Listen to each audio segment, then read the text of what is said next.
Oh, say does that star-spangled banner yet wave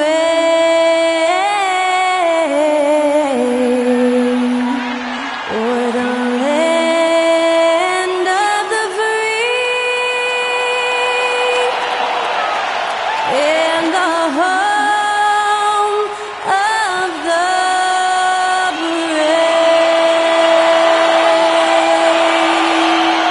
That incredible performance was from Skylar Cole, singing our national anthem.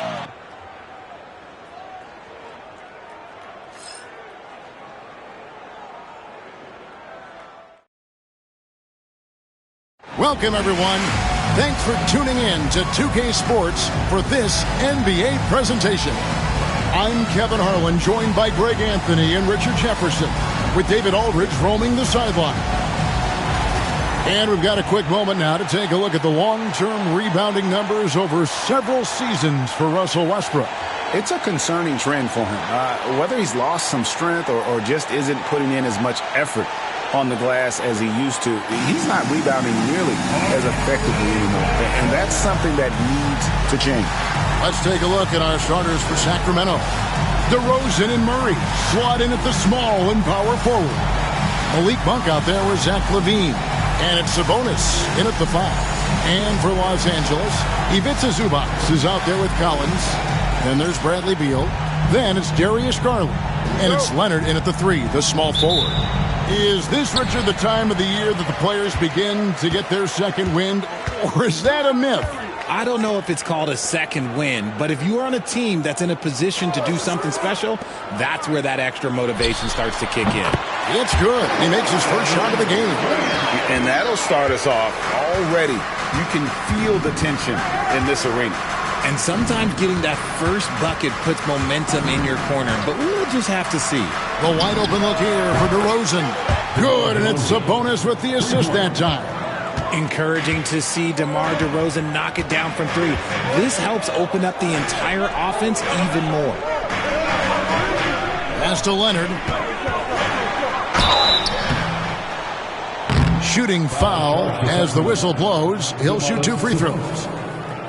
People like to debate, and Greg, I don't know if this is you, what's better, Kawhi's defense or his offense? Well, Kevin, I'll say this. Even if he was a subpar defender, his offense alone would have him among the league's top players. But his defense isn't subpar. At its best, it's elite.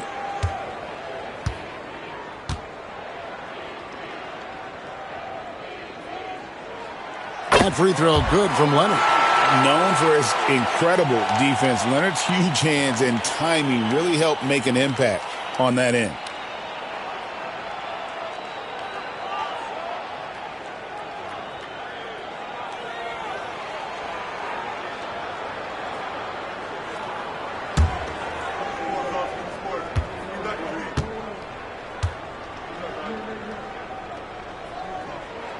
And that's good as he hits both of his shots. Hey, Greg, one thing that the Kings have had work for them over the last few seasons is their depth. And have made some shrewd moves to fill out their bench. Got great contributions from their 6 through 10 players. It's been a big part of their recent success. Here's Los Angeles now. Here's Garland. That one's off. He starts the game with a miss. Sacramento's gone 1 of 2 from long range in the first quarter. DeRozan surveying the D. Murray is screen on Leonard. 6 to shoot. DeRozan for 3. And it's Darius Garland with the rebound. Here's Beal. That's good, and it's Garland with the assist. Agile move by Beal to beat that inside contact. Monk against Garland. Sabonis sets the pick for DeRozan. Second shot opportunity, and Sabonis finishes it off. He's got a knack for those putbacks, so you have to be aware of that defensively. Get a body on him. Garland, the pass to Leonard.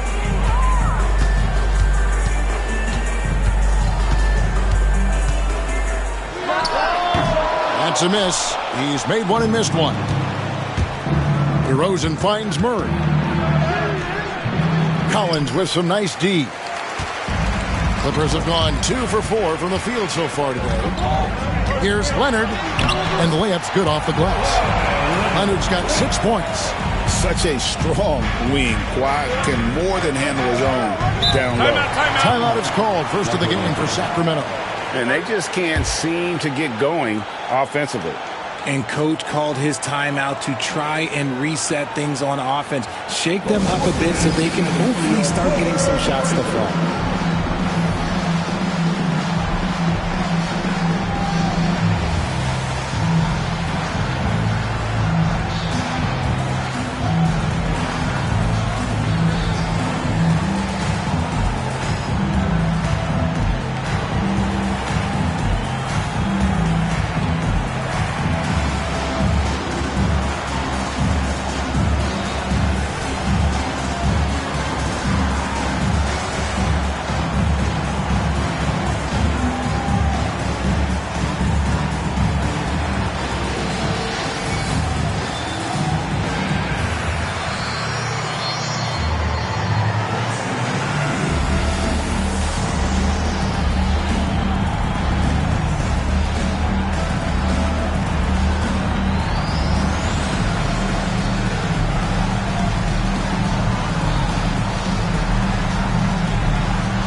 Let's bring out the 2K leaderboard to see the best up-tempo teams in the league.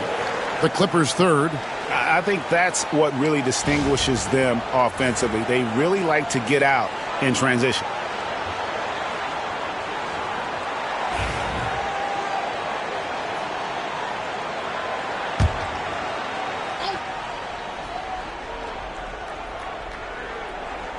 First quarter of basketball, just over 2.5 minutes play.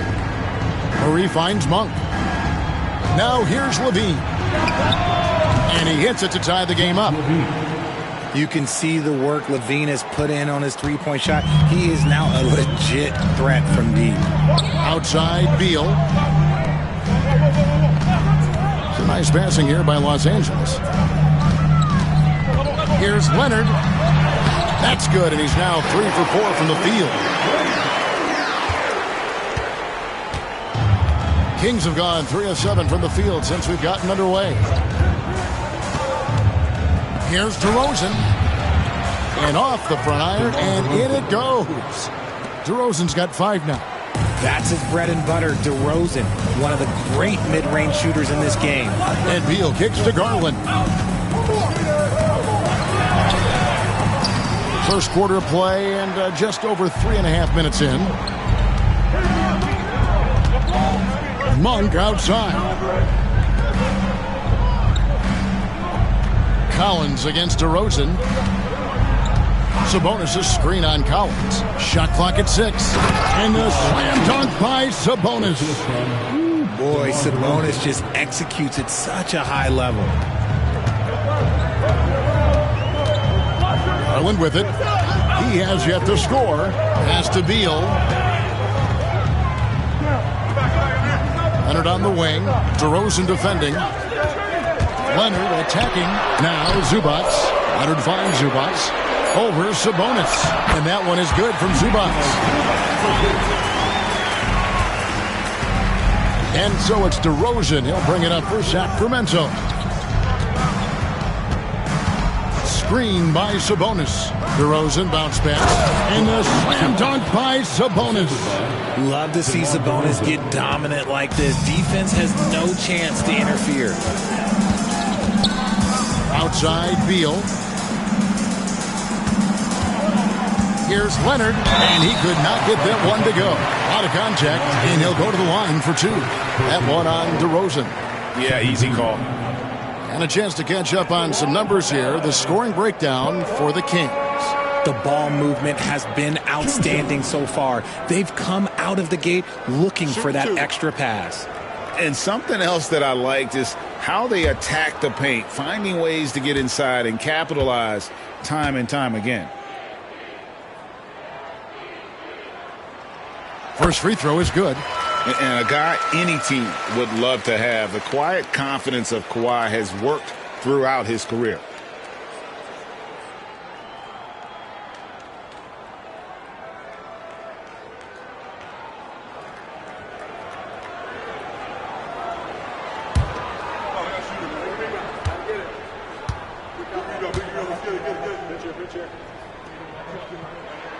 Leonard hits them both.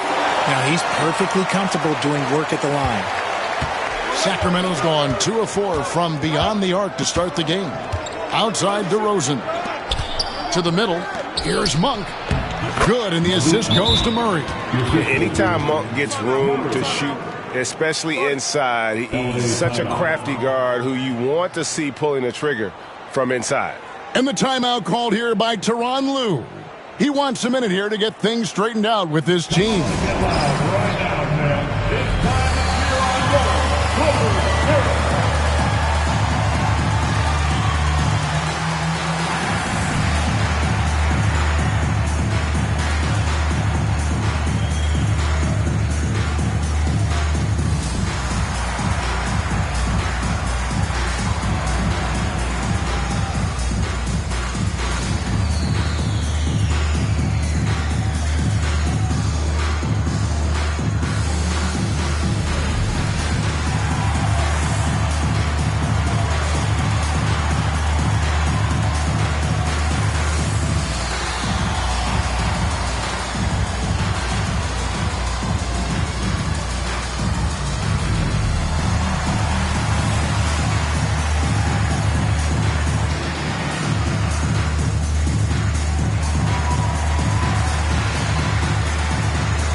Who's checked in for Bradley Beal. And a change for Sacramento.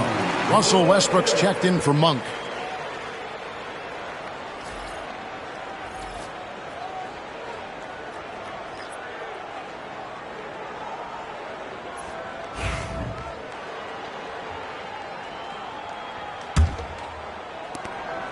The Clippers trail.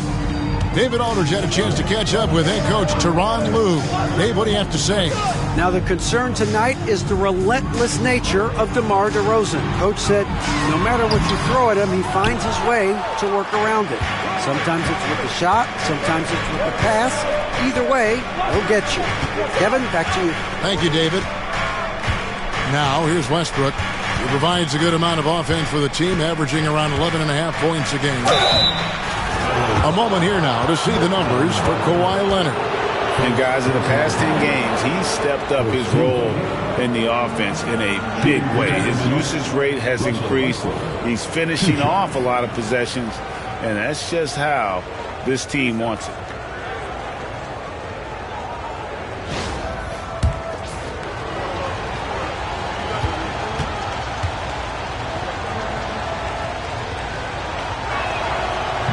No good on the free throw.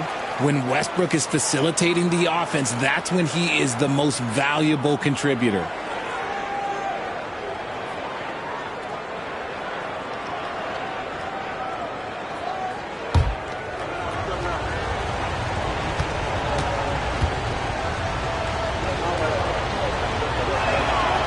And he's good on the second. And one thing about Westbrook, he does not have a quiet presence.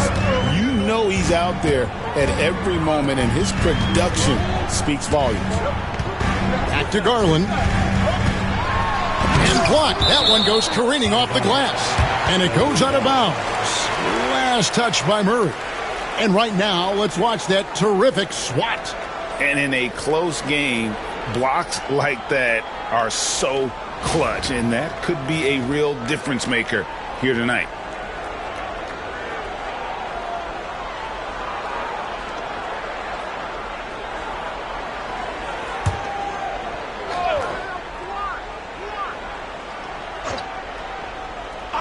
And here is Los Angeles now. They trail by 3. And here's Westbrook.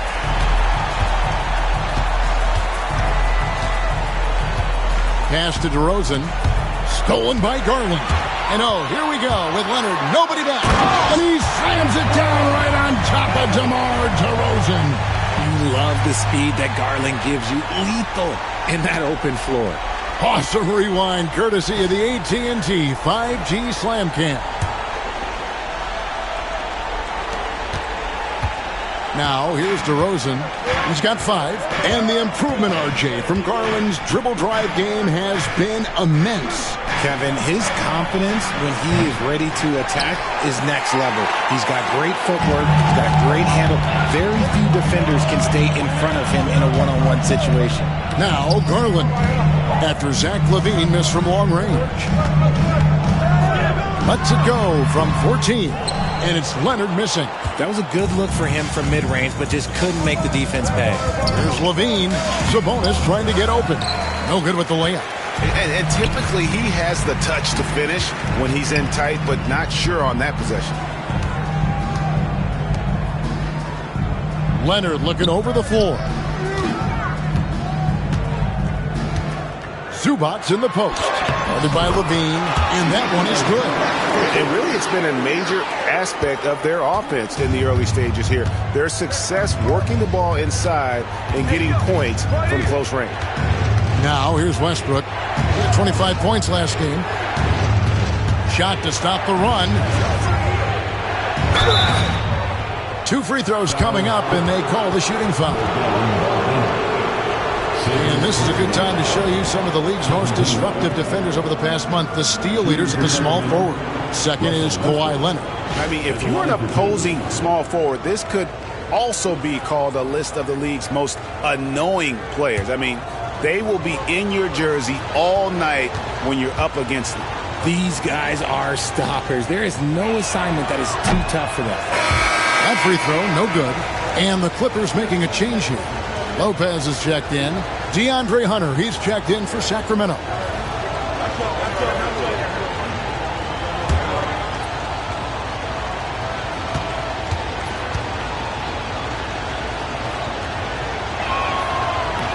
And the second free throw, good. And the timeout called here by Tyronn Lue. He's made the decision. He wants to huddle up with his guys.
See the numbers for Darius Garland. Second in three-point field goal percentage. And he's in the top 5 in assists per game as well. He sees the floor and makes the game easier for his teammates. And back to your point, he's second in three-point accuracy. A lot of that has to do with mental toughness. It's just hard to force him out of his comfort zone.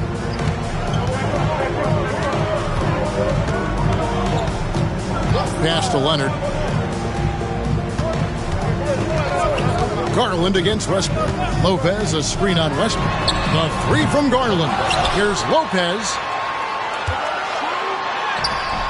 And Sabonis pulls it down. Sabonis has got his 5th rebound in this one. into the paint. Lopez with the steal. Up top, Garland. He's covered by Westbrook. Kicks it out to Leonard. Count it. Leonard's got 17. This is how dominant Leonard can be. And once he finds his comfort zone, he keeps his foot on the gas. Now, here's Westbrook.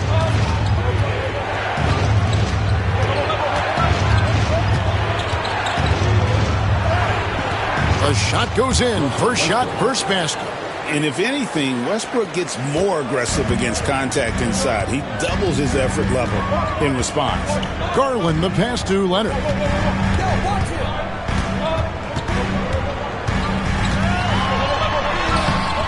It's hauled in by the Kings.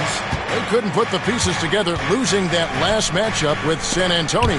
Painful to watch, guys. You could see their frustrations mounting, unable to get into any kind of a rhythm whatsoever. It seemed like any time they strung together a few baskets, they just went ice cold so quickly. And Leonard gets it to go. Leonard's got 19 points. Totally dialed in. Leonard makes quick work from that mid-range. Pass to Hunter.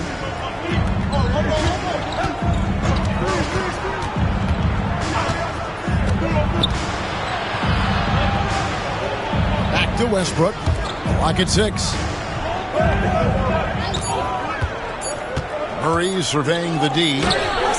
And he hits it just before the shot clock expires. And look at the inside presence already for Murray. It'll be fun to watch this young man grow. Pass to Leonard. Shoots over to DeRozan. Leonard, no luck. The Kings trailing. Westbrook with it. Leonard picks him up. Oh, and the jam by Westbrook. I love when Westbrook gets inside like this. You know he's looking to dunk every single time. Outside Leonard. It's stolen by DeRozan. Murray outside. DeRozan with a screen for Murray.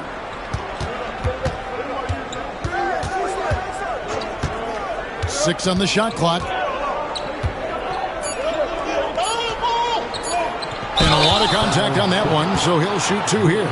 Hey, RJ, what about Keegan Murray? He made the immediate impact in the NBA as a rookie, setting a record for three-point shots made, and he has continued to build up. A bit of a surprise as the 4th overall pick in the 2020 draft. Murray was the right fit. Big part of Sacramento ending that 17-year playoff drought. Free throw good, Murray. And hard not to get excited about Keegan Murray's potential. He can shoot the ball. He rebounds it. If this guy continues to grow his game, he could end up being a high-level impact player. Catching up on the changes for the Clippers. Zubac is checked in for Lopez. Batum comes in for John Collins. Derek Jones, he's checked in for Leonard. And it's done in for Garland. Murray's IQ is already really impressive, which is why many are excited about his overall development. And Bogdanovich kicks to Batum. 1:04 left to play in the first quarter. Here's Bogdanovich. That's in, coming off an assist from Dunn. Showing off his inside game. Bogdan is an all-around scorer. Dunn against Westbrook. And the rejection by Zubac.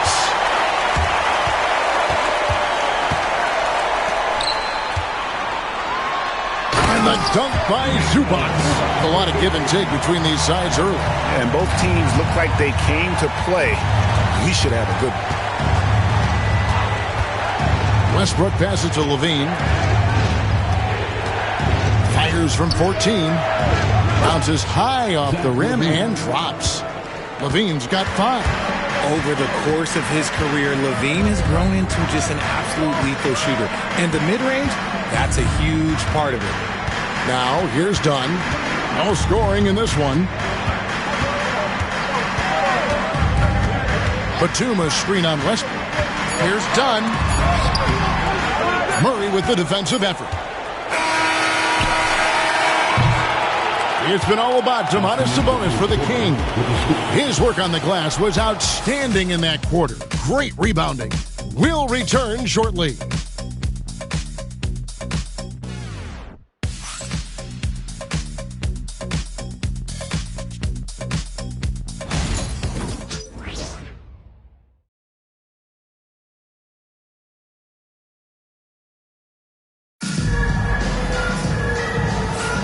Some good action already in this one, but a fairly even matchup after the first quarter of play.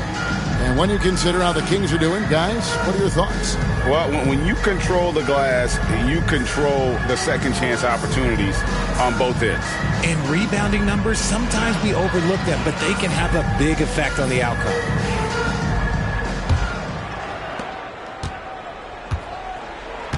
The post pairing, Batum and Zubac. Bogdanovich is out there with Chris Dunn. And it's Jones in at the small forward position. That's who's out there for the Clippers. Now, here's Hunter. Just 5 to shoot. The Kings need to get off a shot here. Levine inside the three-point line. It's hauled in by Zubac. Zubac has got his 4th rebound with that last one here tonight. Batum dishes to Dunn. Bogdanovich, that's for 2. That's in, coming off an assist from Dunn. Bogdanovich has got his 2nd basket of the night. Outside, Levine. Gets it to go from beyond the arc. And the Kings lead by 2. And we've seen several lead changes tonight. Neither team giving an inch. I've been on the edge of my seat courtside. Man, this has been a barn burner. And so Levine will bring it up now for Sacramento. Pass to Westbrook. Back to Levine. That's in, and that's his 4th basket of the night. He's taken 7 shots, a solid 57%. Not just a shooter, Levine is also willing to bury himself inside and go to work. Now, here's Dunn. Scoreless thus far. Zubac with the screen for Jones. Inside. It's stolen by Wiles. And here we go with Westbrook running it up the court. Right now, let's send it over to the sidelines and get a report from David Aldridge. Kevin, the Clippers are intent on winning big. Coach Tyronn Lue said half of it is great talent, and I think half of it is execution.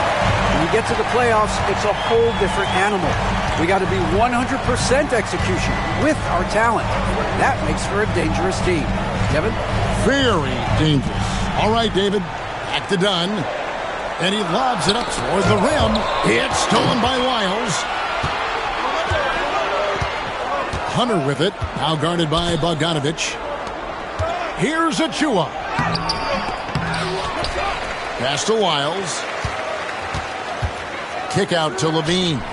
For 3, Westbrook. Rebound by the Clippers. They are coming into this having notched a win against the Knicks in their last game. Yeah, I felt like they attacked, but with a purpose. They knew what they wanted to accomplish coming in. The coaching staff has been happy with how well they've executed the game plan. They operated as a cohesive unit. Now, here's Hunter, following the miss by Chris Dunn. 5 on the clock. There's a screen by Achua. They get the rebound. Westbrook against Bogdanovich. Now, here's Hunter. He's guarded closely. Takes a 3. Good on the three-point shot. Hunter's got the lead up to 7 now for the Kings. And eventually, every player, GA, has to grapple with age, realizing they've lost a step or 2 against the young fellas. And sometimes, that is a very slow realization. Oh, it is, Kevin. Hopefully, by that point, it's less about financial security and more about prolonging the inevitable, simply for the love of the game. Al Levine, following Bogdanovich's three-point attempt. Here's Achua. And out of bounds as the Clippers gain possession. Let's quickly take a look at the standings out west. The season nearly complete. Look at the Kings. They're trying to get in the playoffs here. If they stay the course, they will. And, of course, the Clippers. They find themselves in the 8th spot. And when you look at Sacramento, this hasn't been the breakout season that many were predicting, but they're still very much in the hunt for a high postseason seed, and that will keep them focused here during the season's final stages. From here on out is just about putting in the work, coming to every game ready to compete, and never giving less than your best. And the timeout called here by Tyronn Lue. He wants to check in with his team and regroup. For this game, you know, when you see yourself on the big screen, then you know what to do. Let's see those moves.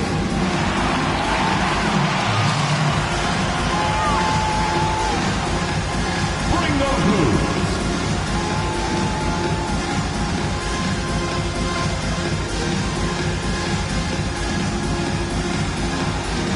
Somebody doesn't have rhythm.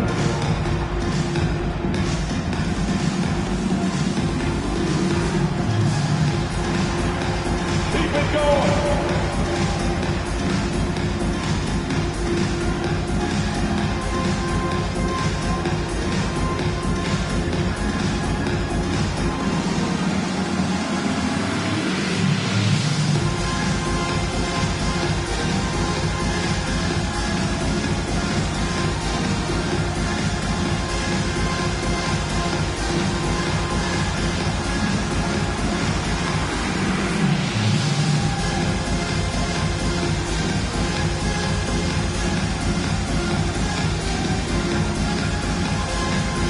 Brownie's checked in for the Clippers. All we can, let's have a peek at the league's top foul shooting teams over the course of the last month. The Clippers, number 1. And they've had a lot of success at the free throw line, converting those at a high level. So I'd look for them to continue to attack the rim.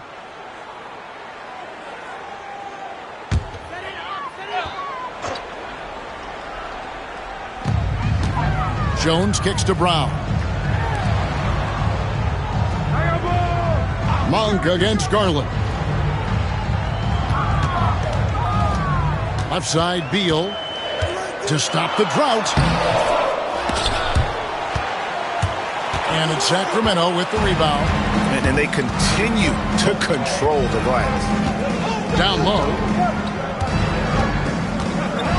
Westbrook passes to DeRozan. Over Jones. And it's DeRozan missing. Clippers trail by 7. Left side, Beal. Kicks it out to Garland. It's hauled in by Achua. That is some tough defense there against one of the better finishers in our game. There's Levine. And right on through for another basket. He's got 5 made on 5 of 9 shooting. Just muscling through the contact. Levine is a flat-out star. Now, here's Garland. Still yet to score. Pass to Zubac. Shot clock at 6. Count that bucket. And with those points, he puts an end to that 10-0 run by the Kings. Outside DeRozan. Monk sets the screen for DeRozan. And the rejection by Zubac. Jones against DeRozan.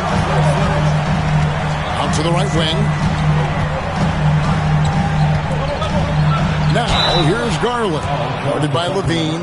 Just tenacious play there by Garland against the defense, making sure that he can still get his shot off. The Clippers shooting their 5th and 6th free throws of the game. And they've had really good numbers all season from the free throw line. Shooting 2.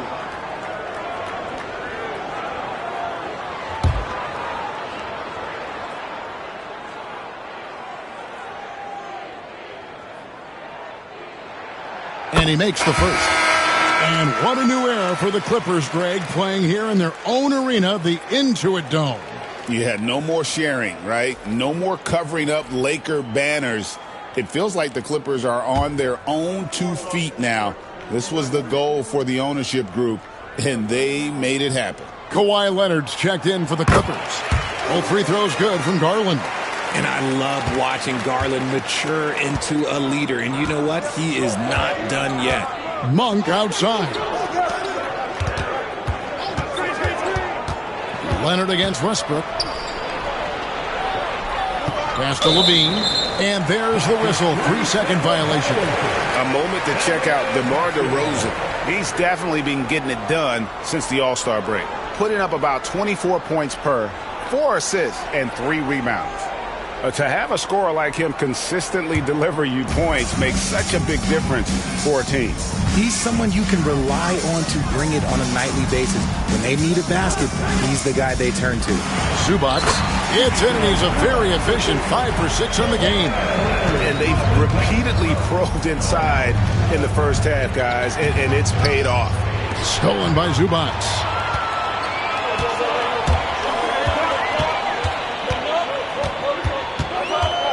Jones kicks to Garland. Outside, Jones. Back to Leonard. Over Westbrook. Sacramento grabs the miss. Sabonis has got his 6th rebound on the night. And gotta like what they've been doing down low in the post. Deflects the pass.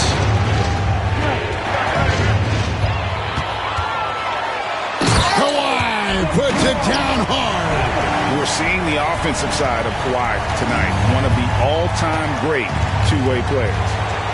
Outside, Levine. Pass to DeRozan.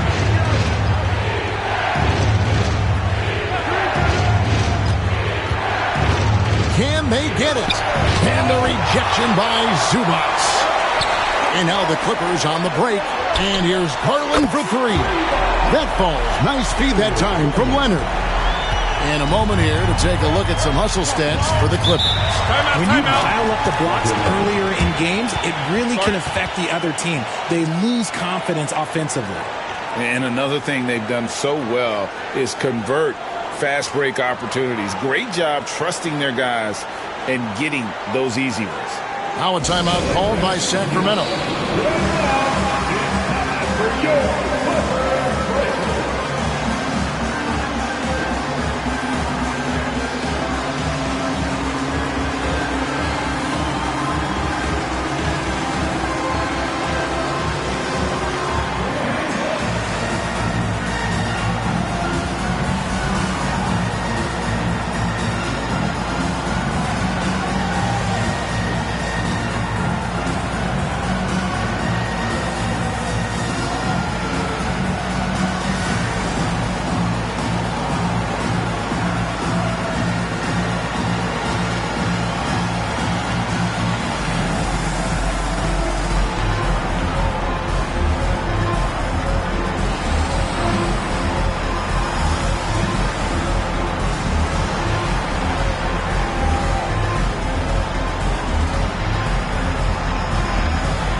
Lopez is checked in for Zubac. And a change for the Kings. Achua's checked in.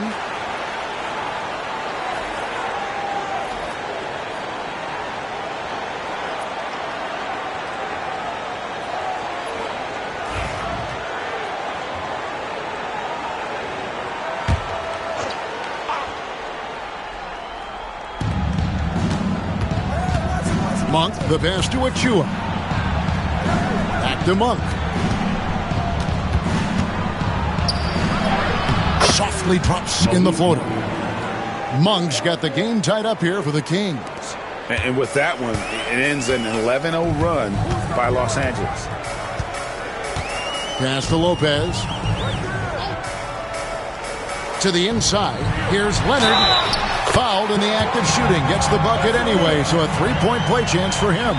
And it just seems that every pass they make is leading to a score. Just great ball movement.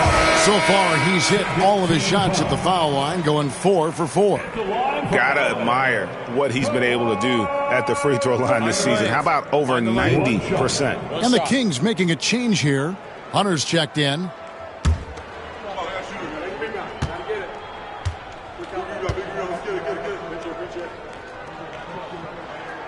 No wasted trips at all. They're taking care of business at the line. The Kings trail by 3. Monk outside. Up top to Rosen, guarded by Garland. And Jones sends it back, and they'll keep possession. The lefties are funky, just a little bit tricky. Sabonis around that hoop is a tough man to stop. The Kings shooting their 7th and 8th attempts at the foul line tonight. 2 shots.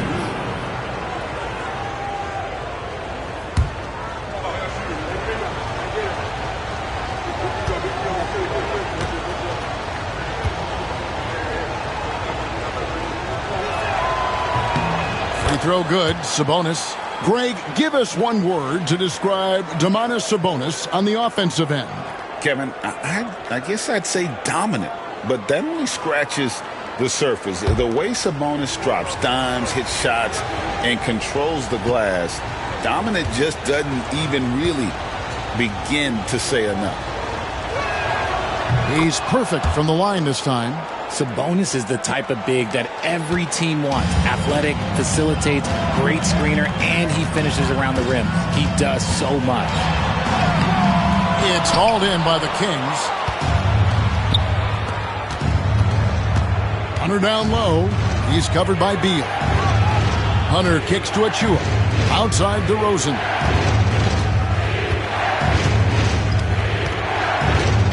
Clock at 6.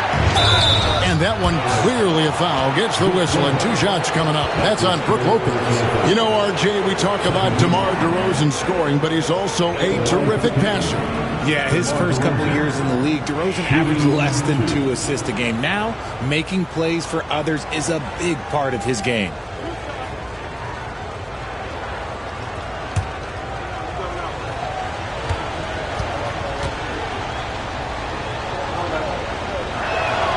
And that free throw good from DeRozan. The veteran DeMar DeRozan, RJ, a terrific player, a great scorer. And he's been doing it for a long time. He has been an elite scorer since he picked up a basketball.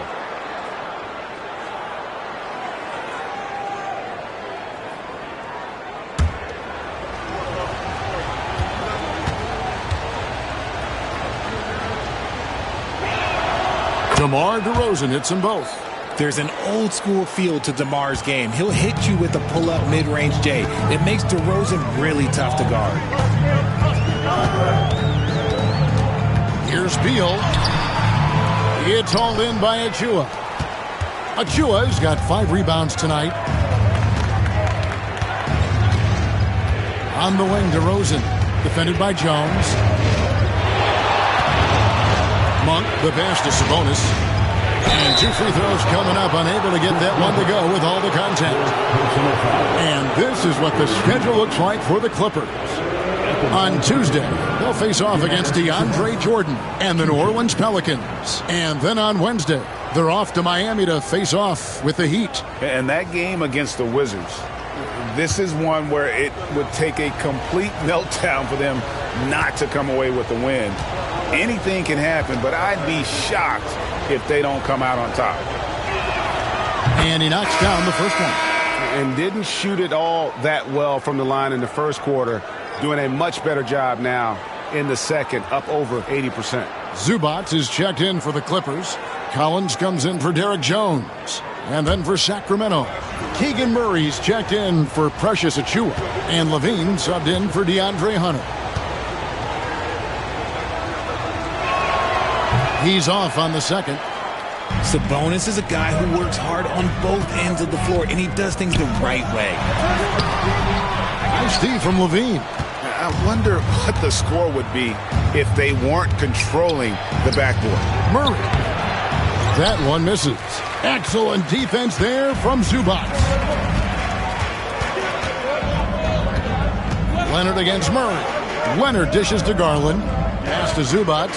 Out of bounds. Sacramento will take possession. And let's take a quick look at some stats for Leonard. An amazing run for him the second half of the season. Averaging 34 points, 3 assists, and 4 rebounds. And he does so much for this team, but it starts with the way he leads the offense. And he's willing to take on the scoring load. And look, he is more than capable of delivering. Now here's Levine. He's coming off a 16-point game against San Antonio. Los Angeles has gone 1 of 2 on 3 corners here. Oh, Kawhi with a throwback dunk.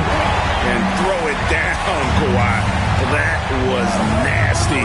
Love watching him go hard and attacking with power. DeRozan against Leonard. DeRozan gets the bucket. DeRozan's got 4 points now in the quarter. Well, that's one way he can finish, but far from the only way he gets it done. He's got all kinds of tricks up his sleeve.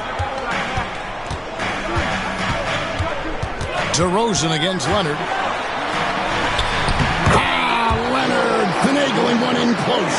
Pretty much all of their buckets coming from inside the paint now.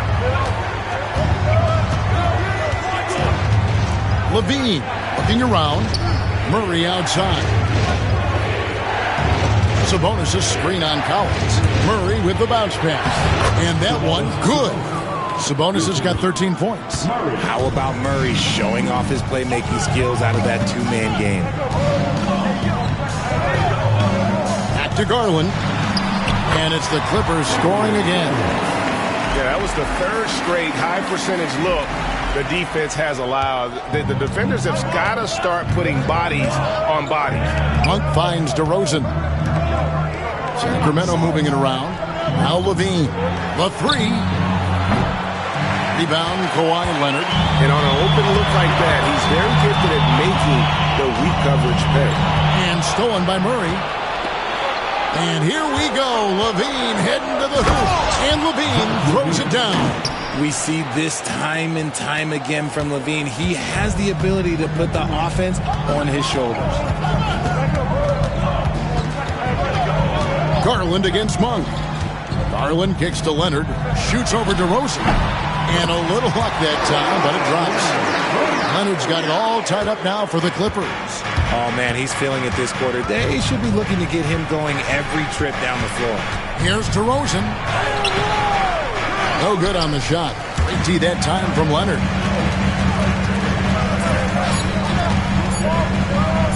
Over Murray. And no good on the last second attempt this time. Kawhi Leonard has been on display for Los Angeles. He comes away with 11 points in the quarter and is showing no signs of fatigue. And now let's catch up with David Aldridge, who's standing by from the sideline. All right, Dave. Thanks very much. Zoo, facing a stout defense like this, what do you guys need to do to be effective? You know, we look to play in a fast pace, run the floor, run pick and roll, hard defense, and, you know, we're playing good defense so far. And the results speak for themselves with that. Thanks very much, man. Back to you guys. All right, thank you, David. And folks, don't go away. After the break, we'll see you right back here for the start of quarter number 3.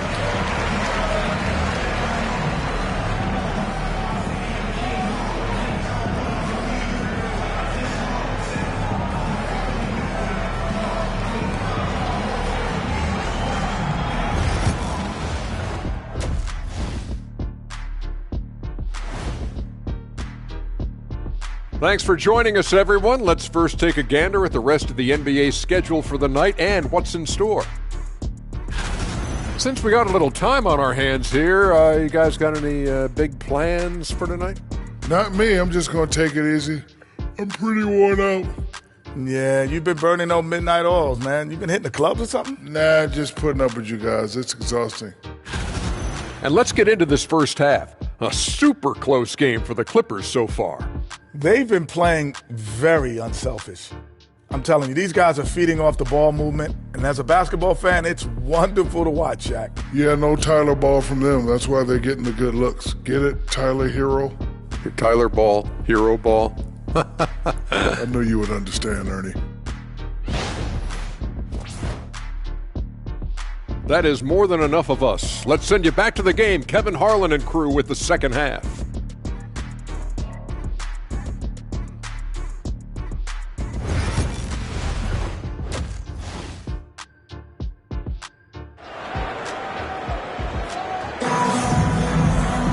And we've got second half action for you. Thus far, a pretty evenly contested game.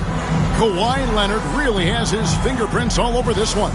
No problems fighting his way to the rim in this one. A lot of points in close. And you love that mindset he has going at the rim. He hasn't settled for anything, and he's been the aggressor all game long.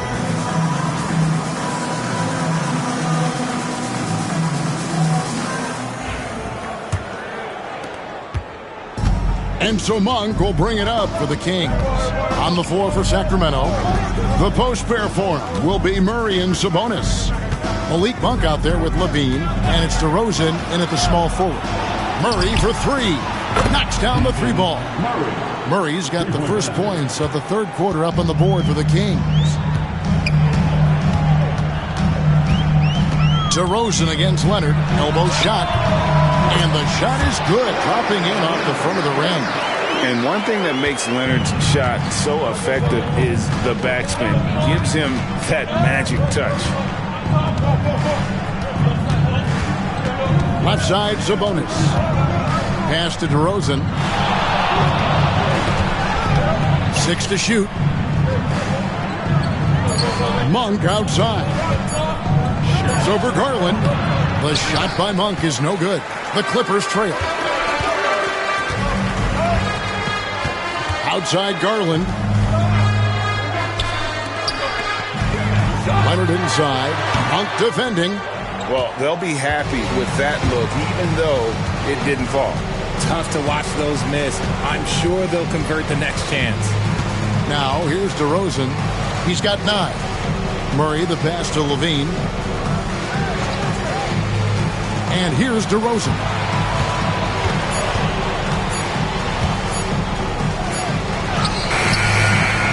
It's hauled in by Los Angeles. And following this one, take on the Hornets in New Orleans. It's game 1 of a 3-game road trip. The shot's good.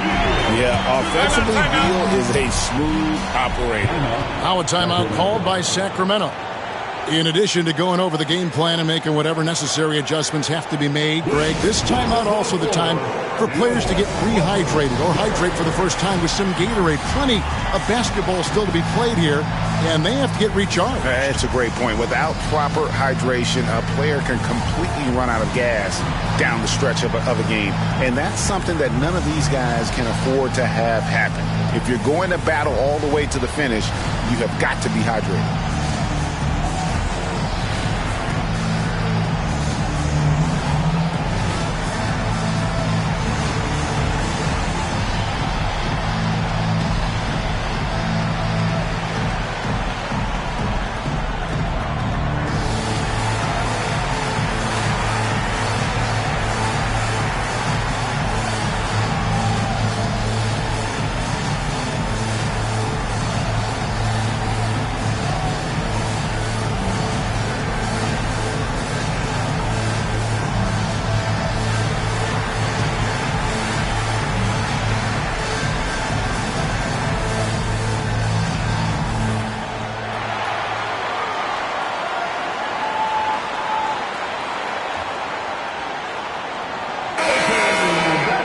Some of the numbers NBA wingmen have been putting up from the field this season are truly impressive. Have a look at the top shooters among them. In the third spot, Kawhi Leonard.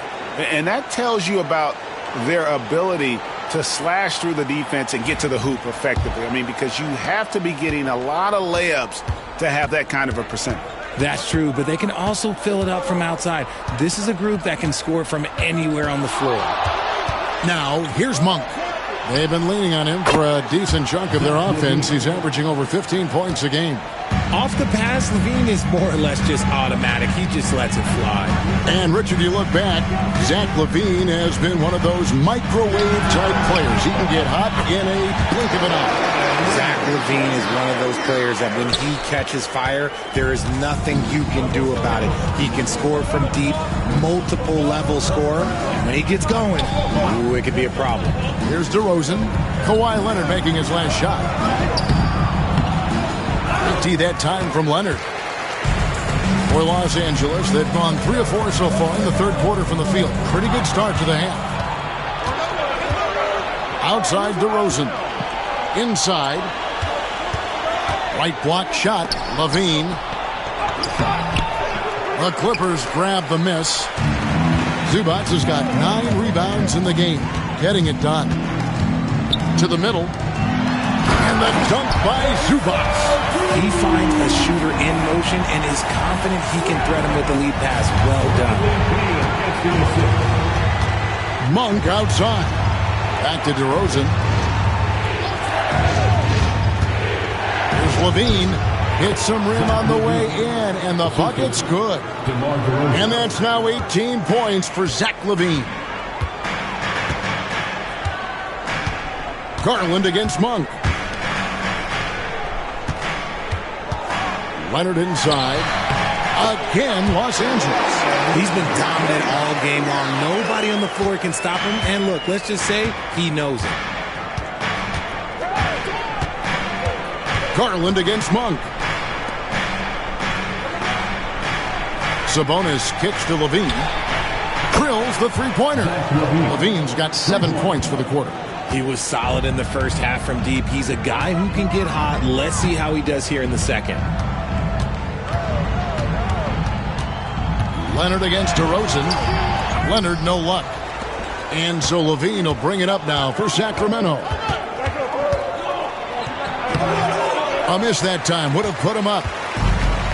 Clippers have gone 5 of 7 from the field in the third quarter. Let's see if they can keep it up. Leonard kicks to Beal. Bobbed up there for Collins. It's stolen by DeRozan. Here's Murray. Oh, wow! That is powerful. And showing some creativity. Murray smooth and lethal. Nice angle on that replay with the AT&T 5G Slam Cam.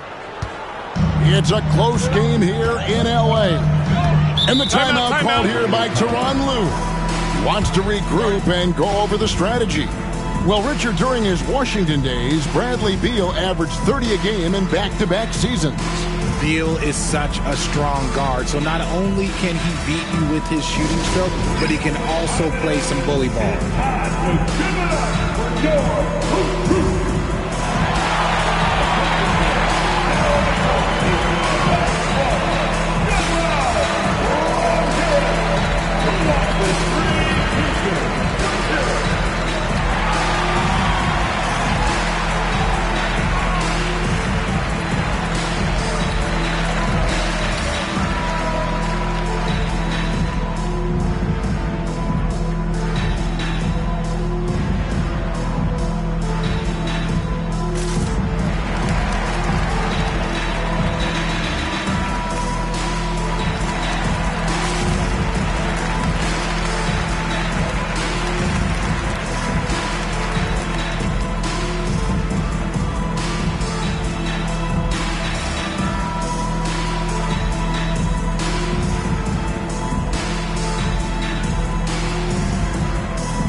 Numbers for Zubac. And also his field goal percentage is up in the top 5. Tremendously efficient at finishing plays at the basket. And he's so explosive, so hungry. You really can't keep him off the glass when he wants to get there. That's why he's top 5 in rebounding.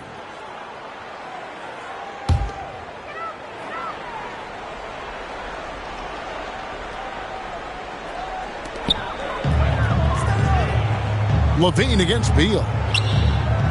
Outside Leonard. Shoots over DeRozan. No good off the back of the rim. Oh, come on. Those are the looks you can't mess up. From this close inside, you got to get the job done. The shot by Monk is no good. And I thought that was going to drop. It looked good from here. Pass to Garland. To the right side. Leonard against Murray. Fades away. Great looking jumper from Leonard. Tenacious play from Leonard. Even with the defender draped all over him, he's able to get that to go. Floats it up for Monk. And then Monk with the dunk. Just the kind of play they need in a game this close. You know, that's the kind of aggression they want from their floor leader. No doubt. That's the kind of play that can energize the whole team, and they will take it in a close game like this. Here's Leonard. Following the basket by Malik Monk. Fades. Rejected by Murray. And that length and timing make Keegan a terrific shot blocker. And it's DeRozan missing. He's been off. Still, they're up, so not all is lost. Pass to Beal. Collins kicks to Beal. Outside Garland.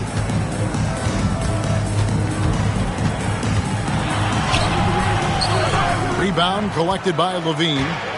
Levine's got 4 rebounds now tonight.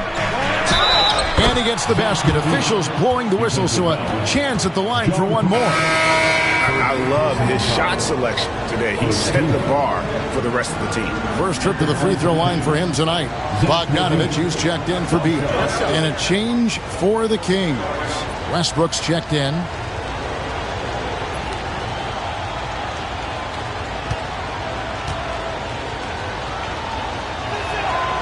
And Levine's combination of athleticism and shooting makes him dangerous. A multifaceted player with a strong work ethic. Now, here's Collins. Hasn't made one yet. Bogdanovich against Levine. Bogdanovich passes to Zubac. Just 5 on the clock. The 3 from Garland. DeRozan with the rebound. Kings leading now by 5. Murray finds Westbrook. Count that one. Westbrook's got 8. The D must force Westbrook farther outside because he can absolutely hurt you from down there. Garland, the pass to Zubac. To end the run. Second chance shot. Levine with the rebound. Levine's got his 5th rebound in this one. Pass to Westbrook. Left side, DeRozan. Trying to break that ice-cold streak. It's hauled in by the Clippers. Slow going for him this quarter. The defense putting up a good fight. Bogdanovich looking around. The jump hook. Count that one. The Sacramento leaders are down to 5 on the bucket from Zubac. Important points there. Got him on a nice play, getting the ball inside and right to the bucket. Timeout called by the Kings.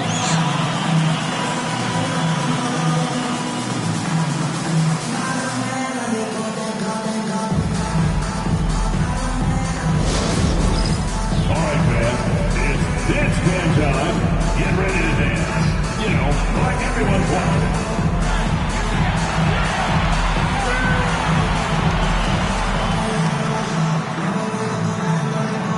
You are on the big screen.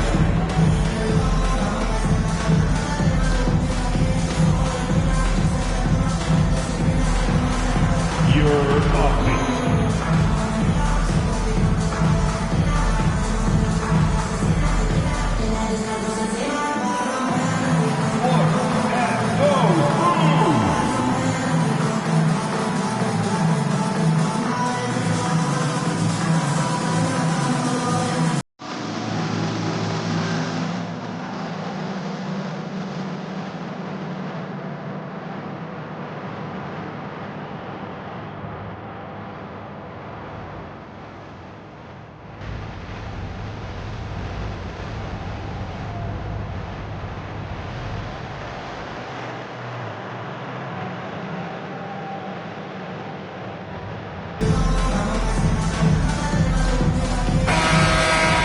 Now we get a chance to view the NBA's best setup men. The fourth spot held by Darius Garland. His passing has been so terrific. You can see his unselfishness really rubbing off on the rest of the team.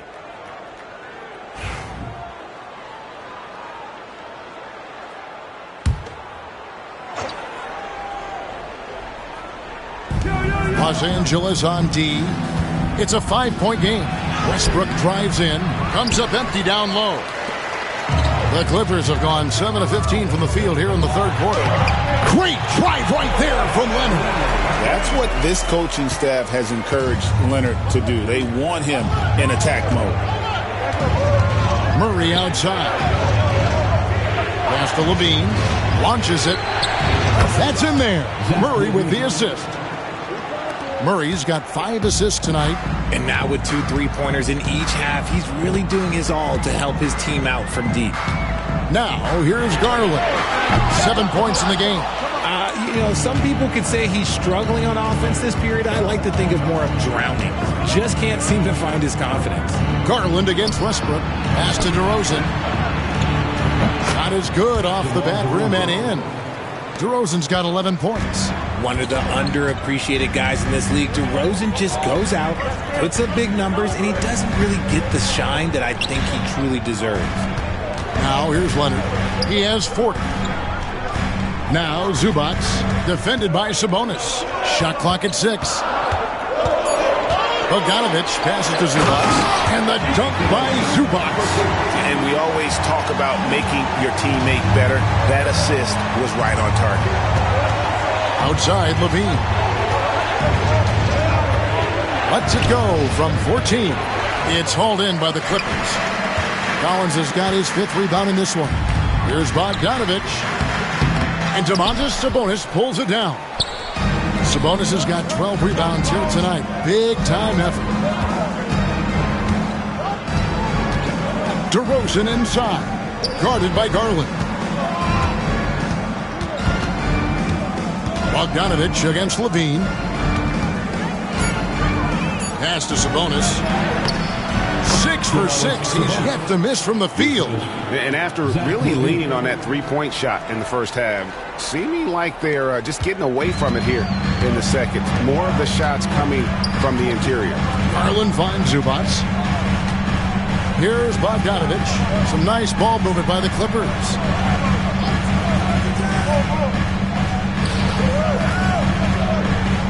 Collins setting the big for Bogdanovic. Back to Collins. And when Collins goes up, the interior defense runs out of options. He forces them to get sloppy. And what do you guys think so far about the offensive approach for the Kings? Their offense has been a well-oiled machine. They're moving the ball around, playing for one another, and just piling up assists. And another thing they've been doing all game long is knocking down the three. Shooting has been a big part of their game plan tonight. He's off on the first. And what I appreciate about Collins is he plays his role well and an efficient player because of it. Derek Jones, he's checked in for the Clippers. Dunn comes in for Garland. And then for Sacramento, Skal Labissière's checked in for Sabonis. Achua comes in for Keegan Murray. And it's DeAndre Hunter in for DeMar DeRozan. So he comes up empty, missing both. Levine with it, now guarded by Bogdanovic. Pass to Westbrook. Levine kicks to Hunter. Labissière in the high post. Now here's Levine. For 3, Hunter. It's hauled in by Zubac. Clippers trail by 8. To the paint, Westbrook with the steal. Outside, Levine.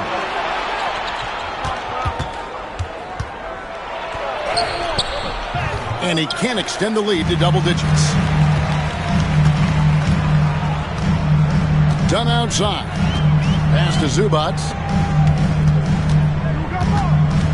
Jones dishes to Bogdanovic. The tray hits the three-point bomb. Bogdanovic has got his 3rd basket of the night.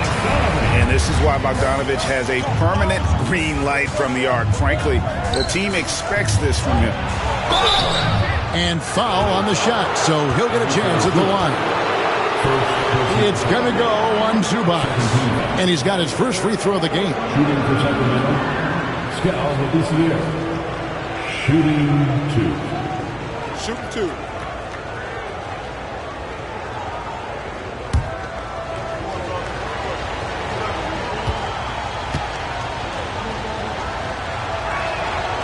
No good on that one.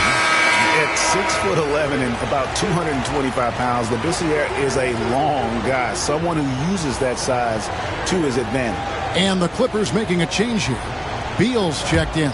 The Kings also at the sub. Monk's checked in for Achua. Good on the second free throw. 30 seconds left in the third quarter. And so it's Beal. He'll bring it up for the Los Angeles Clippers. Here's Bogdanovich. And the dunk by Zubac. Oh, and he went for the two-hander on the slam, using some muscle. Some urgency from him there, sure. Levine against Beal. Levine gets the bucket. Levine's got 29. Really, really good at recognizing the gaps and getting the ball to the rim. Beal from deep three-point land. The third quarter comes to a close. Kings lead by 6. Don't go anywhere. The final quarter is coming up next on 2K Sports.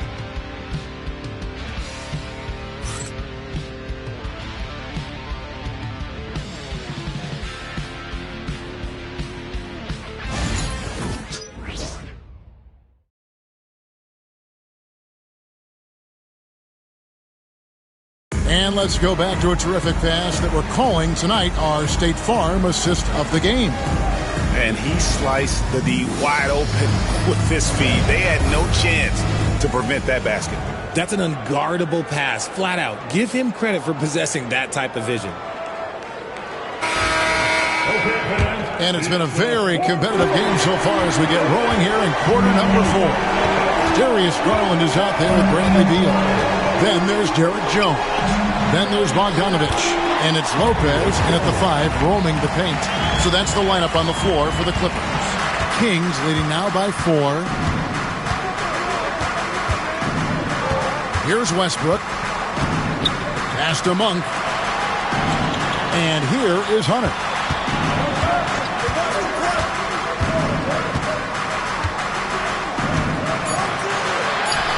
And he uses the glass on the lane. And the Kings lead by 6. With a number of moves and shots to choose from, Hunter is scary. Nice bucket there. Lopez up top, covered by Achua. Bogdanovich, that's for 2. And the Clippers getting another bucket right there.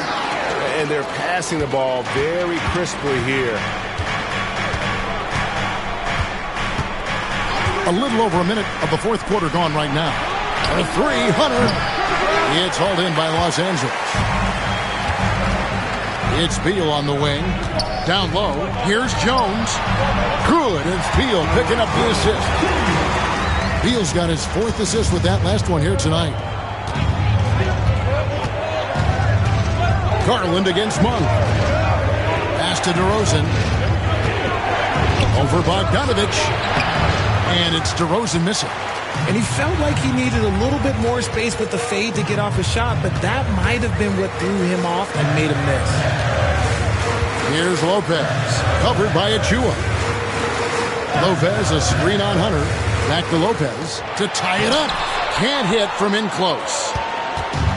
Sacramento's gotten the three-point shot off 16 times tonight. 7 times they've hit it, 9 times they've missed. And the shot goes down. At 6'7", Hunter, nice handles there, showing him off on that possession. Here's Garland after the basket by DeAndre Hunter.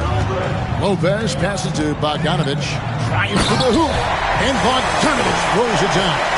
Those plays can make a difference in a game like this. Well, you know it's going to fire up, Greg, everybody on that bench. And you can feel the jolt of energy that he sent through his team. That is a huge boost in a tight game like this. Yeah, just solid work on the back end of that play. Yep, you're right. Finished hard with 2 hands on that stuff. DeRozan against Bogdanovich. Outside Garland. From 12 feet out, connects, the jumper drops. That makes it 10 of their last 12 coming from inside the paint. Westbrook against Jones. Pass to DeRozan. Over Bogdanovich. And he gets the whistle. 2 free throws coming up. Let me tell you, DeMar DeRozan is one of the best at manipulating defense. That's why he gets to the line at such a ridiculous clip. DeMar DeRozan, 2 shots. Take a break. Take a break. 2 shots.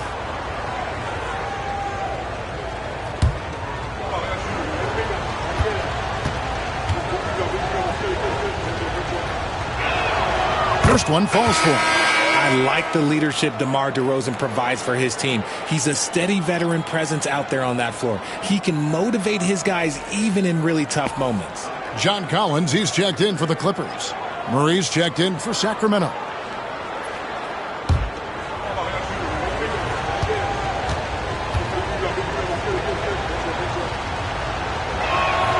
Both free throws good from DeRozan. Clippers trail by 4. Outside Collins. Some nice ball movement by the Clippers. And that one is good from Bradley Beal. So good from three-point line. Beal stretches out the defense.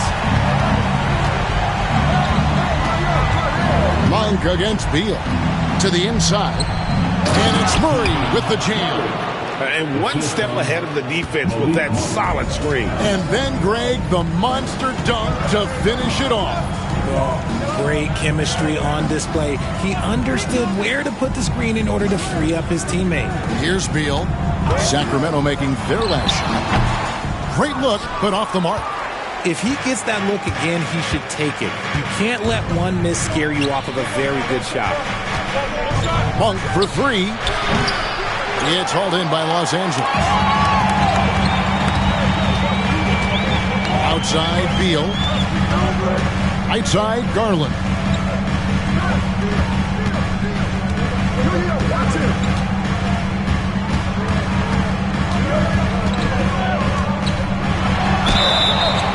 And contact on the shot, so he'll be shooting free throws here. GA, you look how Garland can create for himself. Very good off the catch or the bounce. So deadly off of those high pick and rolls because he can dribble into that 3. A playmaker that can do that is a headache. Garland knows how to create that space and get his looks.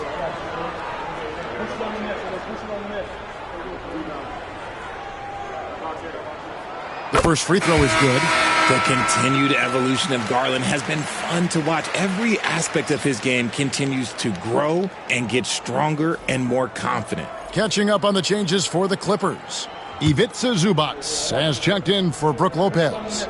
And it's Kawhi Leonard in for Jones. Sacramento also making some changes. Sabonis, he's checked in for Achua. Hunter comes in for DeMar DeRozan. And Zach LaVine subbed in for Russell Westbrook. Now, here's Monk. Outside, Sabonis. Pass to LaVine.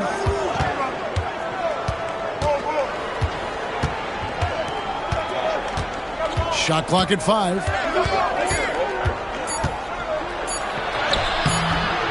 Lays it up off the glass. LaVine's got 17 now, just in the second half. Well, LaVine is fired up tonight and having no trouble finding points for his squad. Garland, the pass to Beal. Leonard inside, working on Hunter. Kings leading now by 3. Now Monk. Pass to Hunter. Jacks up a 3. The Clippers grab the miss. Zubac has got rebound number 15 here tonight. Leonard inside, covered by Hunter. Hunter against Leonard. That shot off the mark. Hunter with some nice defense. With the teardrop, And there's Monk on the assist by Hunter. And it's a 5-point Kings lead. It's been like this all night for both teams. The offenses having their way. Yeah, but I think it's going to come down to who can get the stops down the stretch, because that's who's going to come away with this one.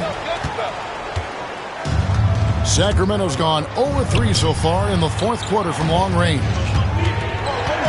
Here's Monk. And foul on the shot. He'll shoot 2 at the free throw line. Elias Garland picks one up. With his skill and athleticism, Monk is a very valuable piece in your rotation. At the line for 2. Take a break. Take a break. 2 shots.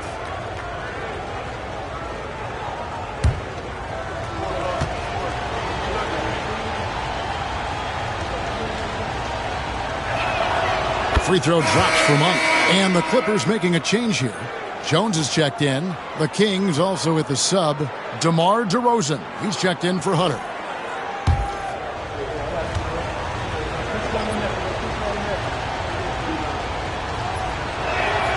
And Monk drops them both. And one difference this half is that when they get to the line, they're converting. Garland with it. Outside Leonard.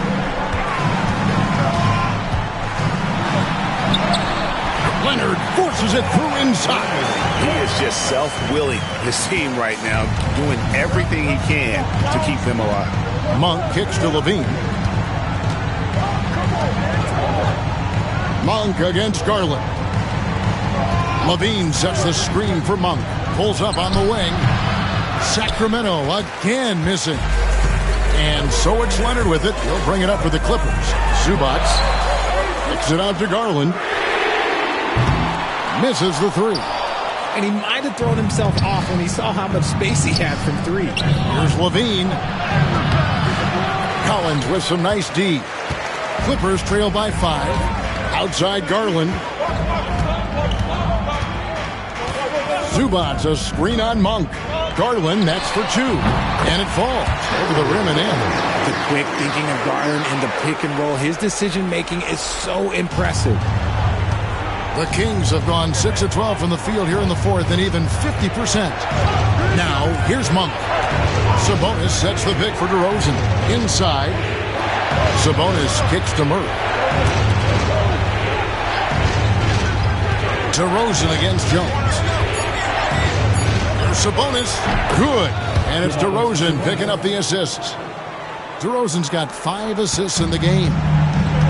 Clippers have got a pretty good rhythm going offensively, shooting 8 of 15 for the quarter. Collins dishes to Garland. And here's Leonard from 3. Hands it from downtown. Leonard's got 45 points. After sinking 1 triple in the first quarter, he nails another one in the second quarter. He's got it going on. Excellent defense there from Zubac. Los Angeles has gotten a lot of looks from outside tonight, 5 of 12. And the foul call on Kawhi Leonard. That is his first foul of the game. Bradley Beal's checked in for the Clippers. Russell Westbrook's checked in for the Kings.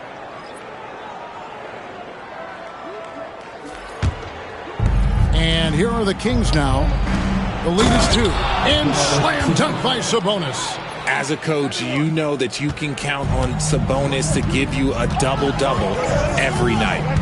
Garland, the pass to Beal.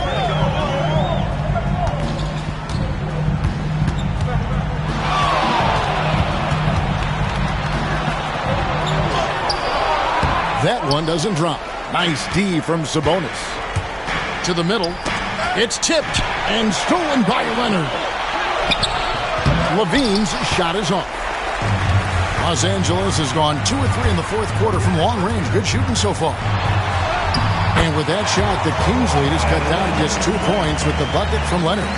Showing no hesitation and in a huge moment, Kawhi wants the ball when they need a bucket.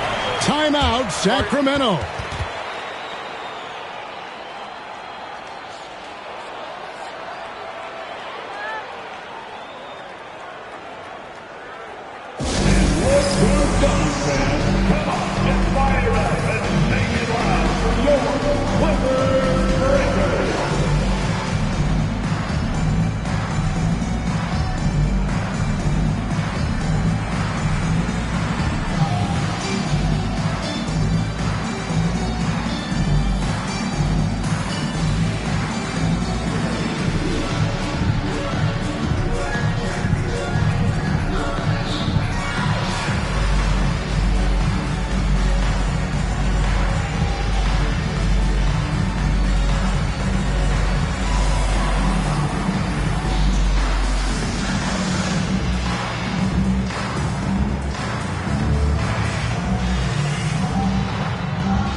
Malik Monk, he's checked in for the Kings. And now the latest from our reporter, David Aldridge. Hey, Kevin. Well, I was able to listen in with what the Kings head coach said to his team. Now, with the game in the balance, coach told his team to play loose. Don't overthink it. We got this far playing our game, and we can win the same way. Back to you guys. Thanks, David.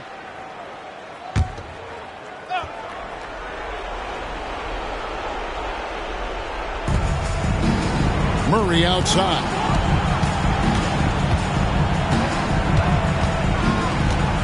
Sabonis sets the pick for Murray. And he sinks that one, hitting the back of the rim on the way in. Murray's got 9 points here in the second half. Garland, the pass to Zubac. Back to Garland. Fires the three. Traps in the tray.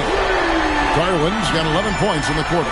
Those are huge points from Darius Garland. This guy has become the go-to man for them in these moments. And look, you know what? Teammates need him to be big in these big moments.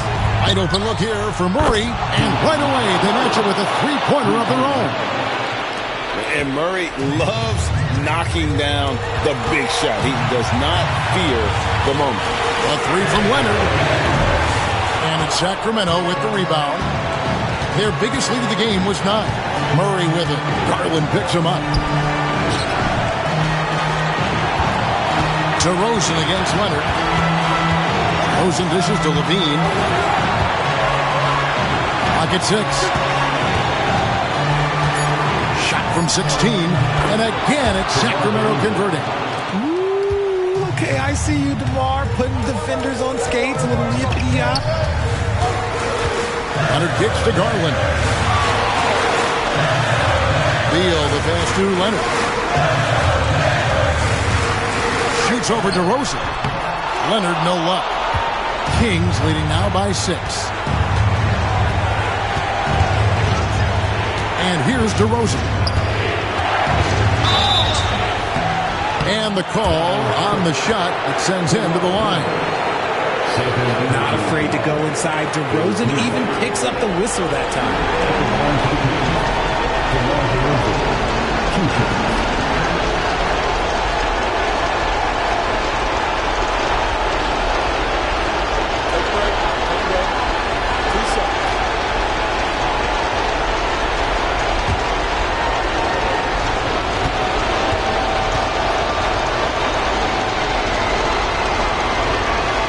First free throw is good, and that makes it a 7-point lead.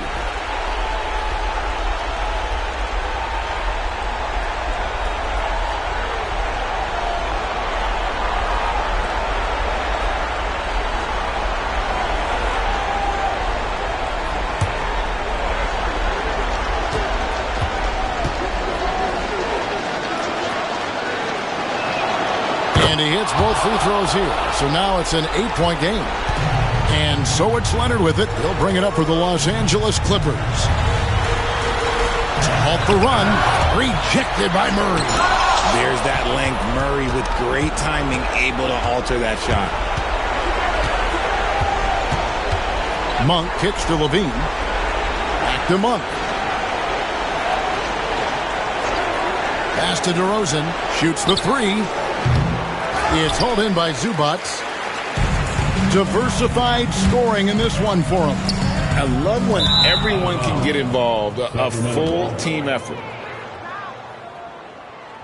Let's take a second look at that fantastic block. And guys, they'll think twice about attempting that shot again. That was a big-time rejection.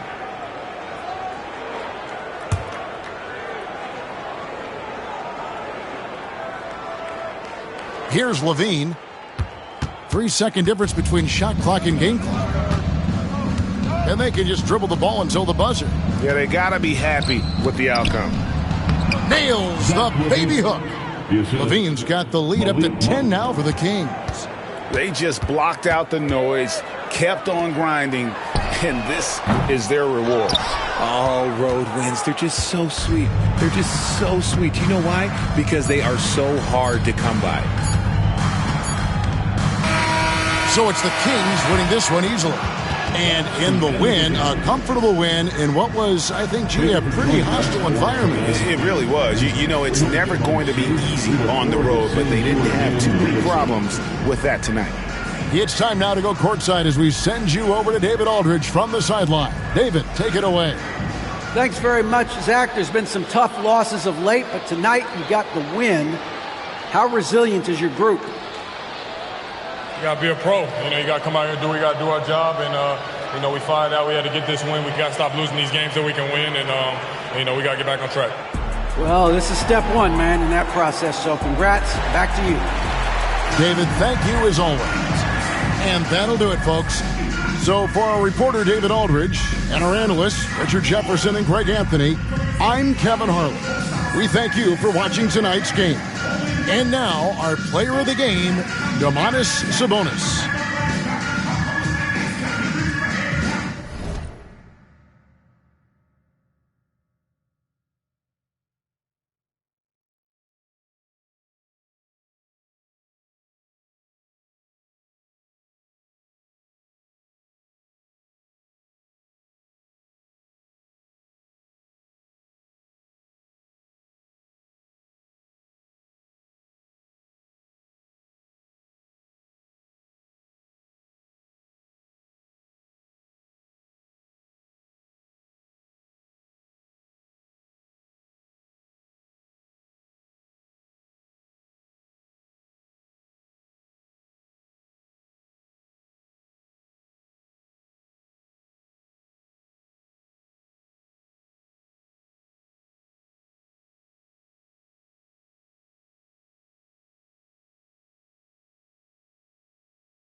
Hello, basketball fans.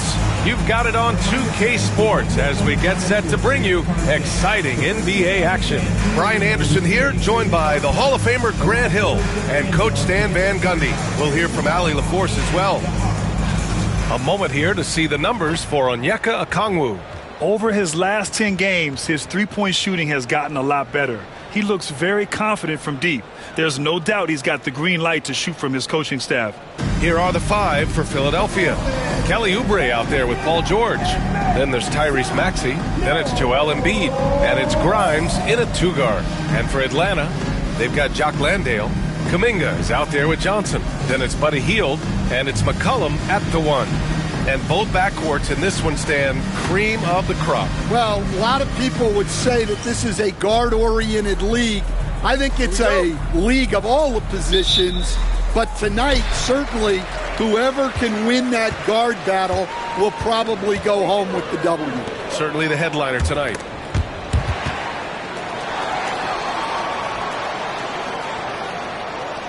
Pass to Johnson from downtown. That's good, and it's McCollum with the assist. Yeah, every year in the league, Johnson's become a better three-point shooter. That tells you how hard he works in the offseason. Now here's Oubre. And here's Embiid. Clock at 6.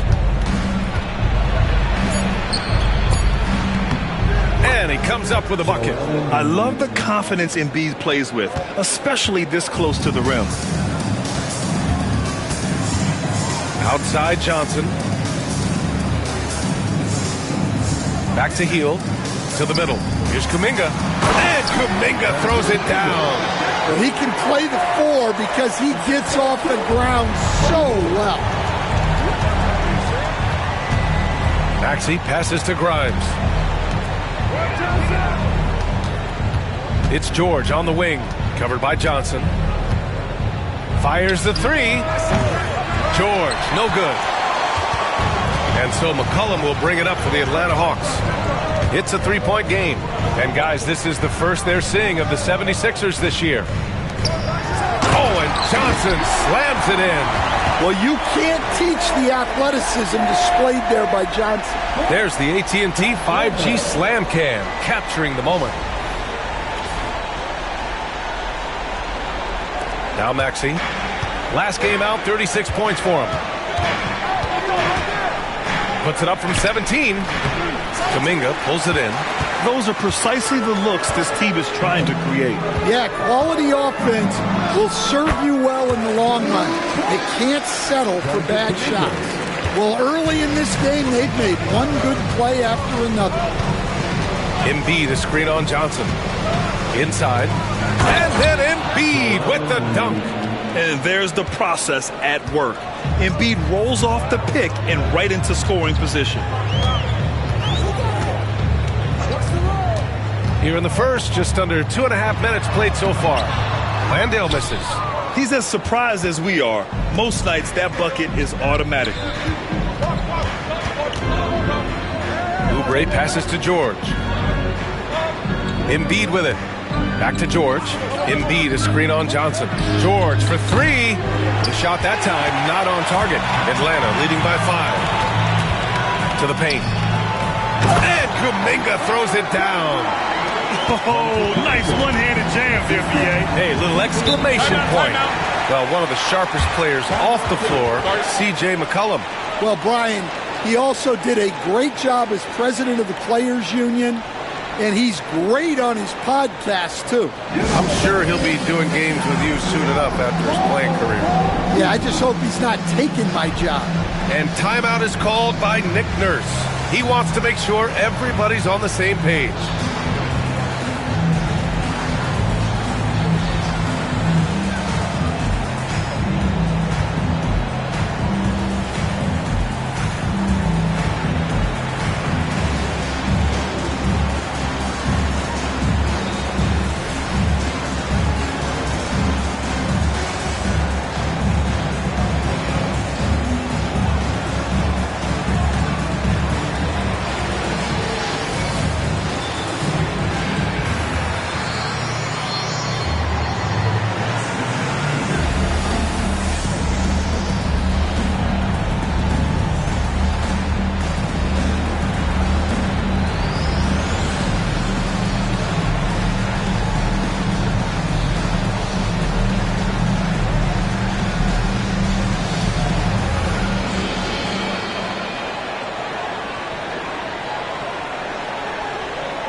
month. Here's the best in free throw shooting. The fourth spot held by Paul George. And over this stretch, his foul shooting has been exceptional. You could tell he was enjoying every single trip to the line.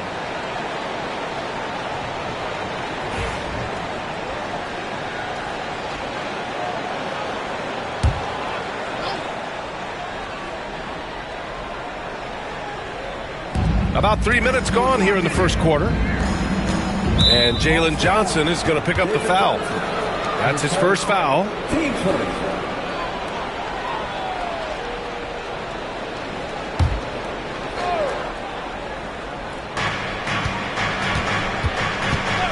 Here's Grimes, guarded by Hield. And he got the whistle on the way up.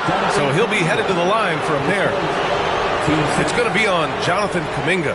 And just so hard to stop without fouling. I mean, George can beat you with length, with skill, and with intelligence.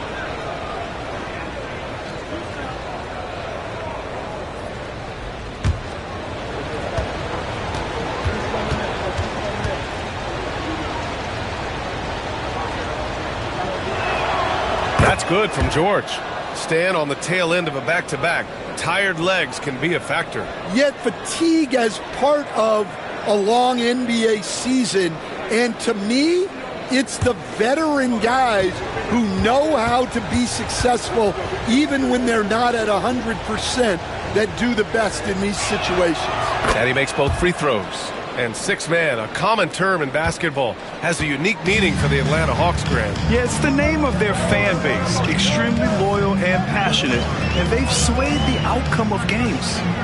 Now here's Kuminga. 6 points for him. To the inside. Johnson. Pass to Landale. Rebound by Philadelphia. They defeated Utah in their last game. And that duel says something about this team. Facing a strong opponent, their focus has to be sharper with the game on the line. I don't mind that. I mean, they met him at the rim and temporarily prevented the points. And what do you guys think so far about the offensive approach for the Hawks? Well, the way they've been attacking inside is phenomenal. Consistently getting high percentage looks, and that's what great offenses are all about. And another thing, they found the open man. Really playing unselfish basketball, moving the ball around there on the perimeter.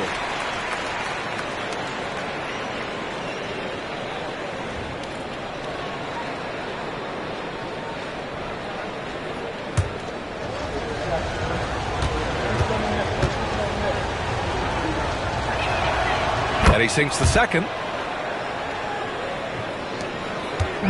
And so McCollum will bring it up for the Hawks. They lead by 4. And we're just over 3.5 minutes into this first quarter. And he drops in the layup off the glass. Well, that's the thing about McCollum. He can absorb the contact and still complete the play. Here's Grimes. Coming in off a 14-point game last time out. For 3, Maxey. Good! Another from 3. For this franchise now, he's hit the most threes in a single season. Unbelievable. His incredible range stretches out the defense on a nightly basis. It's an invaluable element to this offense. Getting out to a nice lead. Great flow and great execution. 76ers trail by 6. All right, let's check in with Allie LaForce. Well, I did have a chance to talk with head coach Quinn Snyder. Facing off with Paul George tonight, I asked them what makes PG such a special player. Coach said, quote, well, he has a huge effect on the game. Paul can shut down your best scorer on one end and then put up 30 or 40 on the other. Tough to beat that. Paul George, he will have a lot to say about this one, guys. As always, Allie, we thank you. That's screen. The screener was leaning a bit right there. His feet may not have been planted. Pretty obvious call by the officials. Look, you can get away with a lot in terms of screens today, but you can't make it that obvious. Pass to Grimes. Down low. Here's George. Here's Embiid. Rebounded by the Hawks. Fresh off a win against the Pacers.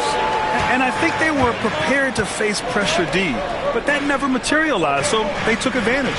And you could sense the difference in energy. They were keyed up, jumping on mistakes. They just outworked them. Now here's Johnson. A 23-point game for him in the win against Indiana. Oubre against Kuminga. Just 5 to shoot. Misses from short range. 76ers trail by 4. Oubre passes to George.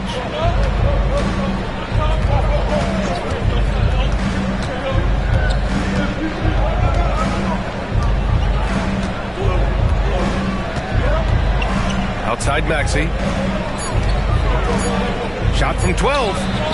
Ooh, lands soft on the front of the rim and drops in. Maxey's got 7 points in the game. Well, he's 3 for 4 to start out. Right off the bat, you could sense he was dialed in. All business so far. And Quinn Snyder decides to call timeout. He'll take the opportunity to regroup.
And the Hawks with possession here.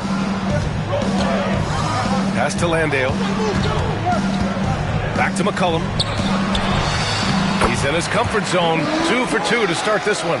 Well, he's not just a perimeter threat. McCollum is also skilled at finding ways to score inside. Here's Grimes.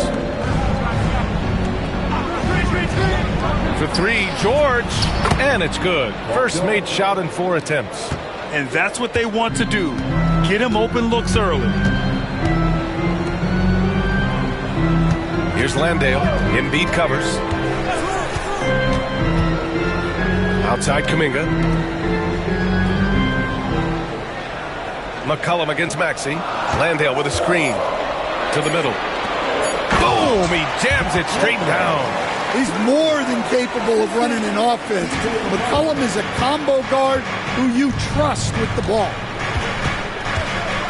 Here's George. Bounces high off the rim and drops. George has got 7.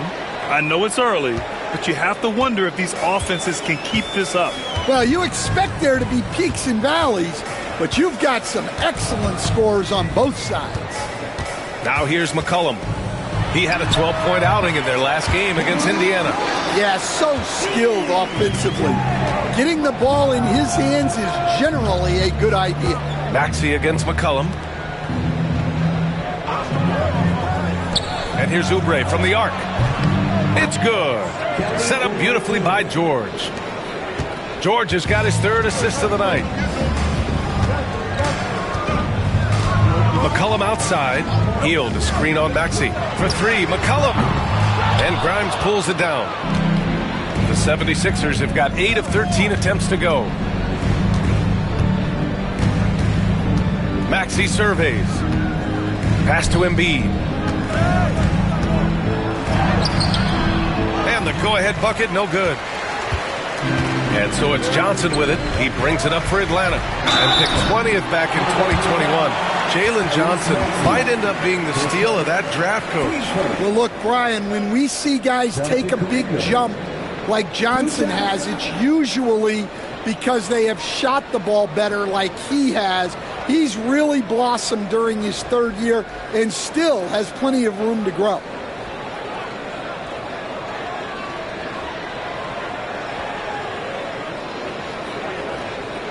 Shooting 2.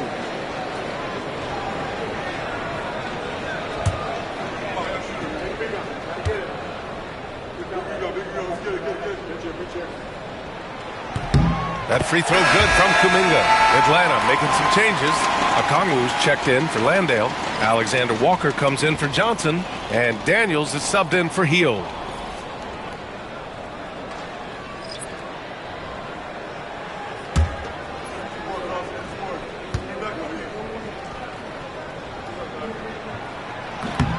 He does not get the second one.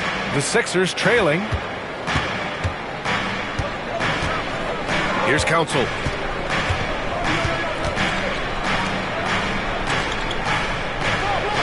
Pass to Drummond. Again, the Sixers score. Well, if Drummond's going to score, the paint is where it's going to happen. Here's Daniels. Maxey covering.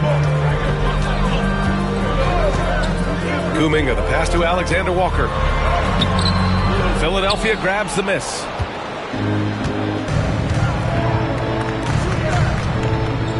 Here's Maxey. Okongwu with the rebound. Thin margin of error right there. You have to work for a better shot. Pass to Daniels. Now here's Okongwu. Tightly guarded. Now McCollum. With the 10-footer, and he gets the jumper to drop. McCollum's got 8 points. Philadelphia has gone 3 for 5 from deep so far in this matchup. And here is Maxey. He has 7. Lets it go from deep. Okongwu with the rebound. The Hawks leading. Outside, Alexander Walker. Picked up by Okongwu. Alexander Walker, the pass to Okongwu. Oh, the dunk by Okongwu! B.A., the one-hand dunk just looks so fluid. And absolutely, even smooth when he's powering it home like that.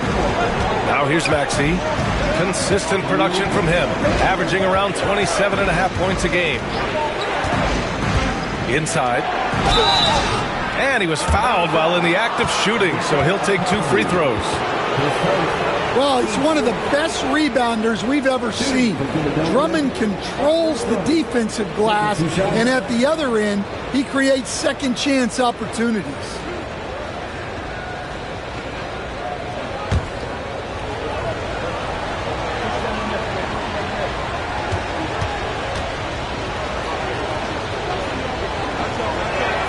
He's off on the first. Gay's checked in for Atlanta. Johnson comes in for McCollum. And the 76ers making a change here.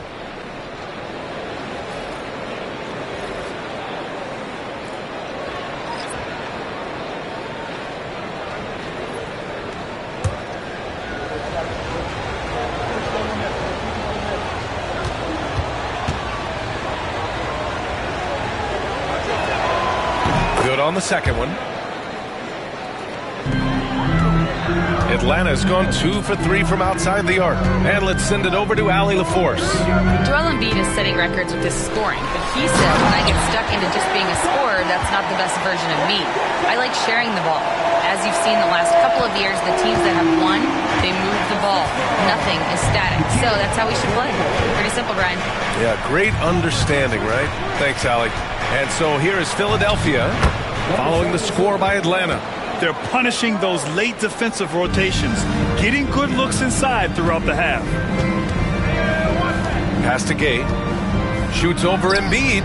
It's wide right, hits off the rim.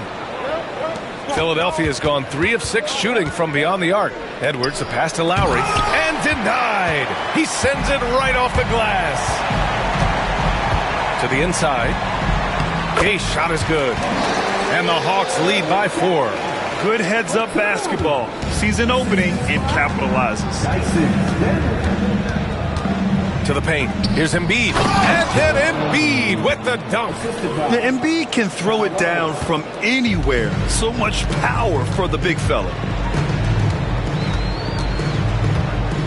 Outside, Alexander Walker. Knocks it loose. Stolen by Drummond. Lowry outside. Pass to Drummond. Screen by Embiid. And it's all tied up. Embiid's got 8. Well, what a quarter he's had. You can tell he's in the flow. They should be looking for him every possession. Edwards against Johnson.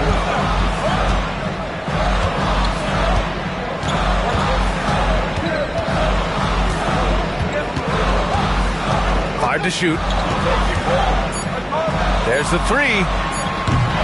That one doesn't drop. C.J. McCollum has been leading the charge for Atlanta. 8 points in the quarter, showing how effective he can be. More NBA on 2K Sports right after this.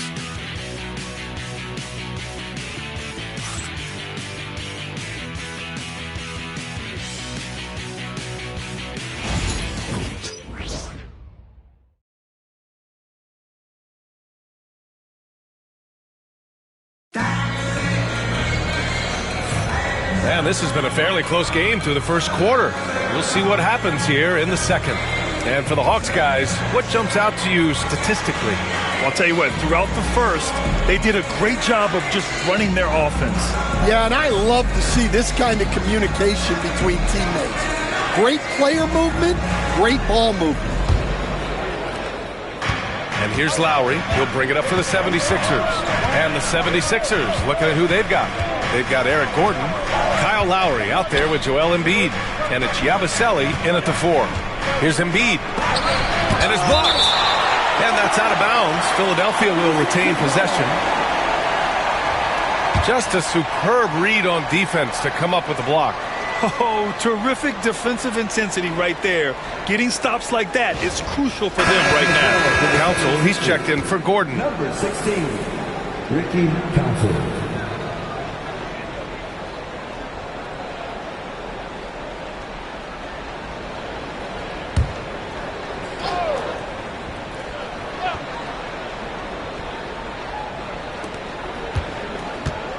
Shot clock at 6.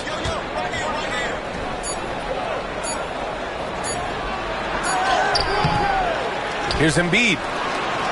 Embiid muscles through the contact. Well, he's a reason why they're winning right now. He's been efficient offensively, and his confidence continues to grow. Daniels passes to Johnson.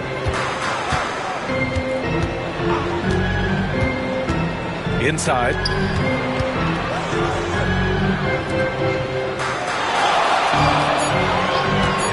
The Hawks need to get one up here. Okongwu. He drains it as the shot clock ticks down. Okongwu's got 6 points. See, now that layup isn't possible without the help of the pick. And he lobs it up to the rim. And an emphatic jam on the lob. A beautiful setup on the alley-oop. Great catch, great flush. Pass to Okongwu. We're about a minute and a half into the second quarter. Here's Johnson. And no good. Embiid with the nice defensive effort.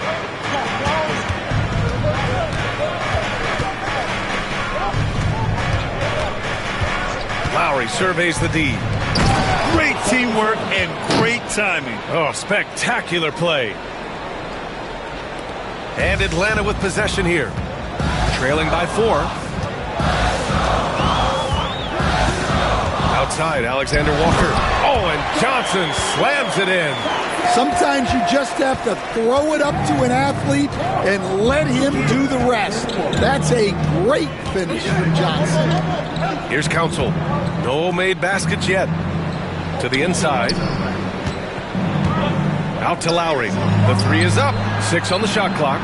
Nails it from beyond the arc. Well, Lowry is a veteran playmaker. He's going to spot those openings on the floor. Johnson on the wing.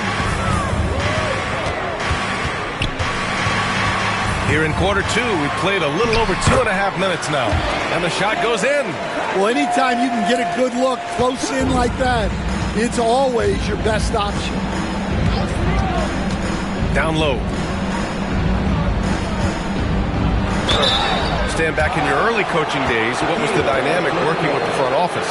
Well, I was in good situations, and so you need the coach and the front office in sync, where you're all working toward the same goals and you understand what the process is going to look like. And how in sync were you when Stan was the coach and Stan was the front office? We had problems then because the coach didn't like the front office very often, and the front office was always unhappy with the coach. Nice.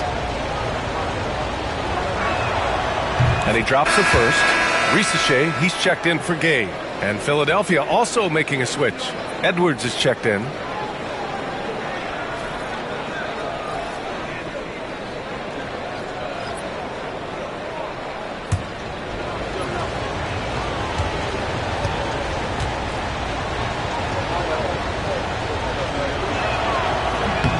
Both good from the line that time. Hawks trail by 5. And here in the second quarter, about 3 minutes played. Pass to Okongwu. To the middle. And he's going to the line for 2. The official saw contact while he was going up. And Nickeil Alexander-Walker has built a role around defense and activity, Coach. Yeah, Brian, he's started to understand that not everyone can be that superstar scorer, and he's carved out a role around hustle, but still capable of knocking down shots within the flow of the offense.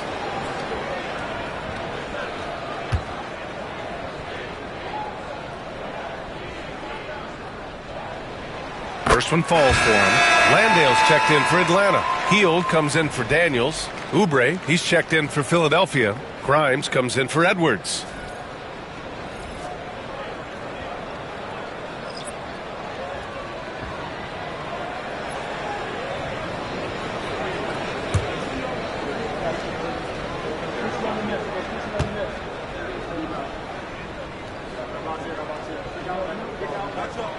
He's perfect from the line this time.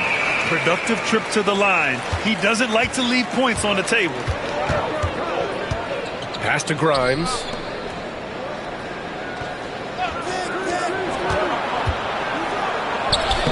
Lays it up and banks it in.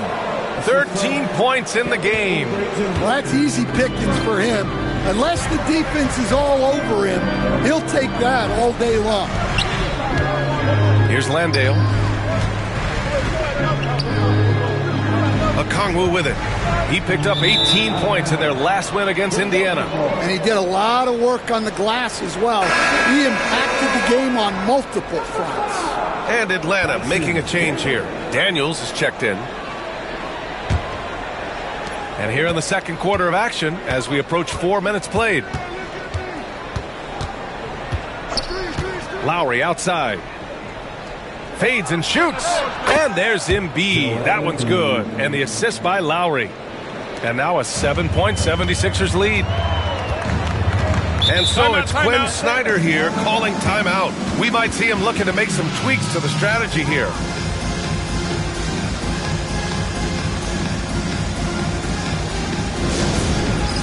All right, fans, it's dance time. Get ready to dance like everyone watching. Hurry up.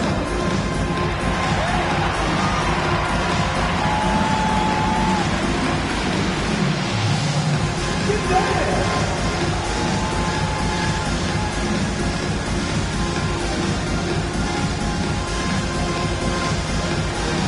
We gotta dance like everyone watching.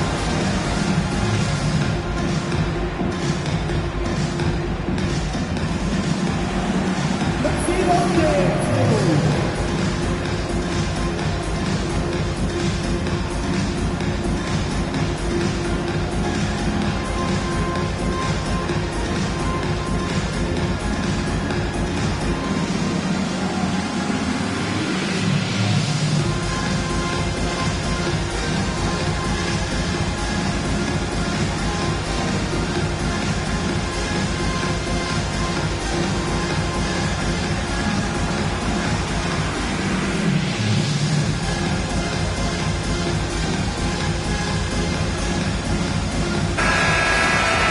Now a moment to take a look at the year-to-year scoring output and how it's been trending for Kelly Oubre.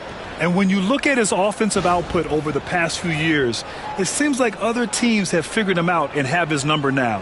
He's having to put in a lot more effort on the offensive end, but without producing nearly the same results.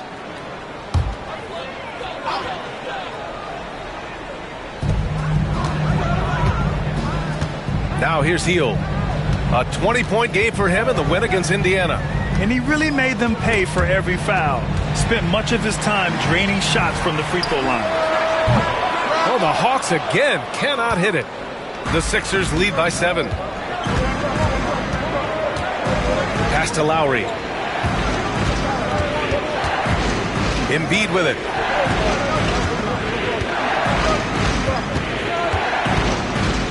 Shot clock at 5.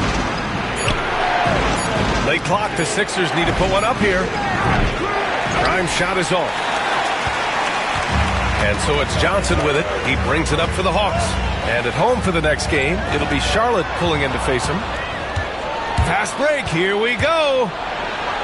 Hammers it down, goes coast to coast. And you don't need a roadmap when he's got open court in front of him like that. Well, the best way to attack is in transition. He recognizes that. Here's Daniels. Still no points. Missed inside. Inside. Here's Oubre. A chance to extend the lead to double digits, but it's no good. Now here's Johnson. He's guarded closely.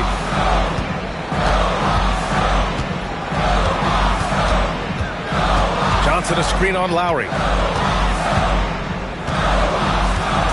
Here's Daniels. He's guarded by Lowry. And here's a Okongwu for 3. And Atlanta misses again. The Sixers lead by 9. Over to the left wing.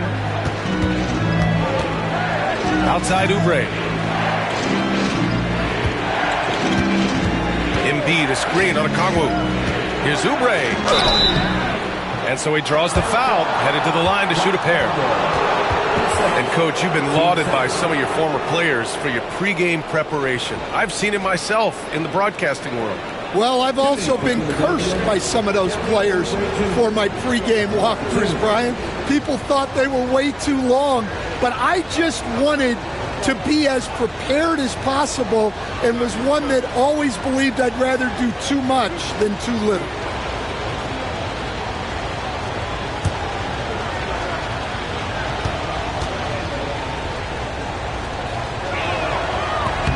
And that one falls for Oubre. 0 wasted trips. They're doing their job at the line. Atlanta making some changes. Kuminga, he's checked in for Okongwu. And it's McCollum in for Daniels. Paul George, he's checked in for the Sixers. Tyrese Maxey comes in for Lowry.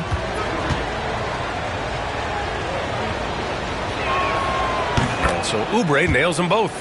Heating up from the line this quarter, helping their cause for sure. They're right around 80% now. McCollum against Maxey. McCollum, the pass to Kuminga. Now Hield to win the drought. Paul George pulls down the board. They've had a slight leg up on the boards and a big leg up on the scoreboard.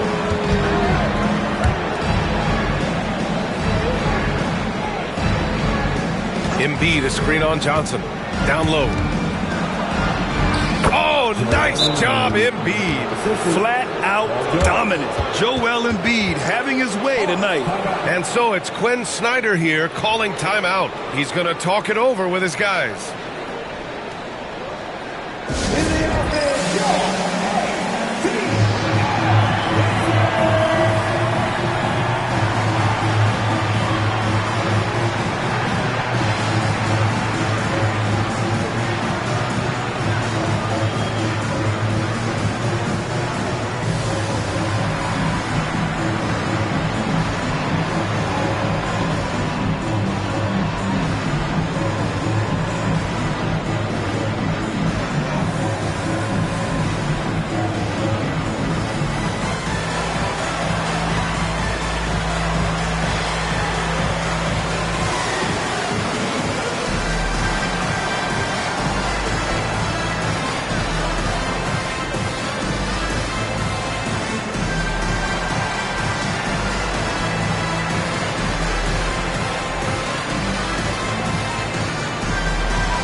And over the last 10 games, these are the guys who have been the most aggressive going after rebounds. Boy, you got to appreciate that effort. Fifth best, Joel Embiid. Over these last 10 games, this guy has owned the boards, playing so well as of late. Here's McCollum. Give him 8.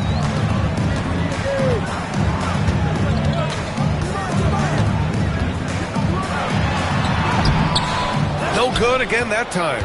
They are really struggling to stop this run. Well, this is a spot where you have to be able to go to your leaders. They need to step up and make a play to turn things around. Now here's Maxey.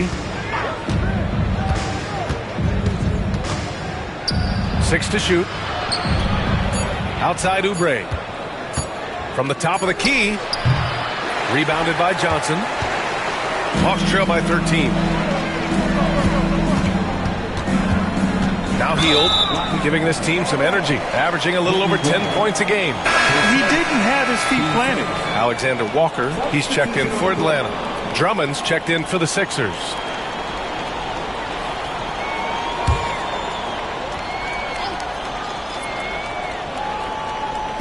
'76ers on D.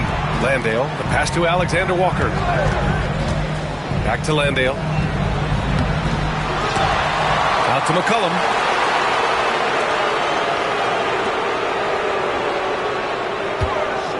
5 on the clock. Goes up again. Takes it inside. And that's 2 points on the layup. McCollum's got 10. Yeah, look at the touch.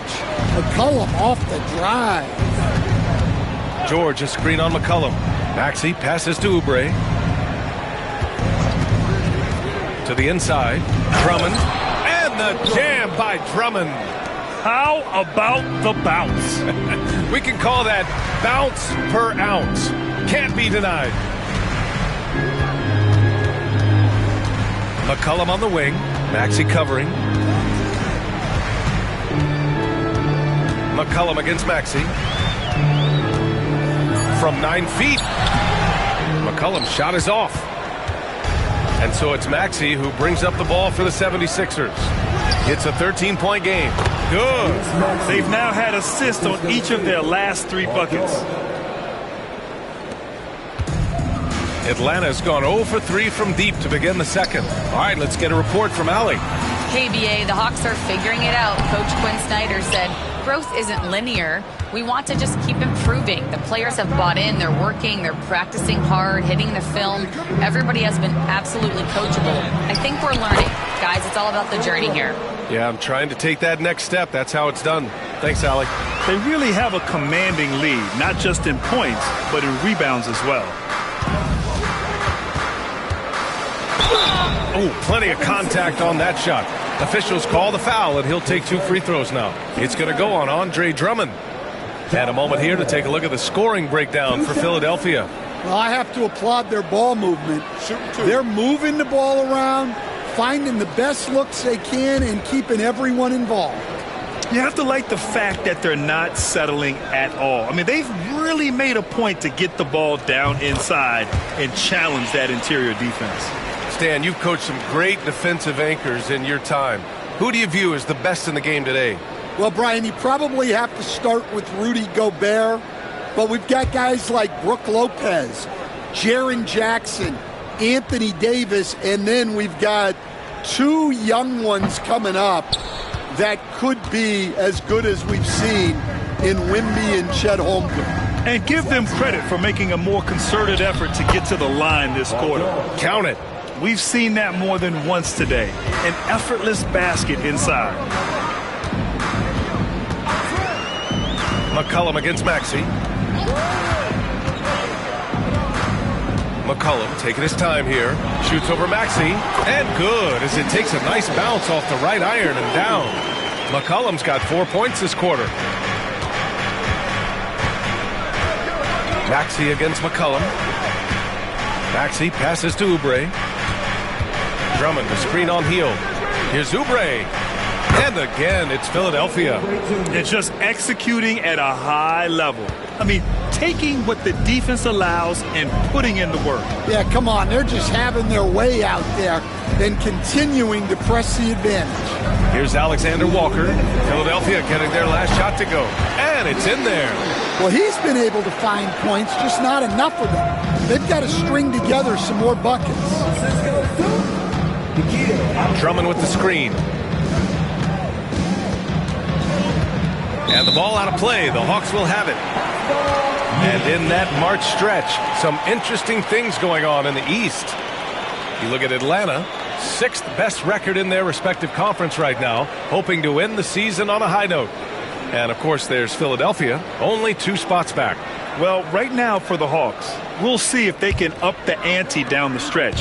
They still have a lot of work to do in order to rise to the top. Well, sometimes those teams that are on the edge can be the most dangerous. They play like they have something to prove. Maxey, that's good. Maxey's got 11 points. The defense George provides is huge, using his length and instincts to come away with the steals. Back to McCollum. And a foul called on the way up. So he'll take 2 from the free throw line. It's going to go on Tyrese Maxey. Well, that was clearly a foul. First trip to the line for him here.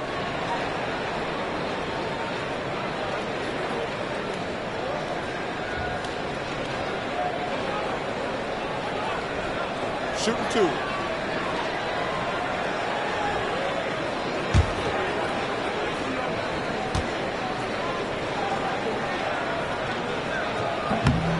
And the first one at the line is good. Yeah, for some reason, McCollum has always flown under the radar. But he's a constant threat to score 20-plus points, and he does it efficiently.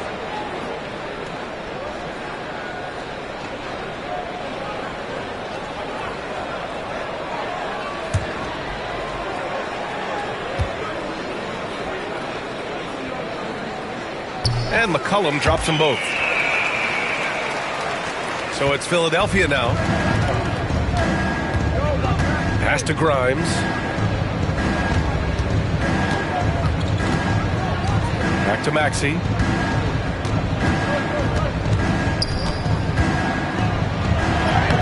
Count that one. He's scoring at a nice clip. He's 6 of 9 tonight.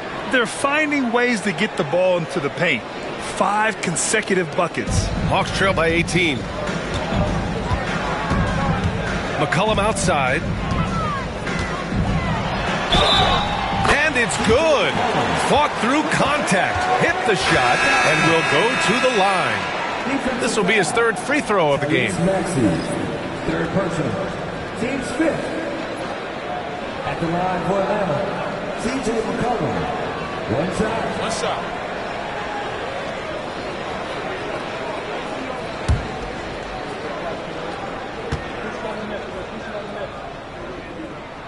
The free throw drops for McCollum. And he's showing a little more aggressiveness, getting himself to the line here in the second quarter. Pass to Embiid. The 3 is up. It goes again. His 6th basket in 7 tries. Oh, nice play by Embiid. Not just holding it, moving the ball. For 3, McCollum. And it goes. That makes him 9 for 13 now. Exchanging buckets from downtown. That's been a staple of tonight's game. Yeah, sometimes you get in a shootout like this, but you just hope that you can get a stop first. Hawks trail by 15. Here's Kuminga. He had a 12-point outing in their last game against Indiana. Yeah, and the effort on the boards last game gave them that many more chances. Hey, kept it simple. No reason to get fancy right now, B.A. Yeah, he's just looking to find shots and produce for his team. Screen by Embiid. Oh, it would have counted had it fallen, but it is offline. And so it's Philadelphia in command with a 13-point lead at the end of the quarter. They put in work down low, getting in close and scoring in bunches. All right, Allie's ready to go. She's courtside. Hey, Allie. Joel, the reserves have been awesome so far. What are you seeing from them? The bench has helped us a lot. They've come in, they scored the ball, they've gotten stopped, so we're going to need them to keep it going. Helps to have backup. Good luck in the second half. Appreciate it, Allie. And we'll be coming right back after this break. ready for the third quarter.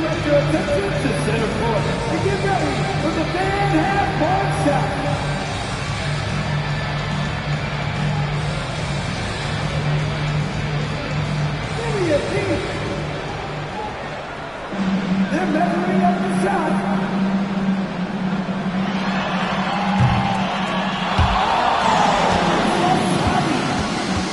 One more time, a round of applause for the participants.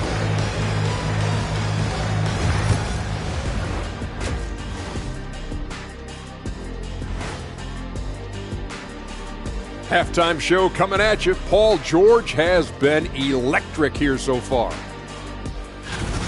Well, he's not letting the defense chase him away from the shots he wants. He's dictating the action, and he has the team in a good spot. Because he's been so efficient with his scoring as well. That's a good way to maintain your lead. Now it's time to check in on how the Rookie of the Year race is shaping up. We're in the home stretch. I don't know if I call these guys rookies now. Yeah, and we have some pressure-filled games coming up. In addition to everything else, we'll see who has that clutch gene. And that's a wrap on halftime. Thanks for watching as we send you back to BA to call the second half.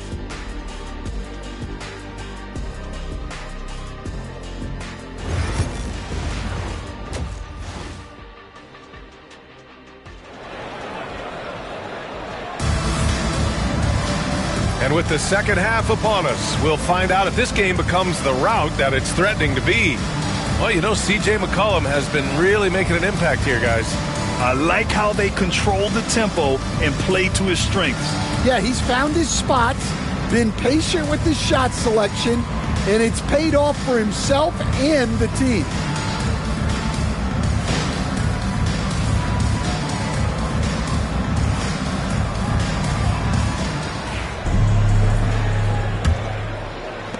The Sixers lead by 13. Kuminga is out there with Jock Landale. Then it's Buddy Hield. Then there's C.J. McCollum. And it's Johnson in at the 3. So that's the lineup for Atlanta. Here's Grimes. Uses the glass on the layup. Grimes has got 5.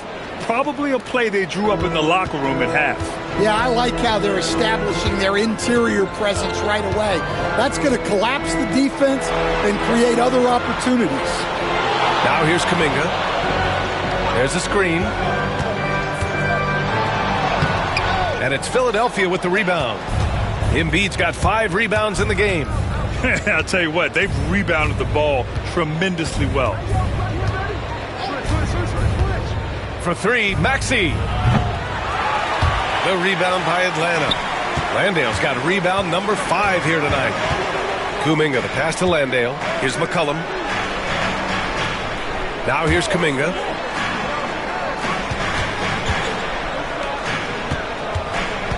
Back to Johnson. Just 5 on the clock. Landale with a screen. Fires, top of the key. There's the triple. Paul George pulls down the board. George has got his 4th rebound in this one. Here's Oubre. So it'll be 2 free throws. He was fouled in the act of shooting. And the level of activity these guys bring to defense is special. Here are the league's leaders in steals. 5th best, Paul George. And he's such a plus defensively for his team. Those steal numbers scare opponents and lead to fast break buckets.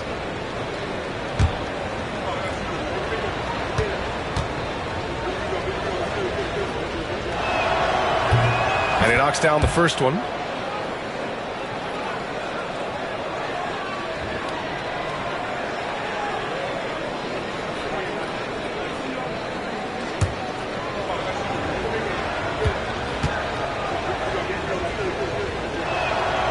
And so Oubre nails them both. And we're just about a minute and a half into the third quarter of basketball. Maxey against McCollum. Hield, a screen on Maxey. There's McCollum with the 3. He can't hit that time. That's staying connected to the shooter and timing the contest. Pass to Oubre. Embiid against Kuminga. Here's Maxey. Back to Embiid. No good on the shot. Hawks trail by 17. Here's Johnson. That's good, and it's McCollum with the assist. McCollum's got 4 assists in the game. Yeah, they get one to fall. Now 1 for 4 to start the third quarter. Now here's Maxey. 13 points in the game. And score it. That now makes him 7 for 11 in this game. Sometimes the D likes to get physical with Maxey, but he has no back down in him. To the paint. Here's McCollum. Rebound by Philadelphia. They've come out a little cold after that halftime break. Just 1 of 5 from the field to start the third quarter. Pass to Oubre.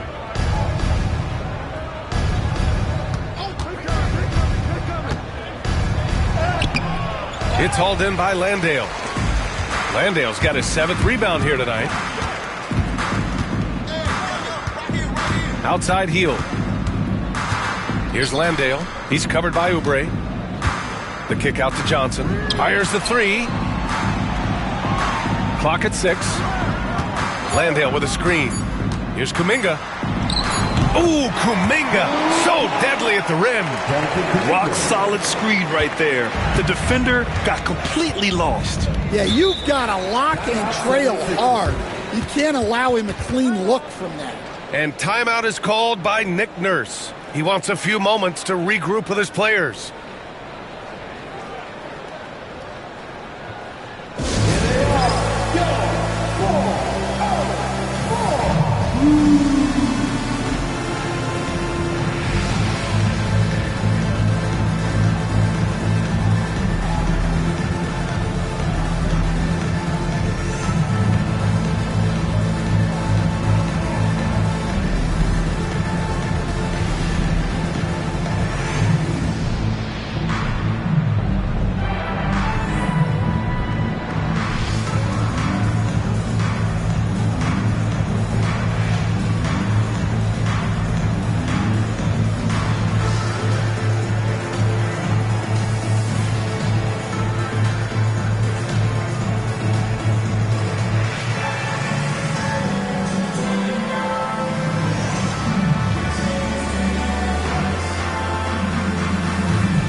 A little under 3.5 minutes off the clock now in the third quarter. Oubre on the wing. He's watched by Kuminga. Hammers the lob through.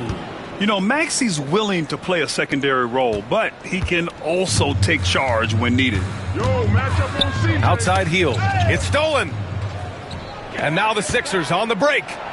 They're really in control on both ends of the floor right now, forcing turnovers and finding easy points while the other guys struggle to keep up. Maxey against McCollum. Pass to heel. Three-pointer. That's good, and it's McCollum with the assist. McCollum's got his 5th assist in this one. Yeah, no hesitation from the veteran heel. A dangerous scorer in these catch-and-shoot situations. Now here's Oubre. 9 points in the game. Screen by Embiid. Down low. And then Embiid with the dunk. Putting that pass right in his stride. Didn't have to slow up and was able to complete the play. Johnson on the wing. McCollum against Maxey. Now here's McCollum. He's closely guarded. That shot off the mark. Some solid defense from Maxey. And he makes it on the layup. Maxi's got 21.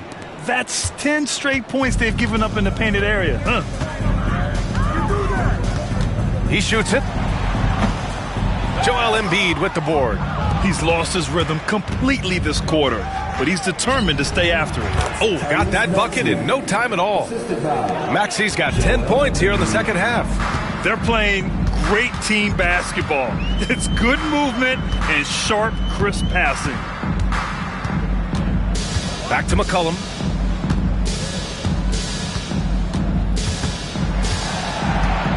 Pulls it from the top of the key. Count that bucket. He's got 24. Well, when he finds his flow, McCollum can be a thorn in the side of a defense with how he can fill it out.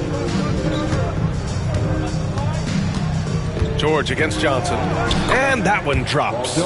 George has got 11 points. These defenders really need to man up, particularly in the lane. And so it's Quinn Snyder here calling timeout. He wants to give him a breather and talk things over. Protecting the rim has to be their top objective right now.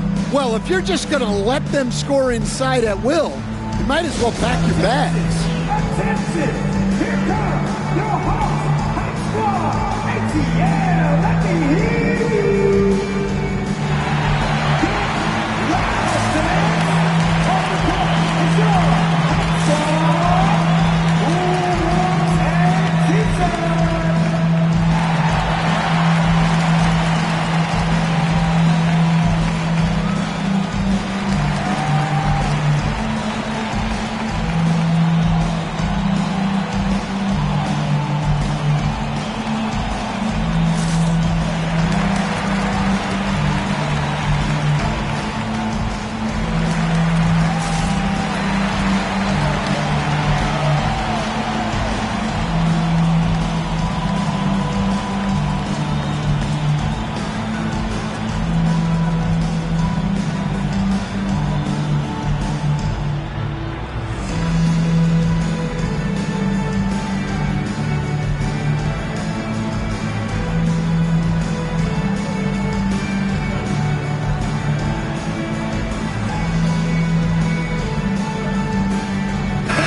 Checked in for Kuminga. All right, let's have a look at which team scored the most second chance points in the second half of the season. Number 5, the Hawks. This team knows how to get it done on the offensive glass. And ever since the break, they've been putting in work and collecting a nice pile of second chance buckets.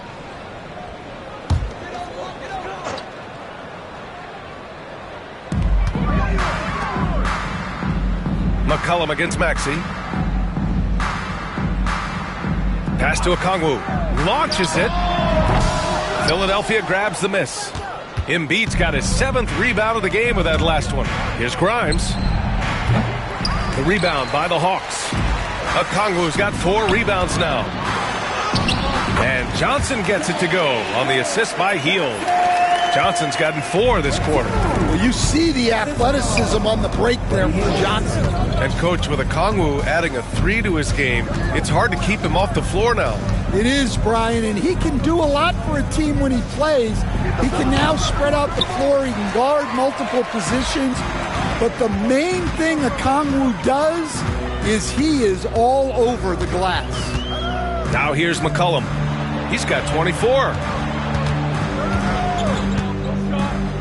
Johnson inside. Shot clock at 6. Embiid against Hield. Another one falls for Atlanta. We all know Hield is a shooter through and through. Love seeing him get room to fire from there. Maxey passes to Embiid. Back to Maxey.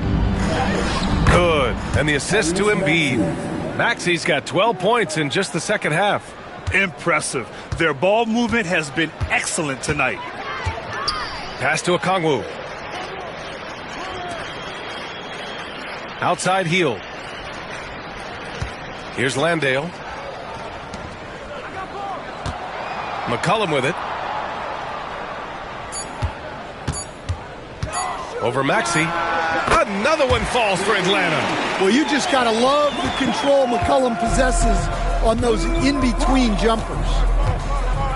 Over to the wing. Back to Maxey.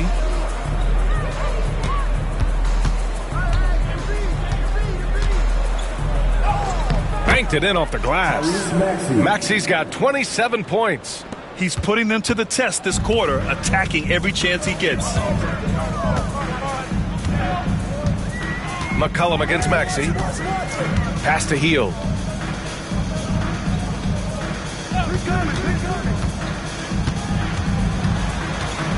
Johnson with it. The three ball.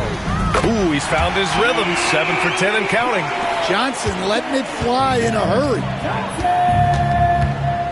Outside Oubre.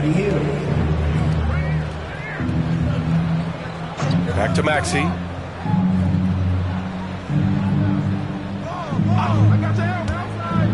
Inside. Here's Embiid. And then Embiid with the dunk. Yeah, smart play there by Maxey. Opening things up for someone with the pick and roll. Pass to Hield.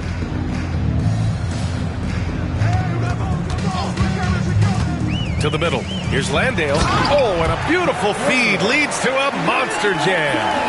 I guess you don't need two hands when one will suffice. Hey, as long as you don't lose control. Outside Oubre. Back to Maxey. That one falls. Maxey's got 16 points here in the second half. Their defense just falls apart once the ball goes inside. To the left side wing. To the inside. Here's Johnson. Oh, and Johnson slams it in. Yeah, plenty of power behind that move from Johnson. The Sixers lead by 17.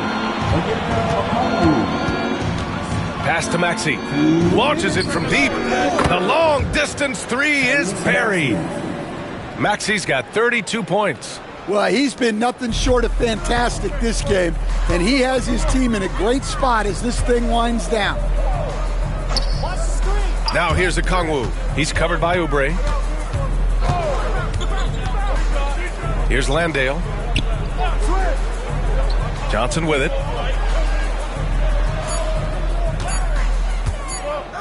Shot from the wing. That one goes. And that's his 9th made shot in 12 attempts. It's obvious he's taking it upon himself to try and keep them alive.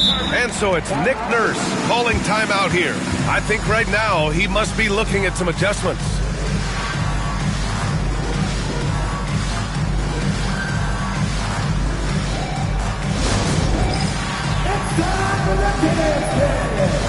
If you see yourself on the big screen, then you know what to do.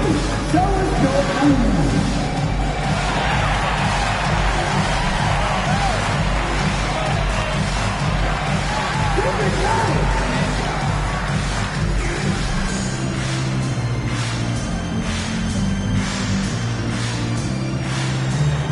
Nice job. Love it.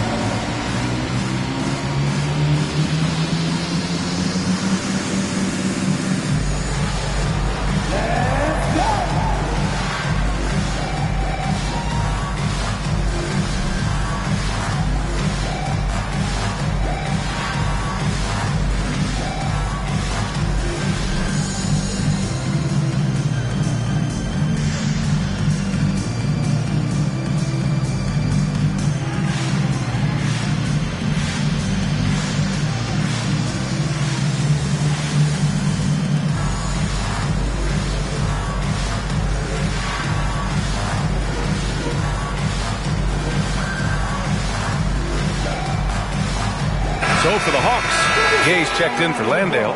Alexander Walker comes in for Johnson. And Daniels is subbed in for Hield.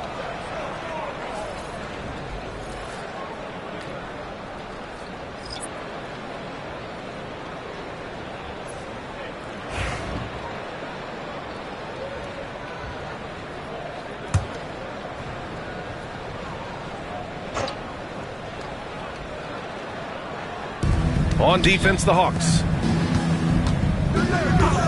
Maxey passes to Drummond. There's a minute 12 left in the third quarter. And here's Lowry from the arc. Rebound Atlanta. Outside, Alexander Walker. Oh, the dunk by Okongwu. Did you guys see that? What an insane slam. Man, you got to have some hang time to pull that off. And he lobs it up top. Nice pass. You have to appreciate the way Lowry plays. He sees it all. Pass to McCollum. Here's Gay. Drummond defending. Back to McCollum. Oh, and there's the whistle on the shot. So 2 free throws for him coming up. It's going to go on Tyrese Maxey. Man, good whistle there. This will be his 3rd trip to the free throw line.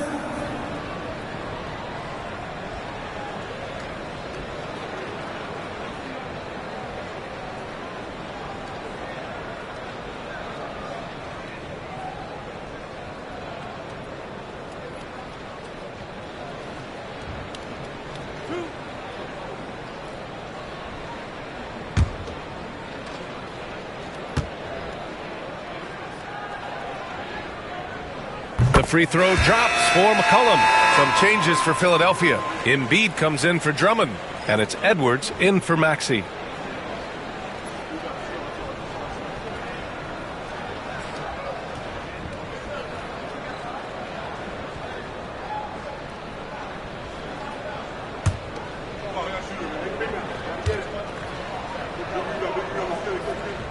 And McCollum drops them both. There's 39 seconds left in the 3rd quarter here. Lowry, the pass to Embiid.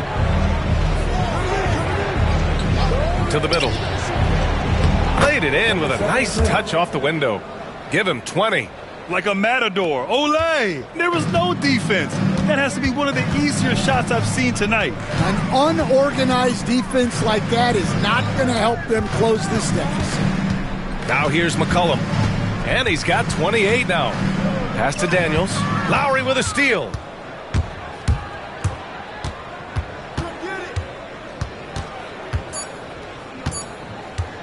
From the arc.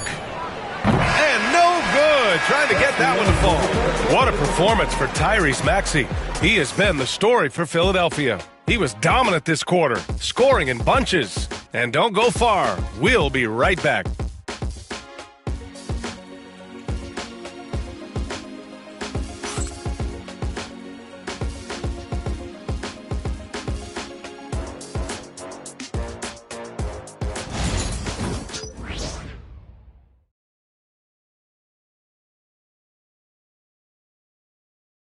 And let's take this opportunity to show you our State Farm assist to the game. He's always near the top of the list for this honor. I mean, passes like these are his specialty. Well, he's a consummate floor general, surveying the defense and delivering the pass on time and on target. And we reach the 4th quarter in a game that may already be out of hand. Taking a look at Philadelphia. We've got Kyle Lowry. Joel Embiid is out there with Edwards. And it's Yabusele in at the 4. And so Lowry will bring it up for the Philadelphia 76ers. It's an 18-point lead. The 3. Gets the 3 to fall. Lowry's gotten himself going here. His first points of the game on the deep ball. Outside, Alexander Walker. And stolen by Edwards.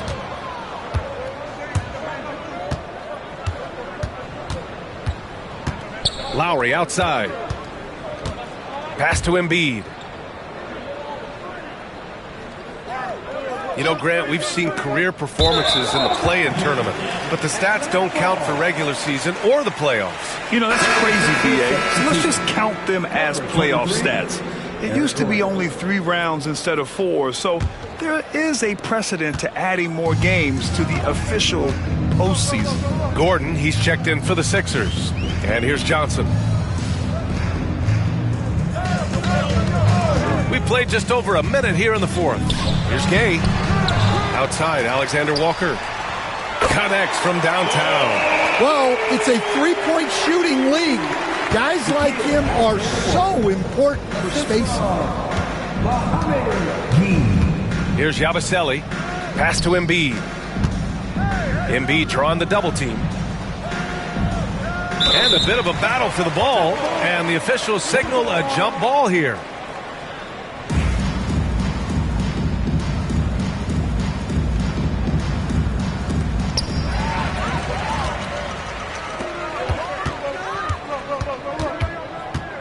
On the wing, Alexander Walker. He's guarded by Lowry. On the wing, Alexander Walker. Pass to Daniels. 6 on the shot clock.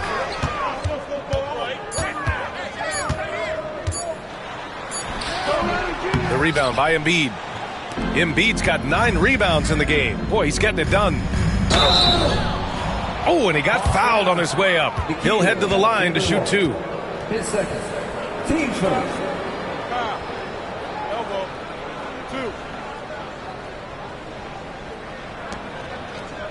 2. And guys, let's get your take on the scoring breakdown for the 76ers.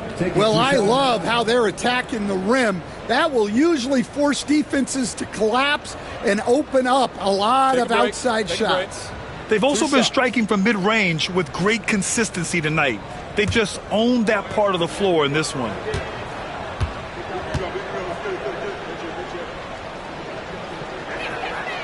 That free throw, no good.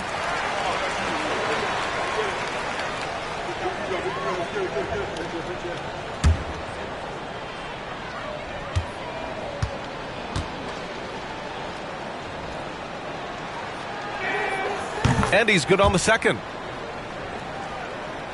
We're about 2 minutes into the fourth here.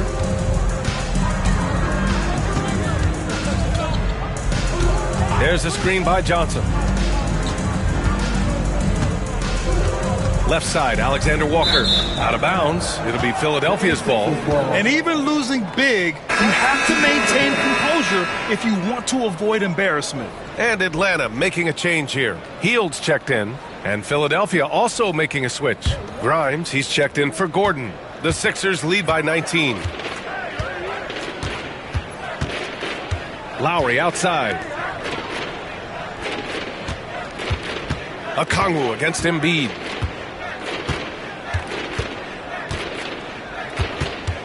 Down to 5 on the shot clock. And the foul is called. He missed it, so he's got a couple of free throws coming his way. Molding himself into one of the most dominant centers in the league, Embiid has really come into his own. 2 shots. Shoot 2.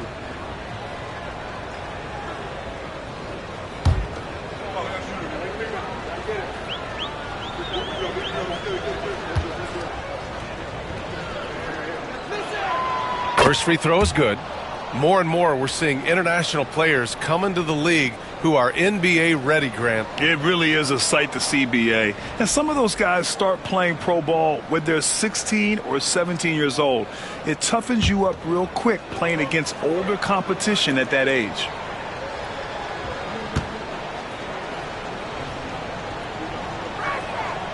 And Embiid drops them both.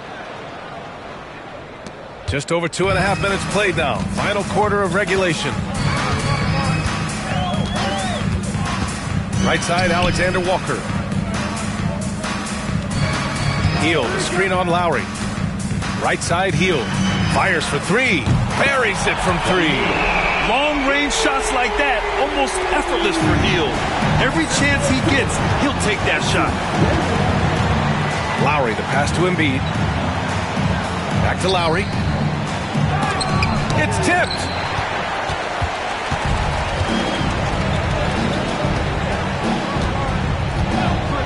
Here's Daniels.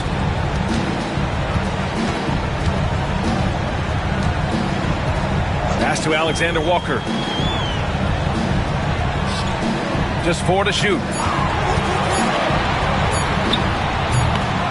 Takes a big high bounce and goes in.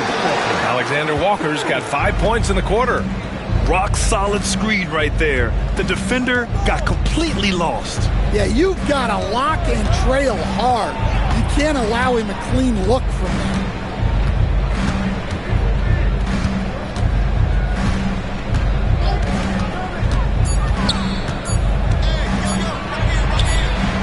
Nice D from Alexander Walker. Hawks trail by 16. Johnson passes to Daniels. Back to Johnson. Crafty move. And again, it's Atlanta. That's great execution. They take advantage of a high percentage look.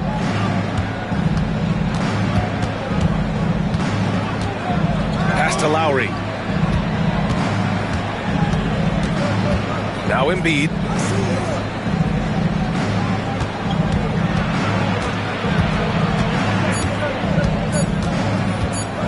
Puts up a three. That shot is off.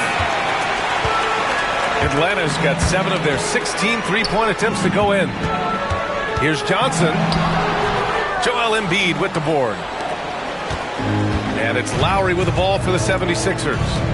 22 is their biggest lead. The ball's knocked loose.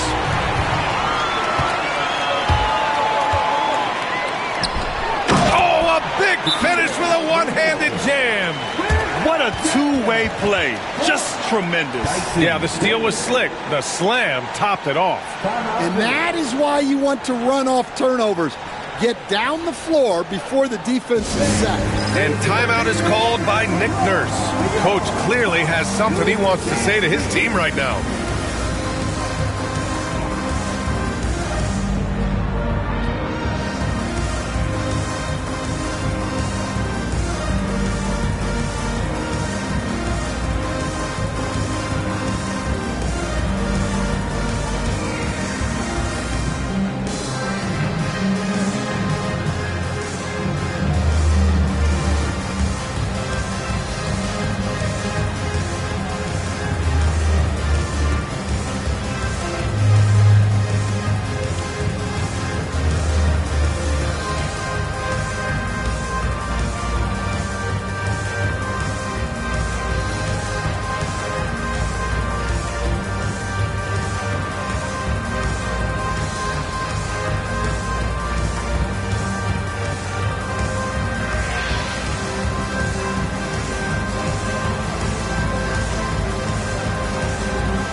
Comes in for Okongwu. And it's C.J. McCollum in for Daniels. Oubre, he's checked in for Philadelphia.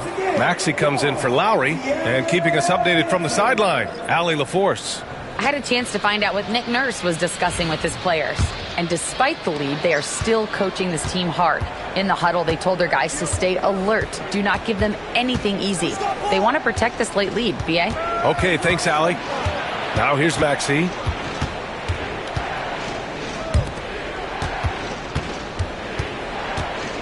Just 5 to shoot to stop the drought. Philadelphia with another miss. Well, he hit a couple of threes in the first half, but none since then. Now here's Johnson. Defense is right there. Good on the shot. Johnson's got 4 points this quarter. Terrific energy at both ends to sustain this run. Yeah, it's normally the defense that fuels a comeback, but let's see how much they have left in the tank. Hawks trail by 10. Throws it up high. Oh, and Johnson slams it in. They've been aggressive during this run, but they've also played under control. Yeah, you know, I like how they're not relying on just one guy to get it done. They're sharing the ball and keeping the defense guessing. And just a very well-built guard. You know, Maxey is so hard to slow down around the rim. Tyrese Maxey taking 2 shots.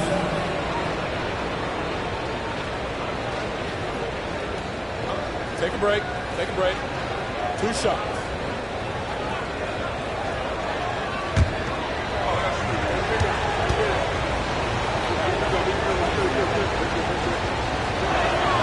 And he makes a first.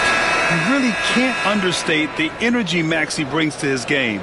Not just effort level, but his attitude and how that spreads to his guys out there. And the Hawks making a change here. Kuminga's checked in. George, he's checked in for Philadelphia.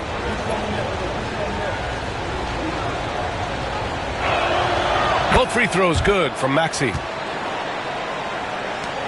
And here are the Hawks now. They're on a 16-5 run. McCollum pass to Landale. Back to McCollum. And the layup is good off the glass. McCollum's got 30. And what's working here, each guy is willing to make the next pass. Pass to Maxey.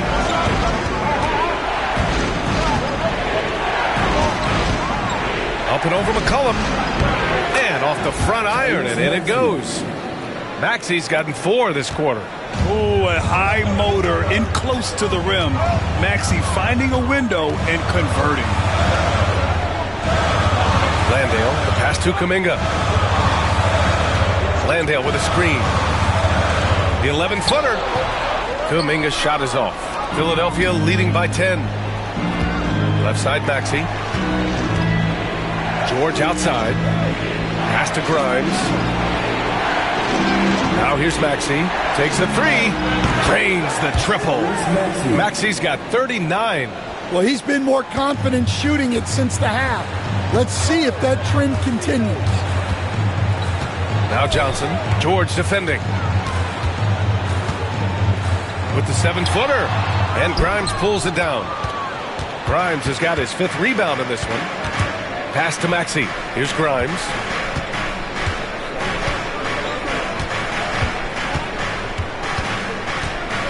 Embiid a screen on Johnson. And the whistle blows. It's going to be on C.J. McCollum. That's his first foul of the game.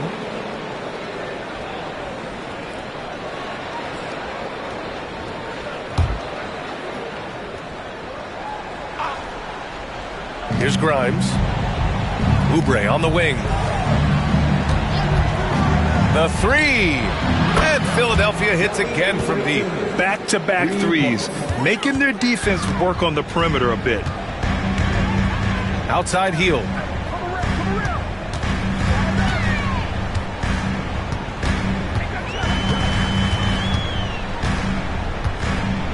There's the screen by Johnson. Shot clock at 6. Shot to stop the run. And it's Hield missing. The Sixers lead by 16. Pass to Maxey. Here's a look at the schedule for Philadelphia. On Wednesday, they're off to Toronto to face off with the Raptors. And then on Friday, they head back home to host the Indiana Pacers. In that game against the Rockets, you'd be hard-pressed to find a more even pairing in the league. That one promises to be a really closely fought battle.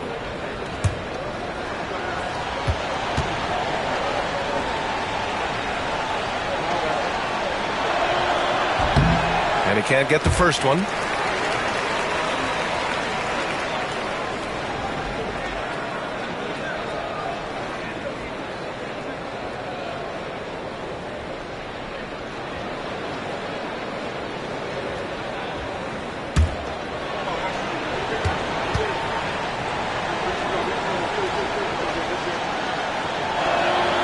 He hits the second from the line.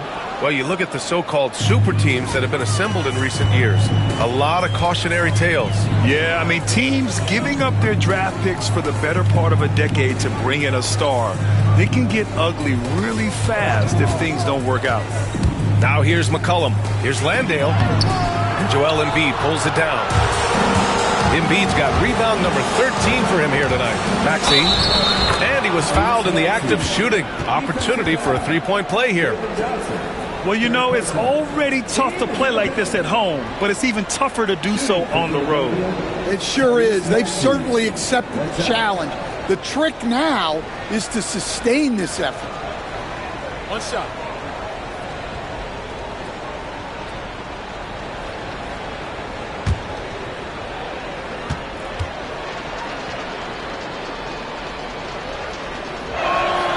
That free throw's good from Maxey. He couldn't get to the line once in the first half. Coach must have really talked to him at the break. To the paint. Here's Landale. And it's flushed down. A nice jam. Well, he's a crafty combo guard. You got to love seeing McCollum play the role of distributor there. Pass to Grimes. Maxey against McCollum. Now George.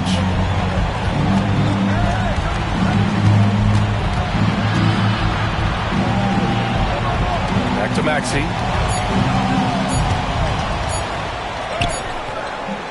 It's hauled in by Landale.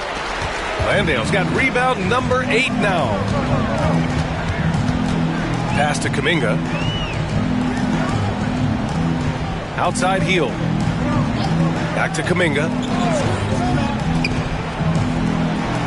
George against Johnson. And there's the screen. Shoots over George. The shot by Johnson, no good. And the 76ers with possession. They're on a 14-4 run. Embiid inside. Landale's there. And the basket by Embiid. Embiid's got 22 points. Gotta love how they've just maintained their intensity, even when they're this far up. Yeah, and at this point in the game, just protect the ball, make smart decisions, don't give them a chance to get back in the game. Now here's McCollum. So it'll be 2 free throws. He was fouled in the act of shooting. Grant, it seems like teams today are much more data-driven than in years past. Yeah, I agree, B.A. It's much more sophisticated. And, of course, coaches and executives are still watching the games and forming their gut opinions. But now those impressions can be cross-checked with the numbers.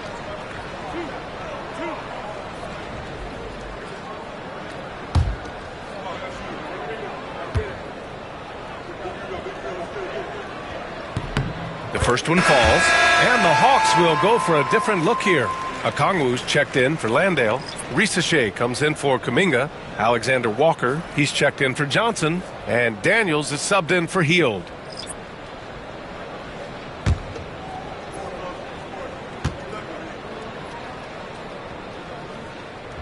And he makes the first, but misses the second. And that's a situation where you must make them all to get back into the game. And this one hasn't been in doubt for a bit now. They came out on a mission, and you can bag up this win for the 76ers. Hey, if you get yourself to the line and cash in on those opportunities, you paint your opponent into a corner. Yeah, they were so successful with that all night. Aggressive, fearless, whatever you want to call it, they really pushed the action and got rewarded. And they're getting ready to notch their 33rd win of the year. And having this win on the books might give them a little mental advantage the next 2 times these squads meet. And when you look at the game, the one thing that helped fuel this team to victory was the efficiency for Tyrese Maxey. Yeah, and I loved his attitude tonight. He really had that scorer's mentality. Absolutely no one was stopping him. Here's Daniels. Pass to Risache. There's McCollum with the 3. He's off on that one. And he probably thought he was going to bury that one. Lowry outside. Outside Maxey from behind the arc. Rebounded by the Hawks. 16 seconds left in the fourth quarter here. Pass to Risache.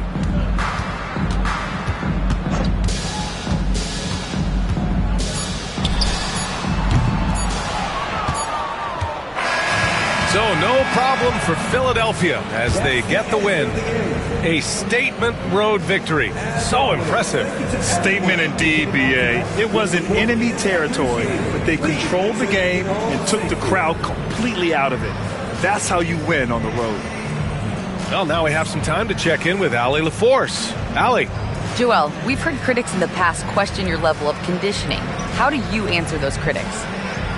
I'm just going to keep on doing what I've been doing this year and not being healthy. And I haven't been injured. And I'm going to try to keep that. I'm going to keep that way. So we'll stay locked in and wishing you the best health. Thanks, Joel. Allie, thank you as always. Well, folks, that's going to do it for now. Alongside Stan Van Gundy, Grant Hill, and Allie LaForce, this is Brian Anderson saying thanks for tuning in to the NBA on 2K Sports. And time now to introduce our player of the game, Tyrese Maxey.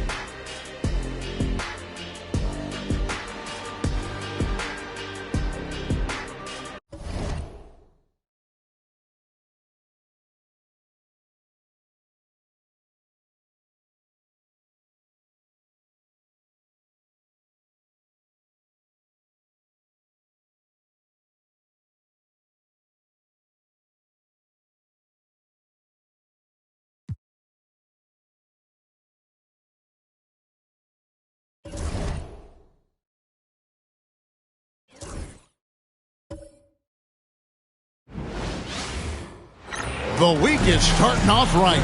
Monday night, and 2K Sports presents the NBA.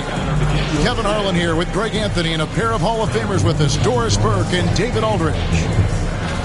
And here's a look at some numbers for Jason Tatum. And guys, how about the surge of offense he's experiencing right now? These last 5 games, he's been a machine at the offensive end. A different score than he had been earlier in the season. We'll find out if he can keep it going here tonight. The starters for the Utah Jazz. Walker Kessler is out there with Jackson. Then it's Lauri Markkanen. Then it's Vince Williams. And it's George in at the point guard. And for the Celtics, the small and power forwards, the star pair of Brown and Tatum. The guards are Pritchard and White. And it's Vucevic in at center. And teams getting geared up, Greg, for the stretch run. Does that give you extra motivation as a player? Oh, yes. Seeing that finish line can really help you out down the stretch. As a player, ending the year strong is key, whether you're in the playoff race or in the lottery. Now, here's Markkanen.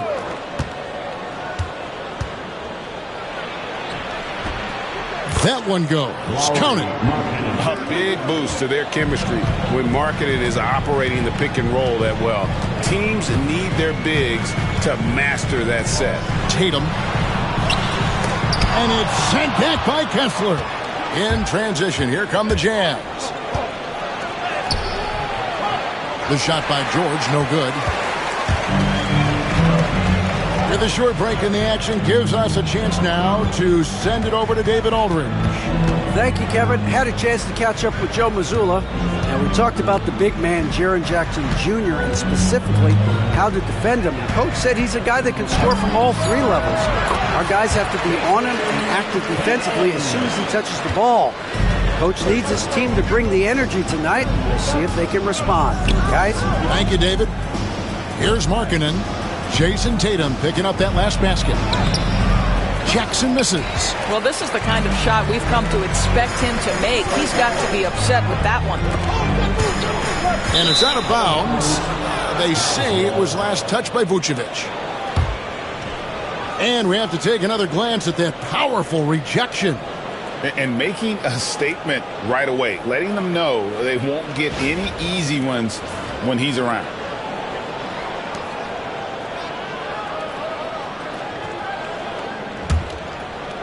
Just around a minute and a half into the first quarter. George looking over the floor. Pass to Jackson.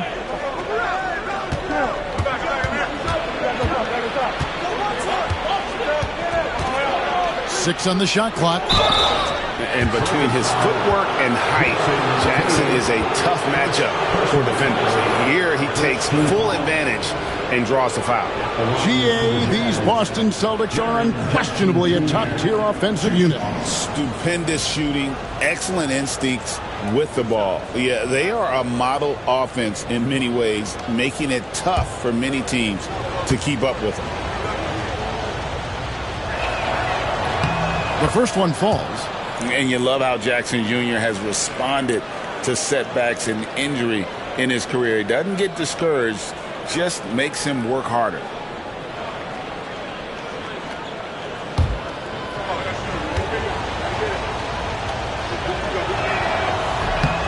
Both good from the line that time. Boy, a really soft touch on display. It is a luxury to have a big man who can hit from the line at a consistent rate. Pritchard passes to White.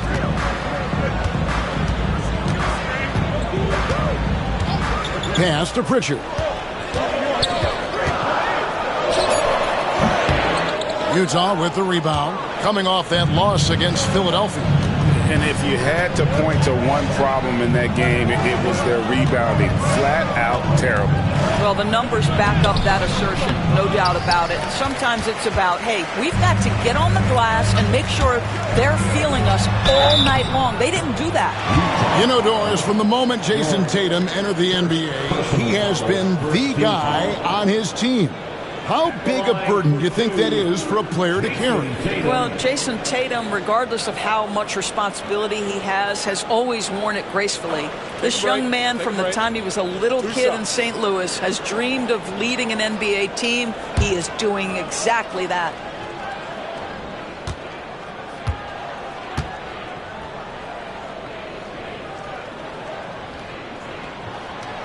That one is off. And you watch Jason Tatum, year to year, he is a model of consistency across the board. The numbers are pretty similar, and the effort never wanes.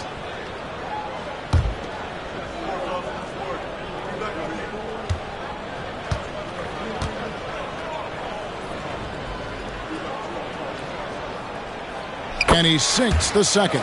Doris, when you think of the Utah Jazz, where do they fit in a very competitive Western Conference? Well, think about it, Kev. The Gobert and Mitchell era was successful, but they couldn't get to the ultimate prize. So then you trade those two players away, you get a load of picks. This is the direction you've chosen, but now it's going to take some time and some patience. Here's Pritchard after the made shot from Lauri Markkanen. Here's Brown. Plays it up and makes it in. Well, this is where the powerful frame and explosive athleticism of Jaylen Brown becomes a problem for the opponent. Nicely done. Kessler against Vucevic. Markkanen from outside. The shot, no good. Celtics have gone 2 for 4 from the field so far today. And here's Tatum for 3. Markkanen pulls it in. And even against defense as tight as that, you almost expect him to still bury those. Back to George. Outside Jackson. To the paint. Here's Markkanen. In the hoop for his third make from the field. He's 3 for 4 thus far in the contest. How about that? Markkanen able to take the contact and play through it. Big time finish. And so Joe Mazzulla calls for the timeout. And coach has decided they need a moment to talk things over. It's time for Dance Dance. If you see yourself on the big screen, then you know what to do.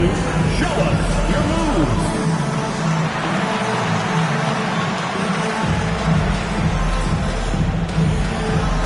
Next dancer.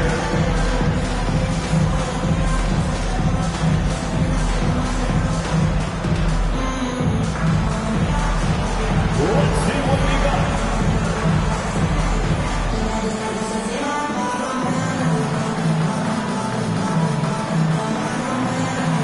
Dancing machine.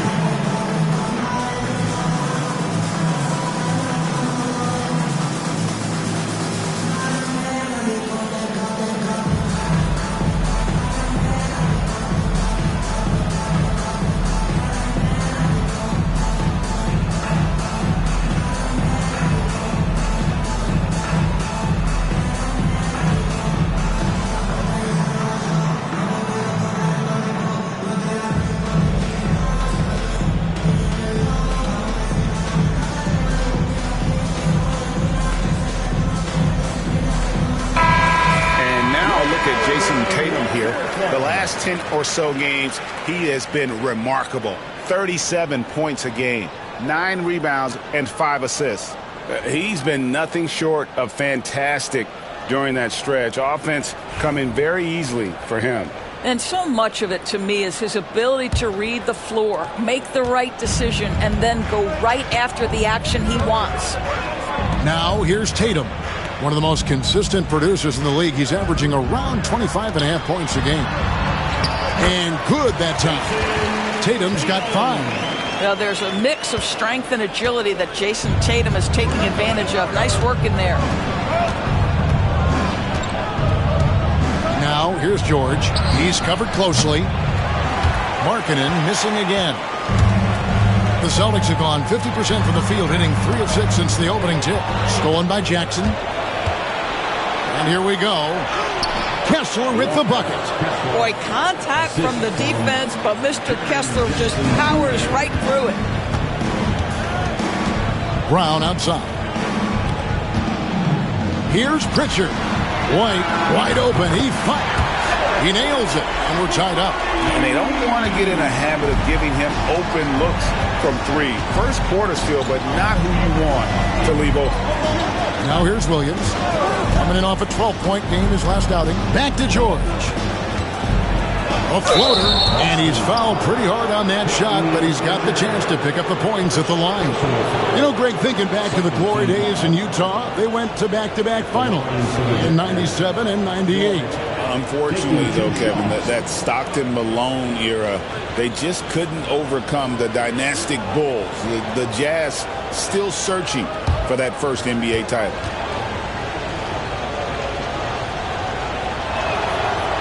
And he can't get the first one. Doors, some great shooters on this Boston team, but at times, don't you think they settle from the perimeter? Well, Kevin, obviously this is a coaching staff that puts a heavy emphasis on three-point shooting. They led the league in makes, they led the league in attempts. But obviously your two best players, Jason Tatum and Jaylen Brown, with their size and athleticism and driving ability, you want to try to find the right balance. They do a great job of that. Name a type of shot Keontae George can hit it, more than capable of scoring at all three levels. Richard, and the Celtics another three. I'll tell you, he'll take that all day, every day. I'm sure he was shocked to find himself that wide open. Outside Jackson. Three-pointer, Markkanen. It's good. The assist this time from Jackson. Markkanen's got 9. Well, I absolutely love the way this guy has controlled the pace tonight. They've been able to play the style they want. Brown wide open. He fires. And the Celtics another three. Defensively, they just look out of sync, not closing out on the threes in time. Now George. Looking at the numbers, he's averaging about 20.5 points a game.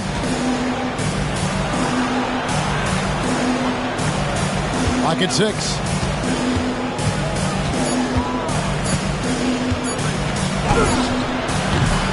Rebounded by the Celtics. This is their first chance to take a look at the Jazz this season. And this is a matchup that can frustrate them as they came up empty in their 2 games against them last year. Here's Brown, and it's wide right. It's off the rim. Utah has gone 1 of 3 from beyond the arc so far in the game. Markkanen against Vucevic. Markkanen can't get it to go. For Boston, they've gotten 6 of 11 shots to go down so far. Pretty nice shooting. Tatum kicks to Vucevic. Outside, White. Celtics passing it around. 8 feet away. That one a little long.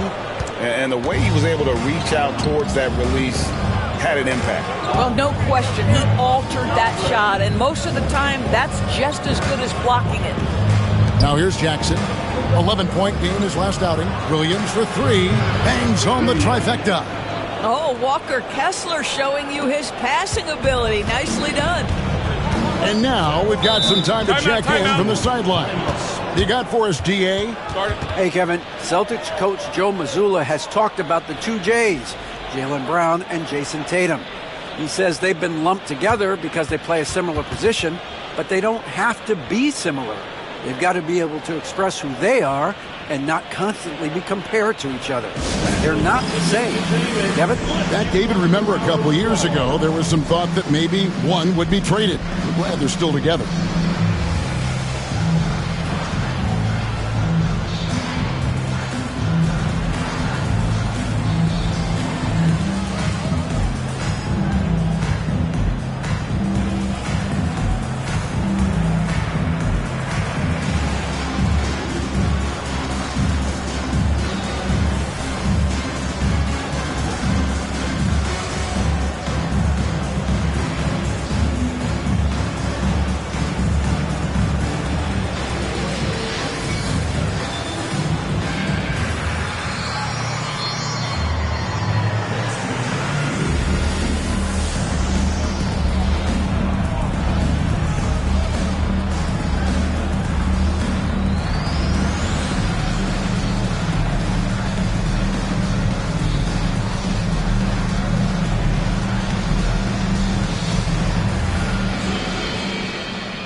Celtics making a switch here. Boucher is checked in. Utah also making some changes. Sensabaugh is checked in. And it's Collier in for Keontae George.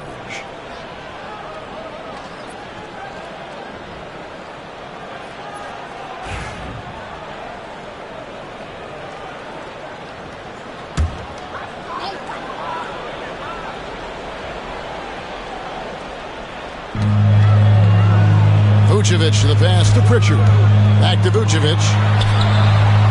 Kessler with the rebound. They've been beating them to a lot of those loose balls and rebounds here to start. Always going up for the alley-oop here. Hammers the alley-oop through. Exactly where Kessler gets so much of his offensive performance done, right at the cup. DB, one thing about Kessler, he will challenge anybody at the rim. Wow. There's no question, Kevin. Walker Kessler is one of those guys who's not afraid to get dunked on. He is a rim protector of the highest order. He's going to win some, he's going to lose some, but he's always going to try to do his job. Here's Collier. Taking a look at the scoring numbers, right now he averages about 9 points a game. Pass to Markkanen. Shoots over Brown. Markkanen can't get it to go. Boston trailing. To the middle. Here's Vucevic. And the rejection by Jackson. To the wing on the left. Here's Collier. Off target with his three. Boston's gone 3 of 4 on three-pointers in the first quarter. Doing well from long range. Out to White. Fires it up. A rebound by the Jazz. Well, they'll be happy with that look, even though it didn't fall. I think expect them to go back to it because that's the kind of shot this offense is designed to generate. He muscles it in through the contact, and they call the foul. He's on his way to the free throw line. Yeah, and there it is again. On a lot of their possessions this first half, they've established great inside position. And guys, let's get your take on the scoring breakdown for the Jazz. How about the ball movement so far? I mean, the unselfishness, everyone here just playing for one another, and that can be infectious. Another big component of their early game tonight has been points off turnovers. Great job converting on those chances. Celtics trail by 4.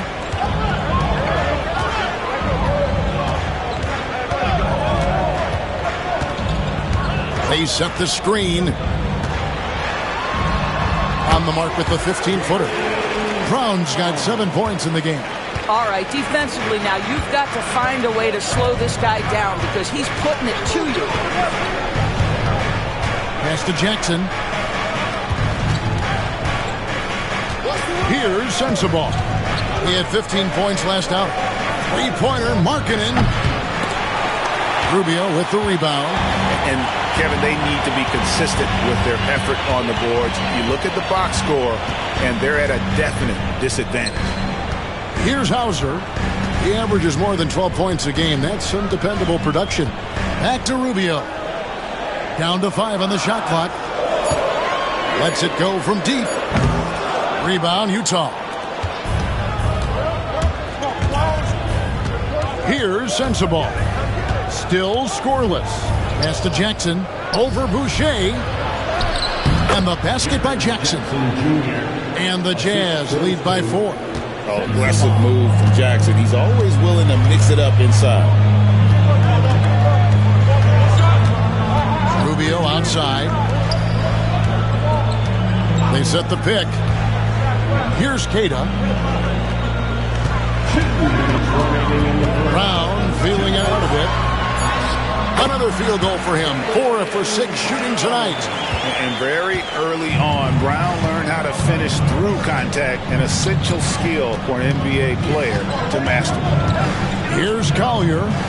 14 points from him the last game against Philadelphia. Tatum, he's checked in for the Celtics. Utah also making some changes. Lebowski, he's checked in for Walker Kessler. Love comes in for Jaren Jackson. And Georgia subbed in for Markkanen.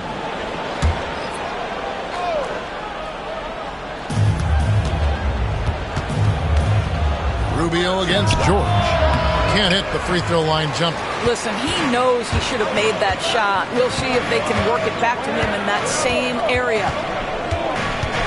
Hauser the pass to Rubio. Now Tatum. Shot clock at 6. Pass to Hauser. And they're unable to get the tying basket there. Utah leading. George with the ball. Makes it off the glass. They are just killing them on the interior.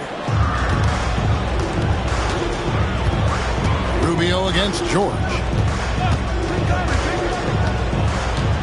Rubio looking around.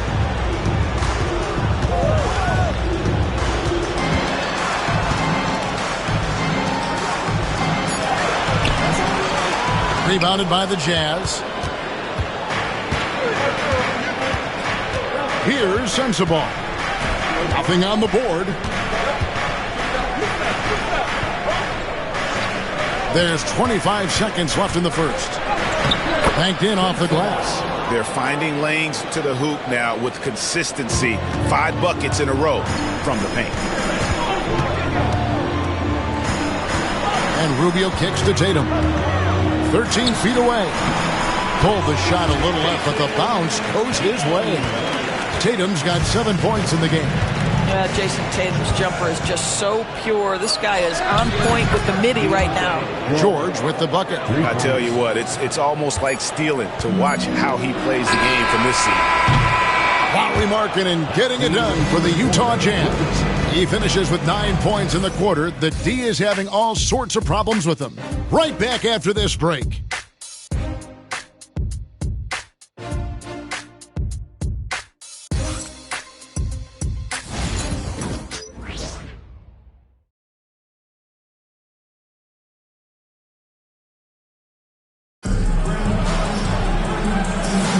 And hope you've enjoyed the broadcast so far. Halfway through the first half in this one. And the guys, what's your take on Utah so far? Well, you come in thinking they're going to settle for perimeter jump shots. Think again. They've certainly made the commitment to pounding the basketball into the painted area, and boy, is it paying dividends. And here's Tatum. He'll bring it up for Boston. They trail by 7. Well, Greg, over the last few seasons, one area of consistency for the Jazz has been their rebounding. Yeah, and they have some size, and they make controlling the boards a focal point. When you're playing Utah, you better be ready to put a body on somebody. On the floor for Utah, getting going here in the second quarter. We've got Kevin Love. Collier out there with Keontae George. Then there's Filipowski, and it's Sensabaugh in at the small forward. Now, here's Rubio. Still without a basket. Here's Hauser. And he drops in the layup off the glass. Well, everyone's seeking those high percentage looks in the restricted area. Nicely done there. George passes to Collier. Here's Filipowski. Pass to Sensabaugh. The rebound by Tatum.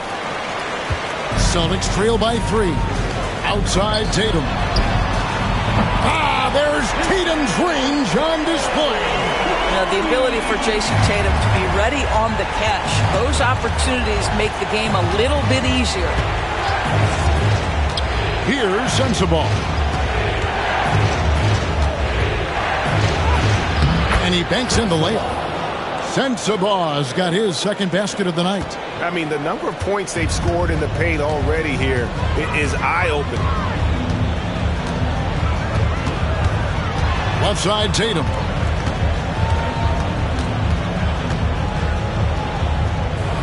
Pass to Queta. 6 to shoot. Shoots over Filipowski. Rebound, Utah. Up next for him, the Grizzlies at the FedEx Forum. That will conclude a 5-game road trip for them. Out left to the wing. Nice ball movement by Utah. And it's Collier missing. Boston has gotten a success rate of just over 50% from three-point tonight. 4 of 7 shooting. Rubio misses. Jazz have gotten only one of their first 4 shots in the second quarter to drop. Pass to George.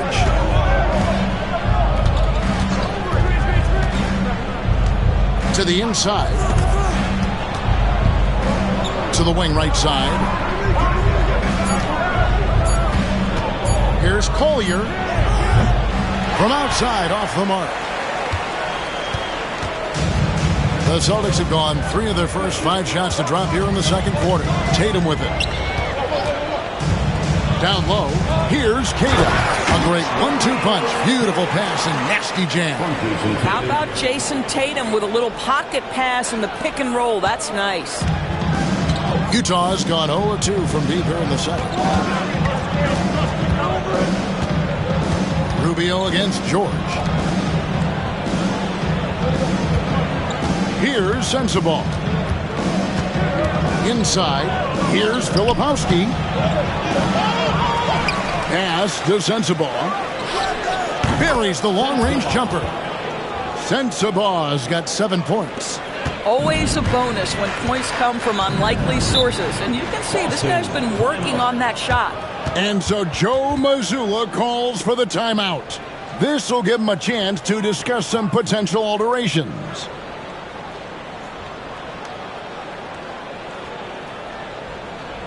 To the floor right now is Celtics Entertainment.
Vucevic, he's checked in for the Celtics. Richard comes in for Ricky Rubio. And the Jazz making a change here.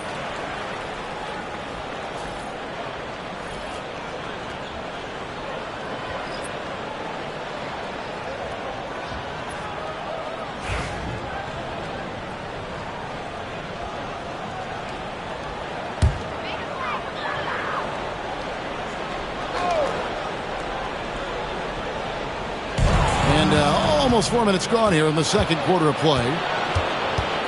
Williams dishes to George. And Greg, you talk about toughness, the compete factor. How does a team create that culture? Call it critical mass. When you have the entire organization and enough players committed to that kind of effort, everyone has to meet that level. And it's Vince Williams with the foul. That is his first foul of the game. And the Celtics making a change here. Walsh is checked in. On to the floor for the Celtics, number 27, Derek Walsh. Pritchard passes to Walsh. Here's Vucevic. And he gets it to go. Vucevic has got his second bucket. You have to admire the confidence of Nikola Vucevic. This close, he's focused on putting 2 on the board.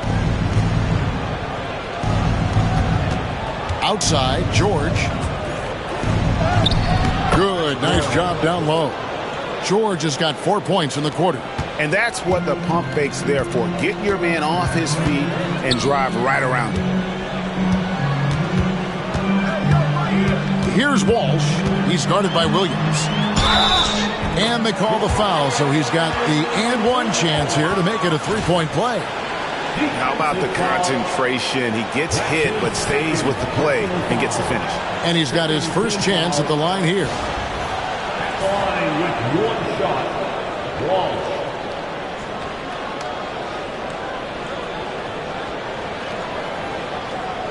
shot.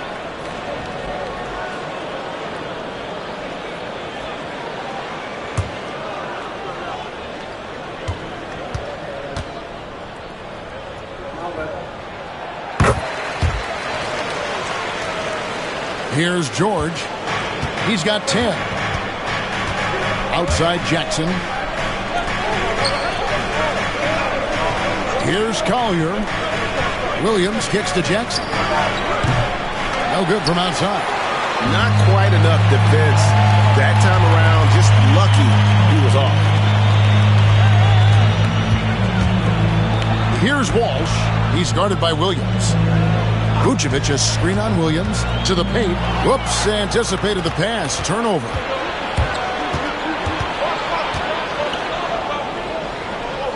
Out to the right wing. George passes to Collier.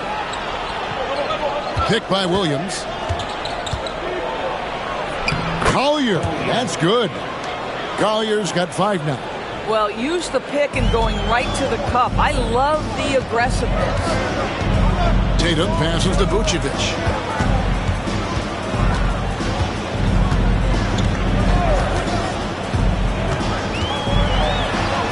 And slam dunk by Vucevic.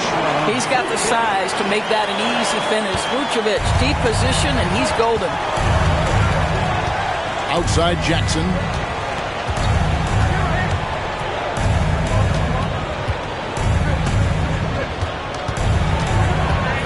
Back to George.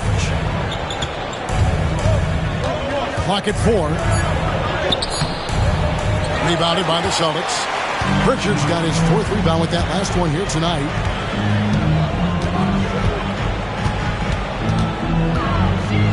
High post Vucevic. Vucevic gets double teamed. Here's Walsh. And no good. Had a chance to take the lead there. And let's head over to the sideline and catch up with David Aldridge. Kevin, thanks. Well, there's plenty of scorers on the Celtics, but Jason Tatum says, I'm going to get my shots. It's just about trusting the process. From experience, I understand that I'm good enough that I can relax and defer a little bit. Then in the 4th, I can score 20 in the quarter. Kevin, it sounds like he's figured it all out. Thank you so much. You know, he can take over at any time, and it's fun to watch. D.A., we thank you for that. Now George, after Jason Tatum missed on that last three-pointer. Shots good by Filipowski. There is an imagination, a creativity. This guy's passing drives the offense. Here's Pritchard, defended by George. Pass to Hauser. Now here's Vucevic. Hauser the pass to Pritchard. Over George. Pritchard gets the bucket. Pritchard's got his 2nd bucket tonight. And a lot of teams avoid the mid-range jumper, but they seem to be using it well. And Will Hardy is called timeout. Wants to talk some things over. Might be seeing some things to adjust.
Brown's checked in for the Celtics. Derek White comes in for Tatum. Markkanen, he's checked in for the Jazz.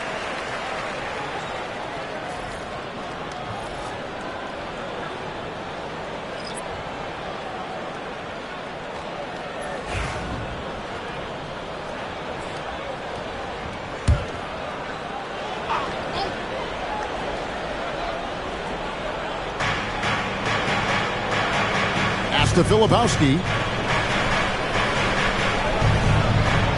Here's Collier. Markkanen down low. He's covered by Brown. Markkanen, good. Markkanen's got 11 points. And it's coming easy for them right now. 5 baskets in a row in the paint. The 7th pick in 2017, Lauri Markkanen. Almost a throw-in in that Donovan Mitchell trade. That's incredible to think of now in the context of this guy becoming an all-star in his own right, Kevin. I mean, Markkanen is a 7-footer who's got efficient offensive numbers, like 50, 40, 90 type numbers. He is an uncommon talent. Throws down the alley-oop slam. Yeah, Markkanen, a big-time athlete. Set that lob up in the air and he'll finish. And here's White. Pass to Brown.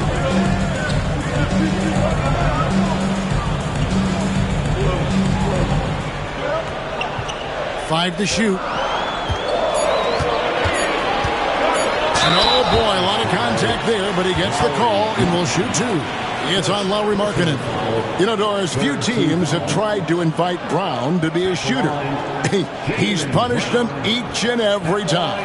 And he's had to put in the work, Kevin, to make himself a legit perimeter threat. And listen, the defense has to make choices.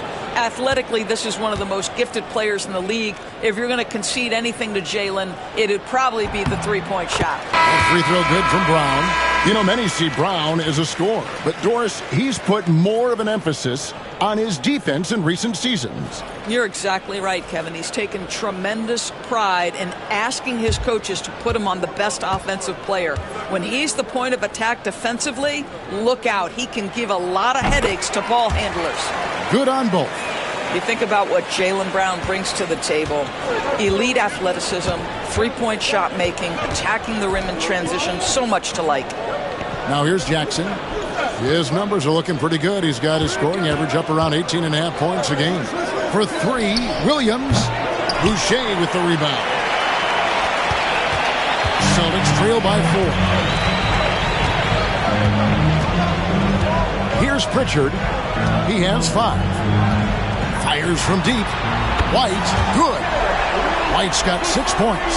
He's not always assertive on the catch, but Derek White, rise and fire from 3-point, and it is on target. Outside Williams. Pass to Jackson. Lets it go with the 3. And Vucevic pulls it down. Vucevic has got 5 rebounds tonight.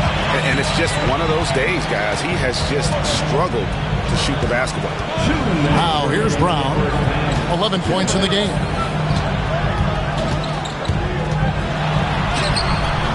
No luck that time in the shot that would have put them on top. Williams in the post. White's there. 13 feet away. Rebound Boston. Boucher's got his 4th rebound in this one. To the inside. Vucevic. Count the bucket coming off a perfectly placed assist. And it's 8 points for Vucevic. Several lead changes going on here in the early portion of this game. It reminds me of that cameo song, Back and Forth. Now here's Williams. Looking at his point production, he averages almost 8 points a game. Well, we know Markkanen can flat score the basketball, and right now he's got his rhythm going. Here's Pritchard, trailing by 2. Boucher finds Vucevic. Over Kessler. And it's Vucevic missing.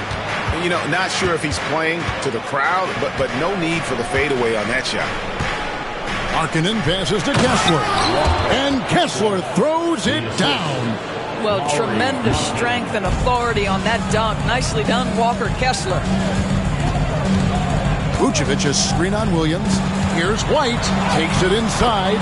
In the hoop for his 3rd make from the field. He's 3 for 4 thus far in the contest. They time it right. They can end this quarter with a 2-for-1. And that's how you want to end the quarters. Outside Jackson, beyond the arc. And Boston with the rebound. Boy, what a nightmare quarter for this guy. He's playing right into the hands of the defense at this point. Here's Pritchard. He's guarded by Williams. Here's White. Wow, drew the contact, and that three almost went in, so he'll go to the line for 3 free throws. First trip to the free throw line for him in this one. And what a season he's had at the foul line thus far. 86% from the line.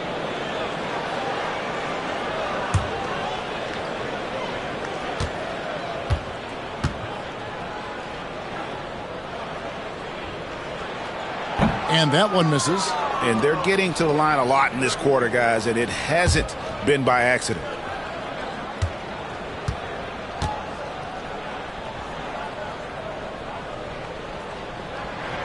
He hits the second from the line. We talk about high-effort players. Well, Derek White embodies that very description. Always working hard, always looking to outwork his opponent.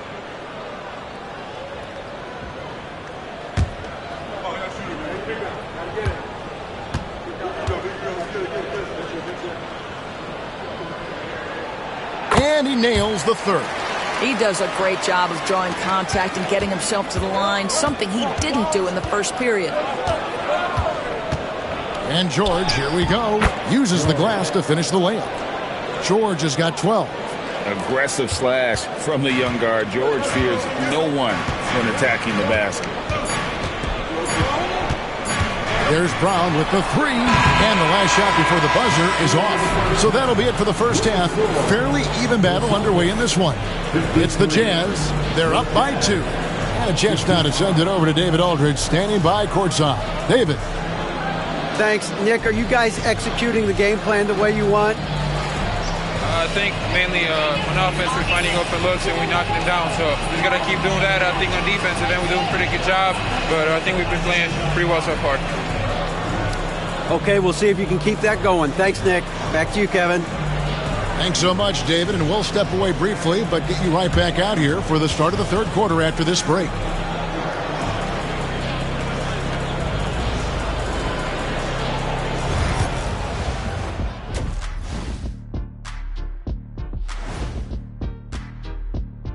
Hello, everybody. No lack of drama tonight. The Utah Jazz might be taking this one all the way down to the wire.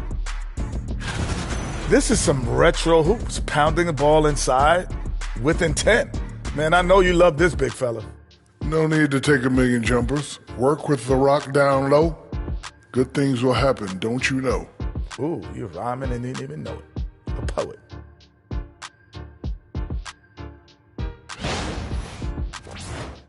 All right, guys, time to see what the fans are saying on social media. All right, guys, Moto Man Trifecta wants to know, when I'm playing 2K as Shaq, why can't I hit free throws even when I green them? Shaq, care to respond? Nope. All those social media questions, Ernie, and you had to choose that one? Man, that's cold. That is cold. Hey, I got to have some fun up here, too. And that'll do it for halftime. We send you back to Kevin Harlan, who has the second half call.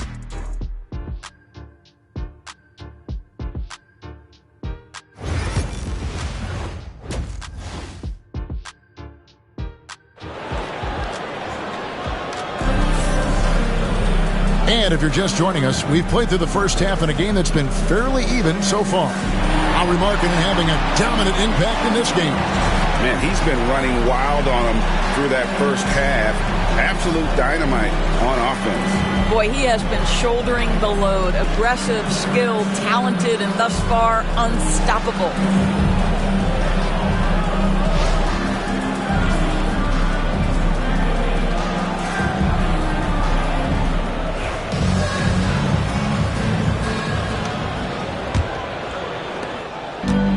Austin's gone to the three-pointer 11 times tonight, nailed 5 of them. And in the front court, Brown and Tatum. The guards are Pritchard and White. And it's Vucevic in at the 5 spot. That's who's in the game for the Celtics. And it's sent back by Kessler. Left side, George. Back to Williams. The Jazz working the ball around now. And George gets it to go. George has got the first points of the second half up on the board for the Jazz. And so Brown will bring it up for the Boston Celtics. 4-point game. Pass to Tatum.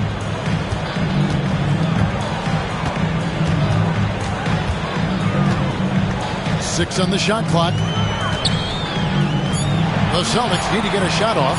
Brown outside. And the rebound by Jaren Jackson. Jackson's got his fourth rebound in this one. Williams dishes to George. Pass to Jackson. And Pritchard pulls it down. Pritchard's got 5 rebounds tonight. Here's Tatum. And he's fouled pretty hard on that shot, but he's got the chance to pick up the points at the line. The best offensive players in the league get to the free throw line consistently. This is where you're starting to see growth from Jason Tatum, wanting the contact, inviting the contact. These are his third and fourth free throw attempts of the game. In their last contest, guys, he was unconscious from the foul line.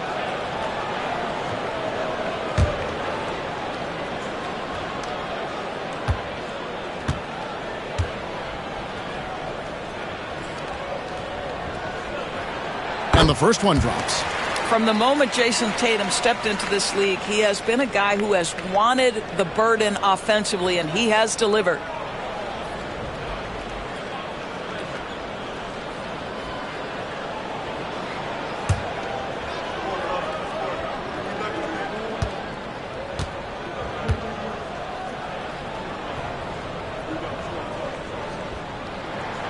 So he gets them both. Utah leading. Outside Jackson. Third quarter of basketball, about 1.5 in. Buries it from three-point range. And he's proven he can make this shot. Jackson, the D has to respect his range better than that. The three from Tatum. Again, the miss by the Celtics. And out of the gates here in this second half, they have not started well. 0 of 3. To the middle. And Kessler throws it down. Well, Keontae George demonstrating right there he's a team-first guy. Teammate open, you put it where it needs to be. Tatum kicks to Vucevic. Pass to Pritchard. Now Tatum. Here's Pritchard. Lets the three fly. Markkanen pulls it in.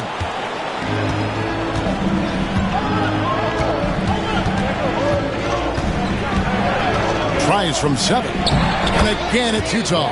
Boy, excellent start to this second half. They've missed just once in 5 attempts. Brown outside.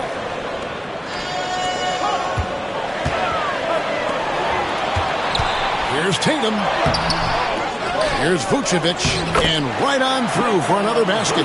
He's got 5 made on 5 of 9 shooting. Nikola Vucevic has averaged double-digit rebounds for the vast majority of his career. You want him to get to work on the offensive end? No problem. Now here's Jackson. 7 points in the game. Jackson with the screen. 4 on the shot clock. George, no good. Celtics trail by 7. Brown outside.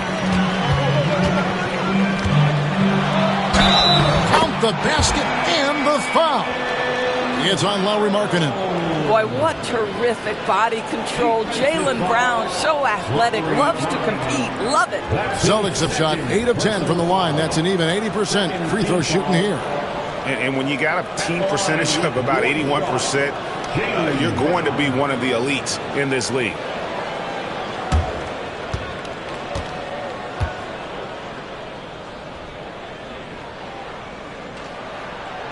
And that one misses. What I love about Jaylen Brown is his commitment to improvement. This guy's worked hard on his three-point shooting. He's worked hard on his handle and his decision-making, and there's still another level to come. Now here's Jackson. Pass to Markkanen. Outside Jackson. Williams with the ball. Back to Markkanen. Kessler setting the pick for Markkanen. A three-pointer is right on target. Markkanen's got 21 in the game.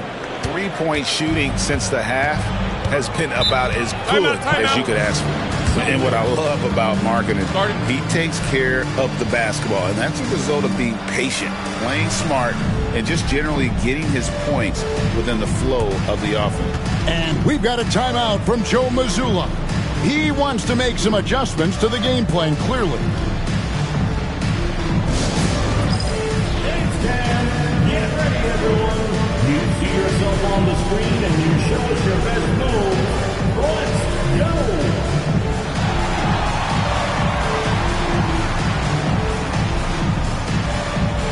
Somebody doesn't have rhythm.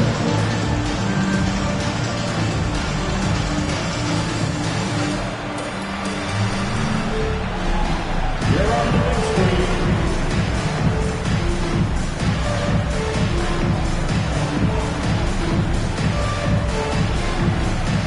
Oh, that's nice.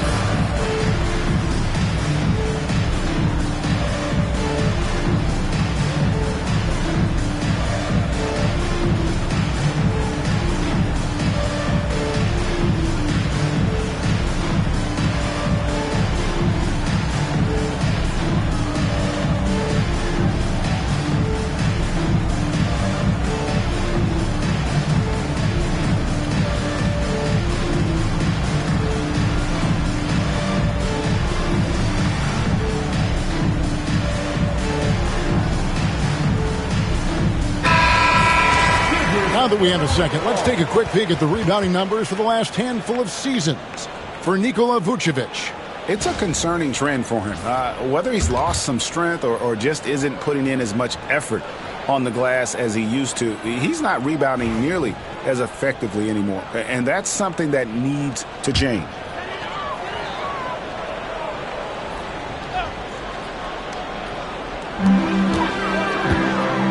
White the pass to Pritchard. Back to White.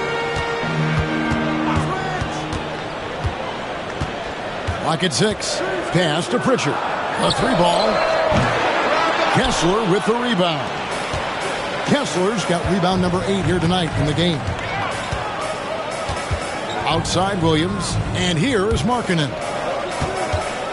And George kicks to Markkanen. Jackson from long range. Rebound Boston. Vucevic has got his 8th rebound here tonight. Here's Tatum. Buried from 15 feet out. Tatum's got 4 points this quarter.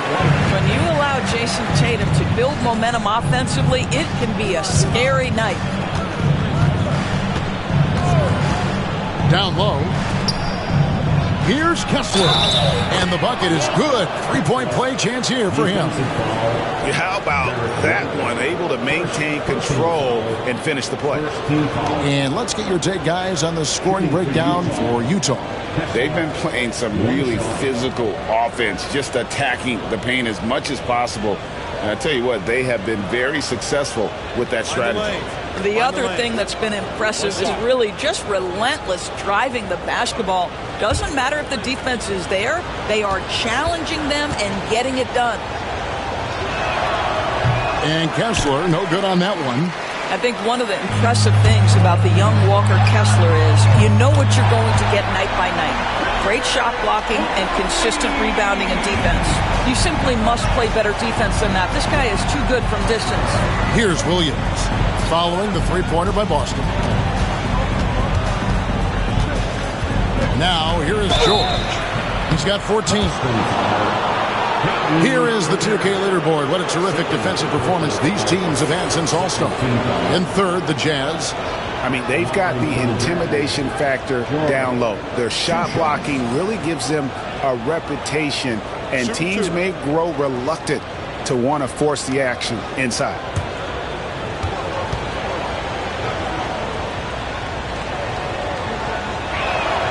That's good from George. Well, Keontae George, guys, a talented backcourt guy. He can create off the dribble. He can make snappy passes. Everything you want in a combo guard. Boston making a switch here. Hauser's checked in.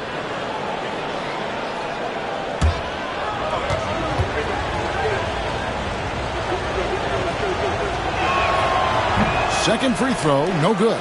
And missing opportunities here to extend that lead at the free throw line this half.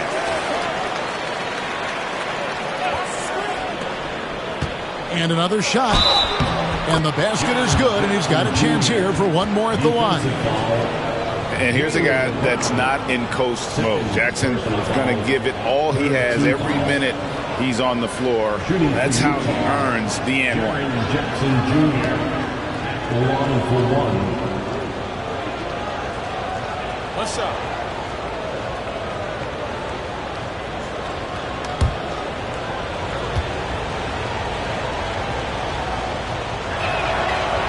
That's good from Jackson. And Boston has possession. They trail by 9 points. Pass to Hauser. Back to Tatum. From the arc. Utah with the rebound. Kessler's got 11 rebounds in the game. And this quarter, he has clearly been off the mark. Williams kicks to George. Now Jackson.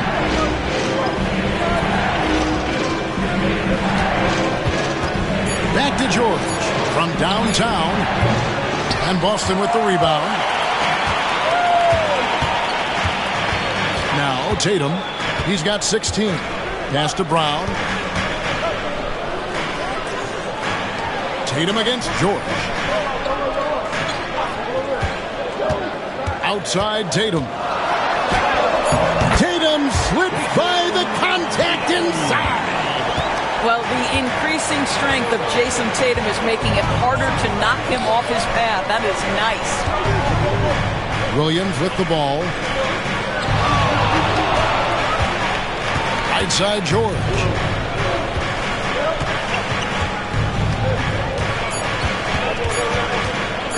Three-pointer. Good for basket number 7 tonight on a not-so-unlucky 13 shots. Well, after netting one in the first half, that's the second deep ball to go down for this guy. Brown kicks to Vucevic. Pass to Tatum. For the three. Tatum with another miss. Well, he had one three-pointer in the first half, but so far in the second, he's come up with goose eggs. Here's Williams. Again, the Jazz score. And they're forcing the ball inside, and it's working like a charm. And here's Tatum. He'll bring it up for Boston. A 12-point game. Here's Pritchard, defended by George. The three from Tatum. It's good from long range. Tatum's got 9 points now in just the second half. That's Tatum's size and high release point. He's able to get that three-point shot off against virtually anybody. George with the ball. 18 points for him. Inside, here's Jackson. And almost gets it to go, so he'll shoot 2 here. That one on Vucevic. Great, a lot of parity around the NBA. You think fans like that? It's a great question, Kevin. And there are trade-offs, but as a league, you've got to foster competition and live with the results. And the reality is, doesn't it feel better when there are more teams that have a legitimate chance to win it all? That's good from Jackson. And some changes here for the Celtics. Kate is checked in, and Chris Boucher's subbed in for Jason Tatum. And a switcher also for Utah.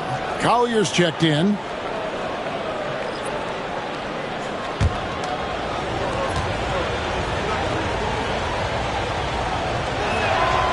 Both free throws good from Jackson. So it's Boston now. They trail by 11. Here's Pritchard, defended by George. Boucher with a screen on George. His three-pointer's off the mark.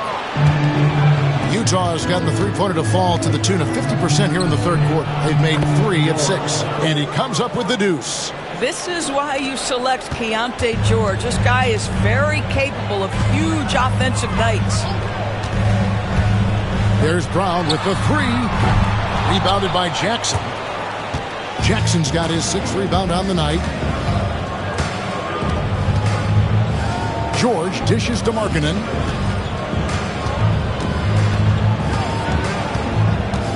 Pass to Kessler. 5 on the clock. Back to Markkanen. The three from George. The rebound by Cada. And he didn't punish them for the weak coverage there, but they can't count on him to continue missing. Over in the corner, Brown. Count it. 15 points for Jaylen Brown. Oh, that's almost too easy for Jaylen Brown. We see you, sir.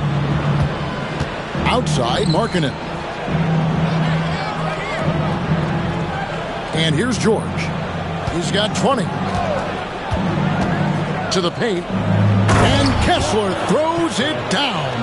Yeah, I mean, maybe could have tried for a more memorable dunk than that one. And we know he's capable of those memorable ones. Here's Pritchard. It's a 13-point game. Brown drives in. Celtics passing it around. And a lot of contact on that one, so he'll shoot 2 here. All right, a moment here to check out stats for Lauri Markkanen. Tremendous numbers for him over the last 10 games. Putting up about 24 points per, 5 rebounds, and 3 assists. Even if you key in on him all game, he still finds a way to get his numbers. Right, the skill, the awareness, the physical ability, it's all there. And that's what makes this guy so hard to check. And the first one at the line is good. Ricky Rubio checked in for Pritchard. And Utah with a change here, too. Sensabaugh is checked in.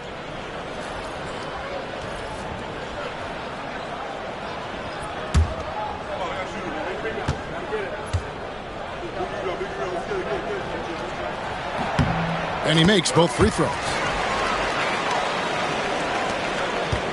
Here's George.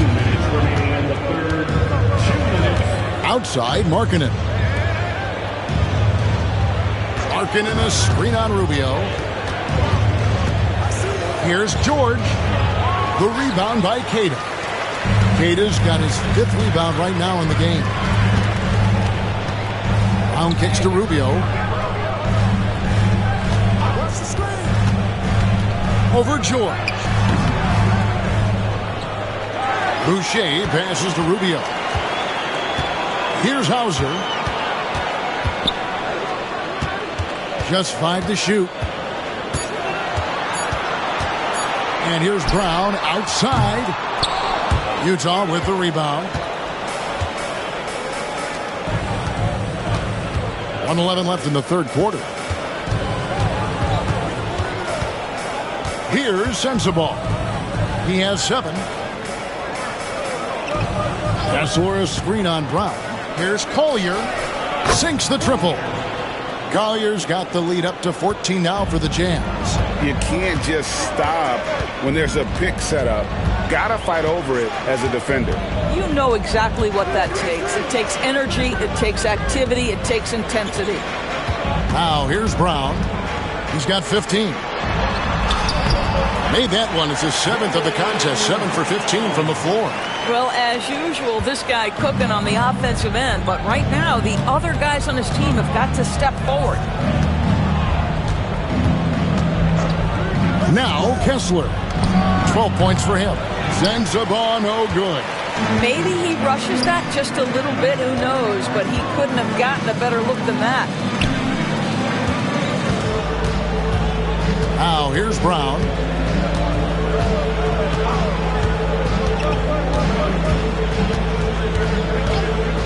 Launches a 3, and he's good on the 3-ball. Brown's got it back down to a single-digit deficit for the Celtics. And so it's the Utah Jazz ahead by 9 as the quarter comes to a close. And they've done a phenomenal job down low, so many of their points coming right at the rim. Back right after this.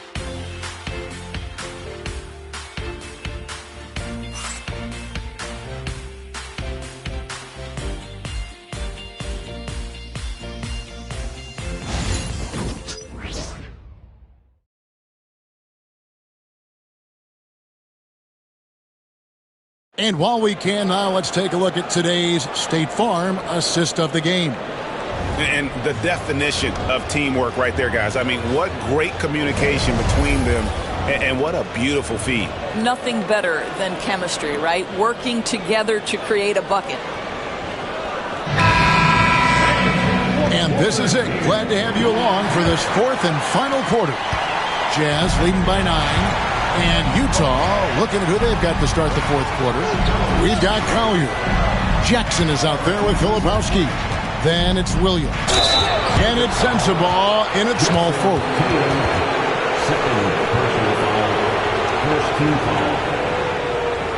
Shooting for Utah, Sensabaugh. At the line for 2.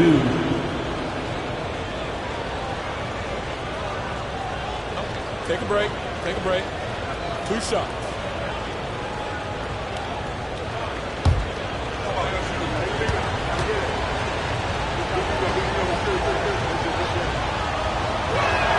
The first free throw is good.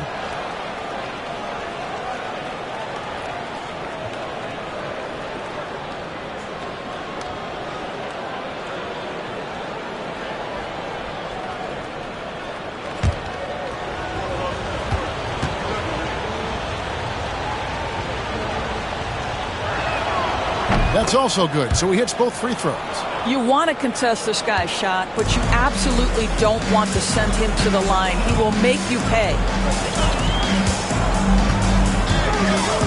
Rubio outside. No good on the 3. And the well is running dry for him right now. Nothing falling. And this is where you hope that he can find something easy so he can see the ball go through the net. Now here's Jackson.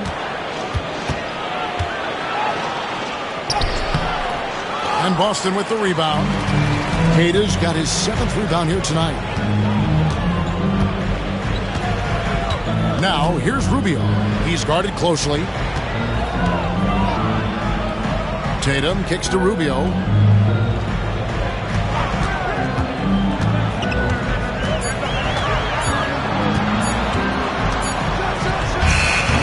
Offline from the top of the key.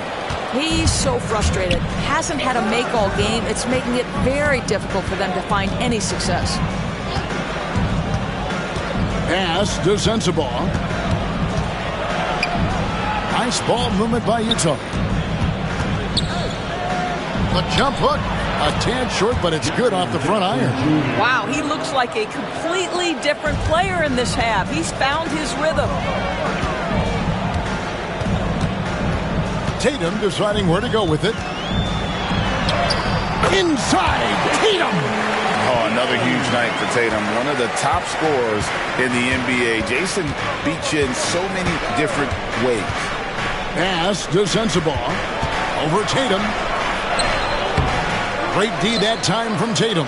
Listen, simply put, he's got to finish that. It's not like the defender was right on top of him.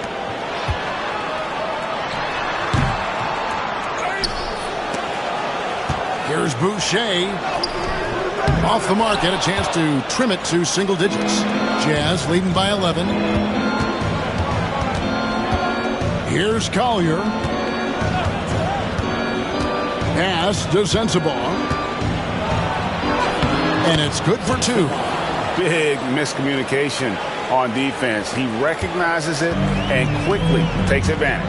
And that's typical of this guy. He's always reading the situation, reacting quickly, and capitalizing. Here's Tatum after the basket by Utah. Fader on the way, and it's in there. Tatum's got 13 points here in the second half alone. Coming off a big game, his confidence couldn't be higher, and Coach knows it. Well, the best players, to me, deliver night after night after night. So as long as he's hot, keep riding it. Celtics trail by 11. There's the lob to the hoop. He gets it to fall. That makes it just a single-digit lead. And maybe that'll trigger them. Impossible not to get pumped up after that. Well, you can see the immediate reaction of the guys on the bench. They are pumped up. And how about the hands on Jackson? Makes a good target on that frame and then able to finish off the alley-oop. Now here's Tatum. Lets it go. Can't get the bucket from 20 feet out. Jazz leading by 11. Here's Collier. Outside Jackson. To the middle. At the elbow, Williams. Pass to Collier. And it's off from three-point range. Rubio outside. Tatum on the wing. Williams looking around. Here's Sensabaugh. No good on the triple. Just not there from a rhythm standpoint right now. It's really eluding him. Pass to Boucher. Here's Keita. Shoots over Collier. And good. And it takes a nice bounce off the right iron and down. Boy, showing great patience, waiting to make his read. Rubio sets up his teammate perfectly. Now here's Jackson.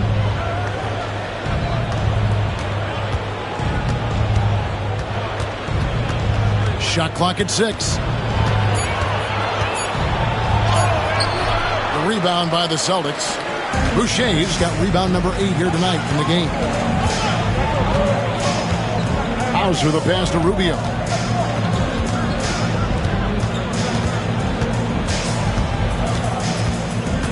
Pass to Tatum. From deep. Filipowski grabs the board. And you know what? If you're the defense, you got him right where you want him. Let him keep shooting those threes because he's been brutal in this half. Here's Collier. Back to Williams. Here's Sensabaugh. Jackson has the open look. Hits it from three-point range. Jackson's got 15 points here in the second half. Triple J making them pay with the long trade. Now here's Tatum. Defense is right there. Pass to Boucher.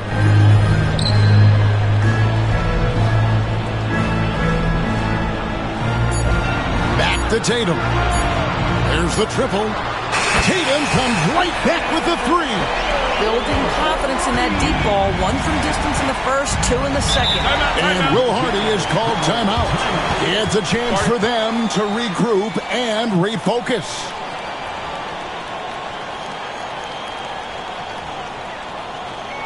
Let's give one another round of applause.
Both teams deciding to change it up. A moment now to hear from our sideline reporter, Hall of Famer David Aldridge. David. Hey, guys, now during that break, Will Hardy with some good words for his team, and he was real calm during the timeout. He was smiling when he told the team, we're up. Game plan is working. Go out there and have fun. It's always fun when you're up late, guys. Okay, David, much appreciated.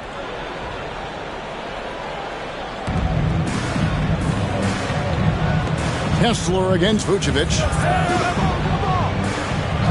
Kessler passes to George. Sinks the three-pointer.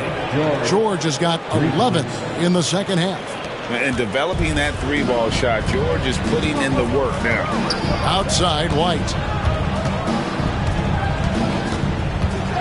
Back to Tatum for 3. Offensive rebound. Vucevic. That one falls through. It's his 6th make from the floor this game. Now 6 for 10. It's starting to look like a repeat of last night, guys. He's battling really hard out there. Oh, he sure is. I mean, these past 2 games, his energy level has been sensational. Whether it's a putback like that or other hustle plays, he's been everywhere. And Boston has possession after Lowry Market misses from long range. Pass to White. Here's Pritchard. Rebound, Utah. Outside, George.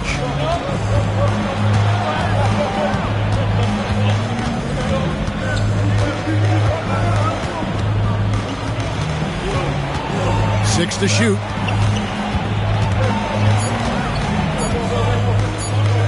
Baseline try. And Tatum pulls it down. Tatum's got 6 rebounds now in the game.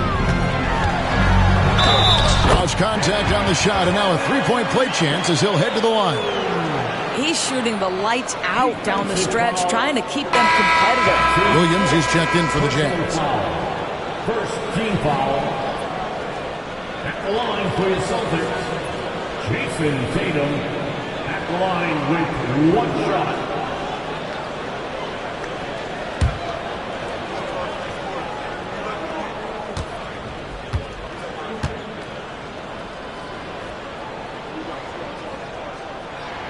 And that one falls for Tatum. George with the ball. To the inside. And they call the foul, so a chance at the line for one more coming up. Well, at 7 foot with a strong frame, Walker Kessler does a really nice job drawing contact and getting to the free throw line. Shooting for Utah, Kessler at the line for 1.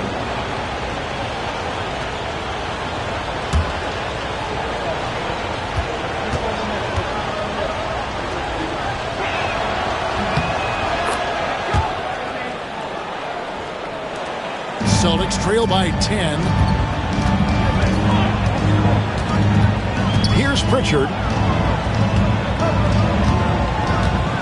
And here is Tatum. To the left side wing. Shoots it. A shot by Pritchard, no good. It's almost like he's trying to make things hard on himself. You know, he's just got to slow the game down, try to get some easy ones. The Jazz working the ball around now. Jackson from long range. Good on the triple. Jackson's got 22. I'll tell you, the team is simply riding the hot hand. This guy has been lights out. Outside, White. Back to Tatum. Wow! Tatum stretching his range. And he's clearly led the way offensively. The question is, can they ride him and get back into it? Pass to Jackson. To the middle. And it's George finishing it off. Keontae George with the elevation. How about that vertical, folks? And so Joe Mazzulla calls for the timeout. Clearly, he's got something his players need to hear, and immediately.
Tatum finds Brown. Jackson against Tatum.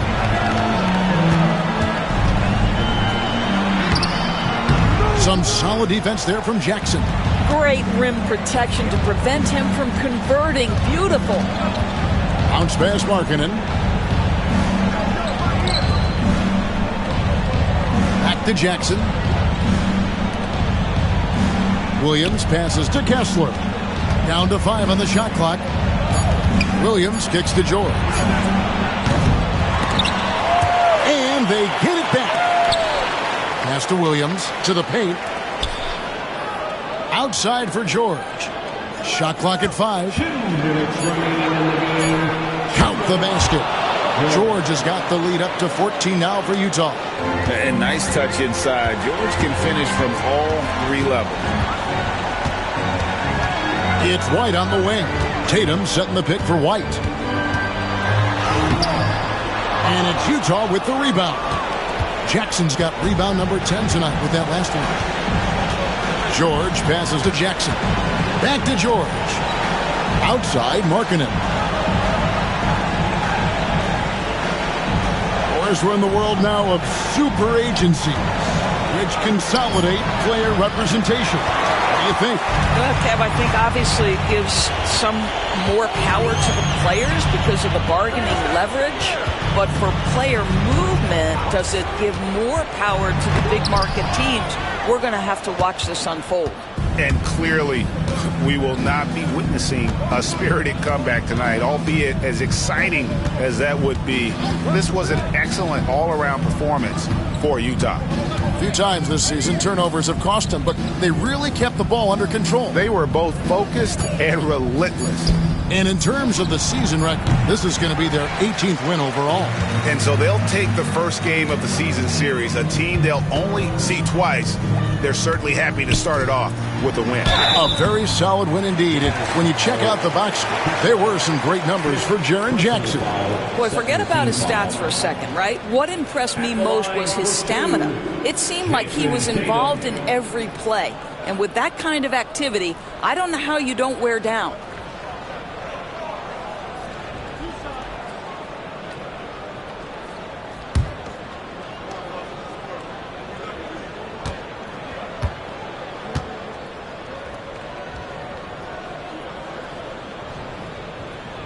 And he makes the first.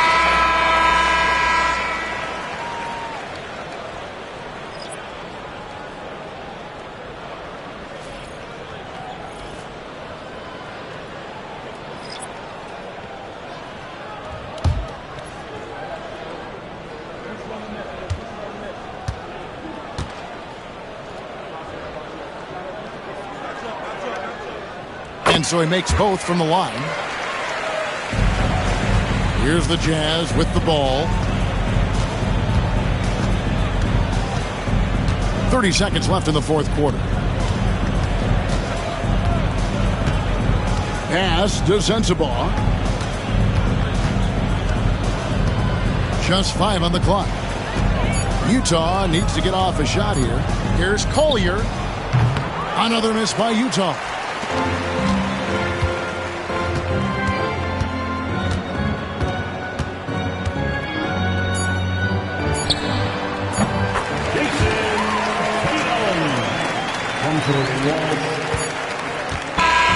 And so it's Utah easily grabbing the win. This was a very strong showing for him, Greg. Not necessarily a runaway win, but one they'll feel very good about. And let's face it, anytime you can go on the road and win in the fashion they did, you have to feel good about it. Really an outstanding effort all the way around. And now we'll send it over to David Aldridge, who is standing by courtside. David. Thanks, Laurie. Strong start for the team. How did you keep that momentum going throughout the game? Yeah, I mean, we've had leads before this season that we blew, so we had that mindset that even if we're up, we're still going to keep pushing, so that's what we did. You kept the pedal to the metal, man. Congrats on the win. Back to you. All right, David, thanks so much. And that's going to do it tonight, folks, for our broadcast. For Greg Anthony, Doris Burke, and David Aldridge, this is Kevin Harlan saying thanks for watching. And as we leave you, let's take a look at our player of the game, Jaren Jackson.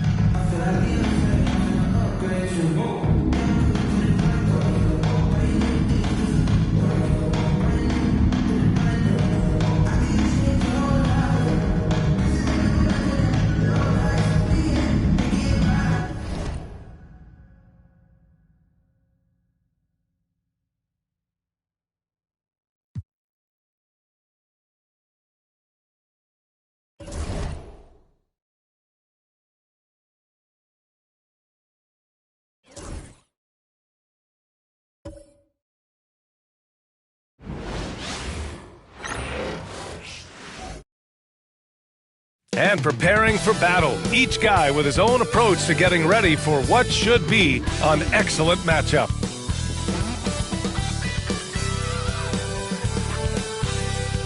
Hi, everybody. Time to get into it. NBA action on 2K Sports. This is Brian Anderson with Clark Kellogg and Grant Hill. Allie LaForce with us on the sidelines. Okay, a chance to look at some numbers for Luka Doncic. Over his 10-game stretch, he's taken on a bigger role in this offense. His usage rate has gone up, and he's accepted this additional responsibility seamlessly. So let's take a look at the Los Angeles Lakers starting lineup. They've got DeAndre Ayton. Luka Doncic is out there with Austin Reeves. Then it's Rui Hachimura, and it's James in at the 4. And for the Nets, they've got Terrence Mann. Sharp out there with Michael Porter. Then it's Cam Thomas, and it's Claxton in at the 5. The season winding down here, Grant. Playoff seedings of the utmost importance. You know, B.A., you especially see the bubble teams giving that extra effort now. It's all hands on deck. Very little room for error. Now here's Doncic. James, that's good. All systems are on go when LeBron has the ball behind the arc. And here's Mann. Thomas outside. And the officials whistle a foul on the shot. The bucket is good, and he'll go to the line. Boy, at the offensive end, his game is so impressive. I mean, he's a threat every time up the floor. Well, you look at Cam Thomas, Grant. Do you think he has the potential to be a star in this league? Well, you know, it's tough to say, B.A. He has a lot of talent, especially as a scorer. I think he has to keep evolving other parts of his game if he wants to become a full-fledged star.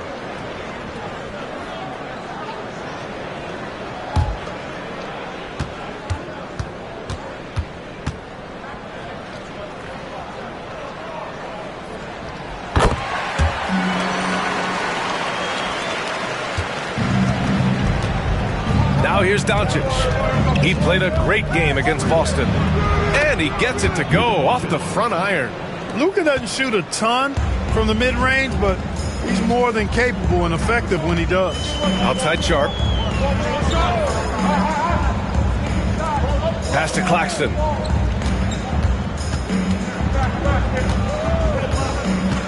Six to shoot. Here's Thomas for 3. Can't get a second shot to fall. Now 1 of 2. On offense, here are the Lakers. First quarter, just over a minute played. A nice shot by Doncic. Doncic has gotten his second bucket of the game. Luka, combination of finesse and bully ball in there that time. Outside Porter. Thomas against Doncic. Thomas passes to Claxton. Over Hachimura. Claxton can't get it to go. Well, you know, this is what happens. You can't afford to lose concentration even for a nanosecond. Doncic on the wing. Thomas defends. Thomas against Doncic. Rebounded by the Nets. You got to move past that one. I mean, they'd want him to take that again. Well, you know, I hear you. That's a good look, but when you're that wide open, I think you got to knock it down. Now here's Thomas. He played a great game against Charlotte. Inside. And Claxton throws it down. Outstanding distribution there. I mean, what impressive passing ability. For Los Angeles, they've gone 3 of 4. Off to a nice start. Ayton, a screen on Thomas. And here's Doncic outside. And it doesn't fall for him. Made 2, missed 2 now. First quarter of basketball, just over 2.5 minutes played so far. Pass to Thomas. Claxton, a screen on Doncic. Here's Thomas for 3. James with the rebound. The Lakers in the lead. Reeves finds Doncic. Shot from 12. Ayton. Oh, and the jam by Ayton. Yeah, sticking it to them inside. Good luck throwing Ayton off when he attacks like this. Let's check in with our reporter, Allie LaForce. Well, I had a chance to talk with head coach Jordi Fernandez. And I asked about LeBron James and how his team plans to stop him. He said, I told our guys that we can't give him any lanes to the rim, because when that happens, everything else in his game opens up. We need to clog every avenue to the basket. Guys, let's see if they're able to execute this strategy. Good job there, Allie. Thanks.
March, things are heating up. Let's check out the teams in the West.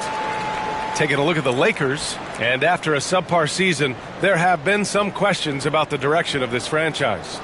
I think for Los Angeles, there's no doubt they feel the pressure mounting.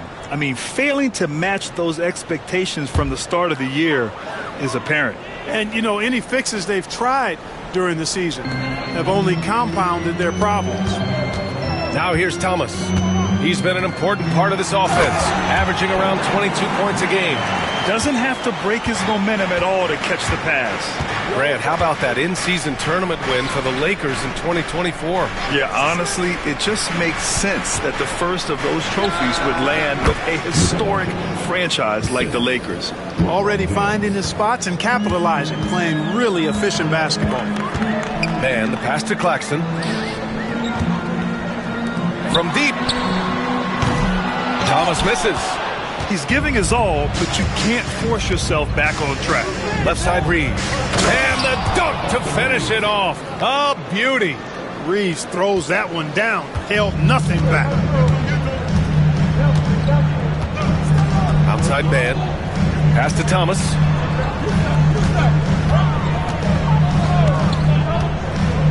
Let's go with a three.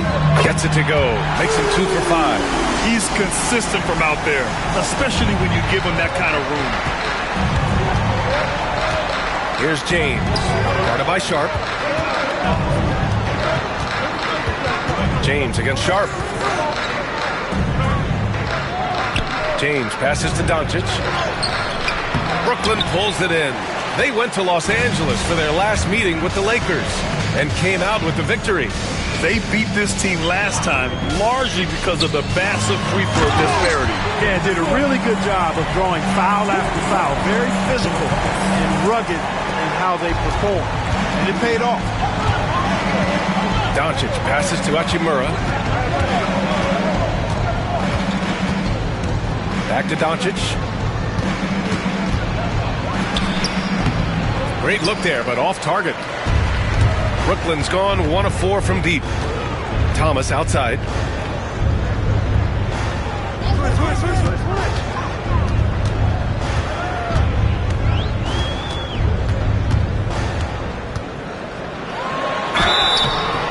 And a foul called on the way up. So he'll take 2 from the free throw line. Austin Reeves picks one up. And let's take a moment to get your take, guys, on the scoring so far for the Lakers. Their chemistry. That's what really stood out so far in this one to me. Look at the number of assists they've been able to rack up so far. You know, another thing that has impressed me has been their numbers of points in the paint, just dominating down there. They're just getting whatever shot they want in close. And it's tied up with that one. Arabia's checked in for the Lakers.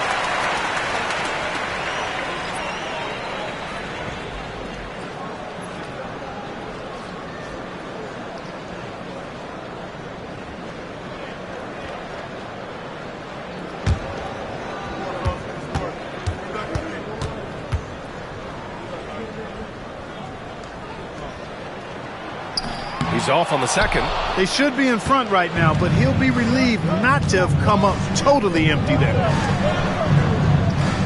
Down low. Here's Ayton. Rebound, Brooklyn. Claxton's got 4 rebounds in the game. Here's Mann. Drills it from deep. Mann's got 5 points. He's been playing great unselfish basketball, really putting the rock in the hands of the right shooters. He is delivering a lot of room service times tonight. One sweet one after another. Now here's Reeves. 35 points for him last game against Boston.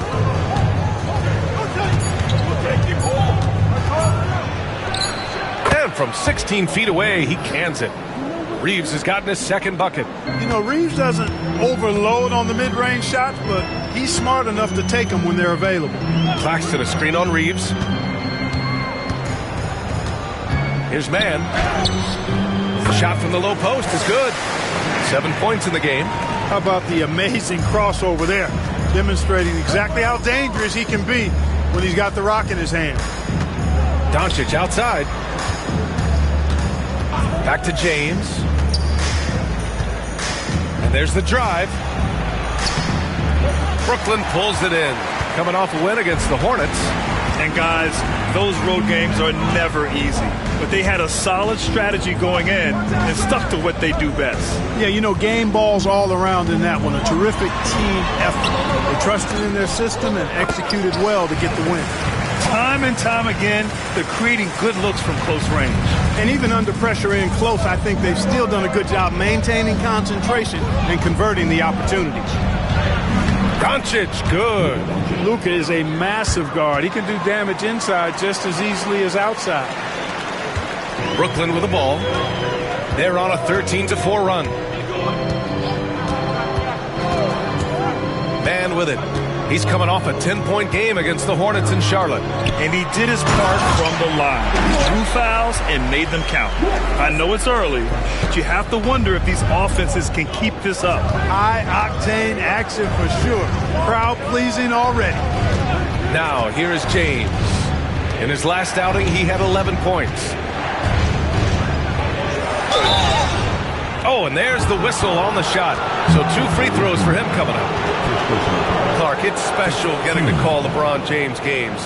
How is the King still doing this at this age? B.A., I think there are guys that come along every 30, 40 years that are just different than other guys, other players. And he's in that category. One of the all-time greats. And he's just been remarkable. Certainly DNA has a role in his longevity and excellence, but you got to give him a ton of credit. He's committed to being at a high level for a long time, and it's remarkable to watch him do what he's doing at this age. Well, Grant, even though it looks like LeBron could play forever, he stated that he doesn't have much time left. Well, it's unbelievable that he's sustained this level of excellence for as long as he has. I would be surprised if we see this type of longevity ever again. Both free throws good from James. Boy, LeBron just continues to perform at a very high level, which is simply incredible when you consider his age. Now here's Thomas. He's got 9. Sharp. Off with the layup. Here's Laravia. Pass to Doncic.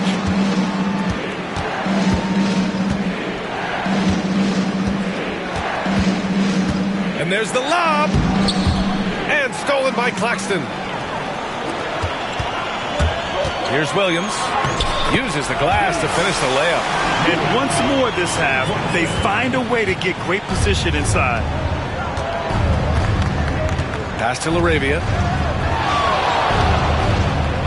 Back to Doncic. And it's good. Off the back of the rim and in. Doncic has got 10 points in the game. I tell you what, guys, there's not much more he can do. I mean, he's been on fire, yet they still trail in this game. Doncic against Thomas. Sharp a screen on Doncic. Here's Thomas for 3, and the three-pointer goes. 12 points for him. Pick works well there, but the defense left a lot to be desired. Yeah, that's not the defense you need. You got to be tougher defensively. Let's go now to the sideline and catch up with Allie LaForce. Nick Claxton, despite his relatively slender frame, is a hard-nosed defender. He said, "I bow down to no one. Every time I step on the court, I always have that chip on my shoulder. That's just the fiery competitor that I am. At the end of the day, I know what I'll hang my hat on, the defensive side of the ball." Brian? Okay, Allie, thanks for that. Now here's Reeves. You know, his stats have been solid, averaging around 18.5 points a game.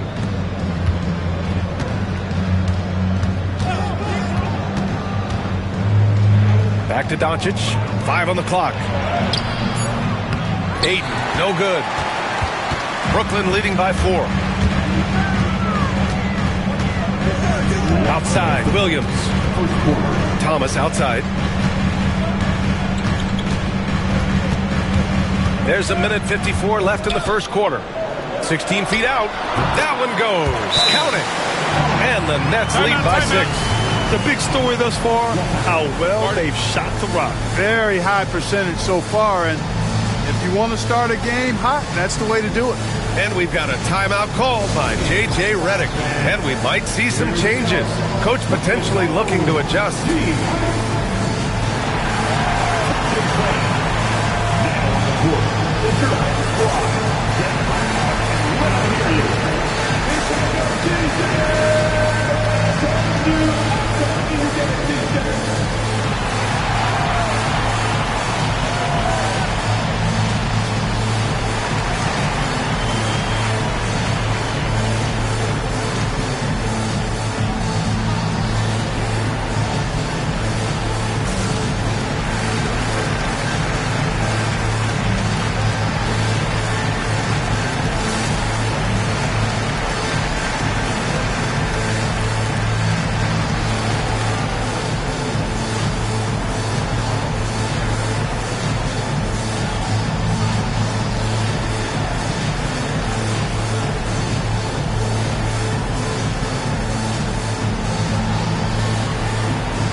Changes for Brooklyn. Watford's checked in for Sharp. Michael Porter comes in for Claxton. And it's Johnson in for Mann.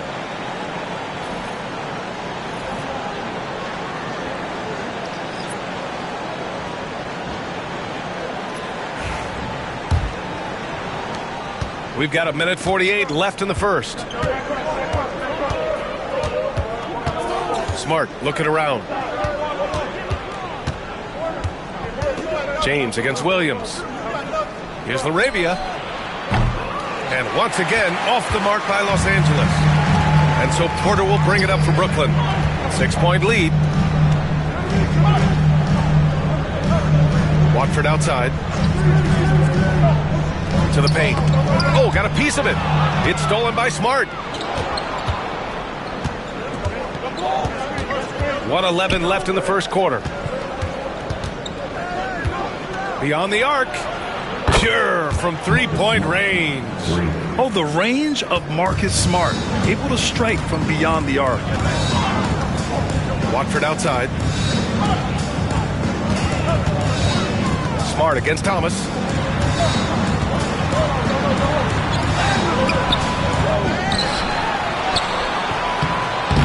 And he can't get that one.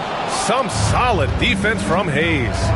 So far, rebounding has been a focal point for them. And a trend they'd love to continue right through the next 3 quarters as well. Here's Johnson. And it's good. Off the back rim and in. And the Nets lead by 5. Los Angeles has gone 2 for 4 from range to start things off. Just 1 second separating the shot clock and the game clock. Here's James. Count it. 2 for 4 from the field now. Nice work on the floater there. James has added that over the years and knows exactly when he needs to use it. Thomas against Smart. Pass to Williams. Counted from distance. Williams has got 5 now.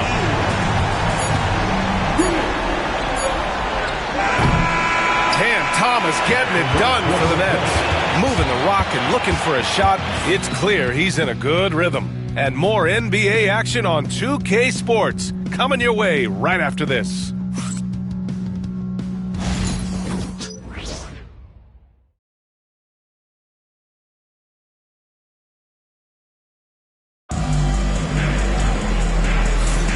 Hope you've enjoyed the broadcast so far. Halfway through the first half in this one.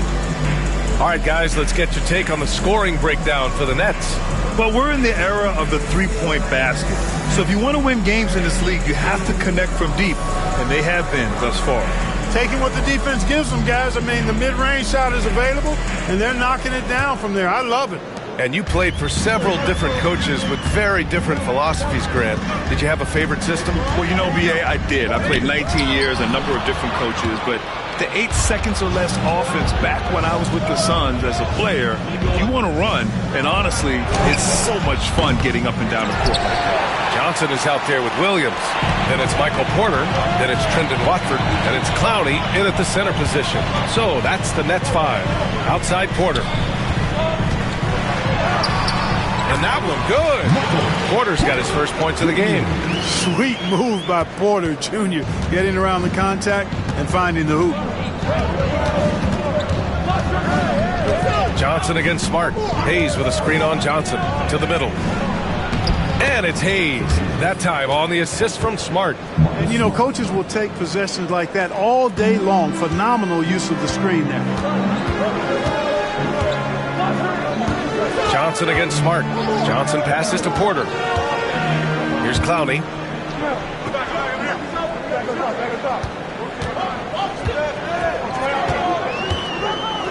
4 on the clock.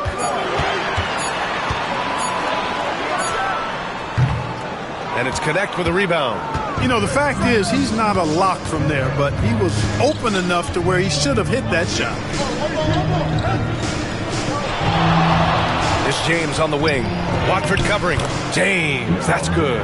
How many times have we seen that? I mean, LeBron going right through and into the defense and finds a way to power through the contact as if he hasn't even been hit. Porter's shot is off. And he almost made them regret defending him so loosely. Pass to Smart. We're now about 2 minutes into the second quarter. Hayes with a screen on Johnson.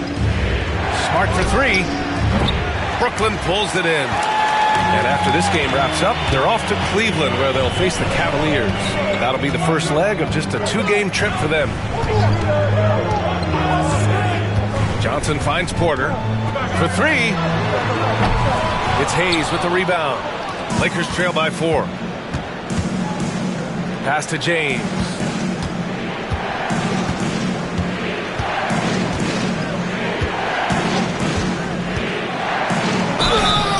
And he was fouled while in the act of shooting, so he'll take 2 free throws. And James considered a franchise talent without question. This guy is the complete package. And this will be his 3rd and 4th free throws of the game here.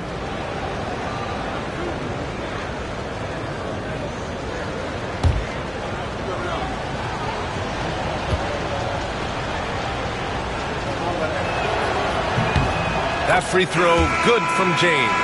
And the Lakers making a change here. Hachimura's checked in.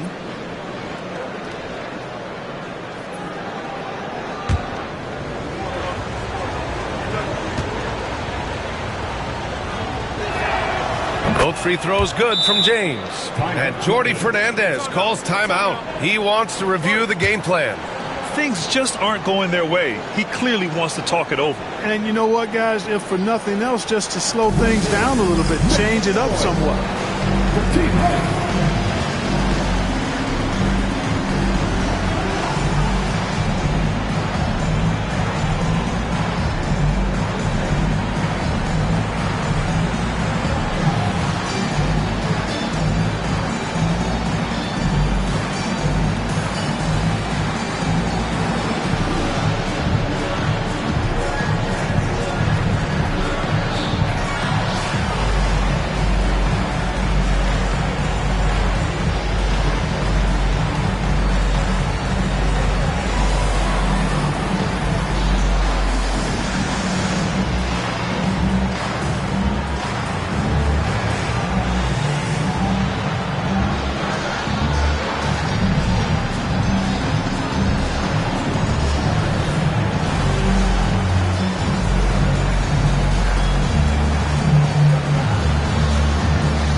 And taking a broader look here at the year-over-year scoring trend for LeBron James. And when you look at his offensive output over the past few years, it seems like other teams have figured him out and have his number now. He's having to put in a lot more effort on the offensive end, but without producing nearly the same results. Brooklyn's gone 0 for 2 from outside in the second quarter. Pass to Clowney. Now here's Johnson, defended by Smart. Takes a step back. Got a hand on it. Out of bounds. Nets ball as Brooklyn keeps possession.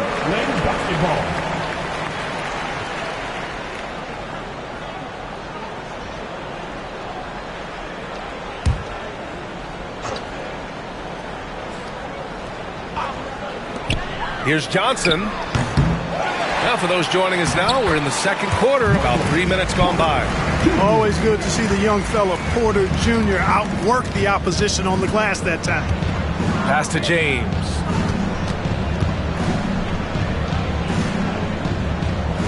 Hachimura with the ball. And there's a 3-second violation. And here's what the schedule for Brooklyn looks like. On Tuesday, they'll be playing against James Harden and the Cleveland Cavaliers. Then on Thursday, they'll go up against the Bulls in Chicago. And you know, for that matchup with Atlanta, it's going to be a hard-fought battle. You just hope they are able to execute their game plan, as it should be a close one. Claxton, he's checked in for Brooklyn. Mann comes in for Williams. And the Lakers also making a switch. Reeves is checked in. Pass to Johnson. Porter with a screen on Reeves. Here's Johnson. And the Nets miss again. Probably not the shot they had in mind, but you can't fault him. He had a clean look. And pushing it up the floor. Here comes Brooklyn. Oh, and he blocks it off the glass. Wow. Boy, this is bad. Tough to watch. I mean, this is really bad. He's stone cold this quarter. Man. James outside. Just 5 on the clock. And there's a pick. He shoots. Brooklyn pulls it in. All alone from mid-range.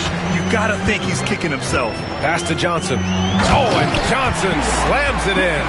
Well orchestrated. And then the pass is right on the money. And Reeves has got the ball here for the Los Angeles Lakers. Coming into this, having notched a win against Boston in their last game. And that was a great win for them. Nobody liked their chances coming into the game. But when they got to OT, they put the hammer down. Sometimes we've seen it happen where a team that's supposed to be the underdog gets the game into OT, and then the momentum swings their way. And here's a look at the teams who have been piling up assists since the All-Star break. Fifth, the Lakers. They're clearly on the same page offensively, and the chemistry has gotten better and better. The assist totals have been outstanding. Laravia's checked in for Smart.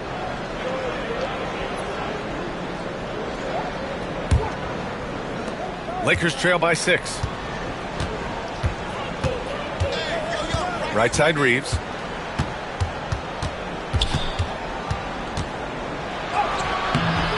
The shot, no good. They have a decent advantage in regards to rebounding, especially when you're scoring the ball at a decent clip the way they have. I mean, they've done exactly what's necessary to take the lead. And 6'10" with laser-accurate quick release. Clark, Michael Porter Jr. can make the game look so easy. It looks to me like he's really settled into his role, and he's embraced that. And he's worked through his own injury challenges, so there's a level of perseverance and resilience and grit that he's put into his book bag, along with that fluid stroke and his athleticism. He's become a better rebounder and a better defender as well. I really like what he's become to this point in his career as a player. And so J.J. Redick calls for the timeout. A moment to rest and confer on the game plan.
checked in for Brooklyn.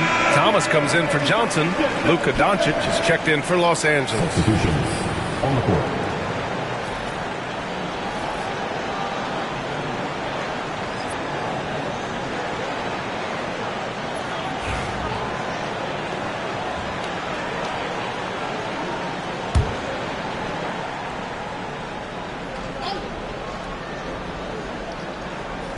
So it's Los Angeles now, trailing by 8.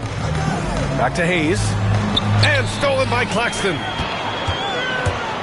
Here's Mann. And he drops it in from the low post.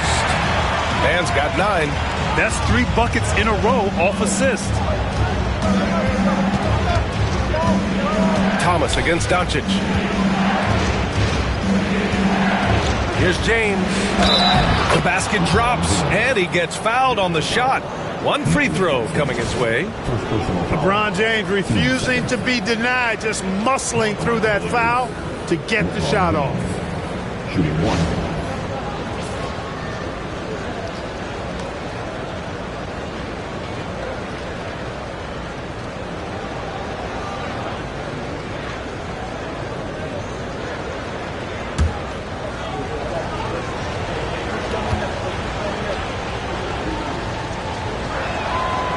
James, no good on the free throw.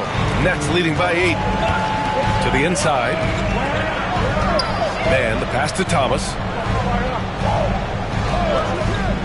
Outside Sharp.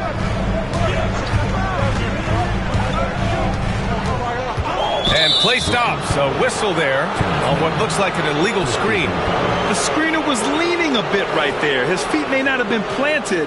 Pretty obvious call by the officials. Yeah, I agree. You know, sometimes that can be a tough call for the refs to make, but not that time. It was easy there. And that's how you defend. He wasn't showing any mercy with that swat. Yeah, I love that they maintain the defensive energy even when they're behind. Doncic passes to James. Over Claxton. Here's Hayes. That falls. Nice feed that time from James. James has got 3 assists tonight. Outside Sharp.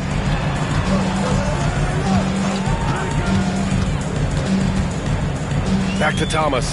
Lets the 3 fly. It's rebounded by Los Angeles. James has got 4 rebounds now. Outside Reeves. Thomas against James. Hayes with a screen on Thomas.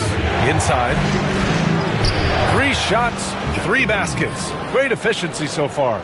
Boy, making the right decision in pick and rolls, the right basketball play, James is excellent at that. Outside man, on the wing, Porter. 3-pointer Sharp.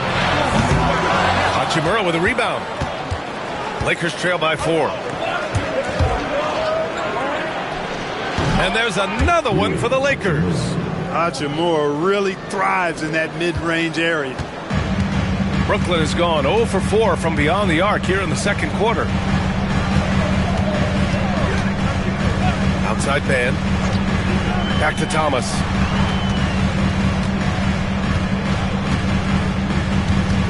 Five to shoot. Tries the 9-footer. Good D by Doncic. Hey, how about imagining if they were hitting their shots, how big the lead could be. But so far, that's not been the case. And it's slammed in by Hachimura. That is big time by Hachimura. No mercy at all. Timeout. And the timeout called here by Jordi Fernandez. He's going to gather the troops and talk it over. Clark, Hachimura has always been a monster with a strength. He knows how to use his frame. He sure does, and he has an ample frame, B.A. Working out with LeBron during the summer and training certainly hasn't hurt him in that regard. He knows how to use his body, but he's also become a pretty reliable three-point shooter and all-around scorer. Keep it going. Let's go.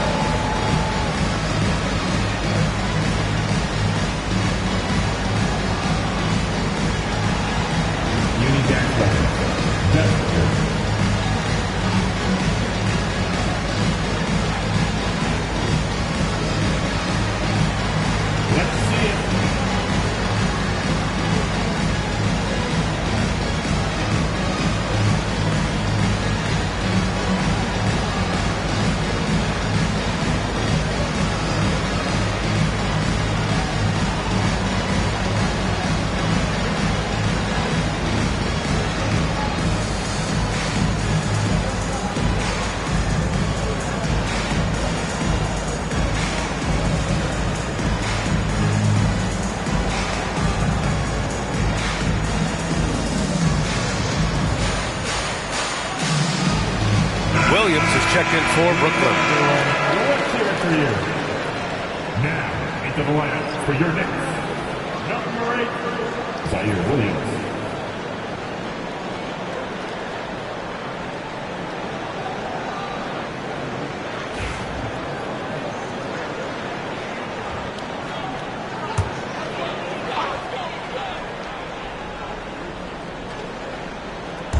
On defense, the Lakers.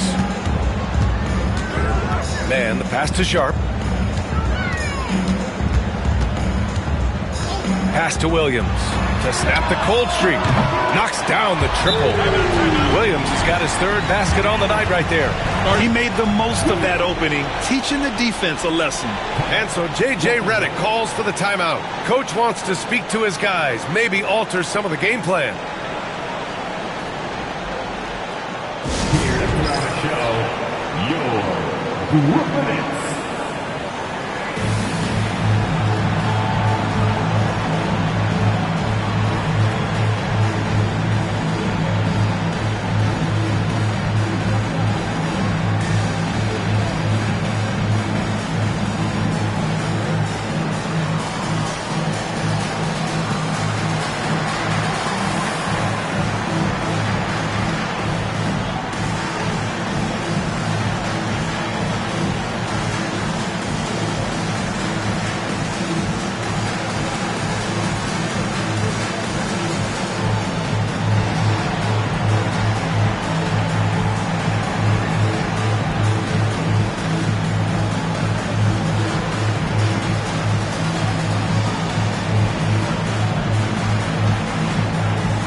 Is checked in for Los Angeles.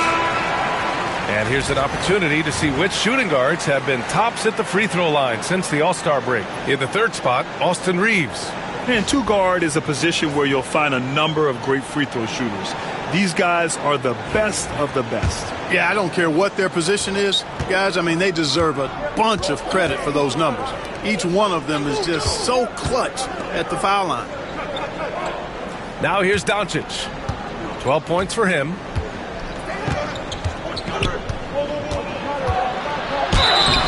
And so he draws the foul, headed to the line to shoot a pair.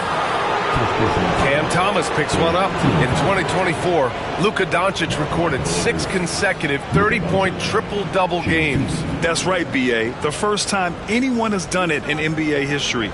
So if you didn't already believe in Luka Magic, well, there's some proof that the magic is real. The first free throw is good. Clark, when you watch Luka Doncic play, how is he able to just control the games like he does? He's a savant. That's all I can say. He's way ahead of himself. I mean, this guy's been a pro since he was 13 or 14 years old. There's nobody else in the NBA that's been a pro that long, I don't think. So, unique in that regard. Great size, uncanny, underrated strength. And then his vision, his pace, all of that what allows him to really not ever be sped up or out of control. Now here's Man. 9 points in the game. Thomas, left side. Outside, Williams. Shot clock at 5. They set the pick. Over Hayes. Williams' shot is good. Williams has got 10 points. Lakers trail by 3. Hachimura outside.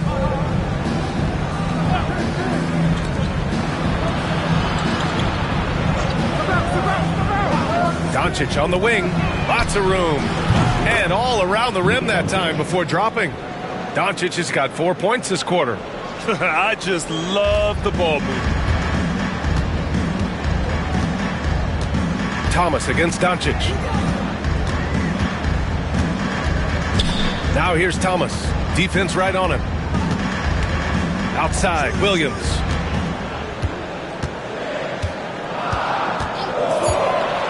Jacks up a 3.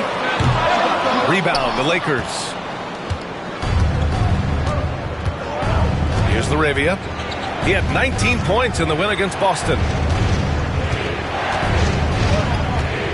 Outside Reeves.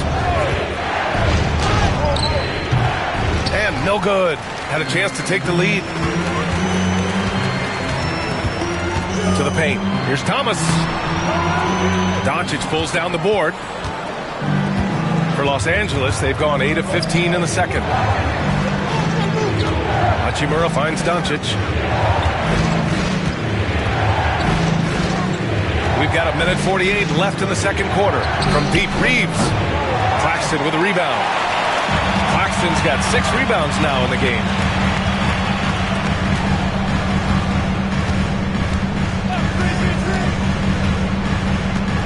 Outside, Williams launches a 3. Doncic grabs the miss. Now Los Angeles with it. They're on a 14-5 run. Here's Reeves. Claxton with a rebound. Claxton's got rebound number 7 tonight. Here's Williams. From down in the low post, it goes. Williams has got 12. And the defense, no factor, which is why he simply laid it in. Doncic against Thomas. Here's Laravia. That one falls. Great setup by Doncic. Doncic has got 3 assists now in this one. Luka's peripheral vision off the chart. Get wide open, and he's going to find you. Now here's Thomas. 14 points for him. The kick out to Williams. Sharp a screen on Hayes. Williams from long range. On target from range. Williams has got 10 points now just in this quarter. 4 seconds separating the shot and game clock. Here's Doncic. Brooklyn pulls it in. Claxton's got rebound number 8 here already in the game. Williams passes to man, and here's Thomas. Over Reeves. High quality look as he sinks it. He's got 16. And his fantastic performance from the last game has carried over to tonight. And you know that's how it goes with him. I mean, his hot streaks, guys, don't last minutes. They last days. And so it's Brooklyn leading by 6 as we wrap up the quarter. Their key to consistency has been their dominance in the paint. They've been the more physical team. More 2K action in just a moment.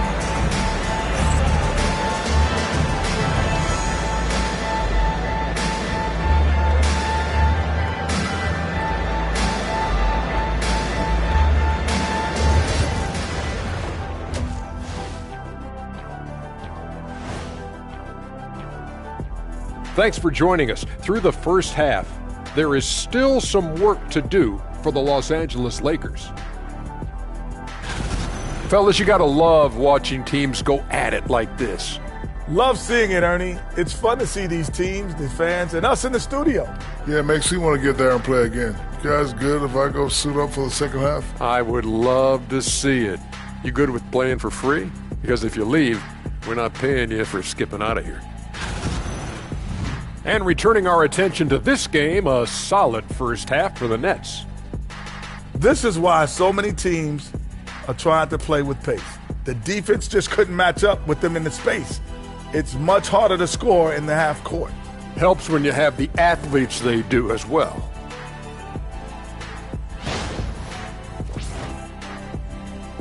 That's it for us. Thanks for tuning in. Now let's send you over to Brian Anderson with the third period.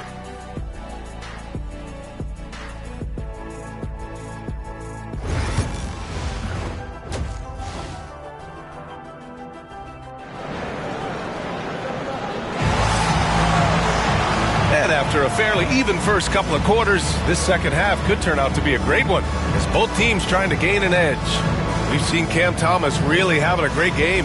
Yeah, in the first half, he taught a class on how to make your teammates look good. And, you know, that's what delights him most. That's what he takes most pride in. He loves being the chief facilitator.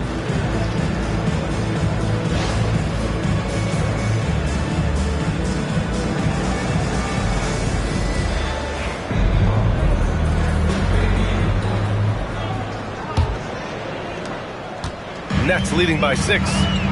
And the Lakers looking at who they've got. LeBron James out there with DeAndre Ayton. Then it's Austin Reeves. Then it's Rui Hachimura.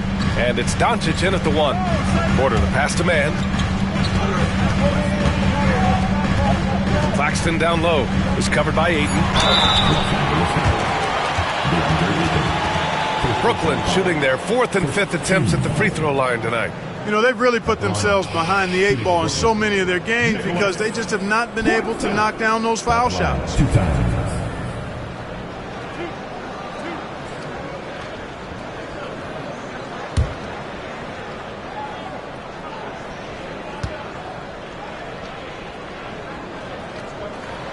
And he knocks down the first one.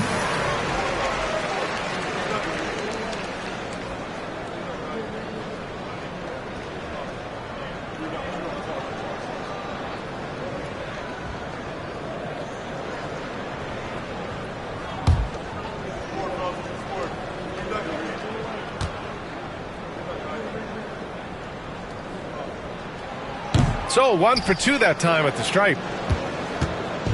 And so James will bring it up for Los Angeles. LeBron fires and hits a 3. That signature pull-up, not many do it like James does. Outside Sharp. Outside man. It's tipped. Here's Reeves driving inside, and he jams it home with authority. Oh, save that for the dunk contest. That flush was so extra. Whether or not this game is close, he's the same guy, focused on finishing firm at the rim. Well, I tell you what, guys, the young kids like to say, that's doing too much. That falls into that category. That was too much. Claxton passes to man. Good work there as it goes. Man's got 11. Assertive move. You can tell the game's heating up a bit. Doncic outside. Back to James. Doncic outside. And he got the whistle on the way up. So he'll be headed to the line for a pair. Doncic, because he's so skilled and so savvy, he does a nice job forcing the defense into tough spots when they're guarding him. Take a break. Take a break. 2 shots.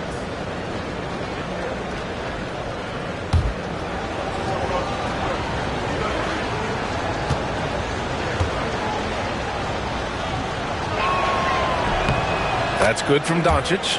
You know, from the moment Luka entered the league, despite the naysayers, he's been a star, a legitimate star. And that's something you don't see very often.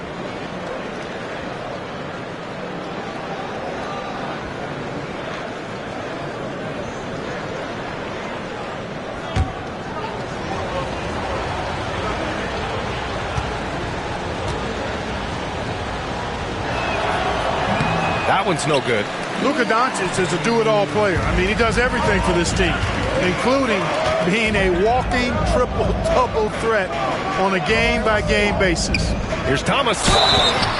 And he's going to the line for 2. The official saw contact while he was going up. That one on Doncic. And he just powered through contact trying to complete the play. Yeah, he almost got that one down. I mean, those are the kind of aggressive plays coaches love to see.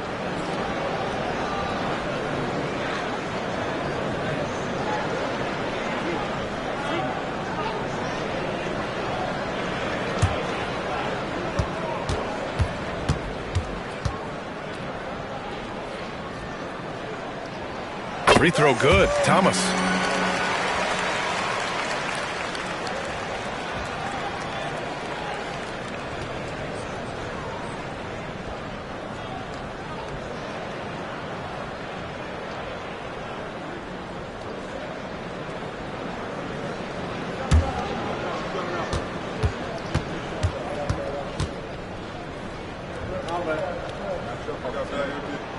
And both free throws good for Thomas. Making it look effortless. Send this guy to the stripe. He's going to cash in more than not. Doncic passes to James. Oh, LeBron sending it home. So far, so good to begin this half. They're 3 for 3. Perfect. Brooklyn leading by 3. Pass to Claxton. 2 minutes gone in this third quarter now. Thomas against Reeves. Just 5 to shoot. Outside man. That one drops, and it comes off an assist from Porter. Man's got 4 points in the quarter. Growing into more of a passer, MPJ getting that assist. Outside Reeves. Pass to Aiden. Hachimura outside. Rebound Brooklyn. They've led by as much as 10. Gotta love how they've been crashing the boards, fighting hard for every miss. I certainly do. You know, I like to see guys do their work inside. Their rebounding has been excellent, and that's always important in a close game. Doncic against Thomas. This one for 3. They get it back. Outside for Porter. Outside man. From outside the arc. Knocks it down from distance. And now it's an 8-point Brooklyn lead. He's a big reason why they have the lead right now. He's made all of his field goal attempts thus far and remains hot from the floor. James, a screen on Thomas. From deep, here's Doncic. Sharp grabs the miss. Sharp's got his 4th rebound in this one. Outside man.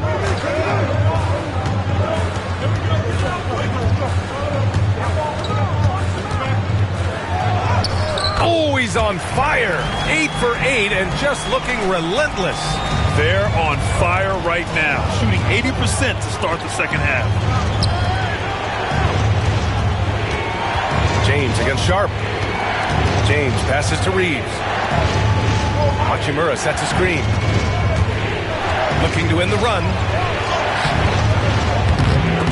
Rebound Brooklyn. Claxton's got 10 rebounds here tonight. So active. Thomas outside. Back to Porter. Outside man. Claxton a screen on Reeves. Man, the pass to Claxton. And Claxton throws it down. They're making it look easy out there, just having fun. Yeah, offensively, they've just been rolling. Impossible to stop. Lakers trail by 12. Outside Reeves.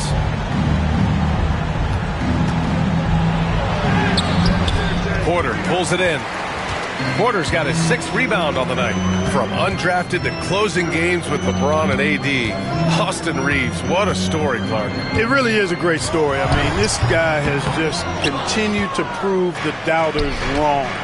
Nobody's going to outcompete him. He's fearless. He's got great skill. Doesn't lack for confidence either. He's one of my favorite players to watch. Hachimura putting pressure on the defense. That's exactly what they want to get out of him. And let's take a moment here to get your take, guys, on the scoring so far for Brooklyn. I mean, they've played some beautiful basketball all game. The passing has been impressive, and it's opened up things with their ball movement. How great have they been? I mean, shooting the ball from outside the arc, they have absolutely been lights out.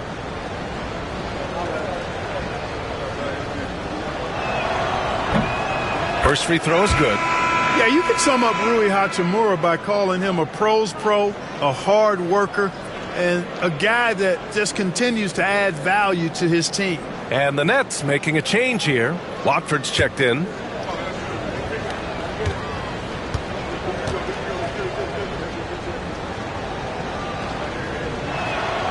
Good on both.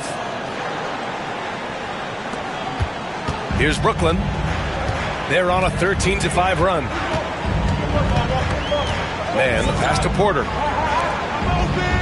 It's Thomas on the wing. Claxton a screen on Doncic. Back to Claxton. And Claxton throws it down.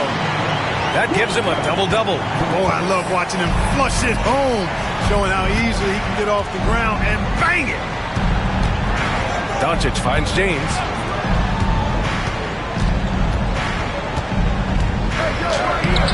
Punching it inside. LeBron. Boy, he's really been dominant in this one. Unfortunately, he hasn't had much help. Pass to man. Claxton, a screen on Reeves. Man, the pass to Porter. Out to the right wing. Outside man. Down to 5 on the shot clock. Down low. Stolen by Ayton. Doncic against Thomas. They get it back. And they're going to count that bucket, and they'll send him to the line. It could be a three-point play. Boy, a consistent energy level on display from Doncic getting after the rebound there. And this is his third trip to the line tonight. And the Lakers making a change here. Larabia's checked in.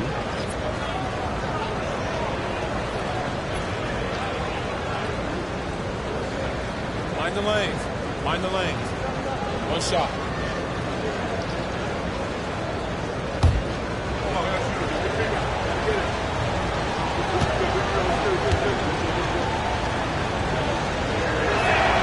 That's good from Doncic. Nets leading by 7. Thomas passes to Claxton. Now Porter. Here's the 3. And Ayton pulls it down. Ayton's got a rebound number 5 here tonight. Doncic feeling it out a bit. Ayton finds James. 13 feet out, and down it goes. 2 points. James has got 22. How many times have we seen LeBron do this? Take over a game. Put up big scoring numbers. A bunch. Nice one-handed jam.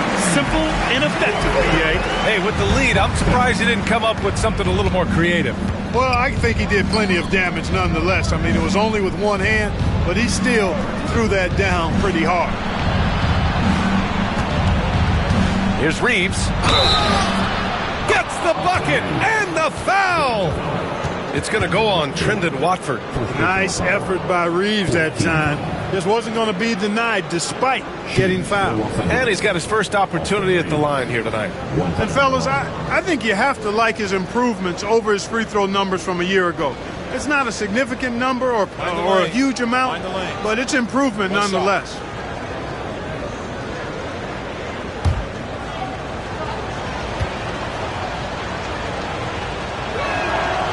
That one misses for Reeves. One of the tough things about guarding Reeves is his change of pace ability. I mean, he gives you a lot of different looks, a little bit herky-jerky and kind of unorthodox, and all of that keeps you off balance. Man, misses. Lakers trail by 5. Here's Laravia, giving this team some energy, averaging a little over 10 points a game. Claxton against Ayton. To the middle. Claxton with a rebound. Brooklyn leading by 5. Here's Mann to the inside. Here's Watford. And the bucket is good. Watford's got 4 points in the quarter. And you know he's finishing when he gets that close. Count it. Doncic up top. Thomas defends. Doncic passes to James. Oh, a clear foul there on the missed shot. So he'll get a pair at the line. It's on Nick Claxton. Yeah, the defense has to be careful with LeBron. I mean, he's a clever shooter who knows how to draw fouls. He uses his body really well. It'll be his 4th time going to the line in this game. Shooting 2.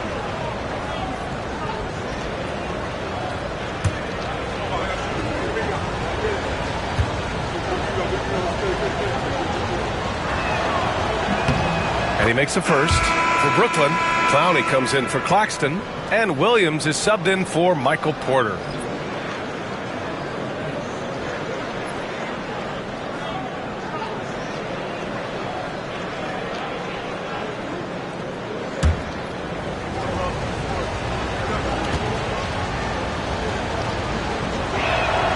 Both free throws good from James. Brooklyn leading by 5. And Jordy Fernandez calls timeout. We might see him looking to make some tweaks to the strategy here.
teams that really hustled for those second chance looks the last 10 games.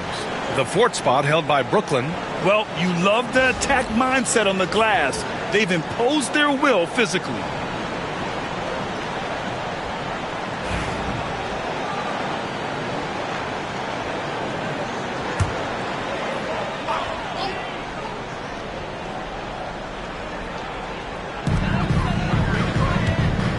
Pass to Clowney. Williams against James. Thomas outside. 5 on the clock.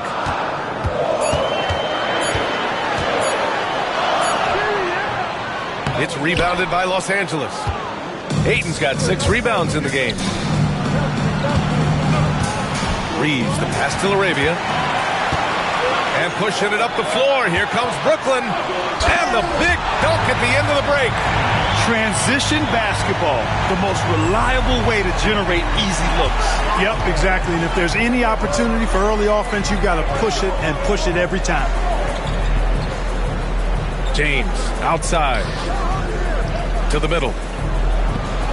James takes the hit and sinks the shot. And he's single-handedly trying to keep them alive. Terrific scoring quarter. Will it be enough, though? Williams, a screen on Reeves. Now here's Mann. He's covered by Reeves. And that one's good. Man. And he can take over in a nanosecond. I mean, once he catches fire, it's difficult to squelch it. Outside Reeves. 4-3. Sends it home from three-point land. Laravia's got 5.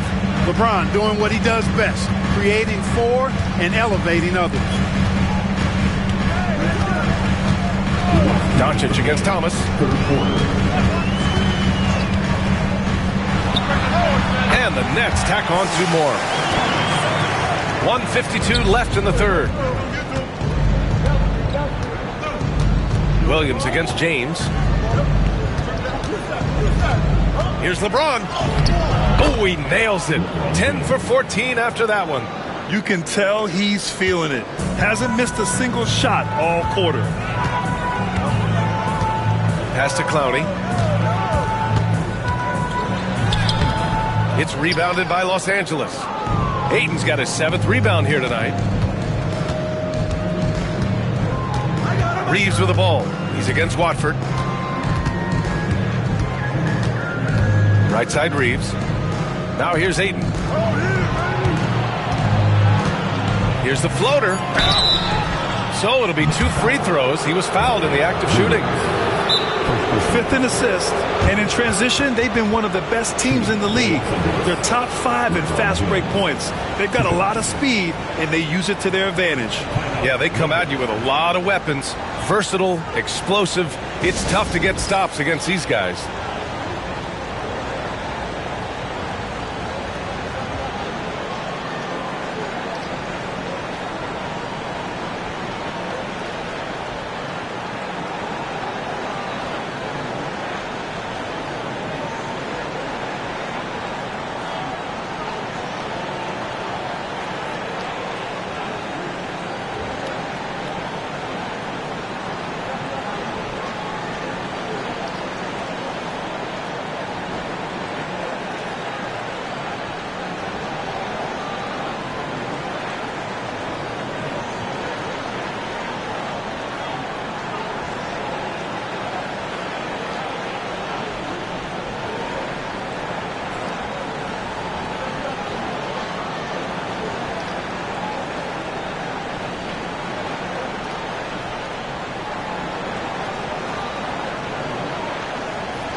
Brooklyn making a switch here. Johnson's checked in.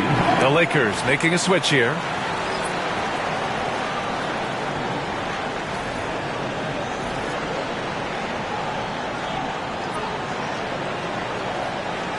Take a break. Take a break. 2 shots.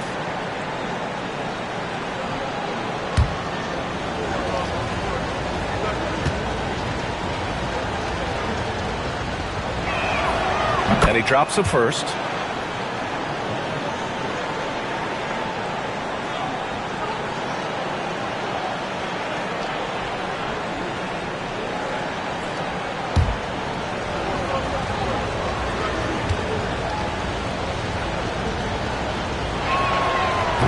So after making the first, he goes 1 for 2.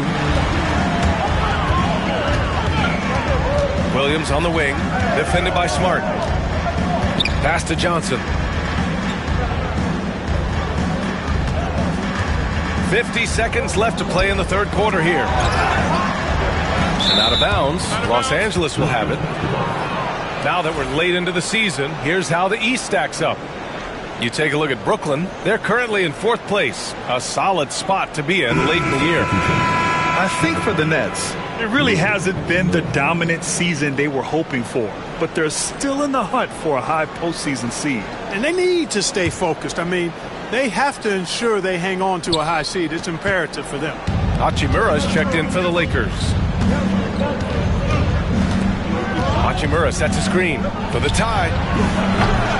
James can't get it to go. Brooklyn leading by 3.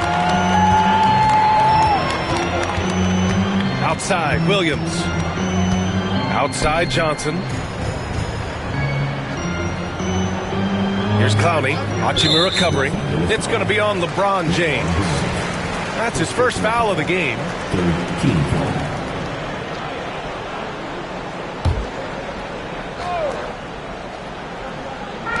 19 seconds left in the third quarter. Johnson a screen on Smart. Here's Thomas for 3. It's rebounded by Los Angeles. Now Hachimura. James outside to the paint. Here's Hayes. And finished off by Hayes. Coaches love to see ball movement, especially when it gets you that kind of load. It's still anybody's game as we reach the end of 3. Nets out in front. They lead by 1. And we're just moments away from the start of quarter number 4. Stay with us.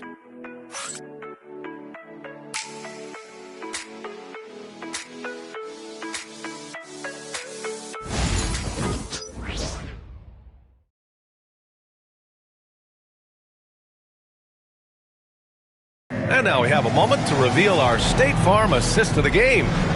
Woo, I'm fired up to see this dish one more time. It's always great to see your 2 guards share the wealth. Yeah, platinum level dime dropping there, fellas. Accurate and on time.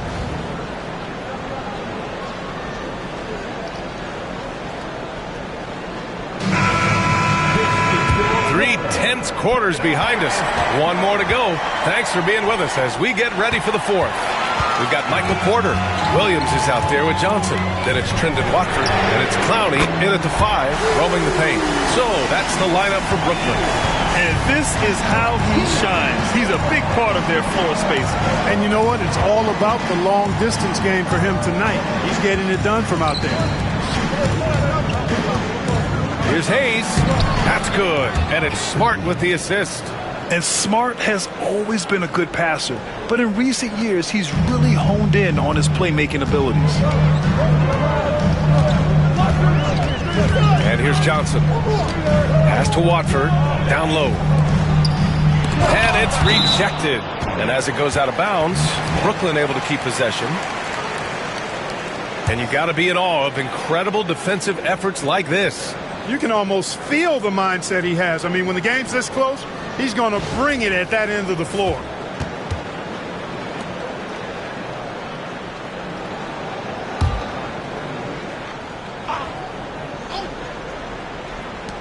Johnson finds Porter. Watford outside. Clock at 6. Back to Porter. Lets it fly. Trying to close out. You got to know who's hot and who's not. It's not going to go for him. Pass to Laravia.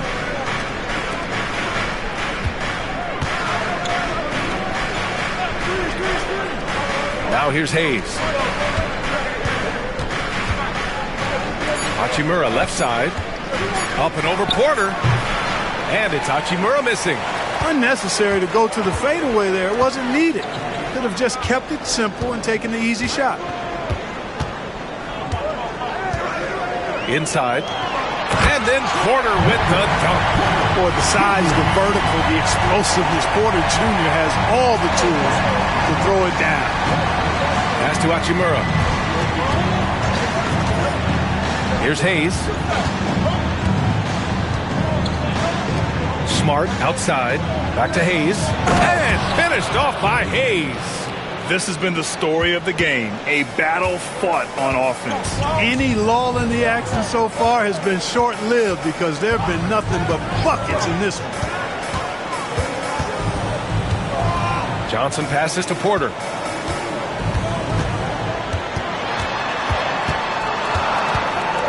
The Nets need to get off a shot here. Williams from long range. It's rebounded by Los Angeles.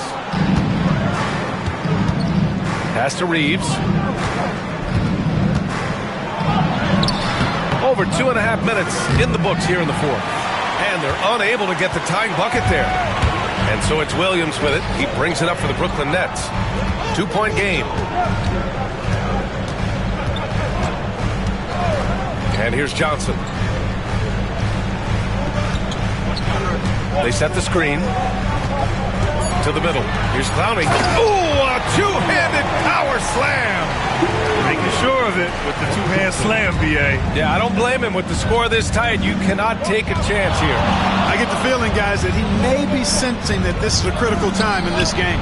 He drops it from range. The impressive shot from Hachimura, showing why you got to be up on him defensively. The Nets have got 3 of 6 shots to go in this fourth quarter. Williams a screen on Smart. Johnson passes to Porter. Johnson on the wing.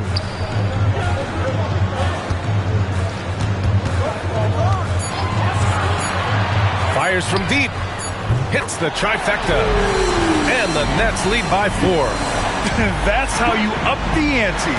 Come right back at it. A little back and forth from long range. I love it. That's a terrific answer there. Hachimura finds Hayes. Outside Reeves. Pass to Hachimura. Up and over Porter. And the sweet roll that time on the rim. That one falls. And this is just typical of him. Always making an impact at crucial moments in the game. You know, they want the ball in his hands here because they trust him to hit all the big shots. Johnson passes to Watford. Back to Johnson. To the paint. Here's Clowney. And he throws it down. What a terrific lead pass. I'll tell you what, it's good to be his age. Yeah, I don't have memories like that at my age, though. Yeah, it does make me look back a little bit, but I could never throw it down like that. But it sure does look good. Smart for 3. Doesn't go that time. Brooklyn leading by 4. Boy, he overdid it there. Too much force on the foul, and he's called for the flagrant 1. He might be lucky just to get a flagrant 1 there. Lots of contact on that play, and the officials could have gone with a more severe call. Well, he better be on his best behavior from this point forward. One more flagrant of any kind, and he's out of this game.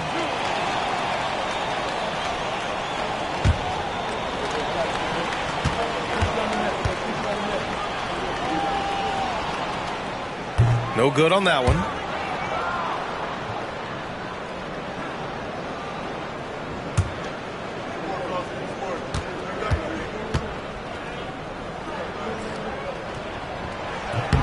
And the second free throw is good. Well, he did enough there. He made it a 2-possession game, at least. For Brooklyn, Abaji's checked in for Clowney, and it's man in for Williams.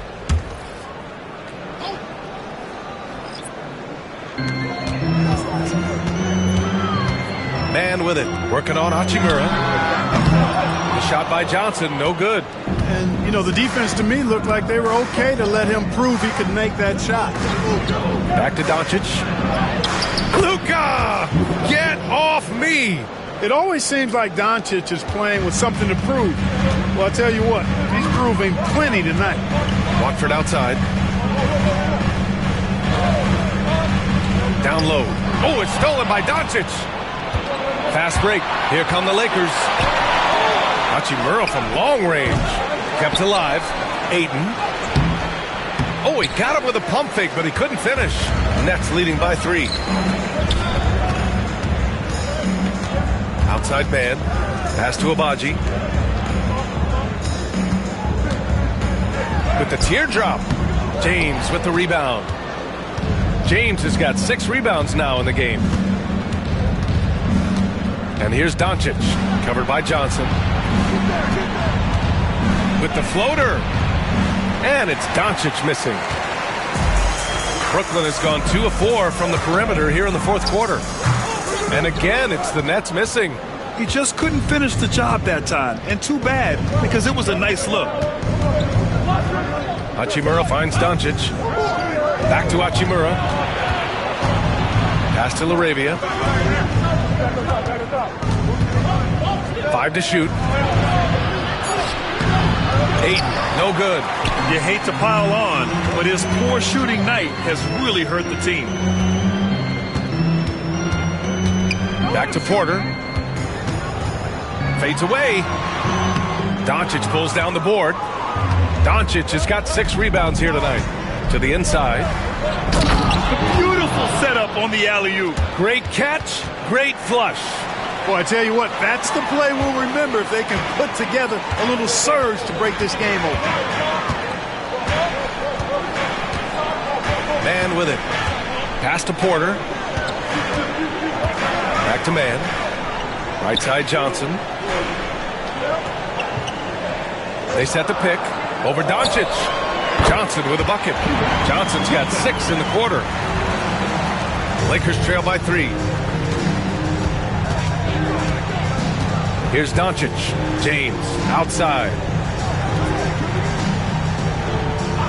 Back to Doncic to tie it up. Brooklyn pulls it in.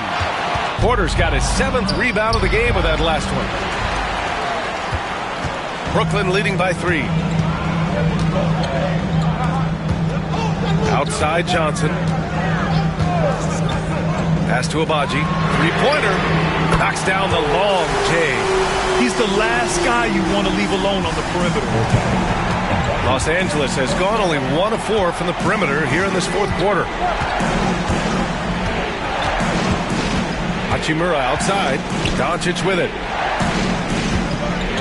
Doncic is double. Now here's Ayton. 6 on the shot clock. The 3, James. Oh, back at you, LeBron. That's the competitive fire that burns with LeBron James. He's happy to come right back with one of his own. Johnson against Doncic. Johnson passes to Abaji.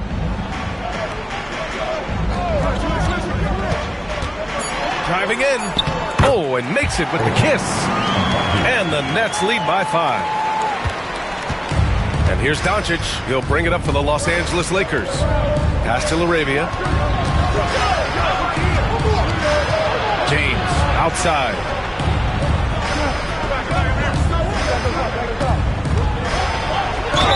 And count the basket.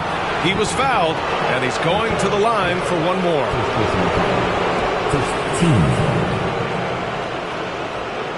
Some changes for Brooklyn. Claxton, he's checked in for Watford. Sharp comes in for Abaji. And Cam Thomas subbed in for Johnson. And the Lakers also making a switch. Reeves is checked in.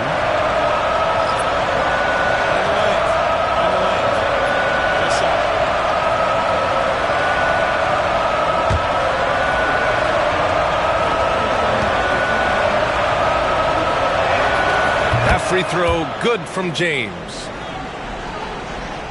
And Brooklyn with possession here. The lead is 2. And the timeout called here by Jordi Fernandez. He wants to make sure they're purposeful with the game plan.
sideline. Let's catch up with Allie. Well, over the break, I listened in on Jordy Fernandez's huddle. Confidence is what he's asking for right now. He said, quote, when it's close, we have to keep believing in ourselves. And if we don't think we can pull it out, we've already lost. So some strong words from Coach in the huddle. Back to you, Brian. Thank you for that, Allie.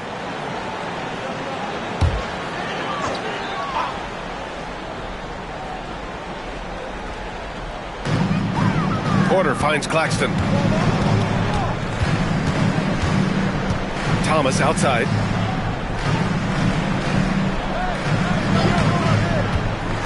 Up and over Doncic. Hachimura with a rebound. Good shot, gone bad. Gotta finish there. And it's Doncic missing. The Nets have gotten 8 of 16 attempted shots to go here in the fourth. Thomas against Doncic. Claxton passes to Mann. And he banks in the layup. Mann's got 24. It's winning time, and that's a winning play. Lakers trail by 4. 1:56 left in the fourth quarter. And it's Doncic missing. He's fallen into a bit of a slump this quarter. How quickly things can turn. Doncic against Thomas.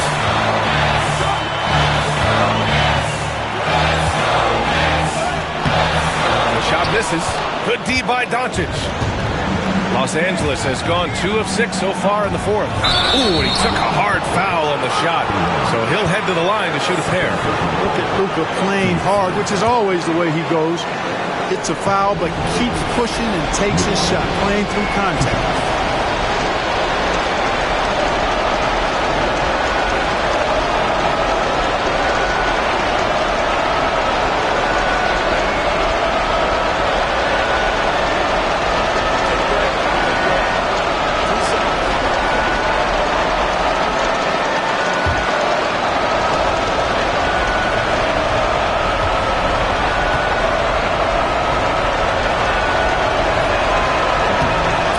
First of 2, no good. A heartbreaker.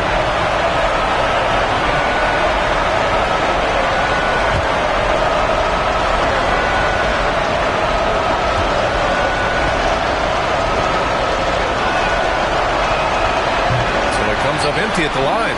Brooklyn leading by 4. And you can count it.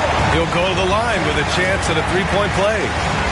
Oh, what tremendous focus to absorb the contact and find a way there to finish. I like to call that stick-to-itiveness, getting everything he possibly could out of that play.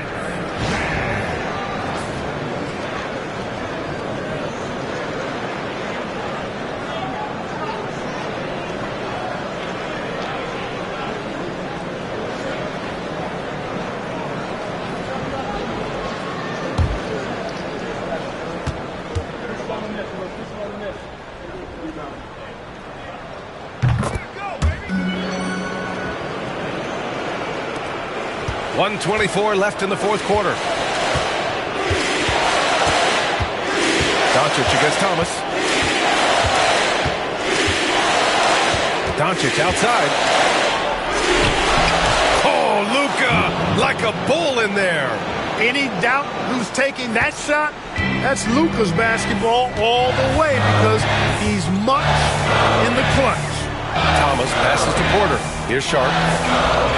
Down low. Here's Claxton. And Claxton throws it down. Just such a terrific dunker. Man, born to fly, that's for sure. Nothing surprising about that, guys. We've come to expect plays like that from him, and still, they never get old. And so J.J. Redick calls for the timeout. He was quite emphatic, demanding the timeout, clearly wanting to address strategy with his team.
substitution right about now. That's right, man.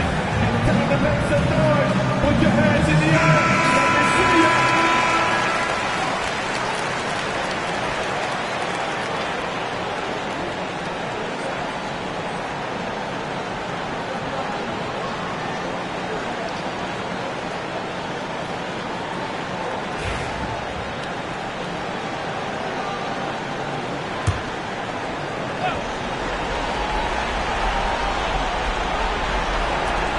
There's 53 seconds left in the fourth. And here's Doncic outside. Claxton with a rebound. I think a bucket here, Grant, would end this game. Absolutely. That would put a bow on this one. Here are the Lakers with the ball. James, right side. Pass to Hachimura. On the wing, Reeves. He's guarded by man. And here's James. 4 on the clock. And here's Doncic outside. Claxton with a rebound. Now man.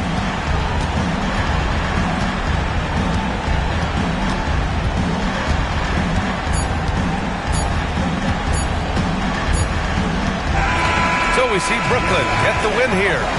Boy, they didn't make it easy on their fans or themselves. But at the end of the day, everyone on their side is happy.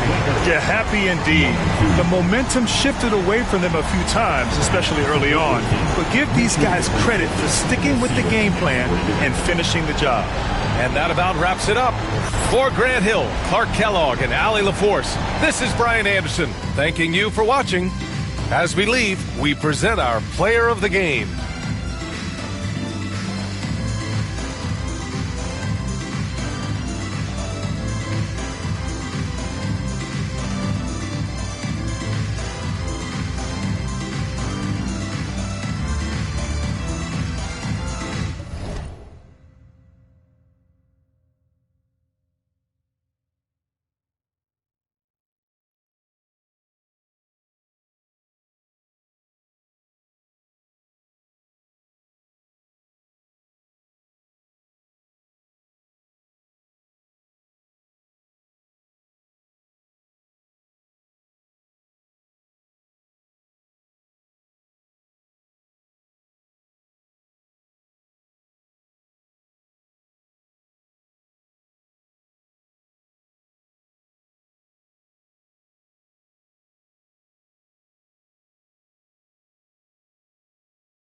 Welcome, everyone, to Noche Enabia.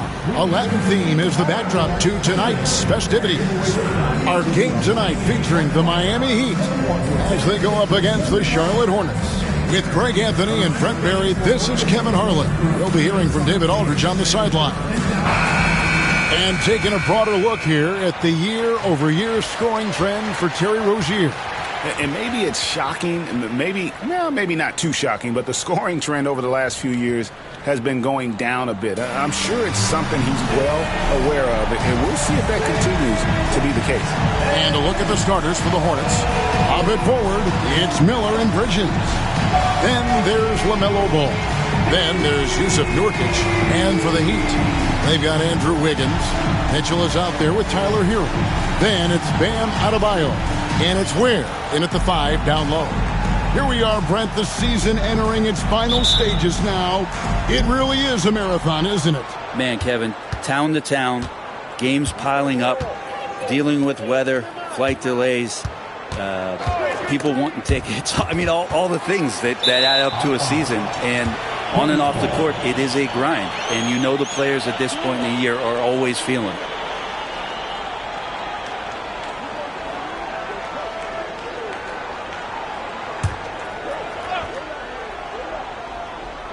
Here's Ball.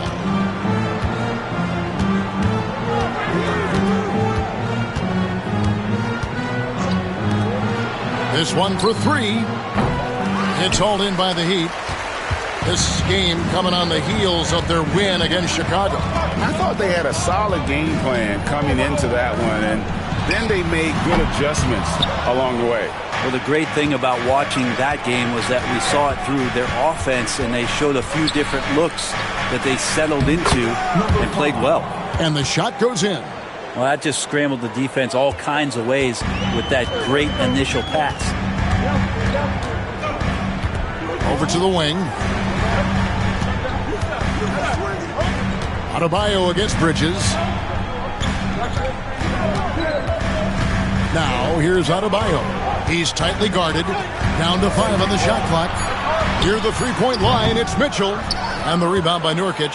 His touch from mid-range, that's almost always good. That won't shake his confidence. Miller, no up. There's a little bit of pressure on him, but not enough to cause him to miss a shot that's in that close. Got that bucket in no time at all. That's a go-to shot for Tyler Hero, so confident in his ability to connect from deep. Mitchell against Ball. Driving to the basket. It's Adebayo with the rebound. Miami's gone 1 of 2 from long range in the first quarter. Wiggins passes to Hero.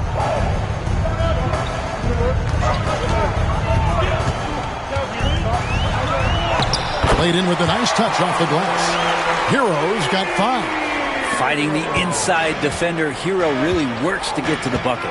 And Dwayne Wade is the first Heat player to be honored with a statue. And Greg, that's pretty significant for a very successful franchise. And Kevin, well deserved, right? D-Wade, the best player in franchise history. He helped bring 3 championships to the city. Plus, he's already got a street named after him. Man, he sure can get off the floor. He's one of the best in the business, absolutely. Let's send it over to David Aldridge, who caught up with head coach Eric Spoelstra. David? In talking to Coach, he discussed the hidden talents of LaMelo Ball. Coach said he's still a young player in this league, but we can't take that lightly. We've seen what he's done to soft defenses. We need to be physical. So we'll see if that defense tightens up for them. Guys? Thanks, David. Here's Wiggins. Miles Bridges picking up that last basket. Wiggins drives in. It's good. And Wiggins with great body control and tremendous balance as he took contact on the drive. Ball against Mitchell. And we're approaching about 3.5 minutes played in the first quarter. That one dropped for his second bucket. Mark him 2 for 4. And so here is Miami. Pass to Adebayo. Mitchell looking it over. It's rebounded by Charlotte. An even 3-on-3 break. Miller with a wide open look. Cranes the three-pointer. And nice mechanics from Miller there. Ready to fire as that pass was coming. And here's Adebayo. Back to Mitchell. Wiggins passes to Mitchell. Wiggins against Miller. Three-pointer. Ball with the rebound. Well, that's not a shot he's ever going to pass up, and he shouldn't. Despite the miss, no defender anywhere near him. He's got to shoot that one. Now, here's Nurkic. And looking at his production, he averages a little more than 7 points a game. Outside ball. Puts up a deep three. No good. And here's Hero. He'll bring it up for Miami. Trailing by 2. And he jams it with authority. Love it when Hero gets in there and goes strong like that because he can bully sometimes on the drive. Now, here's Ball. Coming in off a 10-point game his last outing. Pass to Bridges. Over Adebayo. And there's another one for the Hornets. The jumper Bridges has is wet, demonstrating how lethal he is from his spots on the court. Mitchell against Ball. Down low. Here's Adebayo. And Adebayo throws it down. And that's a lesson for the D. Fight harder on the glass. Yeah, you just can't afford to give up second chance opportunities again and again. Now, here's Ball. Nothing on the board. Adebayo against Bridges. Over Adebayo. Bridges misses. For Miami, they've gotten 6 of 11 shots to go down so far. Pretty nice shooting. Ware passes to Adebayo. And they call an illegal screen here. And let's take a look at some numbers for Ball. And he's in the top 20 in steals, bringing that focus and intensity at both ends. And how good is he at distributing the basketball? My goodness, pick and roll, drive and dish, in transition. He's been dominant all season. Kobe White, he's checked in for Charlotte. Outside, Ball. Charlotte moving it around. On the wing, Bridges. Back to Ball.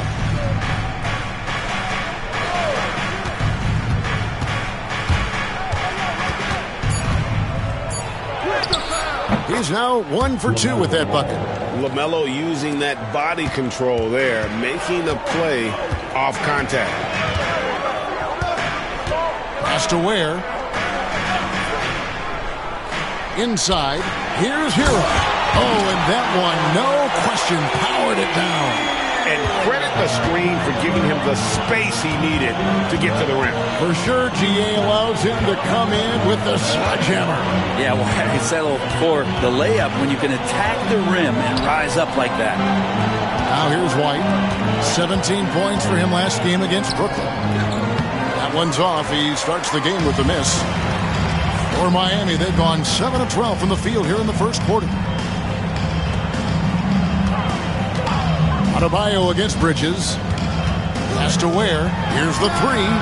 Connects from three-point range. Now it's a 3-point Miami lead. And there is some intelligence behind the passing of Adebayo. Not flashy, but making smart ones. And so it's Charles Lee calling timeout. He wants to talk to his guys.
He's checked in for Miami. The Hornets also with a sub.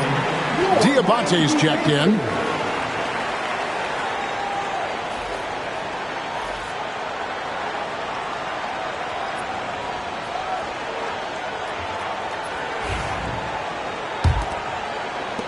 Hornets trail by 3. Outside, Ball. Bridges inside. Covered by Wiggins. Bridges misses. Just doing the job on the backboard. One thing this team likes about Miles Bridges, Greg, he plays a lot. He's always there. And Kevin, on a couple occasions, Bridges has been near the top in minutes played. He's got that strong 6'7" frame, and it holds up well over the season. Now here's White, following the miss by Bam Adebayo. Double team on Nurkic. And he lays it straight in. Nurkic has got his second bucket of the night. Confident basket from Nurkic, just shrugging off the D. Mitchell with the bounce pass. Adebayo kicks to Ware. Powell, no one around him. And the Heat, another three. That's a high percentage look when the D doesn't fight over the screen. And the coach over there just asking for one simple thing, and that's some effort. Got burned on that one. Now, here's Nurkic. Outside, Ball. Clock at 6.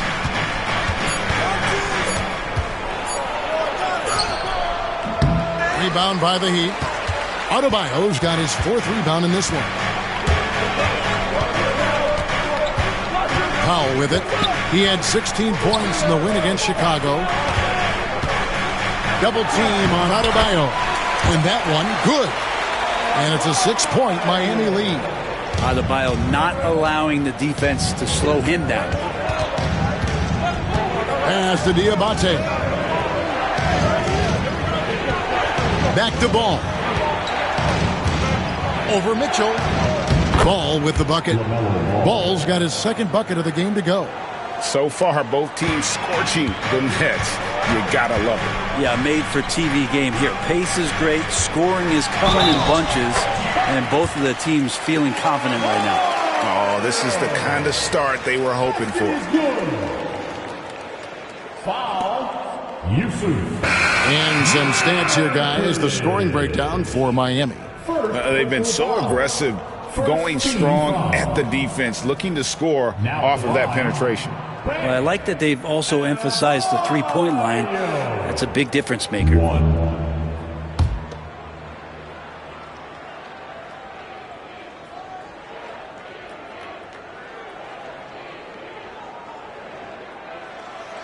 G.A. Adebayo came from very humble beginnings. Yeah, raised by his mother. And Kevin, Bam's main motivation in life was to get her out of that trailer.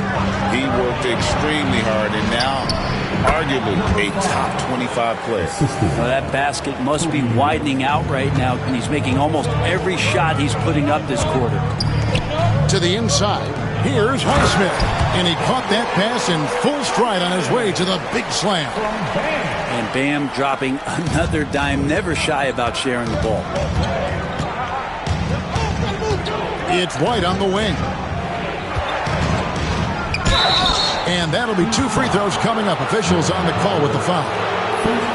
Hey, Greg, Kobe White has proven he can run the show. Well, he's more than just a scorer. He's become a quality playmaker with better decision-making. But his biggest improvement has been his efficiency. Shooting 2.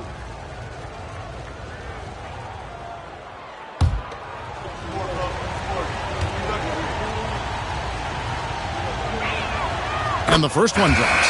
The athleticism and blinding speed White possesses is impressive. This guy plays with a lot of moxie.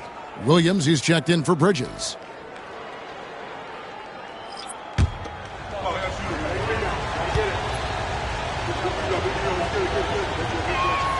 Both shots good from the stripe.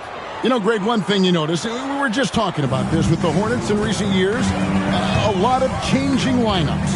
And you expect that with the team, with where they're at. They're looking for any advantage game to game and trying to build that identity as a franchise. Now White, after Norman Powell, missed from long range. Here's Mann, scoreless thus far. Nice pass in here by Charlotte. An even 3-on-3 break. And he dunks it down. Man, Rozier getting up. Impressive to see someone his size finish with authority. And with an update from the sidelines, let's check in with David Aldridge. Kevin, the new leadership in Charlotte has made it clear that it's not going in for quick fixes. The goal is sustained success, building with youth and development. Call it roster flexibility or a blank slate.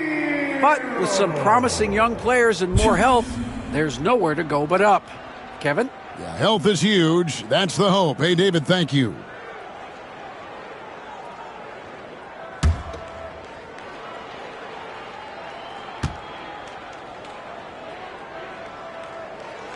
The first one falls.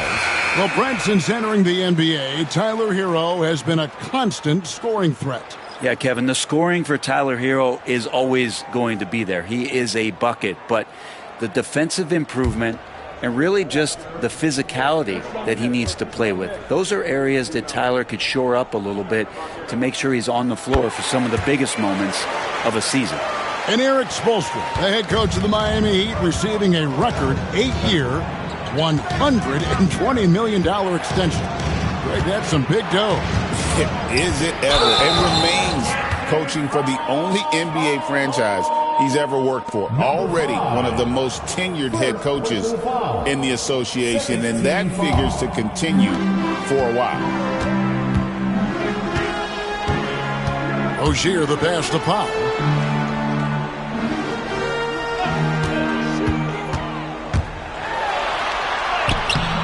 A chance there to push it to double digits, but it's off the mark. Hornets trail by 9. 30 seconds left in the first quarter of the game. White dishes to Williams. Outside, White. Williams, a screen on Hakeem. White the pass to Williams, and that's out of bounds. Charlotte will retain possession.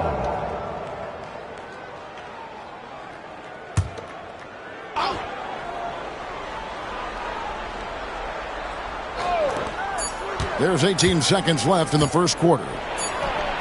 Up and in from the low block. 8 points for him. Now Hero in the game against Chicago. Very impressive. Miami no good on that time either. Gets it off. Oh, and he got it! Did that beat the buzzer, Kevin? Yes! Wow. Yes! Ringing the bell. That's the way to close a quarter. Well, you love nailing the last second shot. Always a feel-good moment. Tyler Hero has been leading the charge for the Heat. He comes away with 11 points in the quarter and is showing no signs of fatigue. And don't go away. We'll be right back.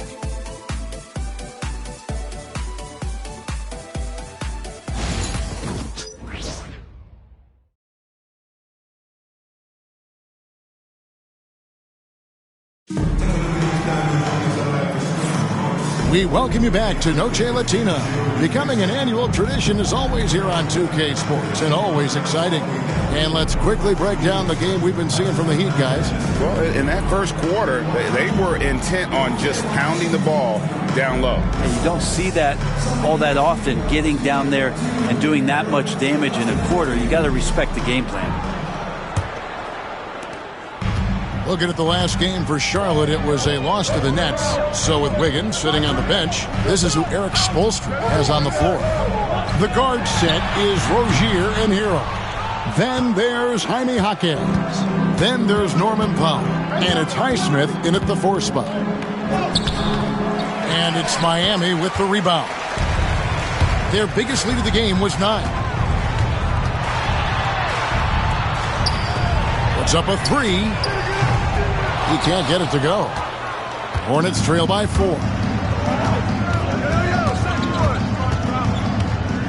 There's the 3. That shot, no good. And so Powell will bring it up for Miami. Pass to Hero. Second quarter of basketball, about 1 minute played so far. Drains it from beyond the arc. Hero's got 14. He's got a lot to do with the position that they're in. A very smart offensive performance tonight from him.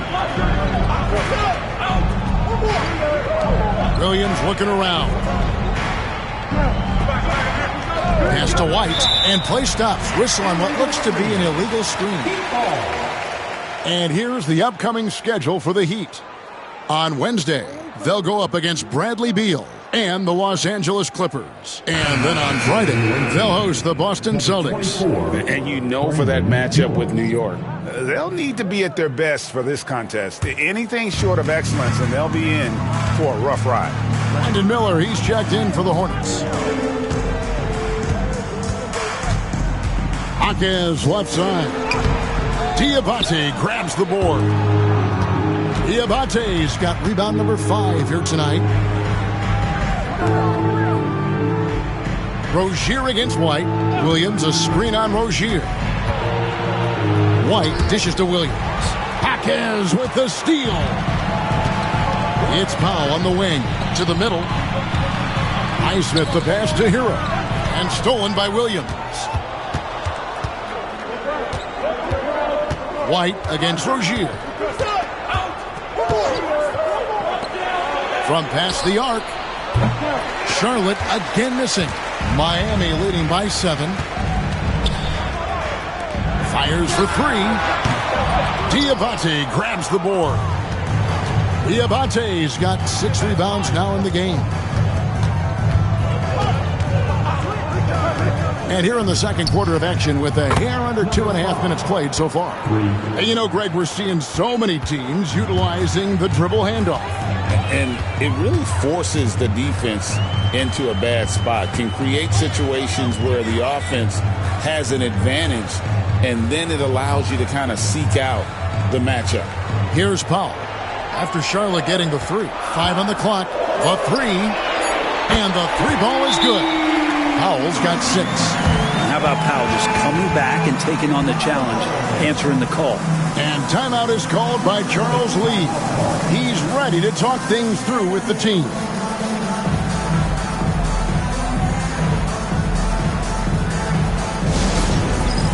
All right, fans, it's dance time.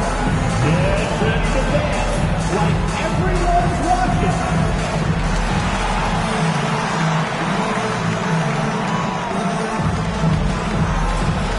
Keep on dancing.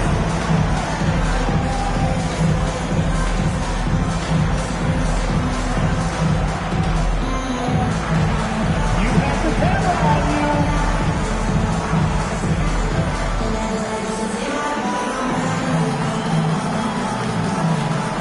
Somebody doesn't have rhythm.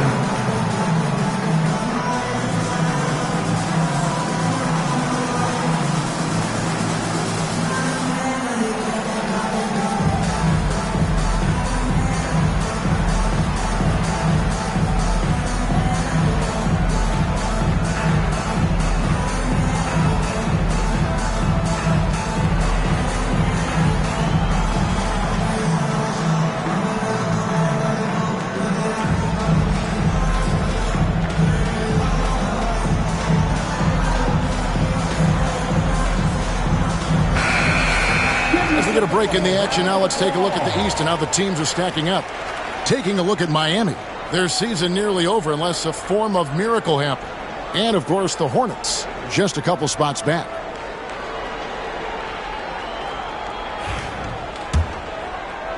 Now about 3 minutes gone in this second quarter of basketball. White looking around.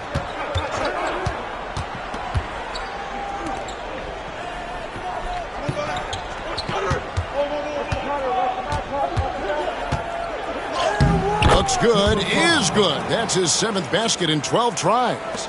And, guys, they continue to put a lot of pressure on the interior defenders with their work down low. Rozier the pass to Highsmith. It's rebounded by Charlotte. Diabate's got 7 rebounds in the game. Miller kicks to White. To the paint. And he stuffs it. What a pass to set him up. Not getting old here. Seeing him make that lead pass with perfect timing. White against Rozier.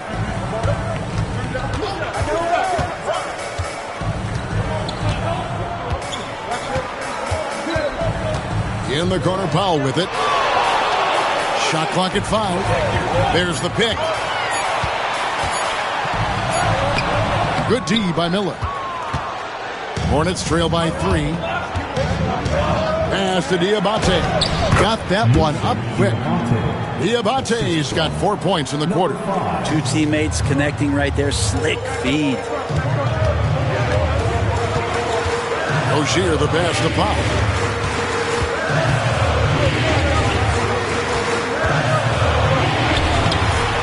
It's not going to go for him.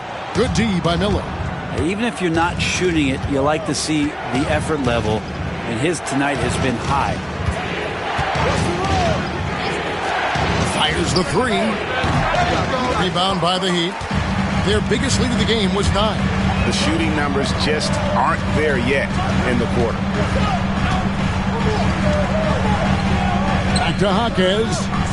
Highsmith the pass to Hero.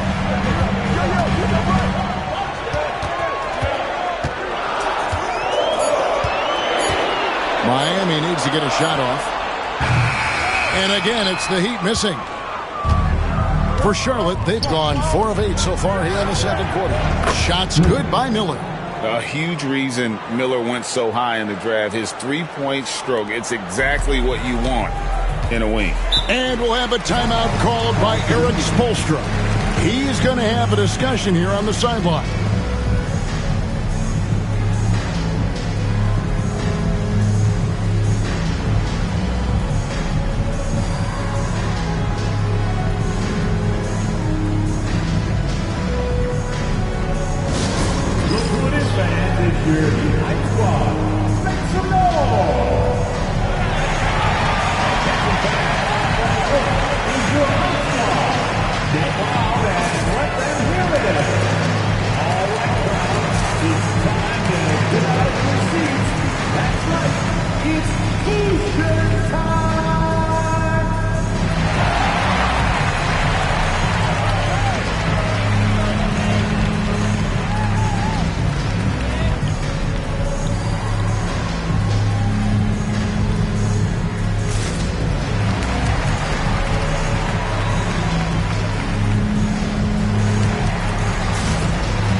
He's checked in for Charlotte. All comes in for Kobe White.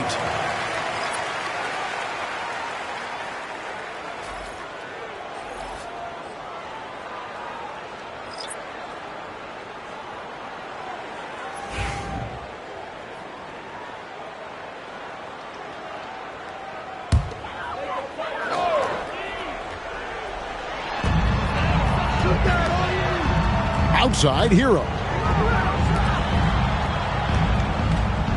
Wiggins against Miller. Adebayo with a screen for Wiggins. Andrew Wiggins came into this league as such a special talent. It's so great to see all of that blossoming this far into his career. This is his first free throw of the game.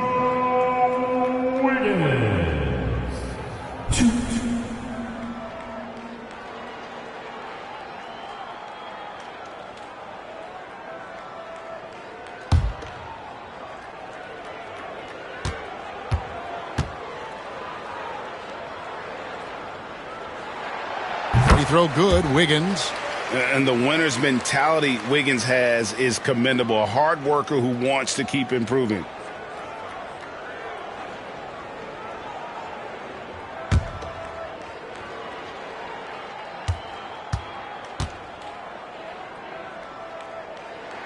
And both free throws good for Wiggins. And so it's Ball with it. He brings it up for the Hornets. And after this game wraps up, they're off to Atlanta where they'll take on the Hawks. That matchup falls in the middle game of this 3-game trip. Here's Bridges. Straight D that time from Adebayo. Miami's gotten a lot of looks from outside tonight, 5 of 12. Wiggins finds Mitchell. Kicks it out to Hero. Adebayo with the screen on Miller. Down low. And Adebayo with the basket on the assist by Wiggins. Adebayo's got 9. Bam knowing what to do. He's owning the paint right now. And it's Ball penetrating. Miller outside. Pass the ball. To the middle. 4 on the clock. And Ware pulls it down. Miami's gotten cold from deep in the second quarter. Just 2 of 6 from long range. Wiggins surveying the floor. There's a good screen. 2 free throws coming up, and they call the shooting foul. It's going to be on Brandon Miller. That's the aggressive part of Andrew Wiggins coming out of him, forcing the defender that time to get his hand in there.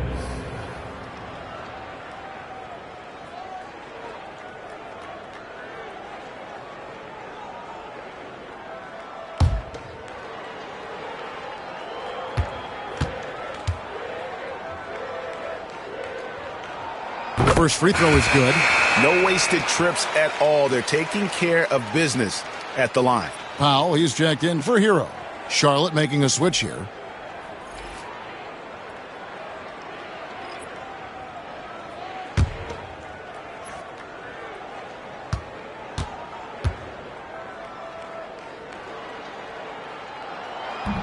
And he can't hit the second. Hornets trail by 3. Bridges with it. Now defended by Adebayo. And while we've got a moment, let's send it over to our terrific reporter, David Aldridge. David? Kevin, thanks. Bam Adebayo talked about how his mentality has evolved over his career. He said, shoot the ball. I feel like that's been my evolution. It sounds very simple. And I came into this league as a defender. I feel like the progression's been shoot the ball, worry about everything else later. Kevin? He certainly, DA, is a two-way threat. Now here's Powell. He's got 6. Pass to Mitchell. Now Adebayo takes the 3. Good, and the assist goes to Mitchell. Mitchell's got his 4th assist with that last one here tonight. The versatility of Adebayo, he can initiate and he can shoot off the catch. Now, here is Miller. His last outing, he had 8 points. That one good for 2. Miller's got 5 points in the quarter. Just reliable, guys. He's just always trying to make the right play. And timeout is called by Eric Spoelstra. Looking for a breather and maybe just 1 or 2 things to talk about.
Check out a breakdown looking at some of the stats for LaMelo Ball.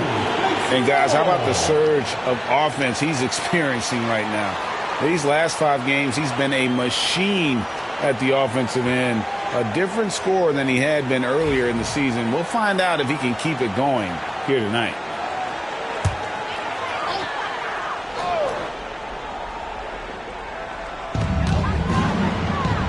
Heat moving the ball around. Powell against White. Shot from the top of the key. The shot by Powell, no good. Hornets trail by 4. Miller outside. Ball against Mitchell. And it's Ball penetrating. 5 to shoot. Shooting foul as the whistle blows. He'll shoot 2 free throws. One thing about LaMelo Ball, he can really take over at times, Greg, when he's healthy and playing well. And a lot of that is just his feel for the game. He processes quickly and then has the talent to execute. It's pretty hard to stop him when he's in the flow.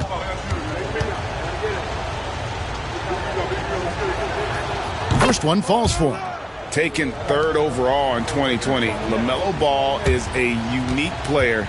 Like his brother Lonzo, very tall at the point at 6'6", and he'd much rather pass it than shoot it. Ball hits them both. Now you can tell he's feeling confident right now at the line, and when he's on, he can be lights out. And here is Powell. 6 points for him. Pass to Adebayo. Powell against White. Mitchell. And the layup is good after a nice lead pass. That's a smart read from Powell. He analyzed the play there and made the right pass. Mitchell against Ball. Here's White. And it's Miller in the corner. Nailed from three-point land. Miller's got 8 points here in this quarter. Pretty much poor defensive effort there. You have to get a hand in his face when he's spotting up from distance. Mitchell a screen on White. Pass to Adebayo. And he can't answer back. The three-pointer offline. Ball kicks to Bridges. Kept alive. There's Miller with the 3, and that one is off. And you could tell he thought that triple was going to fall.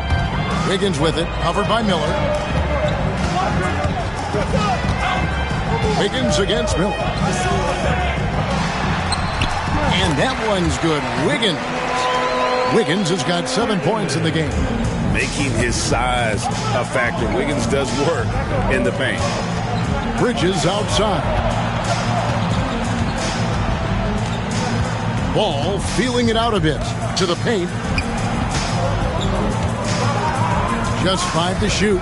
Bridges outside. From outside the arc. And Adebayo sends it back. And now let's take a look at the stats for Brandon Miller. He's been a factor for them over the last month, putting up about 18 points per, 3 rebounds, and 2 assists. And very few players in the league can go out and produce like he has. Just a great stretch for him. He keeps playing like this, and you know in arenas, especially at home, when a star player is playing this well, those MVP chants come raining down. Now Powell following Miles Bridges' three-point attempt. Powell, that's good. Yeah, that's the 3rd bucket in a row from the paint. This defense needs to clog those lanes in the middle. Mitchell against Ball. The 3 gets the three-pointer to fall. He's got 19. And there's one aspect of the game LaMelo's not going to ignore, keeping his teammates involved and the offense working as a unit. Now, here's Adebayo. 17 points for him last game against Chicago. And how about the job he did rebounding as well, guys? I mean, just a dominant performance on the glass. There's 31 seconds left in the second quarter. Ball against Mitchell.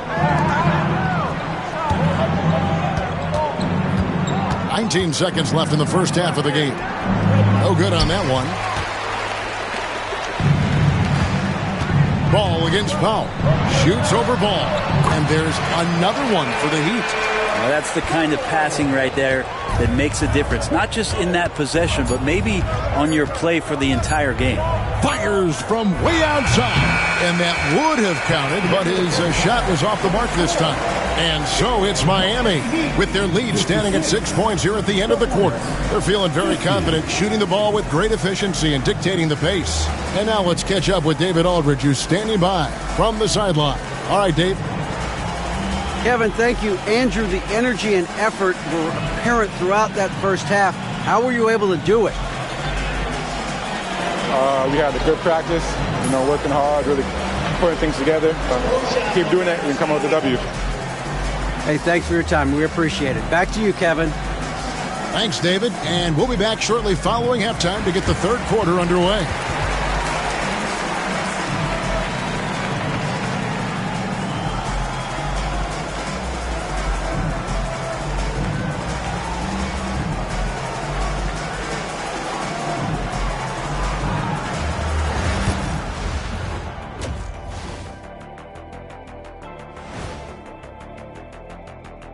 Welcome.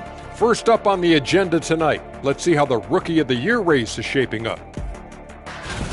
What a rookie class. Here we are, taking the award down to the wire. I don't know who's going to win it, but it's been fun watching them ball out, Shaq. Even at this point, I'm not sure there's a unanimous choice. Makes it tough on the voters. Circling back to our game tonight, Bam Adebayo was on one in that first half.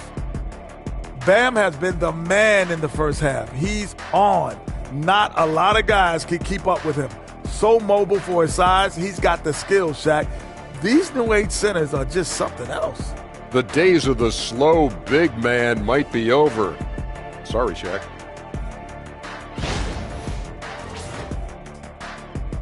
And that's a halftime wrap. Let's get back to the second half with the call by Kevin Harlan and the crew.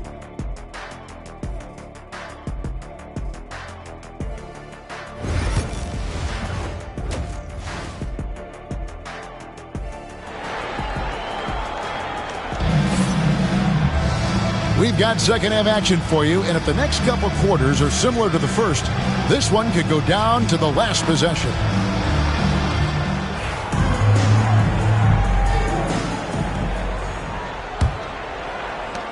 Miami leading by 6. On the court for the Hornets. A bit forward, it's Miller and Bridges. Then there's LaMelo Ball. Then there's Yusuf Nurkic. Stolen by Mitchell. Stolen by Ball.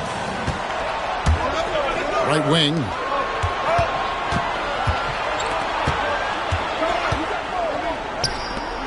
Over to the wing. Bridges outside. Three-pointer. And it's Miami with the rebound. Ware's got his 7th rebound here tonight.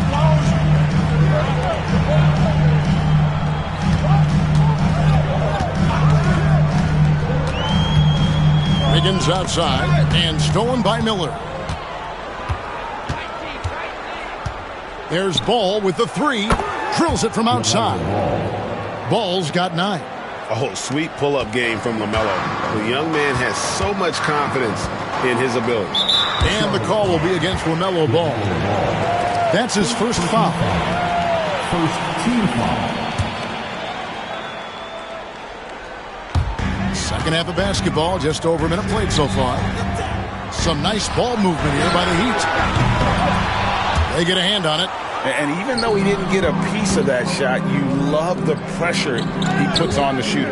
Yeah, that's the kind of energy that you want to see on every possession throughout the game. On the wing, Miller.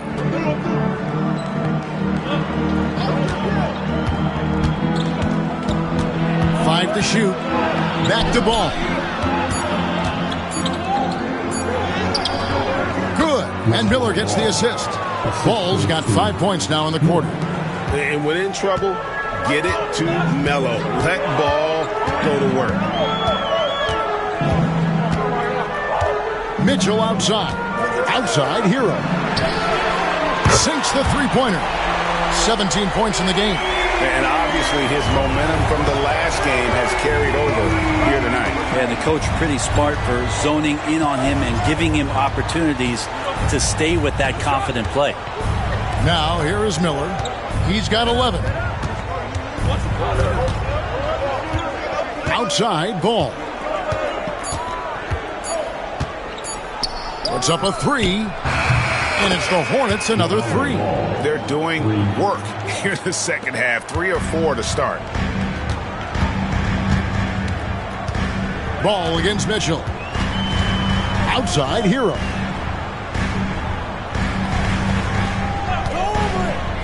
Pass to Wiggins.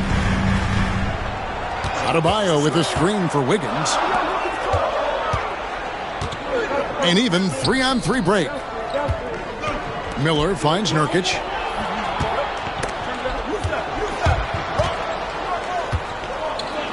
Now here's Ball. Covered by Mitchell. Bridges outside. And again, Charlotte with the triple. Yeah, this looks like a pregame shoot-around with all the threes they're allowing. Adebayo with the elbow. Wiggins outside. Adebayo with a screen for Wiggins. A three-pointer off the mark. The game has been very close in a lot of areas, but rebounding has been the one differentiator thus far. Back to Ball.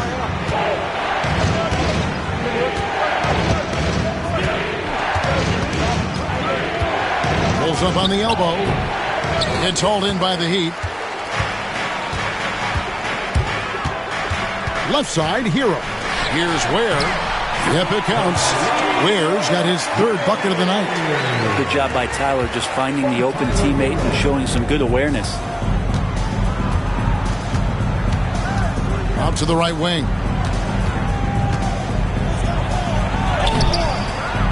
It's hauled in by Hero. That's how to protect the rim without fouling. Force him into an awkward release and a bit of an adjustment on the layup. And you gotta love the big bucket in the paint in this sort of a grinded-out game. Here's Ball. Following the basket by Andrew Wiggins. Nurkic a screen on Adebayo. Bridges attacking. Whistle blows. Bucket is good, and he'll have a chance at the line to make it a three-point play. How about the balance and focus? Knock Bridges around all you want, but he is determined to score. And this is his first trip to the line tonight. And what a season he's had at the foul line thus far. 86% from the line.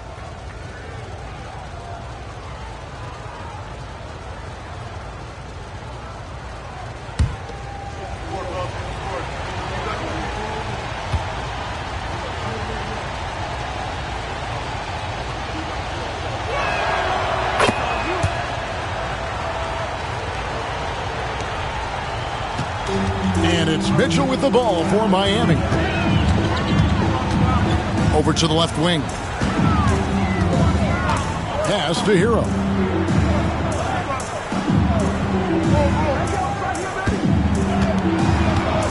Five on the clock. That shot off. Charlotte in the lead. There's the lob to Bridges. Up high to stuff the alley-oop. Good anticipation from this crafty wingman. Bridges enjoys taking chances and going for the alley-oop. Now, here's Mitchell. A look at his stats. He averages a bit over 8 points a game. And the ball goes out of bounds. Last touch by Ball. And Miami making a change here. Powell's checked in. Number 24.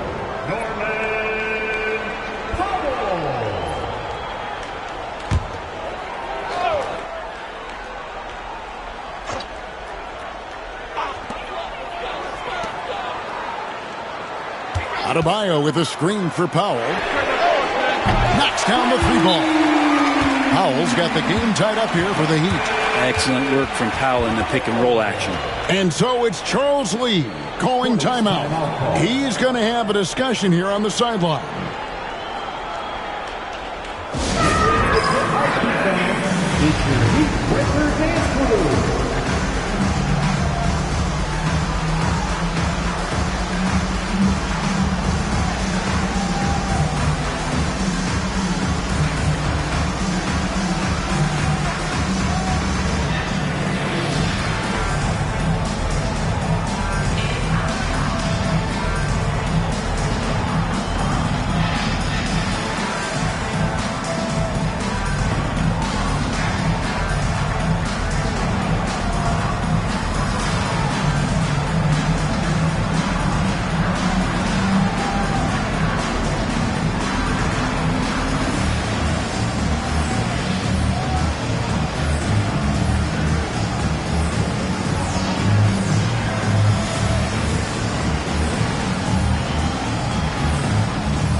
the numbers here for Adebayo. Averaging 17 points per game, 10 rebounds, and 5 assists. And so much of what they do on offense depends on how he plays. Well, he attracts serious attention from the defense, and that really does open up the backside for a lot of his teammates to take full advantage. The Hornets have gone 6 of 9 from the floor here in the second half. They've got to be happy with that. On the wing, Miller. Guarded by Powell. There's Ball with the 3. And the call will be against Yusuf Nurkic. That'll be his second foul of the game. First team foul.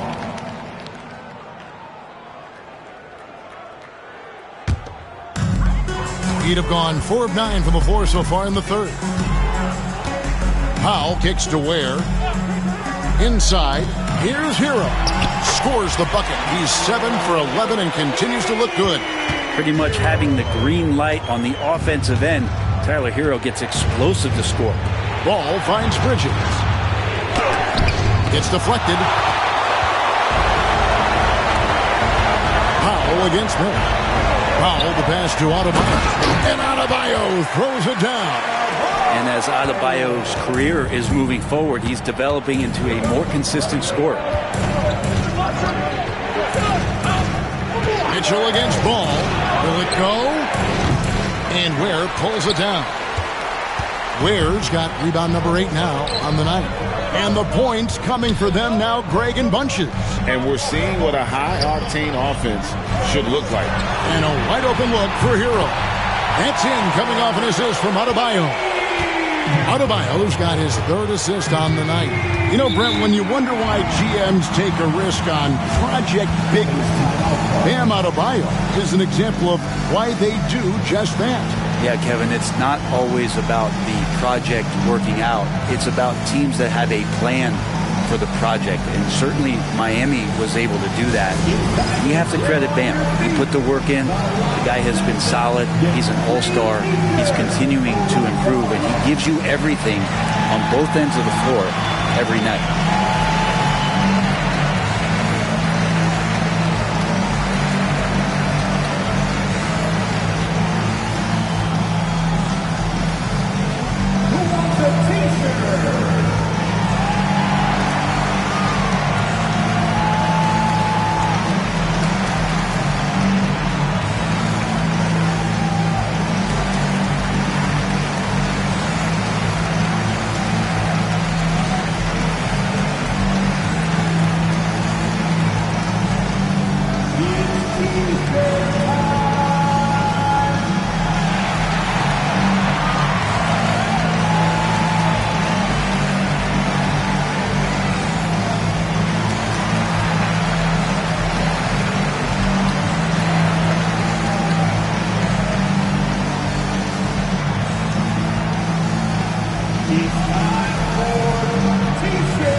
He's checked in for Brandon Miller.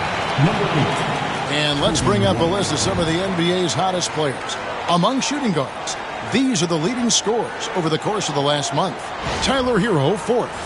And this is the cream of the crop at the 2-guard spot. I mean, strictly in terms of their scoring ability and the ease with which they can overwhelm would-be defenders. Well, these are the assassins of the NBA right there. The players who can turn a game on its head when they start to feel it. They are almost always the primary focus of the opposing defense. Now, here's Bridges. He's got 12. To the inside. It's tipped. Hero against White. And there it is for him. Hero's got the lead up to 9 now for the Heat. And a breakdown here, guys. The hustle stats for the Heat. They have been a wrecking ball defensively, coming up with steals, being active with their hands, and just doing a terrific job of disrupting the rhythm. And I feel like another part of tonight's game has been the hustle points, getting up and down, getting second chances, getting transition opportunities. They've been fantastic in that area. And here's Adebayo. Following LaMelo Ball's 3. Shots good by Hero. Oh, great ball movement there. Hero against White. Nurkic a screen on Hero. Down low. Nurkic can't hit. The Heat leading by 8. Shoots from 12. Hero, no good. The Hornets have gone 7 of 13 in the third quarter so far. Just above 50%. Nurkic can't hit.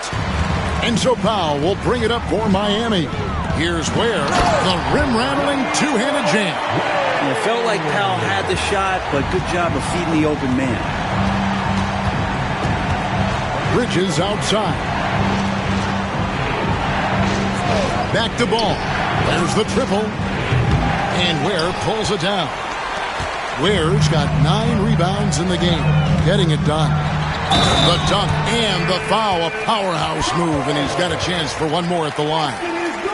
That's on Miles Bridges. And Norman Powell, he is compact and powerful and able to take that hit. And he's got his first chance at the line here.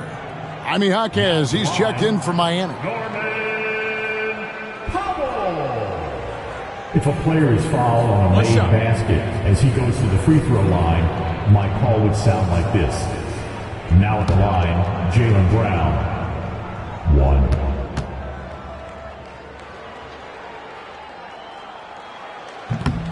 1. On the free throw, no good. Yeah, can't sleep on Powell defensively. He will step up and start to pour it in. Ball against Adebayo.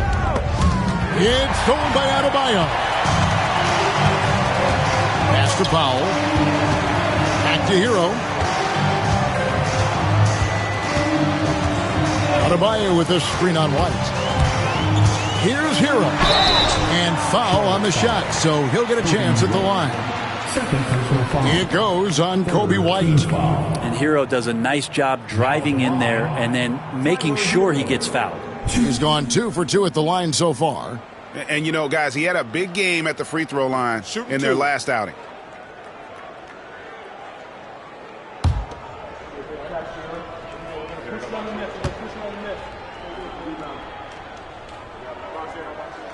And he knocks down the first one. Well, you can tell that dependability on the court means a lot to Tyler Hero. He wants to be that guy for his team night after night. Terry Rozier's checked in for Davion Mitchell. Charlotte also making some changes. Diabate's checked in, and it's Williams in for Miles Bridges.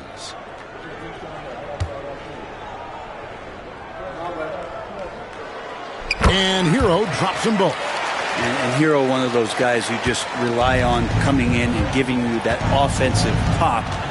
Does a lot of things for his team on that end of the floor. Now, here's Ball. He's got 17. He's not the guy that you want to give a wide open look from three-point range. They're lucky that that one doesn't cost them. Hornets trail by 14.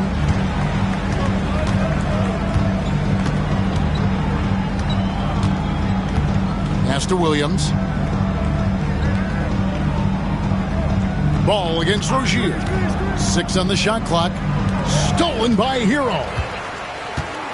In transition, here comes Miami. And the dunk by Powell. Just love these opportunities in the open floor to see athleticism like what Norman Powell gave us there.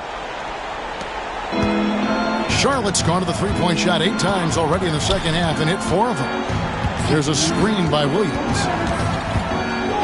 Ball, the pass to Williams. And here is Ball trying to get something going. Basket made. That gives him 7 field goals in 13 tries.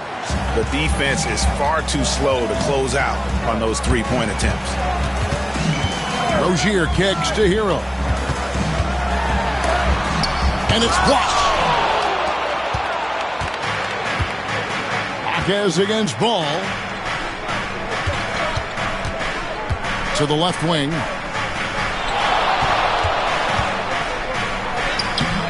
That one doesn't go.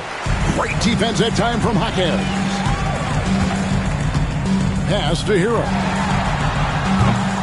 Offline with his 3. Hornets trail by 13. Outside, White. And 1:01 left in the third quarter of the game. Shot clock at 6. And that one drops for him. He's got 21. Yeah, that's one way to get back into this game. Keep getting him the ball and let him make the shots. Pass to Adebayo.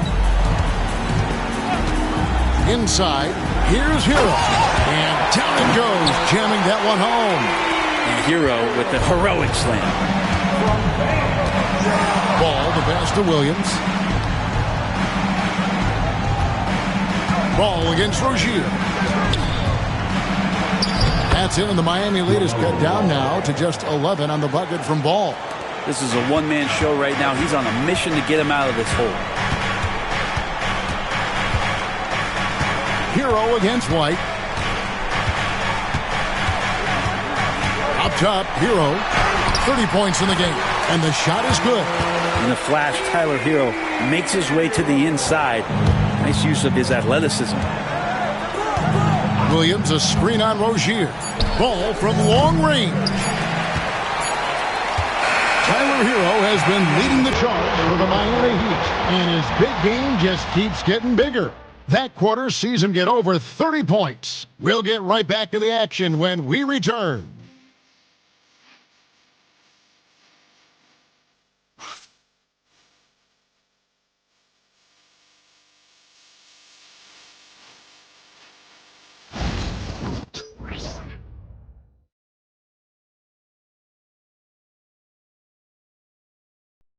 And a worthy candidate tonight as we take a look at our State Farm assist of the game.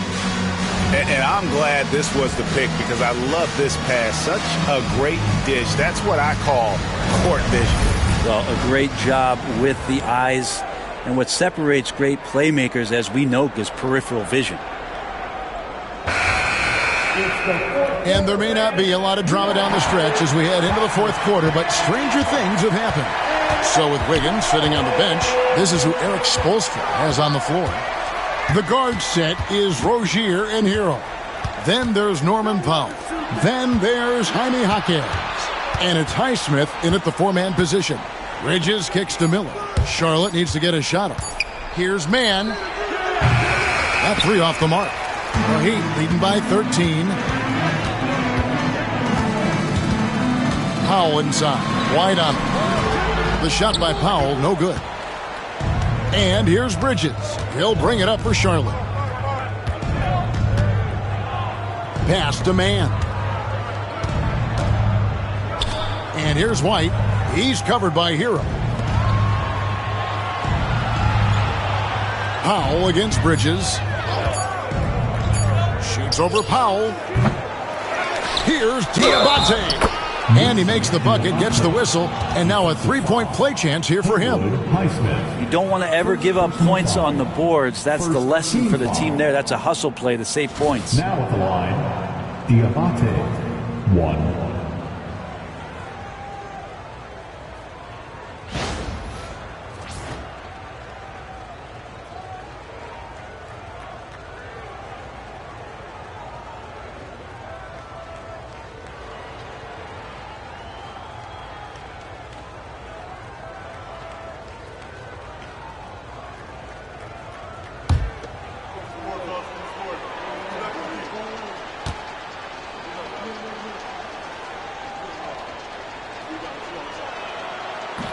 And that one misses. The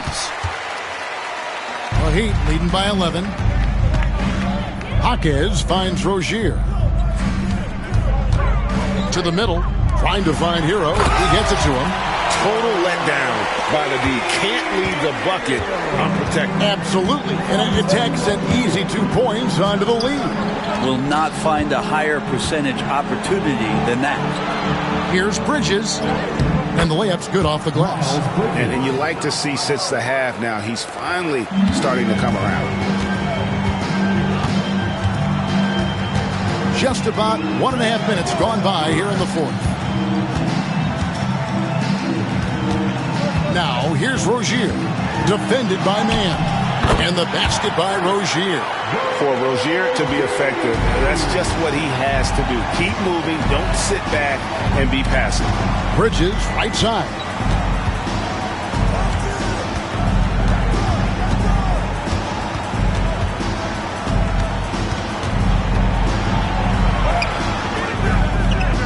It's Miami with the rebound. Hero passes to Highsmith. Rozier looking around. There's Hero with the three. It's rebounded by Charlotte. Bridges got 4 rebounds now tonight. Outside, White. There's the screen. Pass to Diabate. Misses from close range. The Heat leading by 13. Good ball movement here by the Heat. Now Rozier. Back to Hero. Trying to find Jaquez. Gets it to him. Yep, that one goes in there. Assists like that have typified their effort today. Terrific ball movement. Man passes to Bridges. Basket is good. He'll get a chance for one more at the line. And what a turnaround from the first half. I mean, he's been incredible here in the second half. Second team foul. Davion Mitchell's checked in for the Heat. Yusuf Nurkic, he's checked in for Charlotte.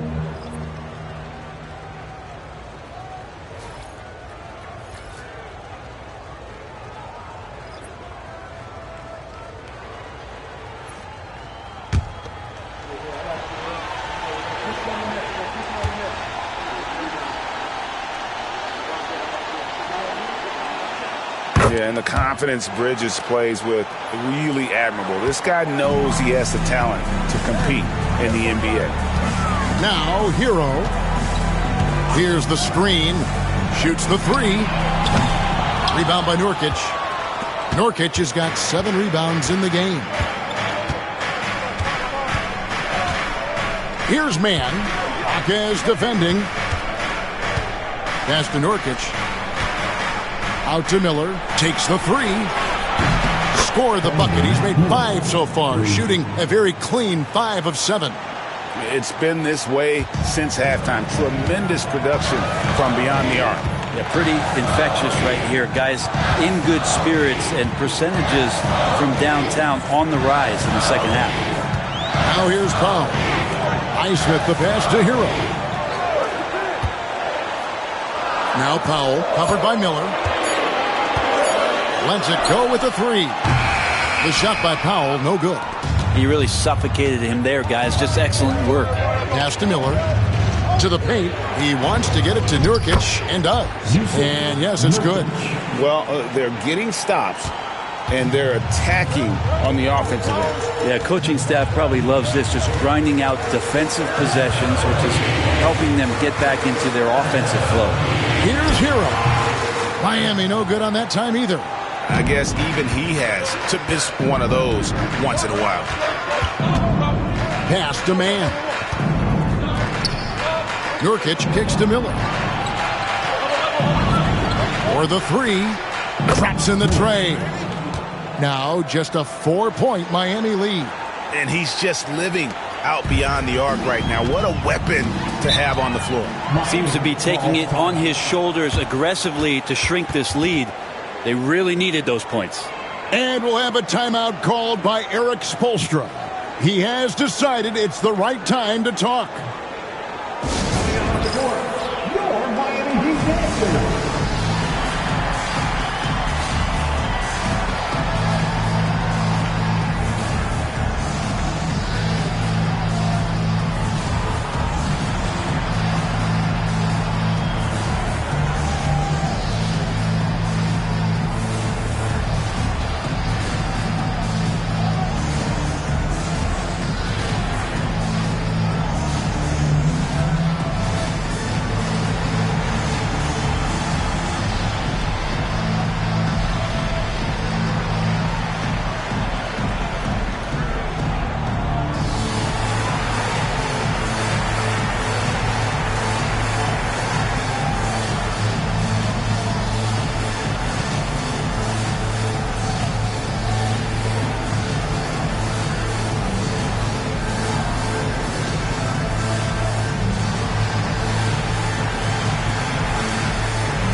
Hornets making a change here. Let's check in with our reporter, David Aldridge. Thanks, guys. I was able to hear Eric Spoelstra coaching the team during the break. He demanded something of his guys. He said, I'm not satisfied yet. Are you? You've worked hard, but we need to keep piling it on. Don't give them any hope. Guys? Thanks so much, David.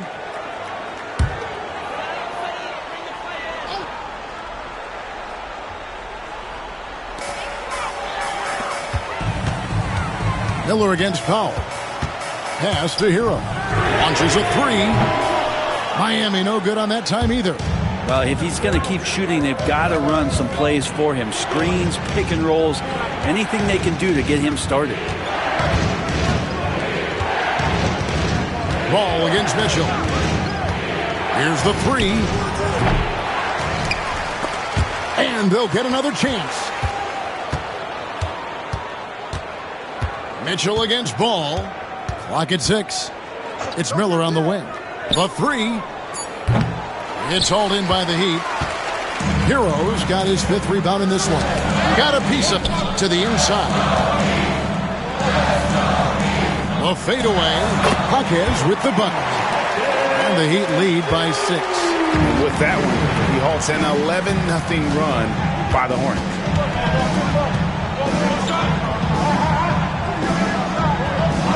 Back to Ball.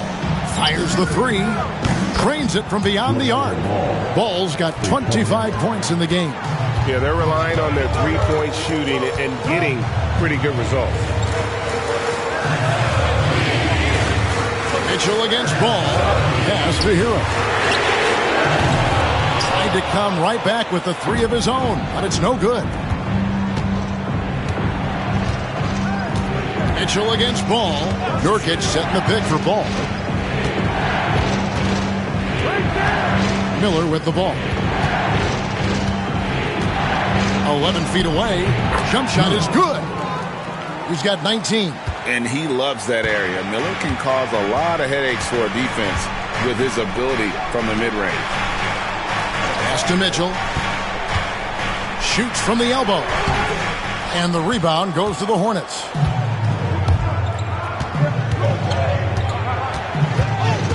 Now Miller. There's Nurkic. Jaquez defending. Nurkic can't hit. The Heat with the lead. Now here's Mitchell. Pass to Powell. There's the pick. This one for three. Buries the long-range jumper. Powell's got 10 points here in the second half. Norman Powell really knocking it down here and hurting this team from distance. Screen by Nurkic. There's Ball with the three. Highsmith grabs the miss. And close to making the defense pay for the lax coverage that time. It's Powell on the wing. Kicks it out to Hero. Ball against Mitchell. There's the three. And the Heat, another three. Yeah, that's a high percentage look when the D doesn't fight over the screen. Yeah, the coach over there just asking for one simple thing, and that's some effort. Got burned on that one. Now, here's Ball. Here's Miller. Pass to Nurkic. Charlotte moving it around. Releases from 15. Powell pulls it in. He's going to be shaking his head on that one. No, he missed an easy. Yeah, you can't make them all, and you for sure you'll want him taking that kind of shot. Here's Hero. And he gets the bucket. And it's a 9-point Miami lead. He's played a huge role in this game to this point, but it looks like he just wants more. He wants to make sure that this lead holds up. Pass to Nurkic. Out to the wing. And the Hornets making a change here. Bridges checks in. Team foul. Substitution on the court.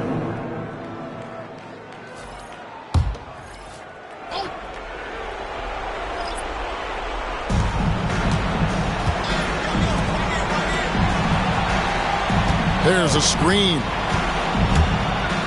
Looking to end the run, and it's slammed in by Bridges. Aggressive, just an attacker. Bridges wants the rock, especially near the rim.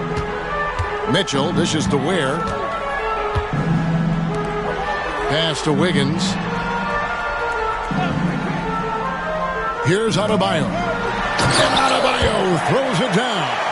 And the coaching staff continues to impress upon Bam to keep exploring all of his offensive talents. His confidence sky high.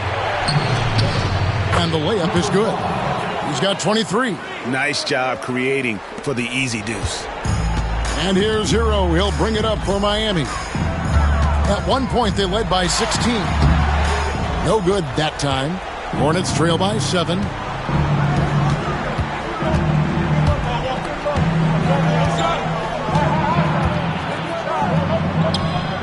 Shakes him. Wiggins with some nice D.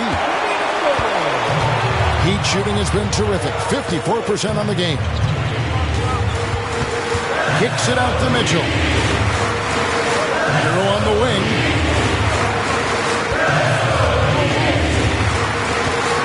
Shot clock at 5. Good D by Miller. Charlotte has gone beyond the arc 7 times here in the fourth and been successful 3 times. Bridges outside. For 3. Andrew Wiggins pulls it in. The Heat leading by 7. Pass to Mitchell.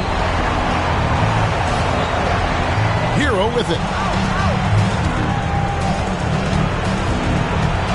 1:06 left to play in the final quarter. Mitchell with it. Launches it. Ball with the rebound. And not sure they've got enough time to save themselves. Looking unlikely right here. That time ticking away. And that is a big-time basket. LaMelo entered the league at 19 with such high expectations. This young man ball is used to the spotlight. He just doesn't look like himself this quarter. Something's missing. Well, he's missing, and it's starting to affect a little bit in his body language, and you just don't want to see that. Now, here is Miller. That's not going to make you a favorite target of your teammates. They'll think twice about feeding you if you're going to keep missing layups. First team foul.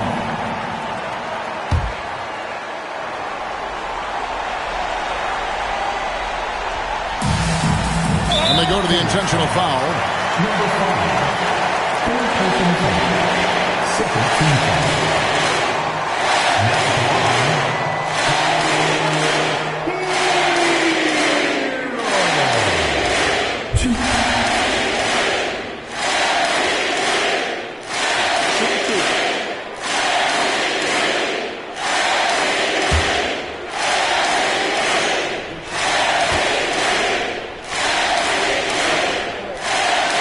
Good on the first, and that puts them up by 5.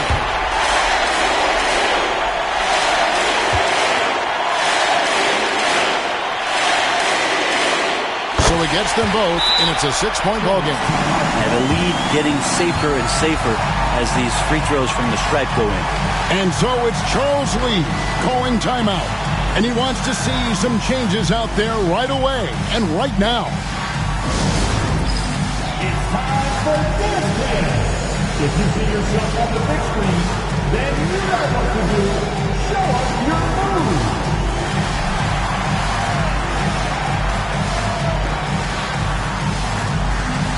Everybody's in down.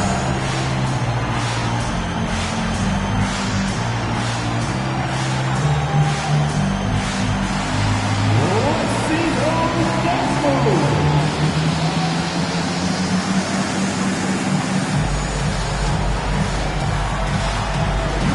Your dancing shoes at home.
26 seconds left in the fourth quarter of this one.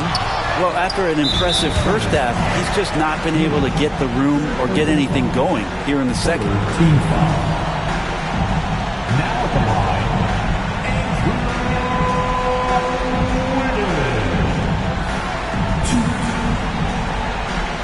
Shoot two.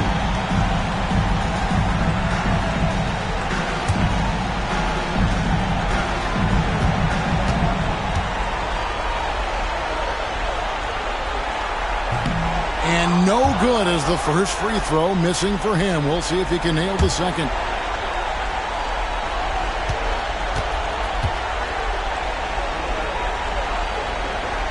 And he does get the second one. And that makes it a 7-point lead. Charlotte calls timeout. They're trailing by 7. What do you think, guys? And a little late to implement a plan B. This game is a wrap. Well, I'm going to use the cliche here. You can't take your timeouts with you, so they're going to use it.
Bridges inside. He's guarded by Adebayo. There's Ball with the three. It's hauled in by Bam Adebayo.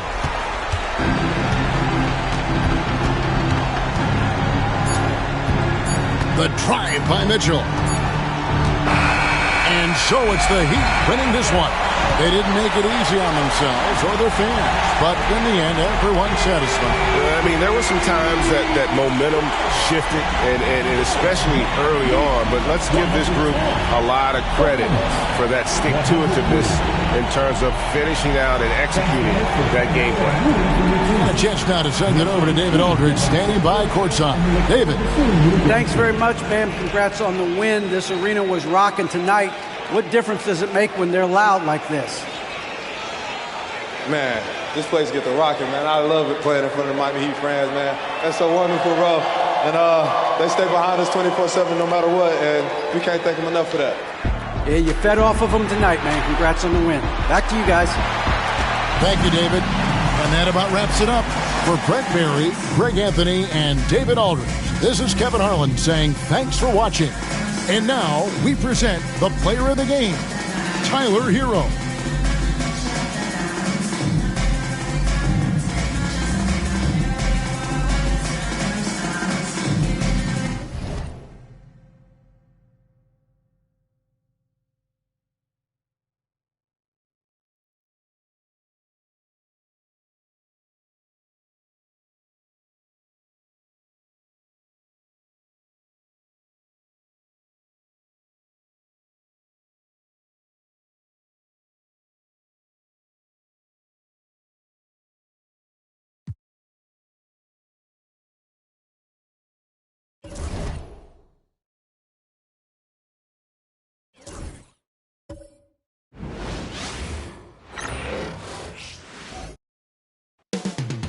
Up next, the Wizards take it on the Raptors. for the Wizards. Consistency is their goal. They want to win each half, each quarter, each possession. Raptors, Wizards, up next, right after this.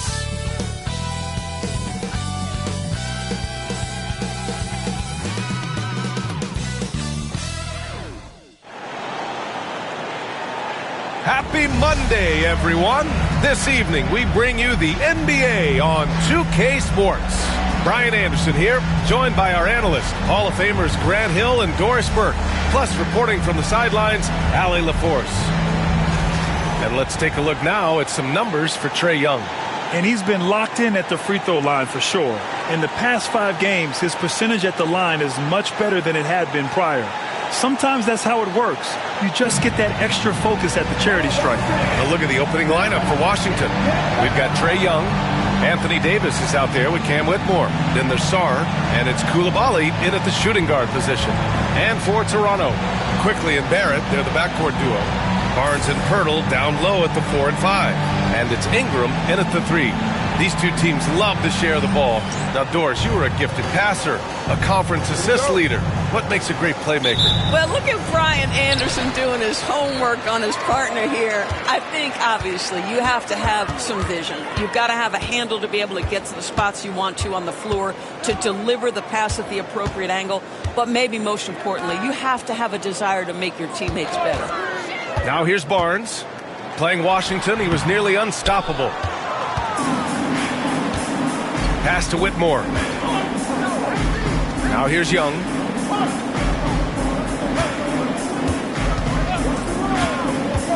Takes the 3.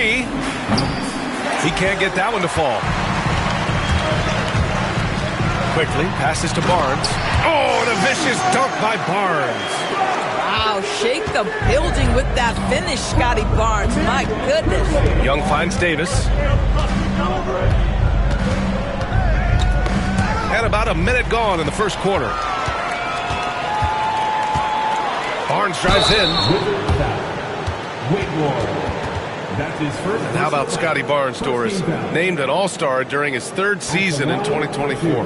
And, in fact, the 3rd youngest All-Star that year. Listen, he has upgraded his playmaking. He's still getting better, and I think that's the scary part for the rest of the league.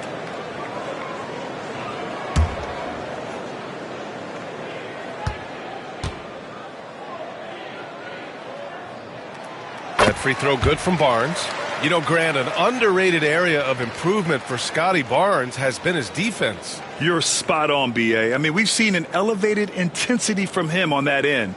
Finding more denials, attacking the ball, really proving himself as an effective stopper. Both free throws good from Barnes. Something this Raptors team does very well is move the ball, Doris. Yeah, B.A., this is an unselfish group of guys. They like moving the basketball, getting everybody involved. Amazing when a team has everybody touch it, how good it feels. Now here's Young. In his last outing, 16 points for him. Just 5 on the clock. Here's Davis. Pirtle grabs a miss. Outside Barrett. There's the block.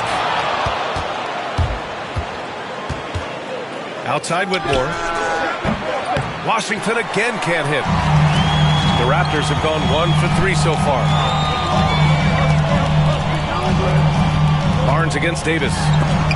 And they'll get another chance. That's what happens when you challenge Davis. He can be so disruptive as a defender. Boy, the offensive flow just isn't there right now. 1 for 5 to start the game. Now here's Young. An effective score for them, scoring around 21.5 points a game. Here's Sarr. Oh, hits the outside fadeaway. You know, he had room to operate, but added a little fade on that shot just for good measure. Outside Ingram. Quickly outside. Barnes with a screen on Young. Quickly passes to Pirtle. Lets it go from deep. Here's Barnes. And it's blocked by Davis. No chance. Davis, just too much to handle on the defensive side. And it's time to take another look at that powerful block. And that kind of rejection early on energizes your squad. The coaching staff just loves this kind of hustle.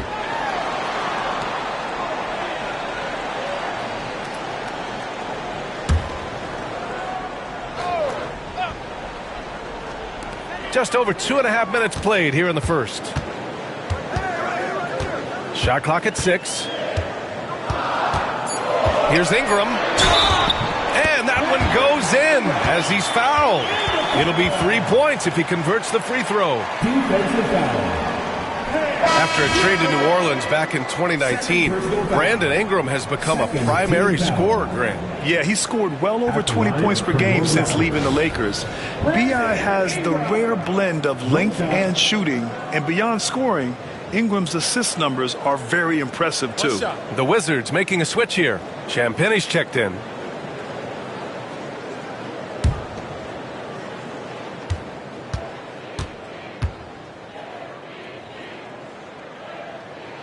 That free throw, good from Ingram. Yeah, and Brandon Ingram doesn't get enough credit for his growth as a free throw shooter.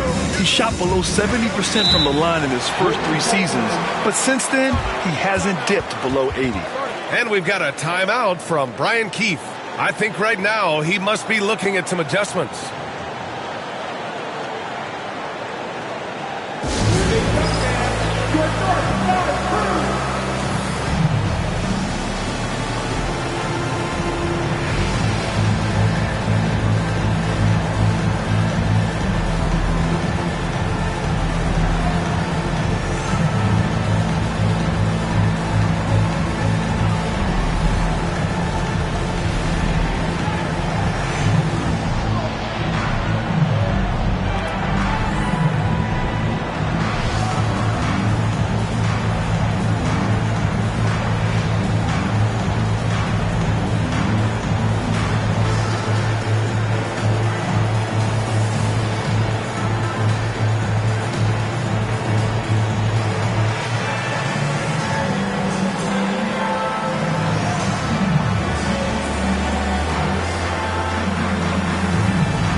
Time for the 2K leaderboard, showing numbers from the second half of the season, teams that love to run. Toronto, number 1. Here's a team that is not being slowed down by the long NBA season. They've been looking to push the ball every chance they can get.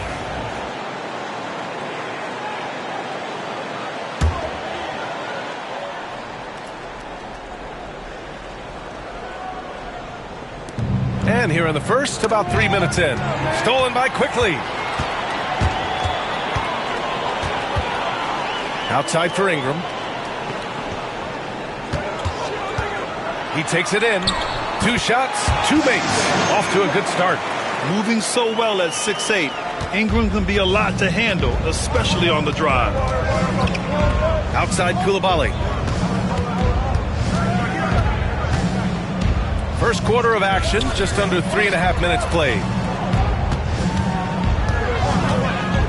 Quickly against Young. Just 5 to shoot. Over Quickly, and they force the shot clock violation. Great D. And in that March stretch, some interesting things going on in the East. You take a look at the Raptors. They have looked in control all season long. Aren't showing any signs of taking their foot off the gas anytime soon.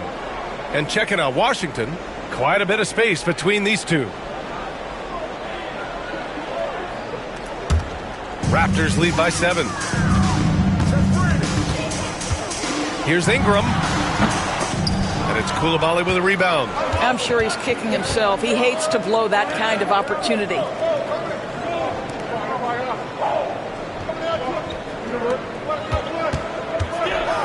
Here's Sarr. He's guarded by Barnes. And a foul called on the way up. So he'll take 2 from the free throw line. That one on Barnes. Yeah, and the potential Sarr has is enticing. He's a talented, mobile big man who wants to keep improvement. Washington shooting their first shots from the stripe in this game.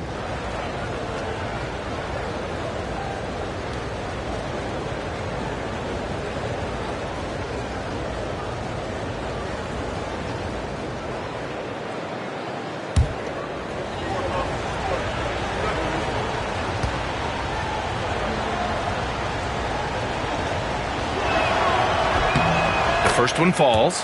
Well, this last stretch of the season could be the final NBA games for some of the aging stars in the league. Grant, when did you know it was time? Well, you know, B.A., I made it 19 years in the league, and at 40 years old, I was kind of happy to be done. But I hope that all the guys retiring this year have the same closure I had.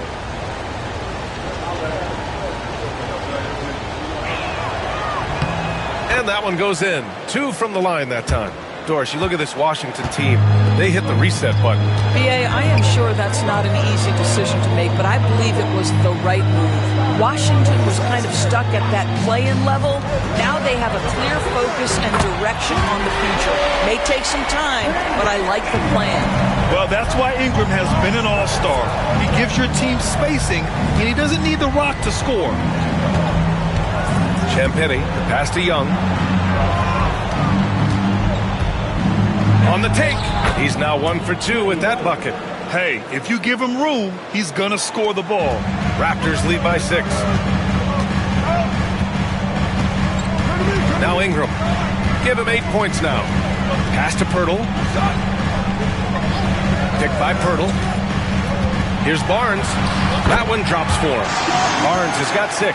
How about Scotty Barnes showing off his IQ and pick and roll? Does a nice job finding his teammate. Here's Sarr, covered by Pirtle. Here's Champagny. Outside Koulibaly. To the middle. Young with the bucket. Wow, how about the start to this game? Taking excellent shots, capitalizing on everything the defense is giving him. This is great stuff. And so quickly we'll bring it up for Toronto. 6-point game. Their first look at this year's Washington squad. And in a series of the have-nots last year, they came out on the losing end, really looking for some improvement here. Solid IQ play right there from Emmanuel quickly. And timeout is called by Brian Keefe. He wants a few moments to regroup with his players. And Grant, when you play the Wizards, you better be ready to run. B.A., they like to speed you up. They force you to play at their pace. And on the flip side, that gives you open floor opportunities as well.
The Raptors making a change here.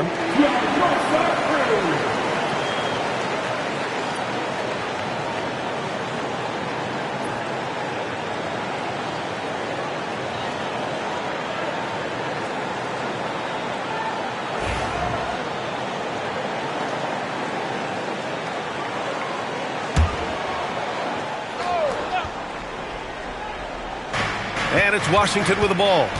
Trailing by 8. Outside Young. Sinks the tray. Young's got 7. The Raptors have gone 6 of 13 so far in this one. Outside Barnes. Drives to the hoop. That one no good. Davis with the defensive effort. Well, they have the advantage, but you still feel like this guy needs to find a way to get himself going. The shot, no good. Toronto leading by 5. A moment to hear from Allie LaForce. Guys, Scotty Barnes said, my game starts on the defensive end, guarding anybody and taking pride in it. That leads to great offensive transition and just leads me to stay on lockdown throughout the game. Brian? And Allie, for all his offensive gifts, that focus on defense is what makes him special. Well, that's Scotty Barnes doing one of the things he does best, getting after the offensive glass. Outside Coulibaly. Back to Young. Pass to Sarr.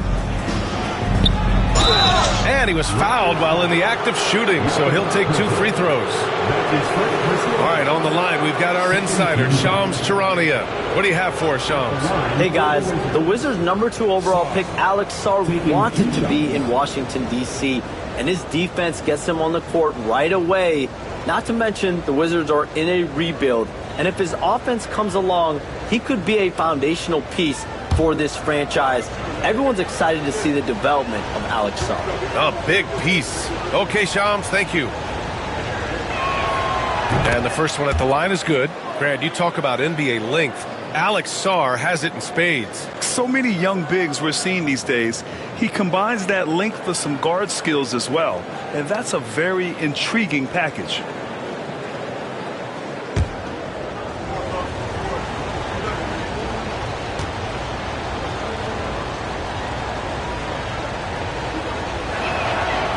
Second free throw, no good. Toronto leading by 6. Here's Barnes. Rebounded by Champagny. I love how they've attacked the boards here in the first quarter. Outside Coulibaly. To the paint. Here's Davis. Lets a 3 fly. The Wizards with another miss. And Ingram has got the ball here for the Raptors. Pass to Pirtle. Back to Ingram.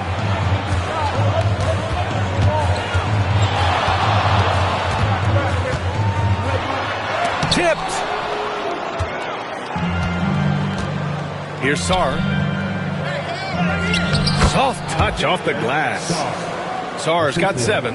Yeah, I love seeing Sarr get a little more physical there inside. Here's Shed. Yet to see a basket. Quickly drives in. Out of bounds. It'll go to the Wizards. Now a moment to take a look at the year-to-year scoring output and how it's been trending for Anthony Davis. And the scoring trend over the last few years has been going down a bit. That's not what you want, and I'm sure it's something he's well aware of. Dick, he's checked in for Toronto. And a change for the Wizards. Russell is checked in. The Wizards trail by 4.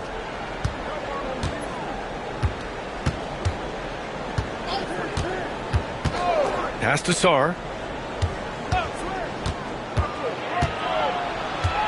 Here's Champagny, covered by Ingram. It's intercepted. Ingram on the wing. And Davis with the block. Champagny, the pass to Sarr. That one's good for 2. He's got 9. And defensively, you just cannot let Sarr get that ball inside. Toronto's gone 1 for 3 from beyond the arc. Barnes a screen, and here's Ingram outside. And it's Coulibaly with a rebound. They've been just a little bit better on the glass so far, showing their tremendous work ethic. And he lobs it up. And it's out of bounds. Last touch by Sarr. Over the last month, these are the highest scoring teams in the NBA. The Raptors, 4th. This team has really found a great offensive rhythm lately, running smart plays, sharing the ball, and racking up points. And Darko Rajakovic has called a timeout. He wants to review the game plan.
checked in for Washington.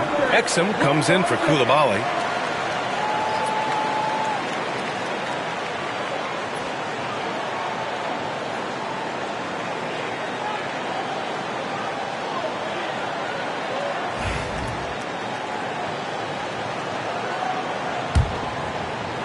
And so here is Toronto. Time now to hear from our reporter, Allie LaForce. I had a chance to catch up with Darko Rajakovic, and the point of emphasis in the game plan against Anthony Davis was to simply be more physical inside. Coach said we have to force him outside the paint and make him shoot those mid to long range shots. Sounds like they're willing to give up the outside shot to keep Davis from dominating the paint. Okay, thank you, Allie. I think this guy's a threat to throw it down every time Pirtle gets his hands on the ball. This guy has tremendous size and takes advantage. Now here's Davis. Hasn't gotten one to fall yet. Exum outside. Davis, a screen. 6 to shoot. Exum shot is off. Boy, this guy is a good finisher, so he misses a chippy. That's tough to take. Ingram, pass to Pirtle, and he got the whistle on the way up, so he'll be headed to the line for a pair. It's going to be on Anthony Davis. Well, the contact on Pirtle, pretty clear there. The big man getting tough and gets the call. 2 shots.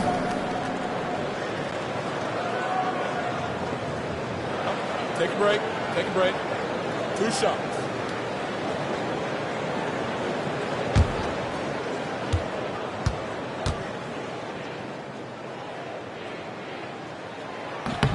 And that one falls for Pirtle.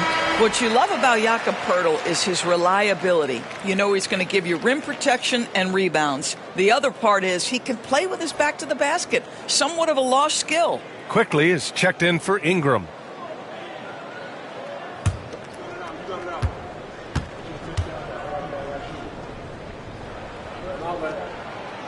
He makes 1 of 2 that time. Wizards trail by 5. Pass to Holmes. Oh, it's Holmes with the big jam.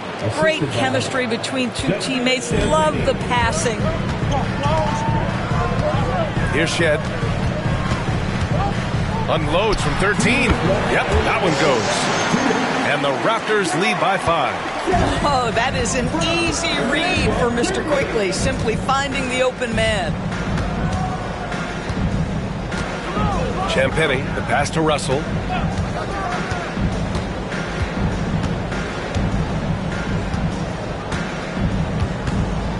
Holmes, a screen on Quickly.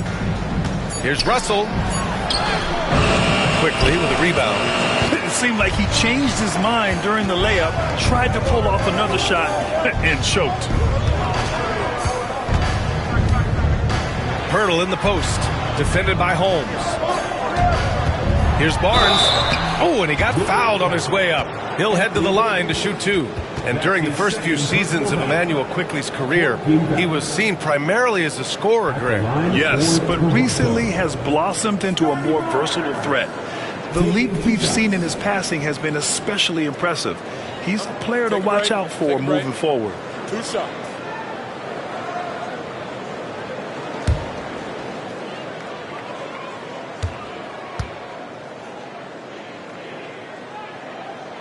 First one falls for him.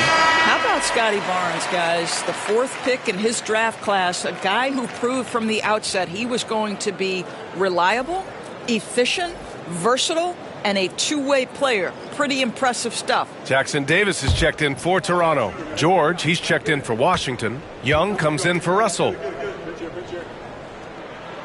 Both free throws good from Barnes. The way he's shooting free throws tonight, you simply don't want to put him there. Young against Quickly. Holmes, a screen on Quickly. Tries to spin move. Pass to George. Picked by Holmes. The Wizards need to get off a shot here. Oh, it's Holmes with the big jam. Well, what he lacks in size for a typical center, he makes up for with all that athleticism. Boy, can he elevate. Here's Barnes, buried from 15 feet out. Barnes has got 12 points. You can see the confidence in that jumper building and building for Scotty Barnes. Holmes, a screen on quickly. Young on the attack. Kicks it to George. There's a screen. Exum outside. Here's Holmes. Jackson Davis grabs a miss. It's one thing to prevent the layup. It's another to do it without fouling. Just terrific defense. Quickly with the ball. No points so far. From deep. Gets the 3 ball to go. And it's a 10-point Raptor lead. They've been very effective so far. A balanced attack at its best. On the offensive end, it feels like they're getting the shots they want, and defensively, they are connected and on a string.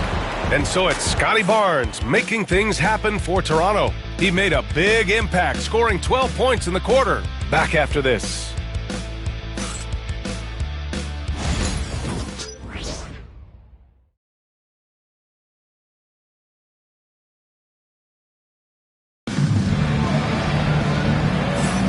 And if you're just tuning in, we've got a wide margin on the scoreboard, but plenty of time left for a comeback. And now we get a little perspective here on how the hustle game has been for Toronto. Well, their hands resulting in plenty of steals in the early going, keeping the opposition there off balance. Another big component of their early game tonight has been points off turnovers. Great job converting on those chances. Trace Jackson Davis out there with Dick. Then there's Emmanuel quickly, and it's Mamukelashvili in at the center position. That's the group for Toronto to kick off the second quarter. And so shifty with great handles. Young gets the defender to commit, then takes full advantage. Pass to quickly.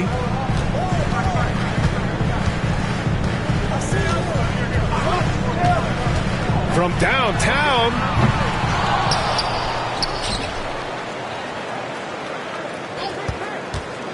Back to Jackson Davis. And he dunks it. What a pass to set him up.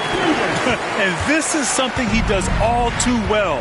Great position for the putback there. And I like how he doesn't think twice about passing it out. Just going right for the slam. No reason to do so there. He was going to leave, no doubt. It's another big night for Trae Young. A relentless scorer, constantly testing your defense. Pass to Dick. Here's Mamukelashvili, defended by Holmes. It's good. And the Raptors lead by 9. Credit their discipline. They've been working for high percentage shots. Picked by Holmes. Here's Young. Jackson Davis grabs the miss. The Raptors have got 2 of 3 shots to go in the second. Quickly deciding where to go with it. Here's Mamukelashvili. And out of bounds, the Wizards will take it.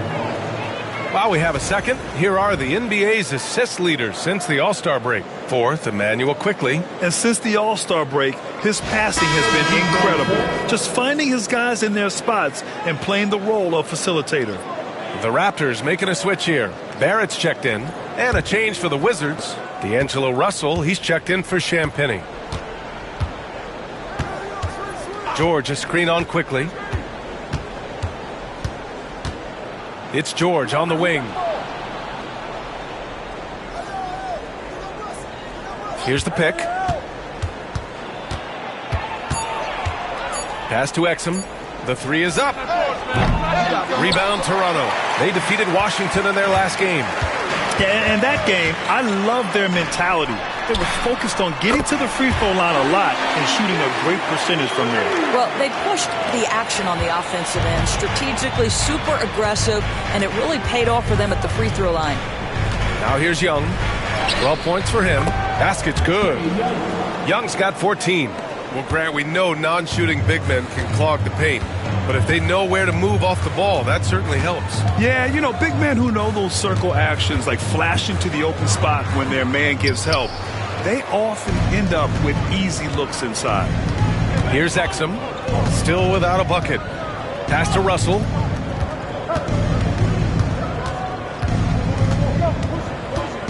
Shoots from 12. It's hauled in by Mamukelashvili. Raptors lead by 10. Outside Barrett. Here's Mamukelashvili, guarded by Russell. With the fadeaway, and he gets that one. Mamukelashvili's got his first basket. And just not letting up at all. I mean, you have to love this approach. You want to get the ball to the guys who make plays. One thing we've learned in the NBA, the game is never over. So you've got to continue to score, continue to build your lead. And we've got a timeout from Brian Keefe. He's going to talk it over with his guys. You see yourself on the screen and you select your best move. Let's go.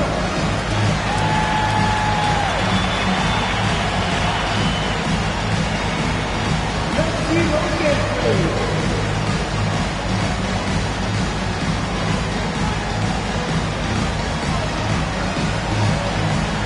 Somebody doesn't have Gremlin.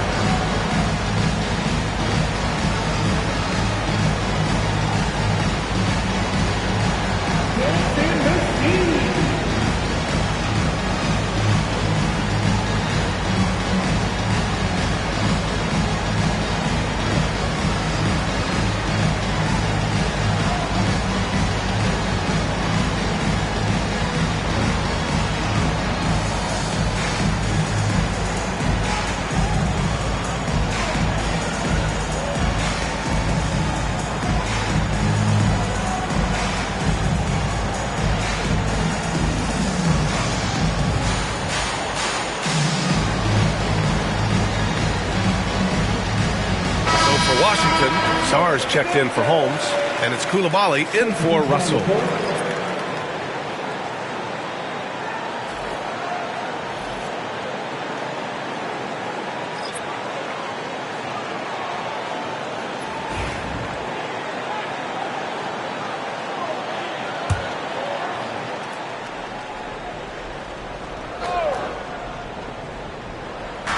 And in the second quarter, a little under 3.5 minutes played already. Young, the pass to Sarr. George outside from behind the arc. The rebound by Shed. You have to credit their effort. I mean, they've done an amazing job on the glass. Boy, you love that play by Quickly. This guy can score or make plays for teammates. Wizards trail by 14. Deflects the pass. And so it looks like the Wizards will retain possession here. They got very fortunate there, guys. They should just take their time on offense and not try to force things. Walter, he's checked in for Toronto. Gills checked in for Washington.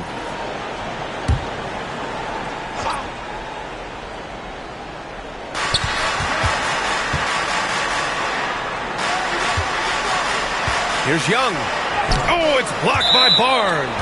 Get those long arms to work, Scotty Barnes. Send it back, young sir. Brown, he's checked in for Washington. Number 24, Troy Brown Jr.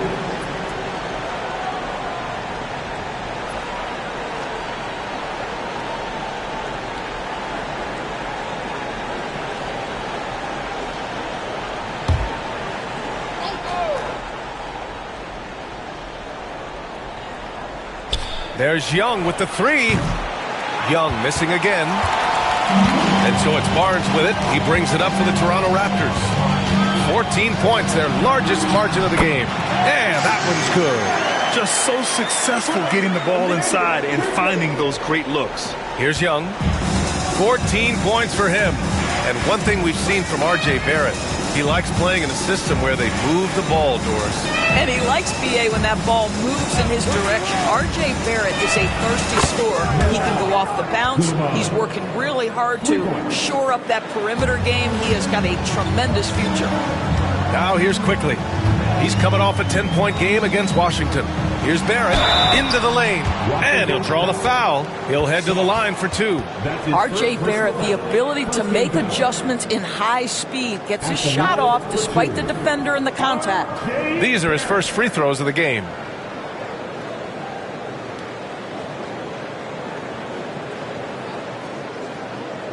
Take a break. Take a break.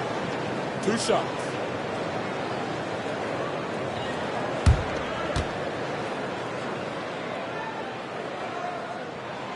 free throw drops for Barrett. You know, certainly we've seen R.J. Barrett productive as a scorer. I think the key for him moving forward is just be as efficient as possible. George, he's checked in for Washington.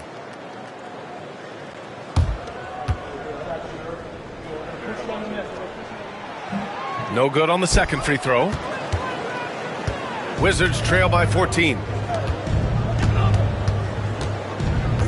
Young looking over the floor. Oh, Young with the power move. They've struggled, but hey, you cannot lay it at his feet. Offensively, he's getting it done. Barnes passes to Barrett. There's the drive. Out to the wing. Here's Jackson Davis.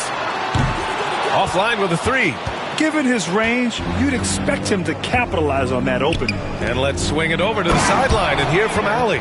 Brian, there are some players who felt the 65-game requirement for postseason awards was too high.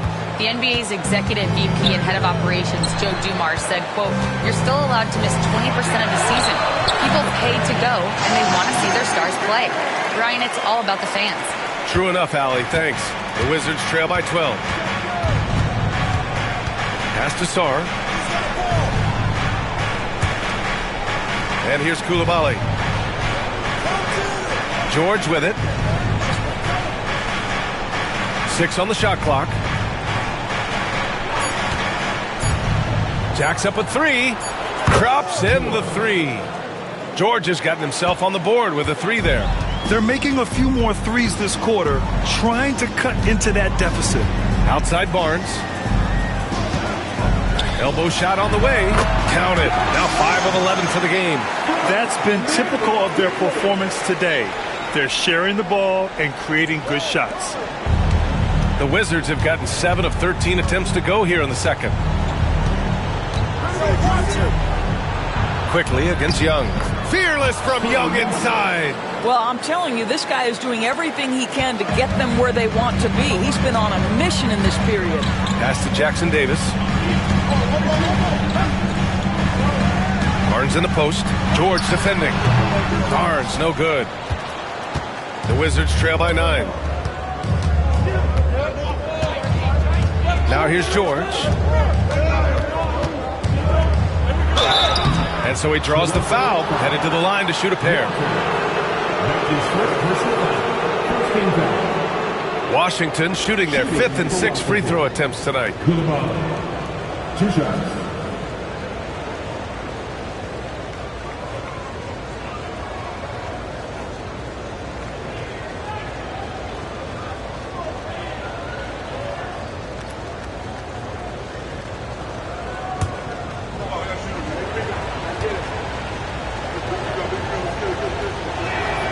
And the first one at the line is good. Toronto making a switch here. Ingram's checked in.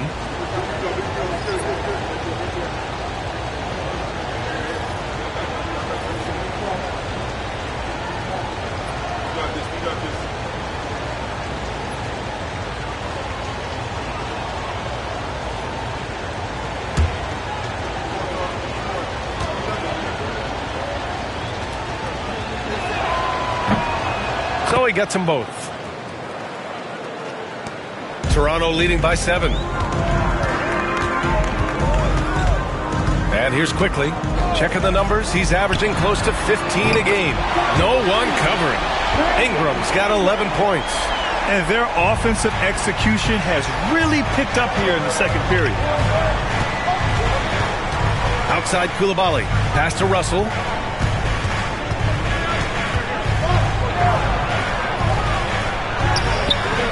It's hauled in by the Raptors. Quickly's got 4 rebounds now. Barrett passes to Ingram. Outside Barnes. Back to Ingram.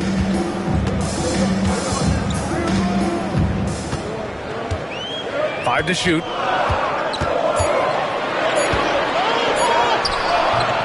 And it's Coulibaly with a rebound.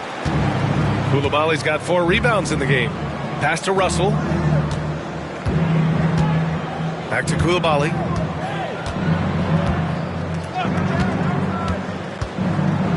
with some arc. Takes it up with both hands and rips it down. Well, you have to track Sarr in that action. He's so fluid for his size and does a great job coming off the pick. Quickly against Russell. Outside Barrett. Oh, there's the alley. Up high and down it goes on the lob. Well, critical in the pick and roll that you be able to deliver the ball in a timely spot and in the right position. And R.J. Barrett does just that. Now here's Koulibaly. Coming off a 16-point game against Toronto. Pulls up at the elbow. And it's Whitmore missing. Listen, offensively, they're very comfortable with him taking that shot. It's a good look under very little pressure. He just can't convert. The Wizards trail by 10. Pass to Koulibaly.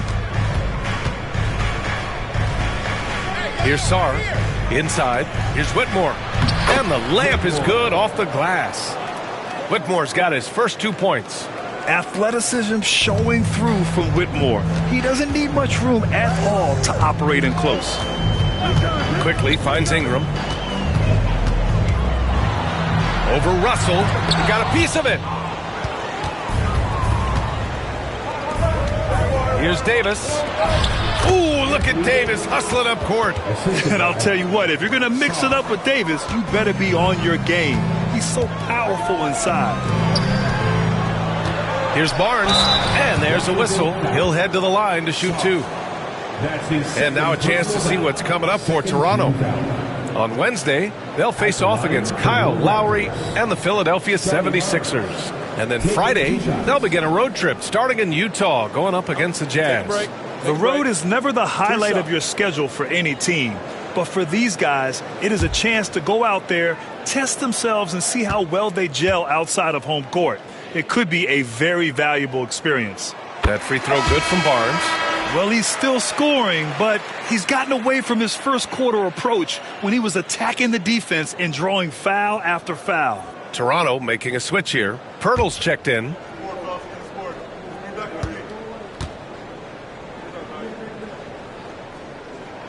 Both free throws good from Barnes. And so it's Russell who brings up the ball for the Wizards. 8-point game. After this game, they can look forward to Detroit, where they will match up against the Pistons. It's the third game of 7 on a challenging road trip. Davis can't hit. I'll tell you what, they've been aggressive and they've been physical. Here's Barrett. Got it. Good job in the low post. Barrett's got 7 points for the quarter. He's turned it on here in the second quarter, getting his offensive game on track. Koulibaly on the wing, guarded by Barrett. Outside Davis. Pass to Sarr. Sarr. Pirtle grabs a miss. Toronto leading by 10. Quickly outside. Pirtle with the ball. Outside Ingram. Picked by Pirtle. Ingram deciding where to go with it. The Raptors need to get off a shot. And it's quickly with a miss. Wizards trail by 10. Davis, the pass to Russell. Spins. Down low. Koulibaly. And down it goes. Jam that one home. See, to me, the more D'Angelo Russell passes the basketball, the better his team is. Encouraging to see him focus on it. Barnes in the post. Davis on him. The shot comes out. Washington has gone 3 for 7 from the perimeter during the second quarter. 7-second difference between the shot clock and the game clock. Here's Whitmore outside. Rebound Toronto. Might be a good idea to run the clock. Hold it for the last shot. It's all about patience right here. Patience and execution. Get a good look. Second chance shot. And the bucket counts. And he is on his way to the line. He'll try to make it a 3-point play. And this is his second attempt at the line tonight. First personal foul. Third team foul. What's up? At the line for your Raptors, Brandon Ingram. Shooting 1.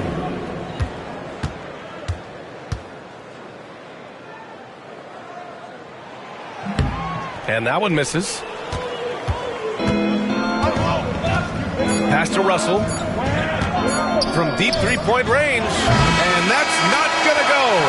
And so it's Toronto, ending the quarter up 10. Just pounding the painted area. That's helped them build an advantage. We'll be right back after this word.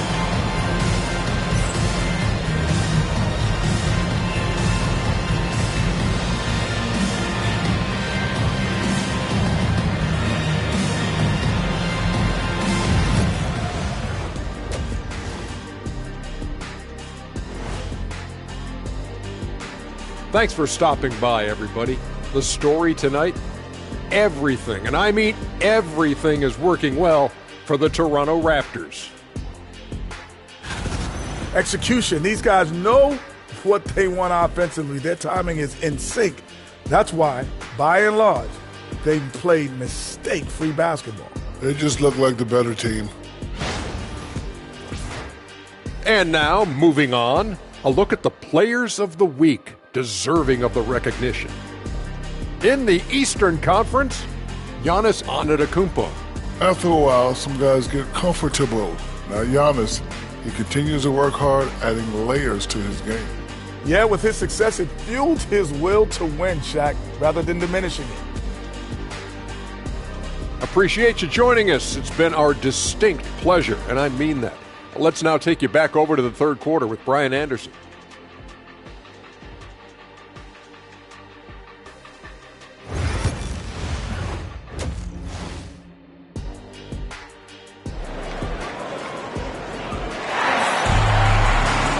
Happy you could join us. We've got 2 quarters left to go in regulation.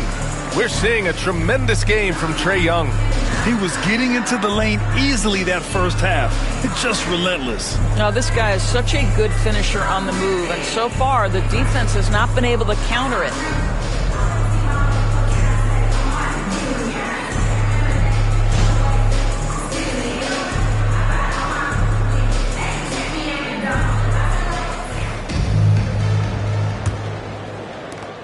Wizards trail by 10.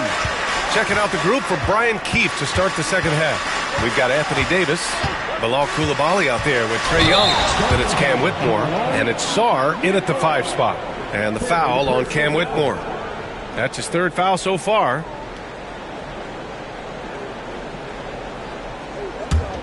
Toronto leading by 10. Outside Ingram.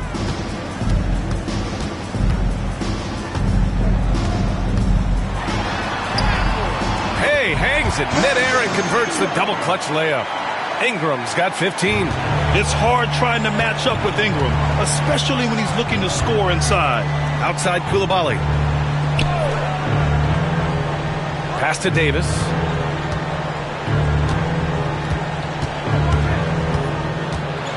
Shoots over Barnes. Davis misses. And you have to think that they're leading this game because of how they've controlled the boards tonight. Here's Barnes. Oh, nice finish from the low block. That one's good. He's got 18. Well, you can see how dominant Scotty Barnes is capable of being. This guy is so aggressive right now. Back to Young.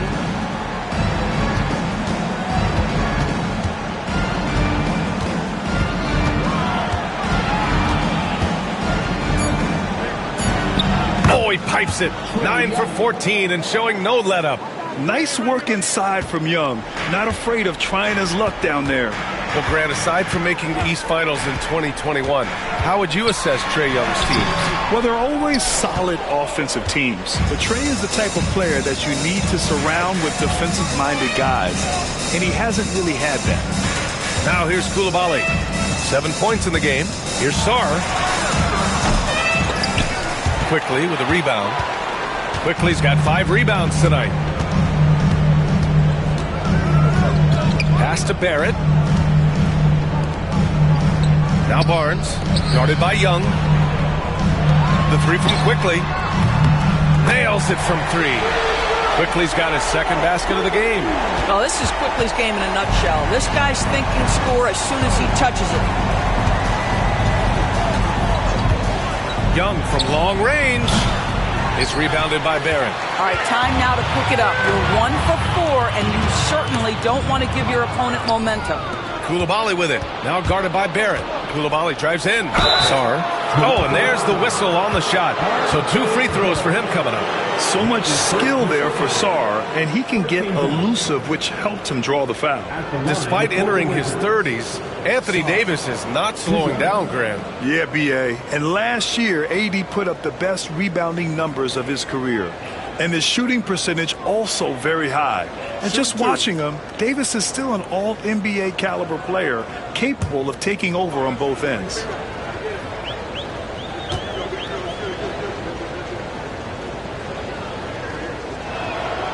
And he knocks down the first one.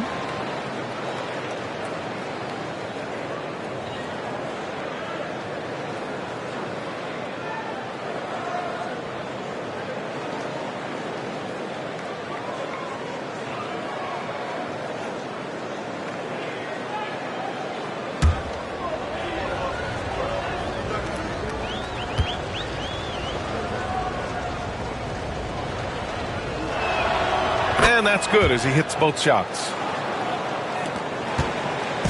And Ingram has got the ball here for Toronto. A little over 2.5 minutes off the clock in this final half of play. They set a pick. Fires the 3. It's rebounded by Washington. Sarr's got 6 rebounds in the game. Now Young. 20 points for him. Pass to Sarr. Over quickly. And Sarr with the basket. On the assist by Whitmore. Sarr's got 17. Great touch from the mid-range by Sarr. He knows he's got to keep drilling it from this area. Pirtle finds Ingram. Over Whitmore. And a big bounce off the rim, but it sinks right in. Ingram's gotten 4 this quarter. Just continuing to pile it on. Refusing to let up. That is the competitiveness he brings to the table. Every night you're going to get great effort from him. And timeout is called by Brian Keefe. He's going to gather the troops and talk it over.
Keeping you up to date on the top rookies this season defensively. Here are the leaders among first-year players in blocks. Second is Alex Sarr. Blocking ability like his is very coveted in the league, and he shows no fear clashing at the rim against experienced finishers.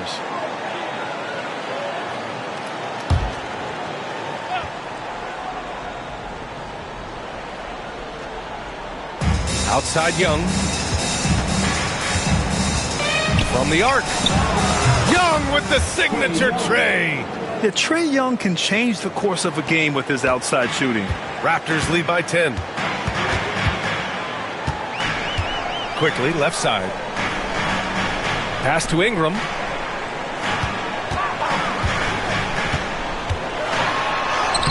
Lays it up and banks it in. Ingram's got 6 in the quarter. Yeah, this period, they're letting him go to work, and it's paying off. Outside Whitmore.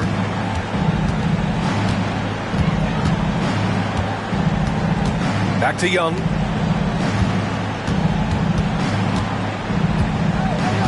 Down to 5 on the shot clock.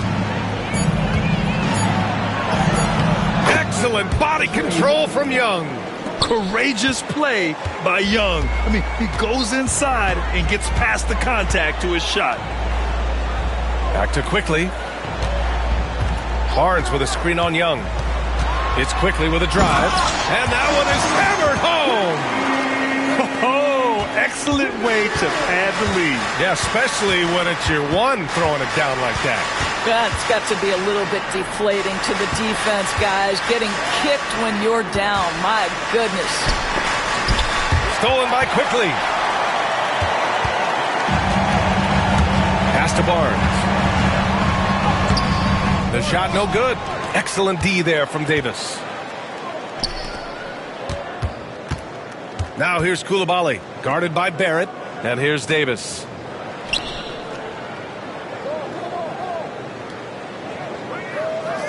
Sarr passes to Young. And a miss there with a chance to cut the lead to single digits. And they're +5 on the boards after that rebound. Outside Barrett. Pass to Quickly. Now Barnes. Over Young. And Barnes the bucket on the assist by Pirtle. Barnes has got 20. And guys, the way this defense is getting manhandled down low, you have to wonder if they're at 100% right now. Outside Young. Outside Koulibaly. Pass to Whitmore. Takes a three. The Wizards with another miss. And credit the defense. Excellent contest. Made that a tough shot. Now here's Barnes. Now Barrett.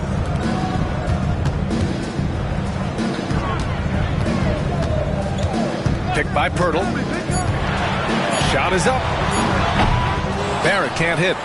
The Wizards trail by 14. Here's Whitmore. And a foul called on the way up. So he'll take 2 from the free throw line. It's going to be on Brandon Ingram. Yeah, you never want to let shots at the rim go uncontested. All right, guys, what do you think so far on the offensive approach for the Raptors? Well, you love their unselfish play. Keeping that ball moving, good shot to great. That's winning basketball. Also, they've been living in the lane. They're getting the ball in close, and it's had a devastating impact all game long. And he drops the first.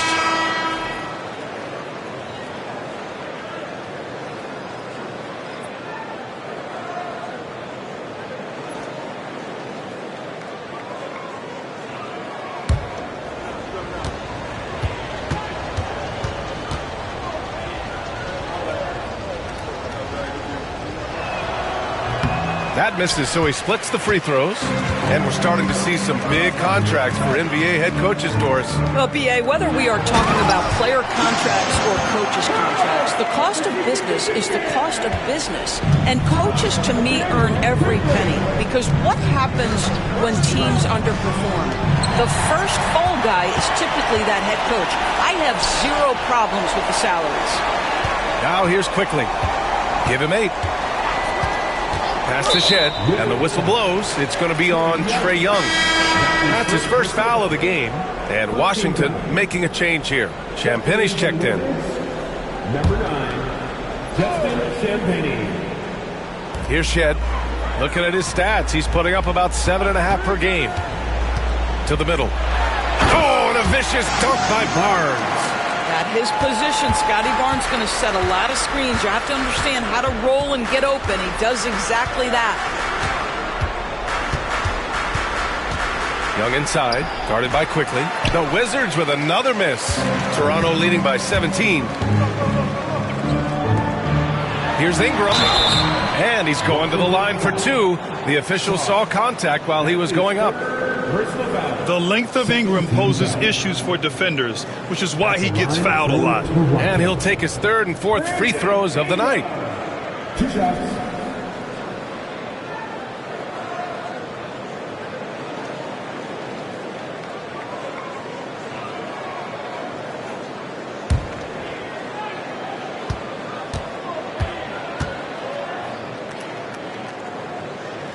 First free throw is good.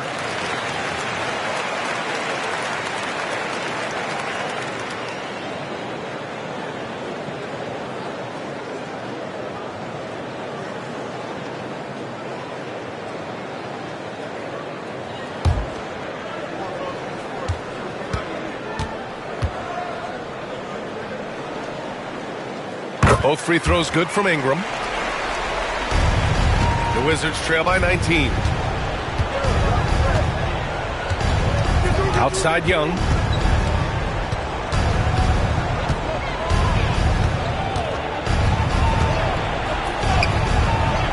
Quickly with a rebound. Quickly's got 6 rebounds now in the game. And right now they're +8 in the rebounding category. That's helping them run away with this. The shot off that time. Washington's gone 1 of 4 here in the third from range. Outside Coulibaly. Pass to Champagny. Here's Sarr. To the inside. It's stolen by Barnes. And here's the fast break for the finish. And a slam dunk by Ingram. Quite simply, Brandon Ingram is a point getter. So he will absolutely take those on the break. And so it's Young with it. He brings it up for Washington.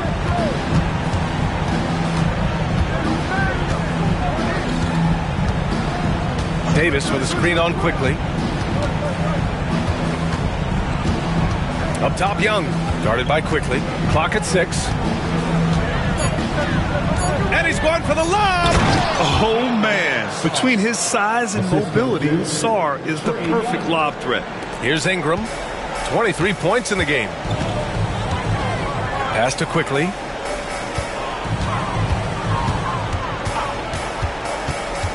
Back to Ingram. Laid it in with a nice touch off the window. Ingram's got 12 points here in the second half. Boy, absolutely no rim protection, leading to a lot of easy buckets here. Well, Emmanuel Quickly is a combo guard who impacts both sides of the ball, Doris. There's no question about it. He's a floor spacer. He can create for himself or his teammates.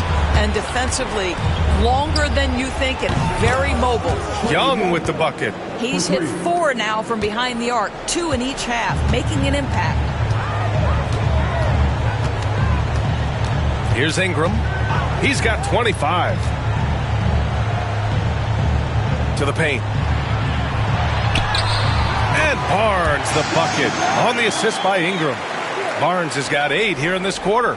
Their ball movement on this run has been tremendous. It's led to a lot of good, clean, open looks. Outside Coulibaly. Here's Sarr. Oh, he hits that one. 8 for 11 and remaining a thorn in the D side. And after playing professionally in France, we wondered what Sarr would look like in the NBA. And you know, I think our question is answered. Here's Shed. Pass to Quickly. Right at the free throw line. It's rebounded by Washington. Sarr's got his 7th rebound here tonight. Here's Coulibaly. Off target from outside. Toronto leading by 18. Here's Shed. Quickly outside. And he's going for the oop here. And the dunk by Pirtle. Boy, the timing has to be perfect both ways. The passer and the finisher, and Pirtle's power on display. Pass to Sarr. Back to Young. With the drive. Count it. Young's got 12 points here in the second half. Well, individually, he is doing everything he can in this 12-minute session, but he's just not getting enough help. Here's Shed. 35 seconds left in the third quarter. And a miss there on the triple. And that's how you have to defend him out there on the three-point line. Played him perfectly. Outside Young. To the middle. Sarr passes to Davis. They get it again. The third shot of the possession finally falls for him. Davis has got his second basket. Yeah, between his length and touch, Davis is the perfect interior player. Outside Ingram. This one for three. Oh, with the clock running down, he nails a big shot. Big shot taker, big shot maker. Woo! That is a way to fire him up, fire up the team. What a tremendous play. And as we end the third quarter, a double-digit deficit will make it tough to come back. Raptors out in front, up 19. We've got more in store for you right after this.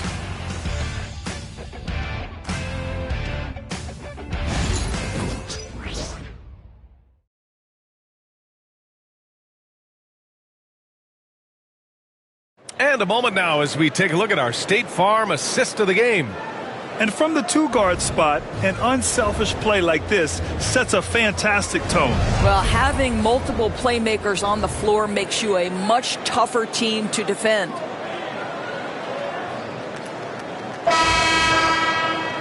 And there have been two very different performances from these teams today as we get going in quarter number 4. We've got Trace Jackson-Davis, Grady Dick out there with Scotty Barnes. Then it's R.J. Barrett, and it's Shed in at the point. That's the 5 out there for the Raptors. I'll tell you, Grady Dick can shoot for days. I mean, his confidence from beyond the arc is really incredible. Now here's Young. Exum outside. George outside. Fires for 3. Rebound Toronto. And even after airtight defense like that, you still just expect him to hit those kind of shots. George against Barnes. Shoots over George. Barnes, no good. The Wizards shooting the ball at 48% so far. Pass to Holmes. Here's Champagnie, guarded by Barrett. There's a screen. Exum passes to Young. And that one's on target from the wing. Young's got 14 points now in the second half. Fourth quarter now. We're about a minute and a half in. To the inside. And he takes that one up and powers it through. Woo! B.A., that's lit. Ferocious all the way. Man, that was good. Here's Exum. Some solid defense from Barrett. And Barrett has got the ball here for the Toronto Raptors. A great fourth quarter. Just giving up 2 points. Here's Jackson Davis. And he makes no mistake. Slam dunk. He turns the offensive board into a big slam. Wow, he was so well positioned there. Credit his anticipation. Now here's Holmes. Pass to Champagnie. And the NBA has regular season games outside the U.S., all over the world. How important is that, Grant? It's so important, B.A. I mean, basketball has become a global sport. And just look at the recent MVPs. They're mostly international players. So playing games in those countries has helped the game grow all over the world. Koulibaly, he's checked in for Exum. We're in the fourth quarter here. Just under 2.5 minutes gone by. Pass to Jackson Davis. Shoots over Holmes. Kicks it out to Barrett. Barnes a screen. Now here's Barrett, guarded closely. Ooh, plenty of contact on that shot. The officials call the foul, and he'll take 2 free throws now. It's on Bilal Koulibaly. At the line for Toronto, R.J. Barrett, taking 2 shots.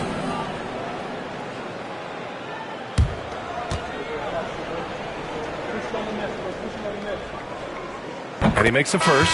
Well, one thing you love about R.J. Barrett is he is a scorer at heart. This guy will hunt shots. He's going to be aggressive. And when he gets on a roll, look out, guys. Exum's checked in for George. And he can't hit the second. The Wizards have gone 1 of 4 since the fourth quarter began. It's Exum on the wing. Outside Young. course, coaching is a difficult job. You think they're judged unfairly? I do, PA. I think they go into any circumstance, and it's largely contingent on what is the strength of the organization. What's your ownership like? What is their commitment level to winning? What is your front office and the decision-making process like? But we all know this. Like, the coaches ultimately are the ones who are judged by wins and losses. They know that going in. Here's Exum after the basket by Toronto. And again, Washington, no good. You got to move past that one. I mean, they'd want him to take that again. And they should, because it's when you start turning down that kind of look that your offense can start to bog down a bit. Now here's Dick. Pass to Shed. Barnes with it. Shot clock at 6. Down low. Here's Jackson Davis. Nice pass. Nice catch. And a resounding dunk. Making plays at both ends of the floor, and it shows up in the box score. Well, what I love is the energy they're bringing right now. They're ignoring the scoreboard and playing hard. And it's good. 2 points. Young's got 4 points now in the quarter. He's shooting the lights out down the stretch, trying to keep them competitive. Pass to Jackson Davis. Inside. Kicks it out to Barrett. 4-3. The rebound by the Wizards. Holmes has got his 5th rebound in this one. Exum up top. Outside Coulibaly.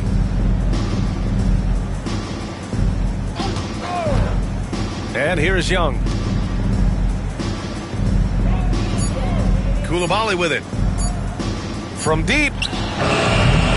Jackson Davis grabs a miss. Jackson Davis has got 7 rebounds in the game. Here's Barnes. Uses the glass on the layup. Barnes has got 26. We know Scotty Barnes will embrace the physicality. That score is about concentration. Outside Coulibaly. Outside Young. There's the triple. He buries it from 3. Young's got 37. That's his 5th triple of the night. 2 in the first half, 3 in this one. Huge production. Pass to Shed. Here's Jackson Davis.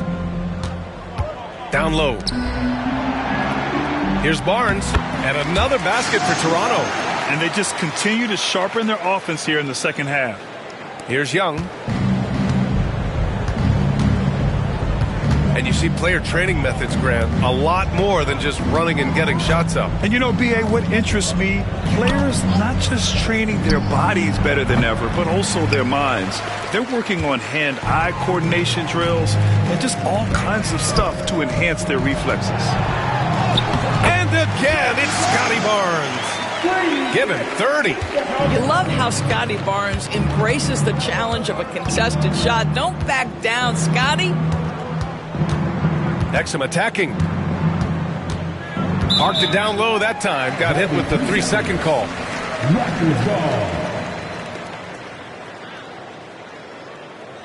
Some changes for Toronto. Mamukelashvili comes in for Scotty Barnes. And it's Walter in for Barrett. Sars checked in for Washington. Anthony Davis comes in for Champagny. Toronto has gone 7 for 17 from 3-point range so far in this matchup. Here's Walter. He's guarded by Exum. To the left wing. Stolen by Davis. Outside Coulibaly. Pass to Exum. Now Davis. Fires from 14. And that one drops for him. I like when Davis knocks down those jumpers. It forces the defense to leave the paint and really spaces the court. Here's Shed, guarded by Young. Tries a 10-footer. No good, a bit long that time. Washington has gone only 1 of 4 from the perimeter here in this 4th quarter. Doris, this has been a good few years for teams from small markets, don't you think? I certainly do, Brian. I mean, think about some of the most exciting players we have in the league. They're young, but they are captivating. Victor Wembanyama in San Antonio. Shai Gilgeous-Alexander in Oklahoma City. Giannis has been in Milwaukee his entire career. The list goes on. And it's Washington with the ball. Toronto making their last shot. Pass to Exum. Here's Sarr. Uses the glass to finish the layup. Sarr's got 10 points here in the second half. This guy a tough cover for any defender. Creative and assertive scoring the ball. Here's Shed. Rebound, Trae Young. And Young has got the ball here for Washington. And he's going for the lob. And Davis slams it home. And you love how effortless Davis makes this look. Rising up for an alley-oop like it's nothing. Pass to Jackson Davis. Here's Walter. The three. It's rebounded by Washington. Davis has got rebound number 11. Here's Exum. Jackson Davis grabs a miss. Jackson Davis has got 9 rebounds now. Out to the right wing. To the middle.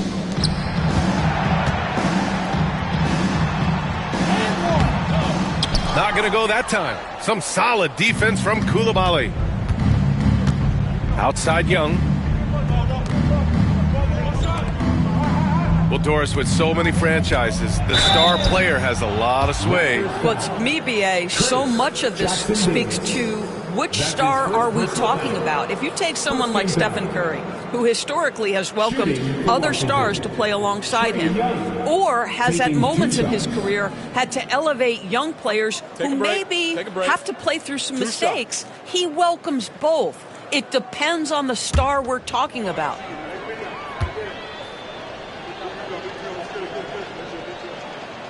The first one falls. Like a lot of smaller guys, there's a real ferocity to Trae Young's game. He's willing to scrap to get what he wants. Whitmore's checked in for Washington.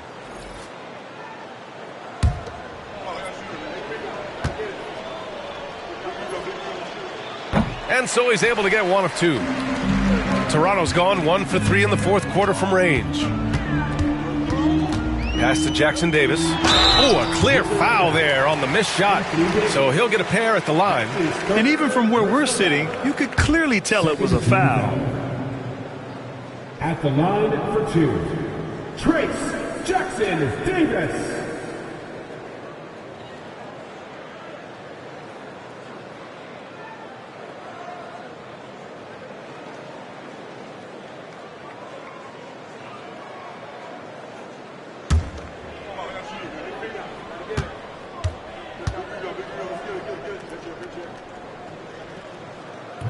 That one's off. Dick, he's checked in for Toronto.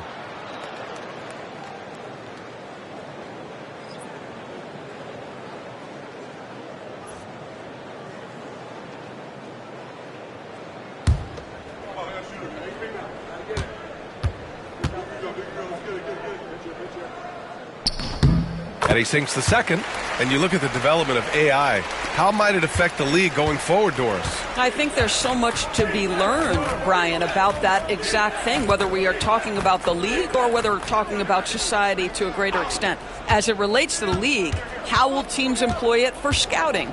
Does it impact shot selection or player contracts? Maybe even the negotiation of the next CBA. Truth is, we really don't know. What we do know, it's coming fast. Here's Shed. The Wizards making their last shot. Back to Dick. Nice assist and nice finish. Solid play all the way around. Dick's got 5 points now in the quarter. Young, the pass to Davis. Right side, Young. 2 minutes remaining in regulation time. Rebound, Toronto. Here's Shed. Pass to Dick. Here's Mamukelashvili. Back to Dick.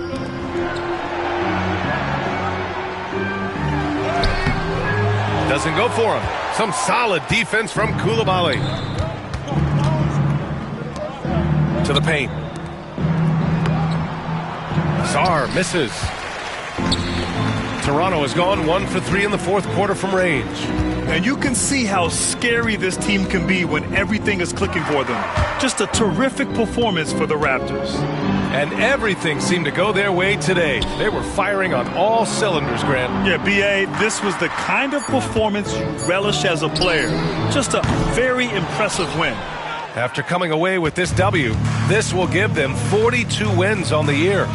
Yeah, this is far from the last word in the season series. Still 3 more meetings between them and plenty of motivation to square things up. And one of the league's superstars, producing as he always does. What a terrific game for Scotty Barnes. Boy, whatever was needed, he provided it. He was the jack of all trades. Big bucket on one end, big defensive play on the other. I thought his influence was felt all over the floor.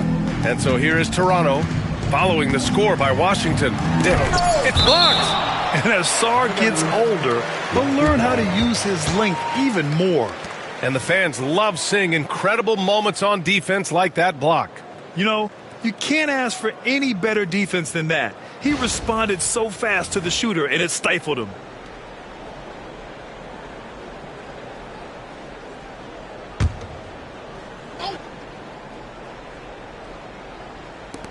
Just 2 to shoot. Dick with a miss. And here's Young. He'll bring it up for the Washington Wizards.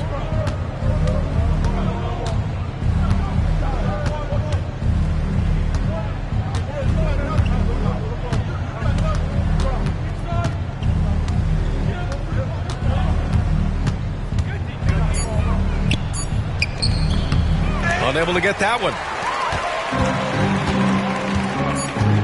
Here's Shed. So it's the Raptors winning this one easily. They didn't have too many problems tonight. They didn't. Just a tremendous team effort.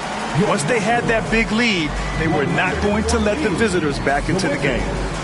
Well, now a minute to check in with Allie LaForce. She's courtside. Hey, Allie.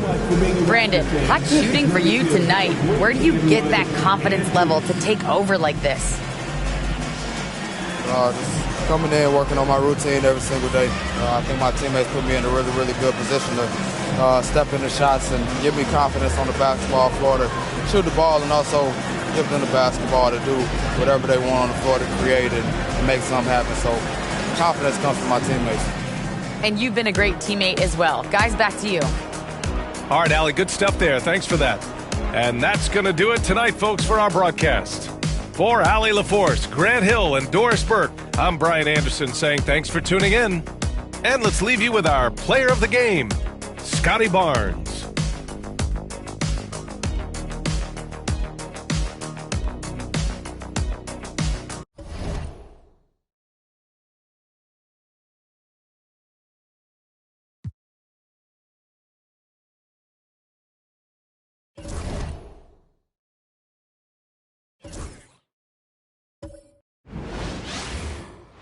Good evening and welcome to tonight's presentation of Noche La NBA, an annual tradition in the NBA celebrating diversity and culture, and always a pleasure to bring it to you. I'm Kevin Harlan. With me tonight, Greg Anthony and Richard Jefferson. And reporting from the sidelines all game long, we've got David Aldridge. Looking now at some numbers for Josh Giddey. And guys, how about the surge of offense he's experiencing right now? These last 5 games, he's been a machine at the offensive end. A different scorer than he had been earlier in the season. We'll find out if he can keep it going here tonight. Here's the starting group for the Indiana Pacers. They're going with Mathurin and Neesmith on the wings. Jackson is out there with Pascal Siakam. And it's Halliburton in at the point. And for the Bulls, Sexton is out there with Josh Giddey. And it's Smith. Then there's Zach Collins. And it's Okoro in at the 3 slot. And Greg, when you're facing the front of a back-to-back, how much does that affect you as a player? Before and after the game, for sure, it's on your mind. But once the whistle blows, you have to live in the moment. You can bet the coaches are very aware of it. Good on the bucket. Giddey's got the first points on the scoreboard for the Bulls. And honestly, Giddey mostly avoids that area, but nice to see him being aggressive. Neesmith, the pass to Halliburton. Siakam, a screen on Giddey. Just 5 on the clock. Halliburton.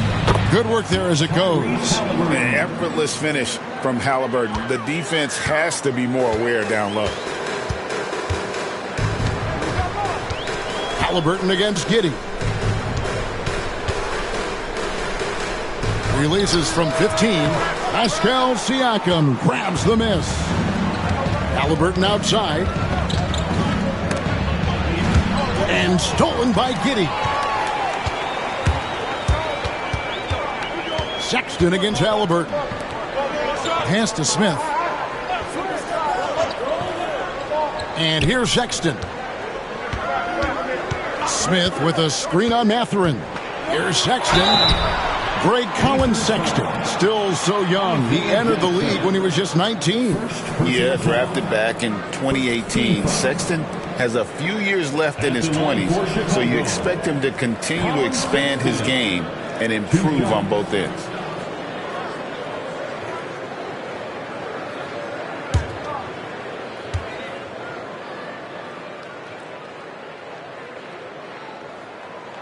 The first one falls. And how about the explosiveness of Sexton?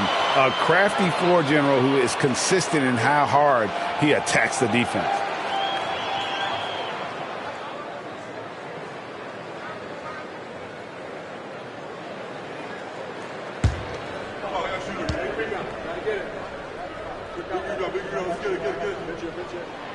And Sexton drops them both. For a star like him, you get lots of opportunities at the line, and he's great at cashing them in. It's time now to hear from our Hall of Fame reporter, David Aldridge. What's the latest, David? Thank you, Kevin. Well, earlier I spoke with the Bulls head coach. Now, in talking about Tyrese Halliburton, I wanted to know about the strategy for him out there. Coach said Halliburton is so quick and such a deft ball handler. I think it just comes down to keeping up with him, matching his pace, not letting him get one step ahead. So, that's the game plan. Back to you. All right, David, thanks. Here's Smith. The Pacers making the shot. Smith sets the pick for Collins. Pass to Sexton. Fires from way outside. And the Bulls with another miss. And close to making the defense pay for the lax coverage that time. Here's Siakam. The shot goes in. First shot, first basket. How about 3 or 4 from the floor to start? That's always a good sign. Smith left side. A putback. Looking at Chicago, they want to turn it around after the loss to the Heat. Here's Mathurin, and 2 free throws coming up, unable to get that one to go with all the contact. And when you talk to people about the Bulls, GA, Michael Jordan's shadow still looms large over this team and organization. And Kevin, they haven't won a championship before or since he was in Chicago. They've had plenty of good players, Derrick Rose and MVP, Jimmy Butler as well, but the results haven't been there. And he makes the first. And I like the drive of this kid. Mathurin, really a team player.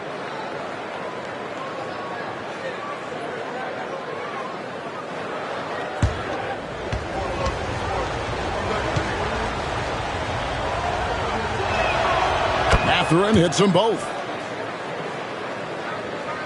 And a little over 2.5 minutes gone here in the first. Giddey kicks to Smith.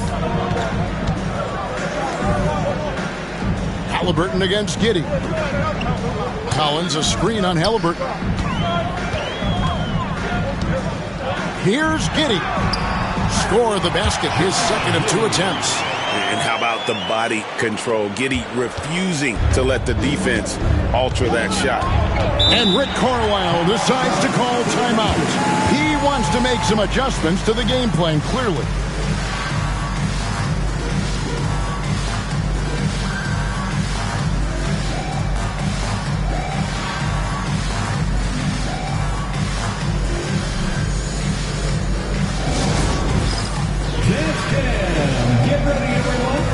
See yourself on the screen? You should like the best moves. Let's go.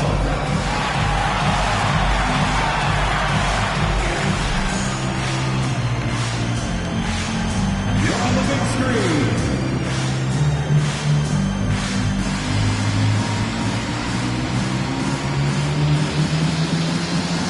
You must have left your hand and shoes at home, huh?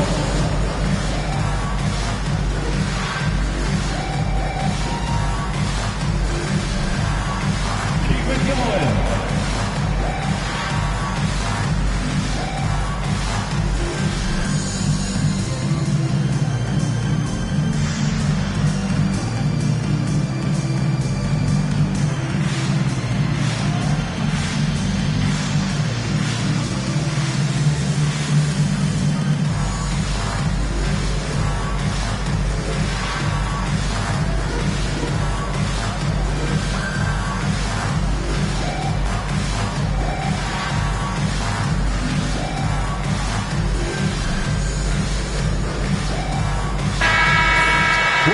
Let's get a look at a group of point guards who have been rolling in the second half of the season with some very important and impressive point totals. In the third spot, Tyrese Halliburton. Well, this is a collection of maybe the most well-rounded players in our league. I mean, to see those kinds of scoring numbers from the point guard position is crazy. Yeah, these guys aren't out there just to run the offense for their teams. They pretty much are the offense, and they can light it up. Now, here's Neesmith. Can't cash in from close range. Inside. Smith gets it to go on the assist by Sexton. And once he got to the 10, I think he was surprised to find himself that wide open. Easy possessions like that literally are just a gift. You just dream of them. He'll gladly take those. A high-level athlete with underrated burst, Siakam continues to impress with his ability to finish. Now, here's Sexton. He's certainly been a consistent piece of their offense, averaging about 14.5 points a game. 6 to shoot.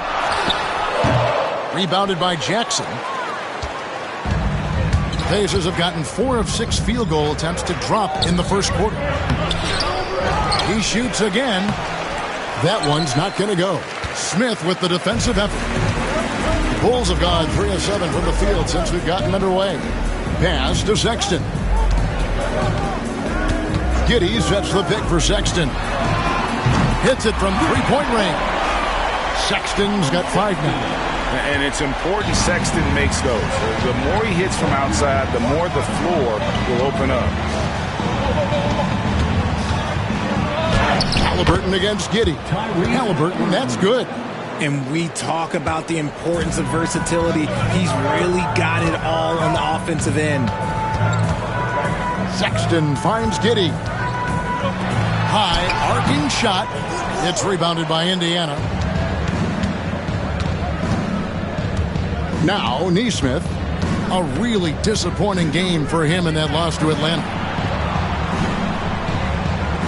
Mathurin passes to Halliburton. Here's Siakam. And Siakam throws it down. You can tell Siakam has this action down. He knows just when to roll off the pick and receive the ball. Okoro up top. Neesmith covering. Smith dishes to Okoro.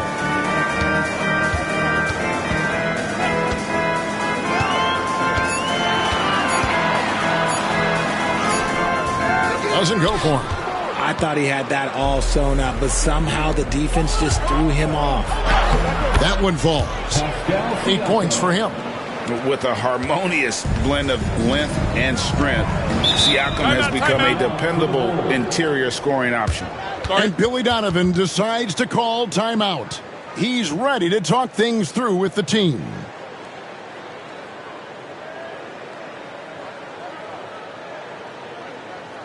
It's the Super Crew in the 3-1-2. Here's your 3-1-2 crew.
The Pacers making a switch here. Nemhard's checked in. Let's quickly take a look at the standings out east. The season nearly complete. You look at the Pacers. Right now, they're locked into third place in the conference, looking to get a high seed for the playoffs. And, of course, the Bulls. Not really any threat right now, as their record's showing a lot more losses.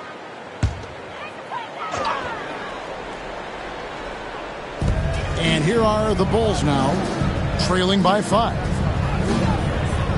Okoro finds Smith. Halliburton against Giddey. 6 on the shot clock. And stolen by Siakam. It's stolen by Smith. And here is Okoro. He has yet to score. Pass to Giddey. Collins a screen on Halliburton. Giddey, and he's good on the 3 ball. 3 of 4 to start. Young fella came to play. Outside Mathurin. Jackson setting the pick here for Mathurin. They get it back. Here's Halliburton. And the rejection by Smith. And it goes out of bounds. That one is off Smith. You gotta love strong defense, especially when it comes in the form of harsh rejections. Wow. And that is a huge block. Given how close this game is, a stop like that was right on point.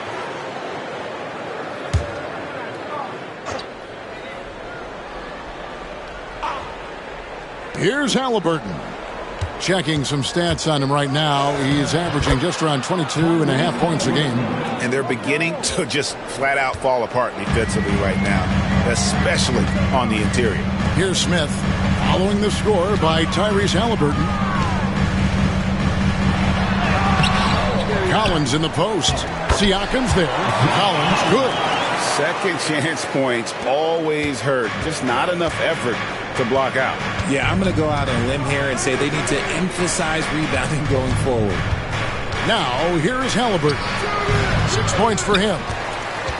Seems like every time, Greg, we see Tyrese Halliburton, he's wearing a big smile on his face.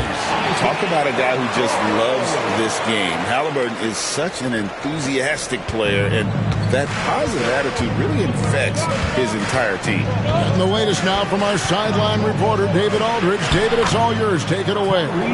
Kevin, the Pacers obviously pushed the fast break.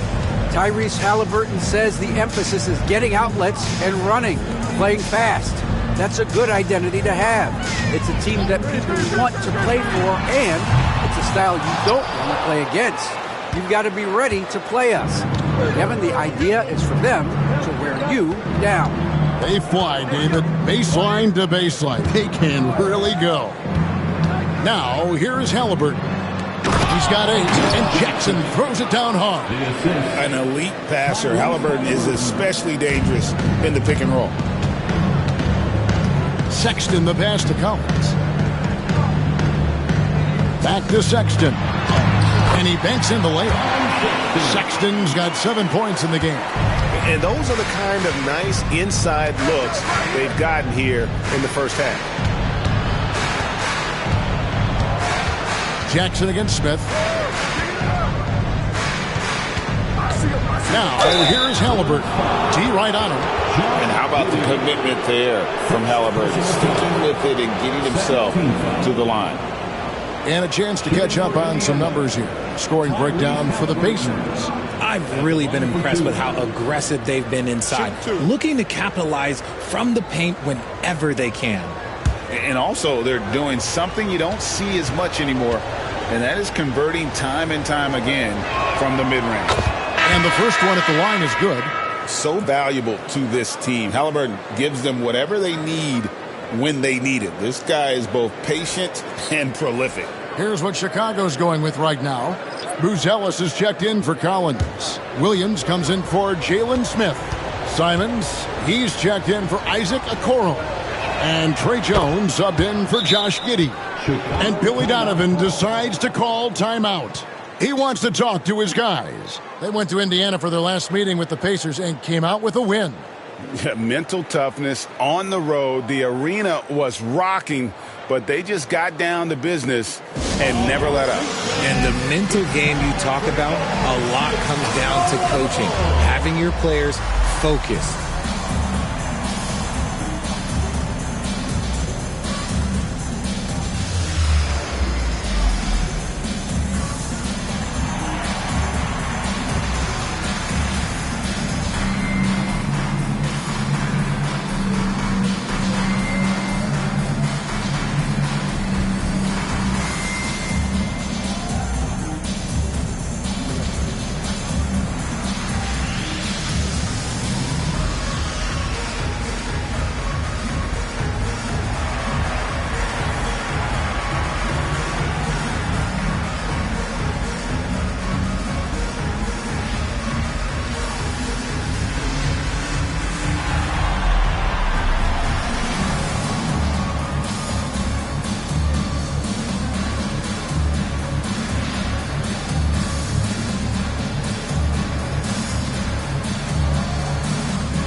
We get a chance to view the NBA leaders in assists. Second is Tyrese Halliburton. His passing has been so terrific. You can see his unselfishness really rubbing off on the rest of the team.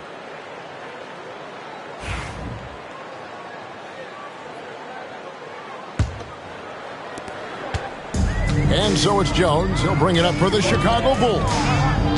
4-point game. Outside Williams.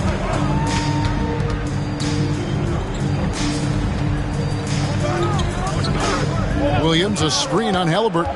Shot clock at 6. The kick out to Williams. And the rejection by Jackson. And on the glass so far, it hadn't even been close. And Siakam throws it down. And those are two loud points. Siakam flushes it without much effort. Sexton deciding where to go with it. Lets a floater go. Toppin pulls it in. Pacers leading by 6. Pass to Halliburton. Indiana moving it around. Here's Siakam. And Nembhard has it in the corner. Shoots over Simon. A shot by Nembhard, no good. Chicago has gone 2 of 5 from three-point land here in the first quarter. 2 minutes remaining in the first. 2 minutes. Now, here's Sexton. He's covered by Halliburton. Williams has a screen for Sexton. Fouled on the shot and picks up 2 points. So one free throw coming up. And sometimes it seems like Sexton wants to get hit on the way up. He just embraces the challenge. On the night, he's gone 2 for 2 at the stripe. And that 82% free throw percentage this season must have him feeling pretty good about himself at the line. Catching up on the changes for Chicago. Miller comes in for Williams. And Josh Giddey subbed in for Trey Jones.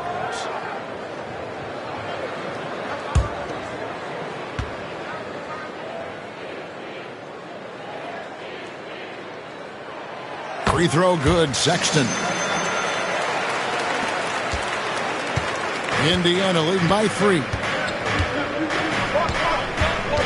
McConnell finds Mathurin.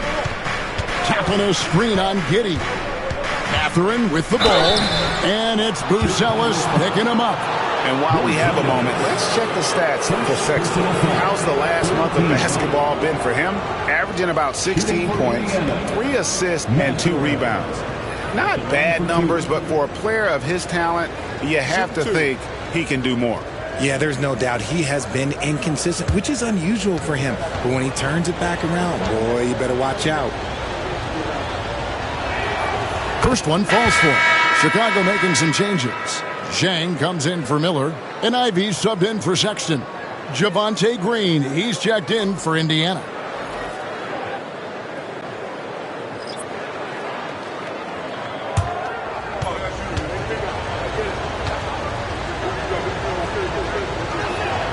And that one goes in. 2 from the line that time. Bulls trail by 5. 1:33 left here in the opening quarter. And the slam dunk by Simon. Since Simon's entered the league as a teenager, he's done a great job working on that strength. And each season, GA, it seems like Anthony Simons is given more and more responsibility. And you can understand why. He's proven to be a versatile scorer, and now we are seeing him take the next step with his playmaking. Catching up on the changes for Chicago. Williams, he's checked in for Jen. And Trey Jones subbed in for Jaden Ivey.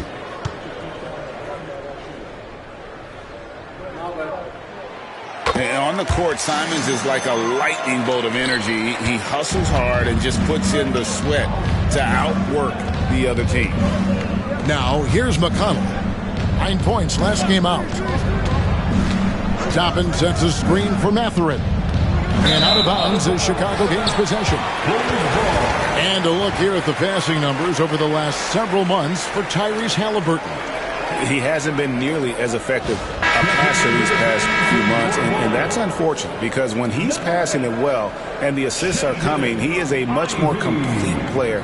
It's something he has to be thinking about. Ivy's checked in for Trey Jones. And so here is Chicago, trailing by 2. Pass to Williams. Williams, a screen on McConnell. Outside, Simons. Tries again. It's rebounded by Indiana. They're coming into this game off that recent loss to Atlanta. And that was a shocker. Hard to believe that they dropped the ball, so to speak, on that one. And probably a tough pill for them to swallow. Yes, that's definitely one that they won back. But you can't dwell on mistakes in the NBA. They need to forget about it, and it's on to the next one. Giddey against McConnell. And Giddey gets it to go. Giddey's got 9. They should continue to get the ball inside. The defense struggling to contain them. McConnell passes to Toppin. No good there. Bulls trail by 3. Simons surveying the D.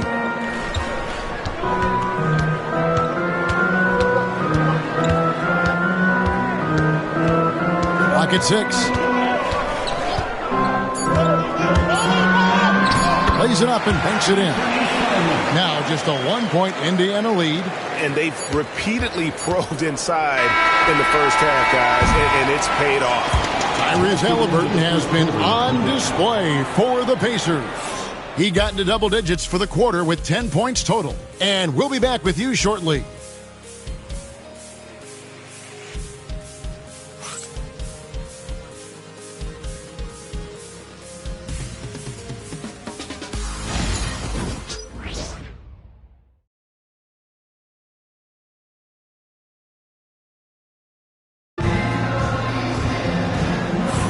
And we return to the second quarter, and Noche Latina specialized jerseys on display. Welcome back, everyone. And before we move on, what do you guys think about what we've seen so far from the Pacers? Just a terrific first quarter, sparked really by their unselfishness. They're playing for one another and focusing on making winning plays. You love to see it. Josh Giddey is out there with Anthony Simons. Then it's Buzelis. Then there's Patrick Williams. And it's Ivey in at small forward. That's the Bulls 5 as we get into the second quarter. Down low. And Toppin throws it down. It really does make the game easy for your teammates when you can lead them to the rim that well with a pass. Pass to Buzelis. Giddey against McConnell. Giddey no good. And they haven't been able to turn it into a big lead, but their rebounding advantage is starting to add up. McConnell with it. Now, here's Toppin. Indiana moving the ball around. Ivey against Mathurin. Just 4 to shoot. Chicago grabs the miss. Buzelis has got 4 rebounds now tonight. Simons kicks to Giddey. It's deflected, and they recover it. Williams sets a screen for Ivy. Outside, Simons. Here's Buzelis. He trains it as the shot clock ticks down. And defensively, they are on their heels every time the ball comes inside. McConnell passes to Toppin. Now Nembhard. Back to Toppin. And the layup falls. And something that every NBA player has now that maybe they didn't a couple years ago, RJ, their own personal trainer. Well, it's just a beautiful investment of your own resources back into your body. I love that players are hiring chefs, dietitians, sleep aides, and the teams are hiring them. I love every aspect of that. Mathurin against Ivy. Back to McConnell. Puts up a deep three. It's rebounded by Giddey. Just enough coverage to bother that three-point attempt. And a little under 2.5 minutes gone by here in the second quarter. Misses from short range. Pacers leading by 3. Here's McConnell. No scoring in this one. Pass to Mathurin. Nembhard with it. And foul on the shot. He'll shoot 2 at the free throw line. The Pacers shooting their 7th and 8th free throw attempts for the game right here. At the line for the Pacers, Andrew Nembhard, taking 2 shots. Shooting 2.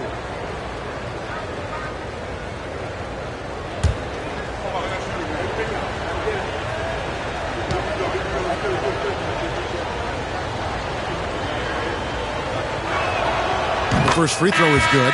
Miller's checked in for Williams. And the Pacers also making a change. Aaron Nesmith has checked in for Walker.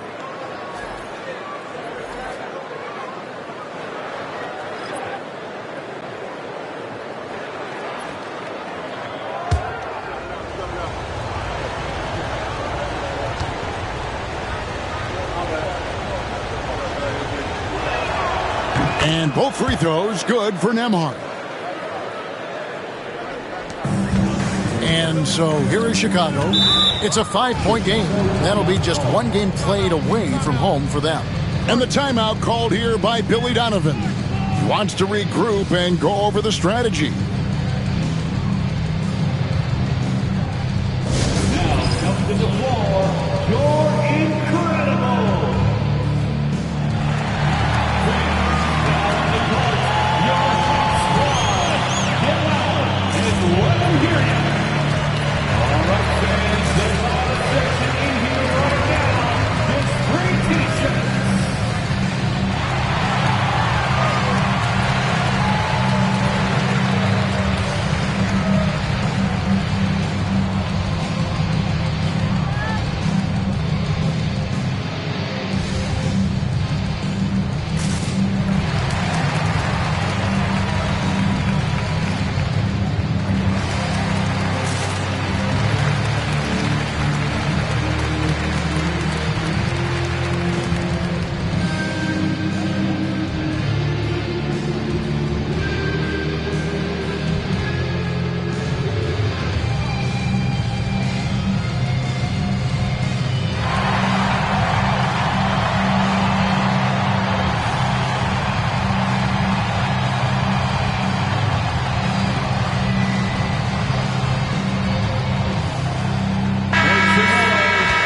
Now let's see which rookies have been leading the freshman class in steals since the All-Star break.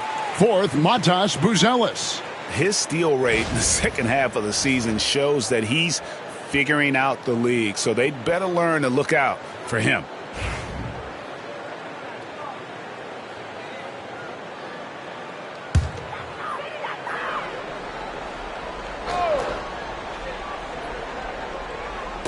On defense, the Pacers. Only giving up 2 points this quarter. McConnell against Giddey. Over McConnell. And Giddey gets it to go. Giddey's got 11 points. Well, Giddey loves to finish strong inside, and he knows how to take advantage of his size. And there's the call. It's going to be an illegal screen. Beyond the leaning, you could see his feet weren't set on that screen. Easy call.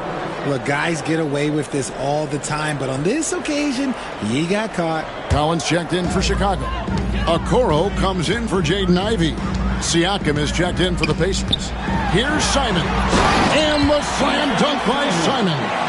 That is downright unguardable. Simons knows when to go for it.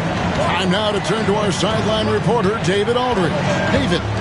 Thank you, Kevin. Now, Pascal Siakam is nominally a power forward, but his versatility at both ends of the floor allows him to play a number of roles. Siakam says that's where the NBA has been going. It's always positionless basketball. I feel like I can do anything. And in today's game, Kevin, that means tremendous value for Siakam. Back to you. Doesn't it? My goodness, David, he is something else. Thank you very much. Outside Mathurin.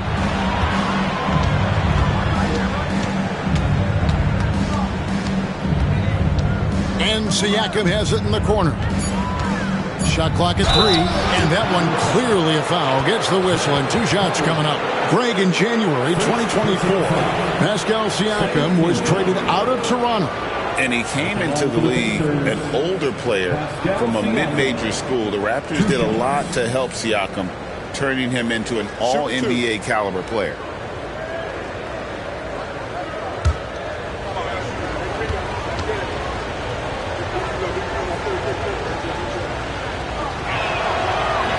That free throw, no good.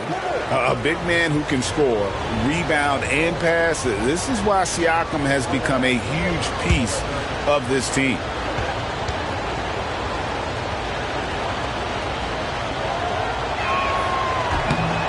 And he's good on the second. Last game for the Bulls, it was a loss to the Heat in Miami. Now here's Giddey. He's coming off a 16-point game against the Heat in Miami. He's more than chipped in on the glass as well. Just a tremendous effort last time out. And those are exactly the kinds of plays that can spark a team. Just solid work down in the paint. Outside Mathurin. Trains the three-pointer. Mathurin's got 10 points in the game. A young guy who is ready to attack. Mathurin gets the ball and goes straight into his shot. Collins finds Simons. It's in and good for his 6th field goal in 10 attempts. I mean, already hot coming into the game. Is it fair to say he's hotter?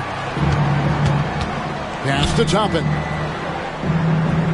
Now Mathurin.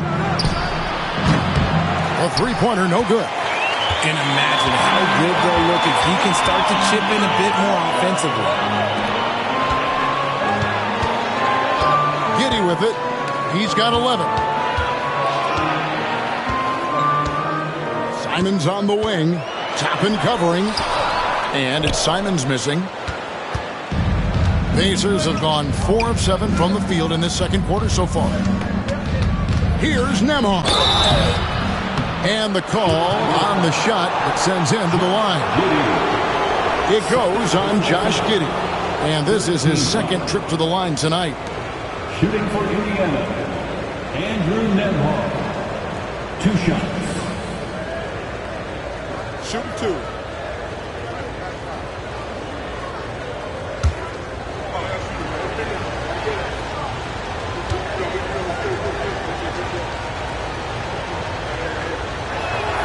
And the first one drops. Some changes for Chicago. Smith checked in for Buzelis. And it's Sexton in for Anfernee Simons. The Pacers also with a sub. Halliburton's checked in.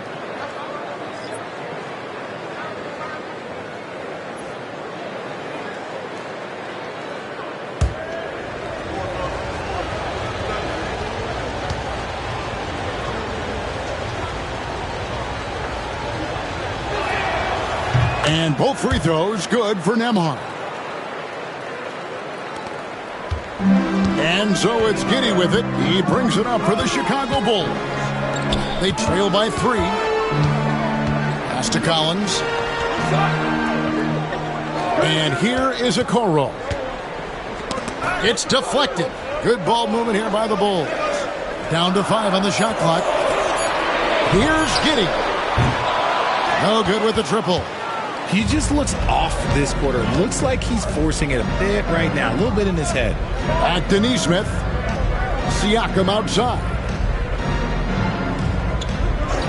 Pass to Halliburton. Off target from outside. Definitely a situation you want to make sure you don't give him too good of a look.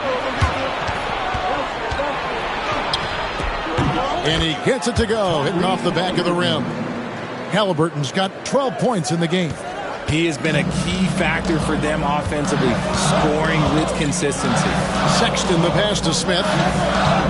Smith with a screen on Mathurin. Giddey against Halliburton. Giddey goes in.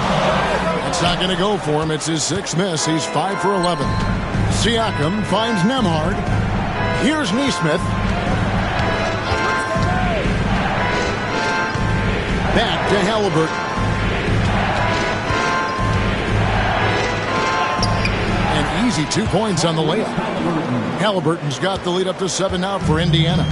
And Halliburton not afraid to work for it on offense, taking the contact and still getting the finish. Good on the shot. That's just smart basketball right there, finding a way to get a high percentage shot on offense. Pass to Nembhard. Back to Halliburton. And Halliburton slams it in. And I'll give this to Halliburton. He's been in attack mode all night. Outside Collins. Smith outside. Now here's Giddey. Neesmith covering. There's a screen by Collins. Giddey sinks the triple. 16 points for him. And not a guy who takes a ton of threes, but Giddey can knock them down if you let him. Here's Halliburton. Rebound by Smith. No clue how he misfired on that shot. You don't see that from him very often. Giddey kicks to Smith.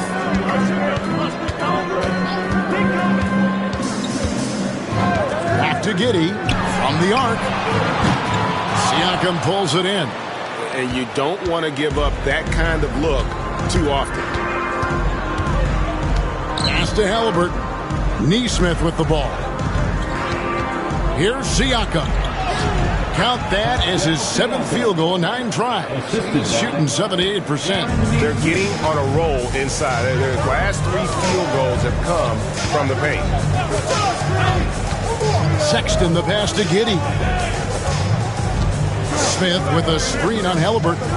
Here's Giddey. 8 for 15 with that made basket, but he's not satisfied yet. And this is why many are excited about Giddey's future, showing how dangerous he can be on offense.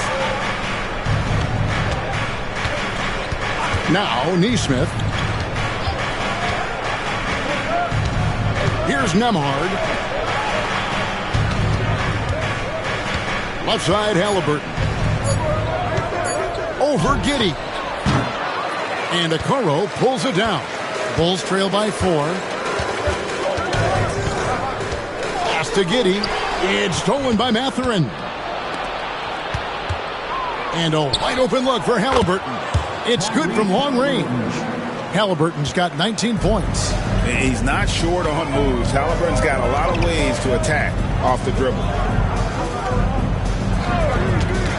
And the foul called on Pascal Siakam. That's foul number 2 for him. Another foul would give him 3 before the half. Something to keep an eye on, guys. And the Bulls making a change here. Simons is checked in, and a change for the Pacers. Jackson, he's checked in for Andrew Nembhard. Smith against Jackson to the middle. Here's Simons. Excellent defense there from Halliburton. And they're controlling the boards, Kevin. That's +5 in that category. And the shot goes in from Siakam. And always nice to have an inside-out threat like Siakam. He can have an impact anywhere on the floor. Smith finds Sexton. A baseline J. Pacers with the rebound. Outside Jackson. 1:03 left in the first half. Halliburton outside.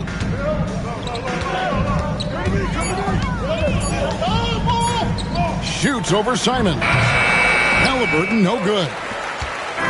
And so Sexton will bring it up for the Chicago Bulls. 9-point game. Here's Collins. Score the basket, his second of 2 attempts. A quality pass, setting up a quality shot. It's just textbook basketball. Outside Jackson. Back to Halliburton. Shoots over Simons. And Halliburton gets it to go on the assist by Jackson. And he's starting to show that killer instinct this quarter, looking to extend the lead. 1 second separating the shot clock and game clock. Halliburton against Simons. Sexton on the wing. From deep. The shot that time, not on target. And so it's Indiana, ahead by 9 as the quarter comes to a close. They're pounding the ball inside, and that's where they've gotten their best production tonight. It's time now to go courtside as we send you over to David Aldridge from the sideline. David, take it away. Thanks very much, Billy. I heard you tell the guys to take it to them and play with more physicality offensively. What did you mean? Well, just I think when we're getting the ball inside around the basket, at times we got to go up a little bit stronger and play through the contact and go to the rim. Tough sledding in there, but we got to get there. Thanks, Coach. Appreciate it. Back to you. All right, Dave, thank you. And time now for the halftime break with the third quarter soon to follow. Right here on 2K Sports. And get ready for the fan half-court shots. Give me a beat. They're thinking about the shot.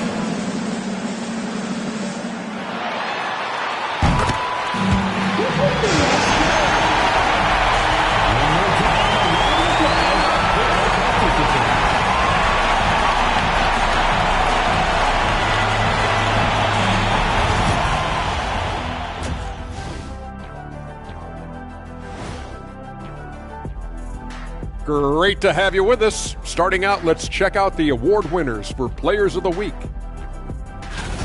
For the East, Giannis Antetokounmpo. Well, the Greek Freak, always a great pick for this award because he's so consistent. Gives the team an anchor on both ends. He's always getting better, and his teammates love playing with him. Such a great guy. And now taking a look at that first half action, it was a less than ideal start for the Bulls. They're within striking distance. They've done a few good things out there, but rebounding is not one of them, Shaq. Probably the difference in the game, which I'm sure Coach is reminding them of. And that's a halftime wrap. Let's get back to the second half with the call by Kevin Harlan and the crew.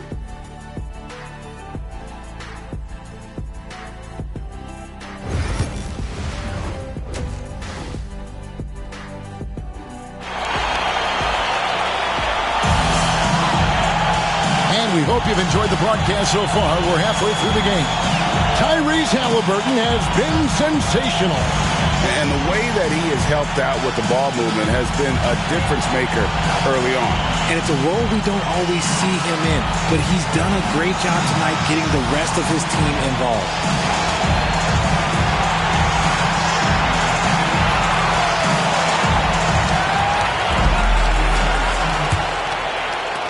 Indiana leading by 9. Here's who Rick Carlisle is starting the second half with. The backcourt, Halliburton and Mathurin. Neesmith is out there with Isaiah Jackson. And it's Siakam in at the 5, roaming the paint. The Bulls shooting 48% from the field. Not bad at all. The shot by Sexton, no good. Sexton's gone 3 of 9 tonight from the field, 33%. Siakam misses. On the wing. Off the mark there with the three-point shot. And he keeps trying to get himself out of this rut, but maybe it's not meant to be. I'd focus on sharing it with his teammates at this point. Siakam kicks to Halliburton. Nifty move. And the rejection by Smith. And that's out of bounds. Indiana will retain possession. A sensational block that definitely deserves another look. Sharp instincts on D there. Just timing when to rise up and swat that one away. 6 on the shot clock. Mathurin for 3. Hands it from downtown. Mathurin's got the lead up to 12 now for Indiana. And it took some time, but hopefully getting that make will kind of kickstart, kind of wake them up here in this third quarter after missing their first few shots. Back to Giddey. Shoots from the line. Giddey. Outside for Sexton. Bangs home the trifecta. Sexton's got 13. A much-needed bucket after clanking their first 4 shots. Outside Mathurin.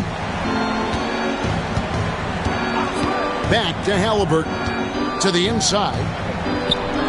He clangs that one off the back iron, and down it falls. And that's 19 points for Siakam. And here's Sexton. He's got 13. Spins. Fades and shoots. It's rebounded by Indiana. Siakam's got his 4th rebound with that last one here tonight. Here's Mathurin. The putback. Controls the rebound and puts it back up and in. And with the success they've had rebounding the basketball, they're right where you'd expect them to be, firmly in the driver's seat. On the wing, Giddey. He's covered by Halliburton. And I like Giddey getting physical, challenging the defense. The Bulls have hit all 4 of their chances so far in this one. And they've had really good numbers all season from the free throw line. Josh Giddey.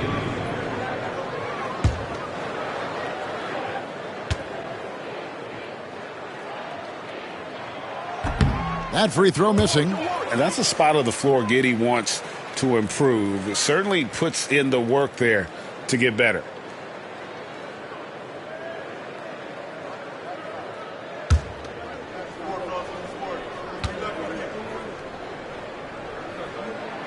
And he sinks the second. A little under 2.5 minutes gone by here in the third. Pass to Nesmith. Back to Halliburton. Siakam a screen on Giddey. Halliburton for 3. Buries it from 3-point range. Halliburton's got 24 points. We've seen him shoot at 40% from deep for a season, so Halliburton accurate from 3-point land. And the timeout called here by Billy Donovan. This will give him a chance to discuss some potential alterations. Get ready to dance like everybody's watching.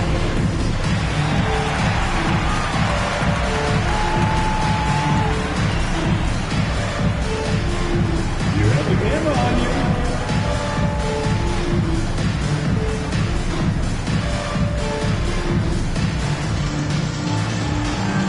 Next answer.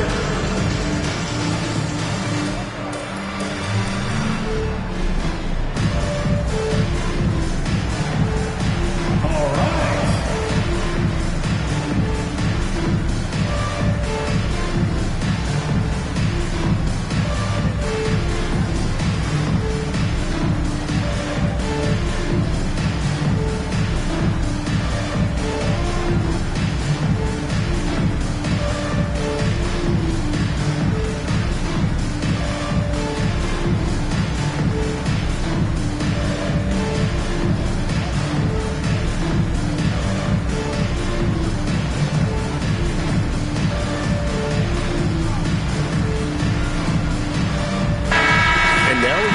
To check out Tyrese Halliburton.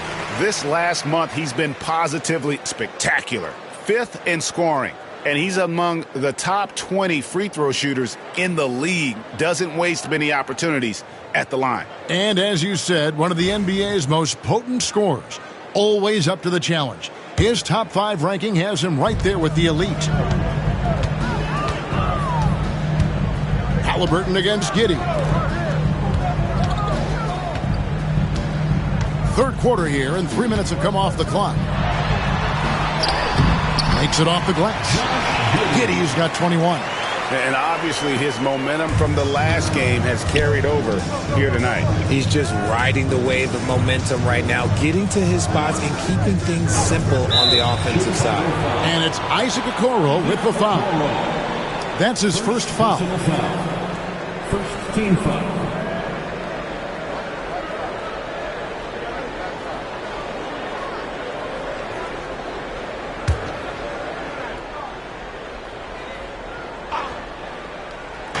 On defense, Chicago, trailing by 13. They set the pick. Just 5 to shoot. Here's Mathurin. Collins grabs the miss. Collins has got his 4th rebound in this one. Giddey, the pass to Smith. Down low. Collins kicks to Sexton.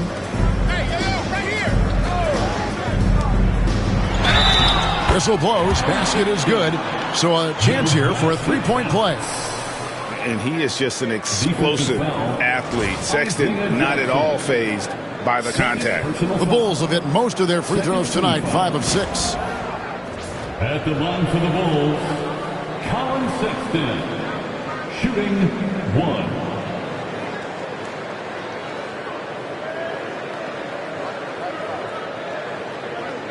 One shot.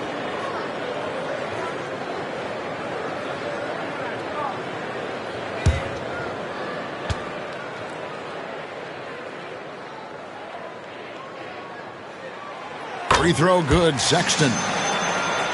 Here's Halliburton. 24 points for him. Siakam outside. Indiana moving it around. And it's Halliburton missing. Bulls trail by 10. Inside, here's Collins. That cuts the lead to single digits. Collins has got 6. He's getting after it, but needs some help if they're going to get it done. Pass to Neesmith. Back to Halliburton. No good, unable to end this run.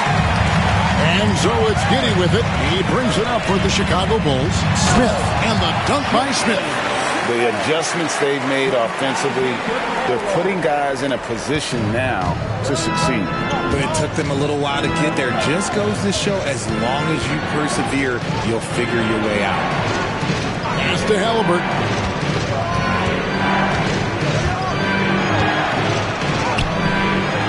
Now Neesmith. Jackson with the screen. And here's Halliburton. Giddey defending.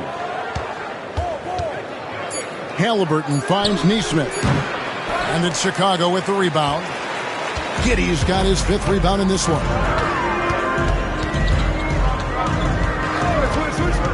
To the paint. Out there one, the Indiana lead has been cut down to just 4 points with a bucket from Collins. And they've had assists now on their last 3 baskets. And so it's Rick Carlisle here calling timeout. He wants a minute here to get things straightened out with this team.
Buzelis is checked in for the Bulls. Let's pause for just a moment to see the teams that have been extremely effective with their three-point shooting this past month. The Pacers 4th. And look, that stat is absolutely no fluke. It's just a matter of getting hot from long range. They are working hard to find good, open looks from the perimeter. To end the cold streak, Halliburton no good. Okay, so if I were to say this was a disaster of a period for him, it would be an understatement. But hey, sometimes you gotta shoot your way out of the slump, even for him. Giddey no good. You can't look at the result of that shot. They'll take that whenever they get it. Yeah, it's a great look for him. One they'll try and manufacture again. Those are the shots you want him to take. And for a classic two-guard like Mathurin, you have to knock down threes with consistency.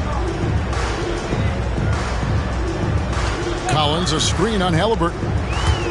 Giddey the pass to Collins. That's good, and so Giddey with the assist. Collins has got 6 here in this quarter.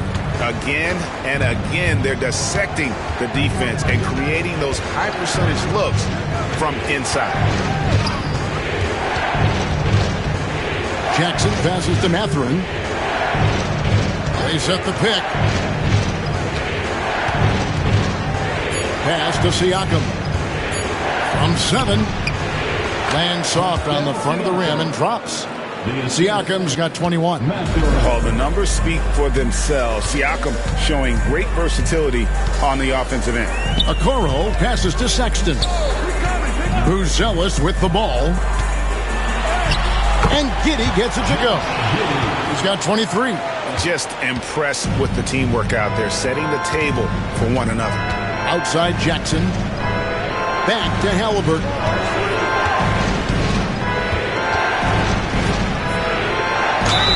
And he gets the whistle. 2 free throws coming up. And a moment here to look at some of the stats for Pascal Siakam. He's getting around 20 points per, 8 rebounds, and 4 assists. But you look at all that, and really it doesn't give you the entire picture of his impact defensively. Just in general, numbers don't tell the whole story with defense. Guys like him, you have to watch to understand his impact. That's good from Halliburton. Andrew Nembhard's checked in for Indiana.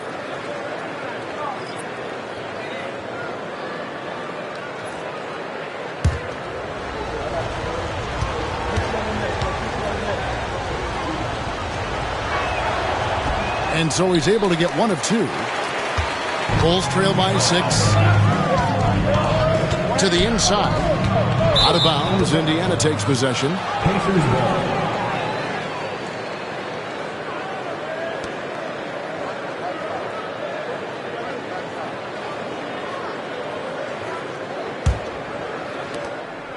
And here's Halliburton. He'll bring it up for the Indiana Pacers.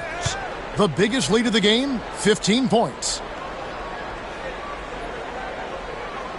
Here's Nembhard, defended by Sexton. And it's Halliburton missing. Whatever rhythm he had last quarter, it has left his body. He is having a hard time finding buckets. Indiana leading by 6.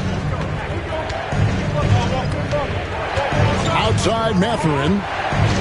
Pass to Siakam. They double team Siakam. Nembhard the pass to Halliburton. Shot clock at 6. Count the bucket, and he's got a free throw coming up as well. The balance and focus. Halliburton able to power through contact and convert. And let's take a moment, guys, to get your take on the scoring so far for the Pacers. Their offense has been a well-oiled machine. They're moving the ball around, playing for one another, and just piling up assists. Another place they've had the upper hand tonight is in transition. They've gotten a bunch of their points off the fast break. Now, here's Simon. 13 points in the game. Collins setting the pick for Simon. Over Halliburton. And it's Simon's missing. Indiana's gotten the three-pointer to fall to the tune of 50% here in the third quarter. They've made 3 of 6. Siakam, good. Bulls trail by 11. Pass to Okoro. Halliburton against Simon. Collins, a screen on Halliburton. Simon's up top. With an average of around 19.5 points a game, his scoring has been a constant for them. And they've only got a slight edge on the boards, but it just feels a lot bigger. Wow, he got whacked on that one. Shouldn't be much debate there. He shot well from the line tonight, going 4 for 5. And with an 86% free throw average, you can count on him to come through on most trips.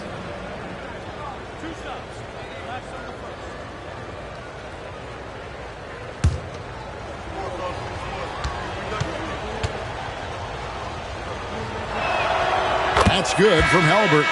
Trey Jones is checked in for Zach Collins.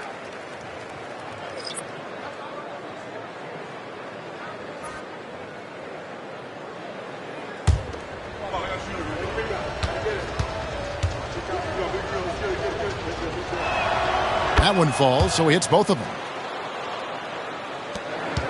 Bulls trail by 13. Pass to Buzelis. Now, here's Simon. Again, Simon's missing. And you could tell he thought that triple was going to fall. Bounce pass, Halliburton. Outside, Mathurin. Indiana moving the ball around. Halliburton outside. And the three off target. Chicago's gone 1 of 4 in three-point shots here in the third. Wasted no time on that one. Buzelis showing a little bit of everything with that quick release. And one thing we see from Isaac Okoro almost every night, Richard, his defense is spot on. Yeah, he's shutting down some of the top guys. This team feels like he's one of the best on-ball defenders in the league. And as a bonus, his offensive game is starting to come around. Pass to Jones. Now, Buzelis. Outside, Sexton. The shot by Buzelis, no good. And that's the battle they haven't been winning today. Their work on the glass has been porous, and that's got to change. And contact on the shot, so he'll be shooting free throws here. Looking now at the numbers for Jackson. He's had an impressive second half of the season. And, of course, rim protection always at a premium. That's an important part of his game. Top 20 in blocks per. And as you mentioned, one of the more efficient scorers in pro basketball. He challenges defenders with his bravado. And more often than not, he prevails.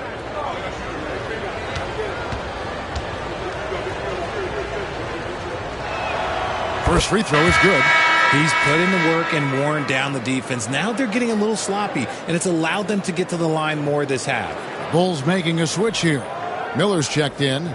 Then for the Pacers, Toppin comes in for Pascal Siakam, and Walker subbed in for Jackson.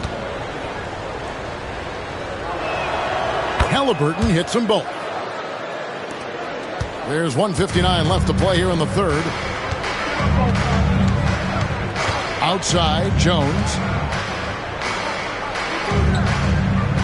Mathurin against Sexton.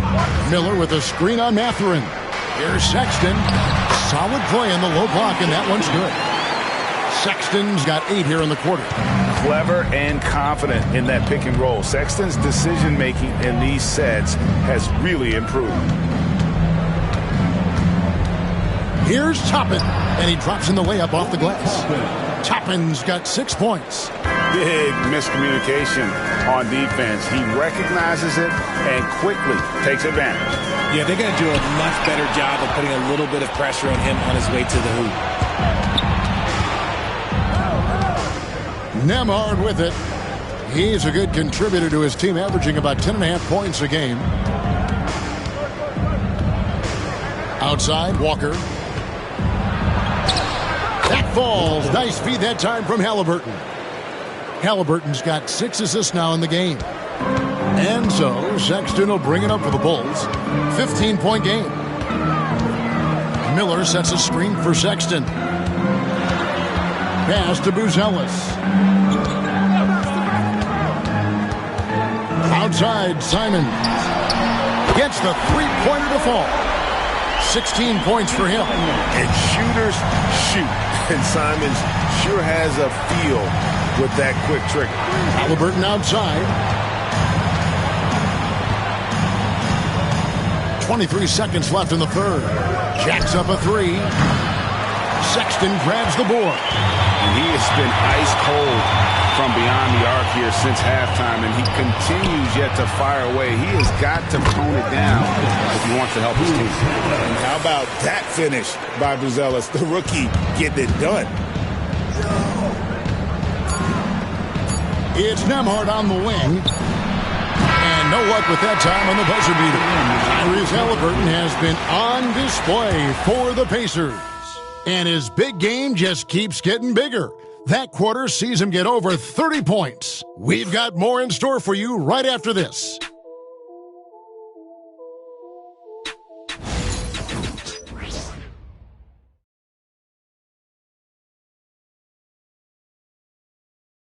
And let's take now this moment to bring up our State Farm assist of the game.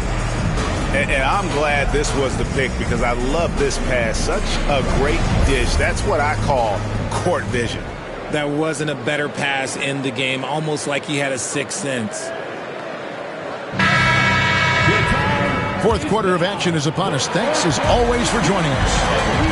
Jaden Ivey is out there with Buzelis. Then it's Josh Giddey. Then it's Anthony Simon.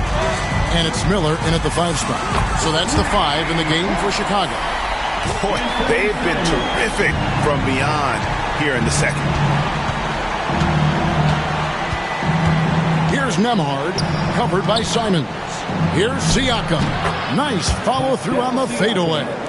Siakam's got 25 points in the game. Giddey against McConnell. The trade. It's rebounded by Nesmith. Nesmith has got 6 rebounds here tonight. The D has to respect his range. He made 2 in the first half, and he's capable of draining even more here in the second. Here's Siakam. The rebound by Ivey. Bulls trail by 9. Outside, Simons. Pass to Giddey. Miller with a screen on Chapman. 13 feet away. And the rebound goes to the Pacers. Chapman's got his 4th rebound in this one. Nembhard finds McConnell. Here's Siakam. That's good, and it's McConnell with the assist. McConnell's got his 3rd assist on the night. McConnell against Giddey. Simons on the wing. Good on the triple. 22 points for him. And they're getting a lot of their points outside the paint. 3 of their last 5 baskets are from 3-point range. Siakam passes to Nesmith. It's all in by the Bulls. And they're up right now, but it hasn't been because of him. He's really struggled on offense. Giddey, 2 points. That one goes. Giddey's got 25 points. And you make it easy on Simons when you leave someone that wide open. He's always looking to make the extra pass. Pass to Nembhard. Tapping a screen on Simon. And Toppin throws it down. Oh, just a beautiful textbook bounce pass. You love to see it. Bulls trail by 8. A little over 2.5 minutes have passed here in the 4th quarter. On the wing, Giddey. He's covered by McConnell. And that'll be 2 free throws coming up. Officials on the call with the foul. And he just kept working. Giddey felt the whistle coming and able to finish the play. At the 9 for Chicago, Josh Giddey taking 2 shots. Shooting 2.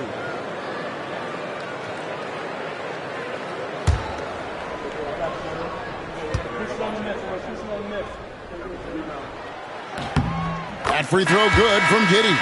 Okoro's checked in for the Bulls.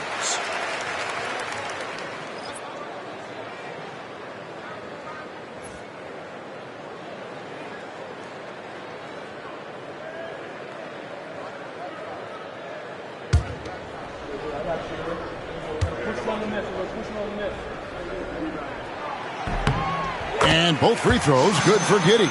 He's upped his aggressiveness, wanting to get to the line more and doing just that. McConnell scanning the floor. Pass to Siakam. 6 to shoot.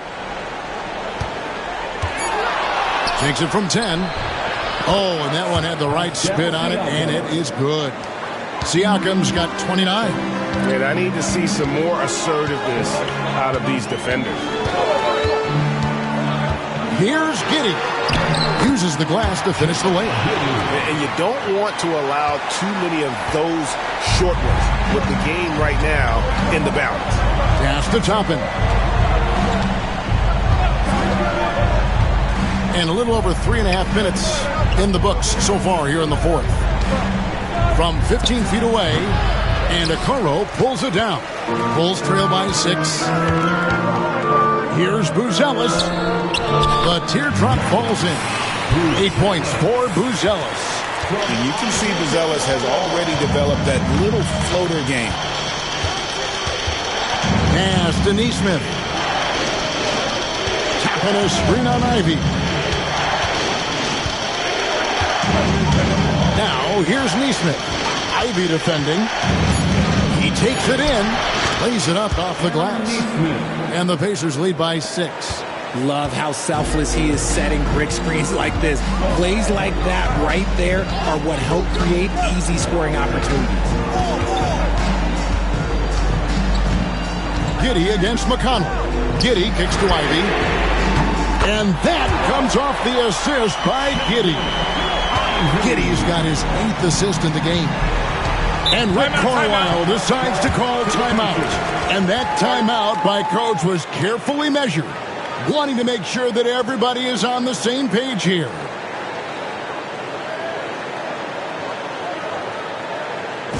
your feet, fans, it's time for your shift.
Some changes here for the Pacers. Isaiah Jackson, he's checked in for Siakam. Benedict Mathurin comes in for Andrew Nembhard. Halliburton subbed in for T.J. McConnell. With a short break in the action, gives us a chance now to send it over to David Aldridge. Well, during the break, I listened in on Rick Carlisle's huddle. Now, he wants his team to stop playing it safe. He said, we've got this lead by doing what we do, and we can keep it if we don't get too cautious. Play our game. Kevin? All right, thank you, David. Indiana moving the ball around. Stolen by Okoro. Wants to get it to Giddey, and does.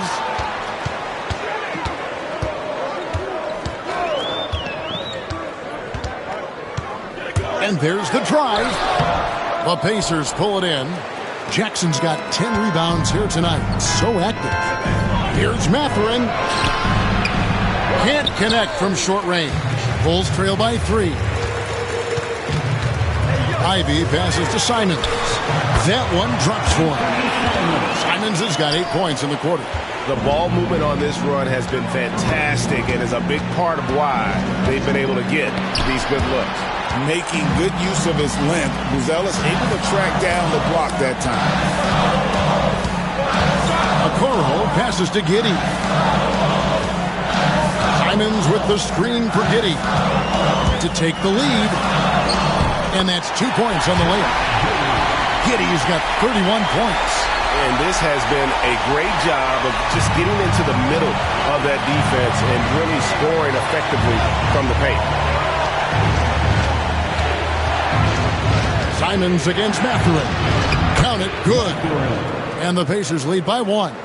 And using that body to his advantage, Mathurin will learn to control his strength as he grows in the league. Giddey against Halliburton. Here's Simons. That's good, and so Giddey with the assist. Giddey's got 9 assists now tonight. Giddey against Halliburton.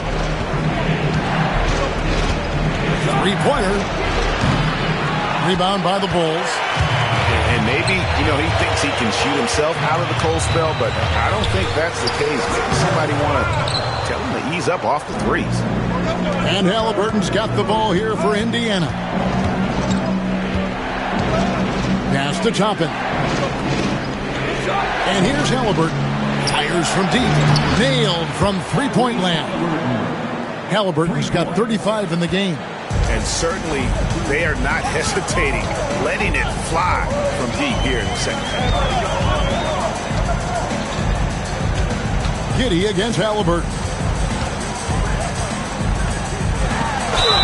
And the call on the shot that sends him to the line. It's going to be on Isaiah Jackson. Second team foul. At the line for Chicago, Josh Giddey. 2 shots. Shooting 2.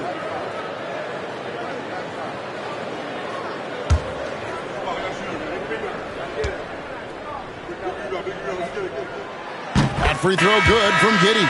Chicago making some changes. Zach Collins checked in for Buzelis. Smith comes in for Ivy. And it's Sexton in for Anferny Simons. And Indiana with a change here too. Siakam's checked in.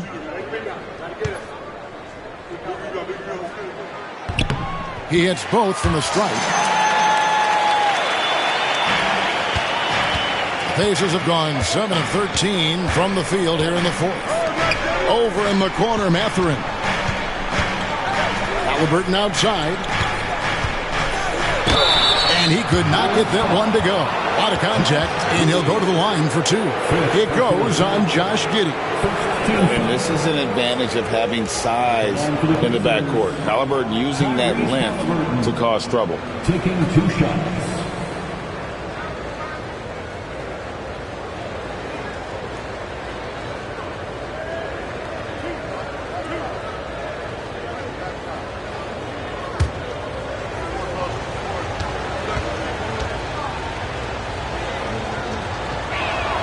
The first one falls.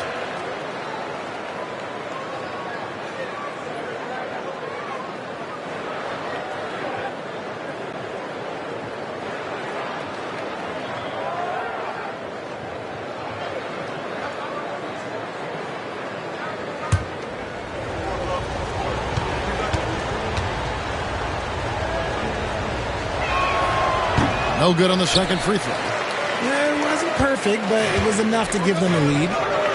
Down low. Here's Smith. And the rejection by Jackson. And it's out of bounds. They say it was last touched by Jackson. And now let's take a look again at that incredible rejection. And in a close game, blocks like that are so clutch. And that could be a real difference maker here tonight.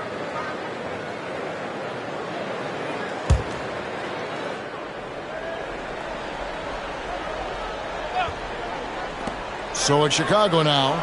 They trail by 1. Now Okoro. And a miss there on the triple. I'm shocked that didn't turn into 3 points. I mean, he makes you pay on those nearly every time. Siakam finds Mathurin. And the rejection by Smith. Chicago's gone 3 of 5 from beyond the arc since the final quarter's gotten underway. A Coro shot is off. Indiana's gone 1 of 2 from three-point range here in the fourth. Inside. Here's Siakam. And he gets that one to go off the front iron. Siakam's got 14 points now in the second half. Mathurin against Sexton. In the corner, Collins with it. Pass to Giddey. Now, here's Sexton. 4 on the shot clock. Collins with it. Over Siakam. And it's Mathurin with the rebound. Mathurin's got his 6th rebound on the night. On the wing, Jackson. Siakam, high post. Mathurin against Sexton. Mathurin passes to Halliburton. Off target from three-point range. And not allowing the shooter even an inch of breathing room on that one. I'm sure they'll think twice about shooting against him next time. Oh, just solid on the one-handed slam. And guys, when it's a tight ball game like this, he's the guy they want with the ball. Outside Mathurin. 2 free throws coming up, and they call the shooting foul. Yeah, that athleticism of Mathurin is what makes him such a tough one to guard. At the line for the Pacers, Mathurin. 2 shots.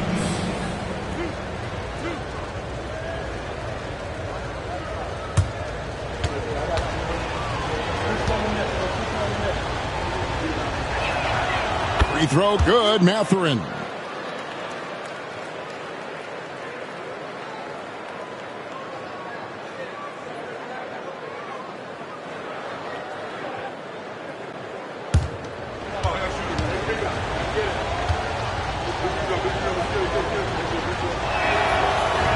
So 1 for 2 that time at the stripe. Well, they should be looking at a 3-point lead. Hopefully for them, that miss won't cost them. And Giddey gets it to go. Oh, stone cold stuff there from Josh Giddey. Big time shot in the moment. Here's Siakam. That's good. It's Halliburton with the assist. Halliburton's got his 7th assist in the game. Giddey against Halliburton. Collins a screen on Halliburton. Giddey finds Collins. Okoro wide open. He fires. And trying for the go-ahead basket. It doesn't go in. Pass to Halliburton. Smith against Siakam. Here's Nesmith.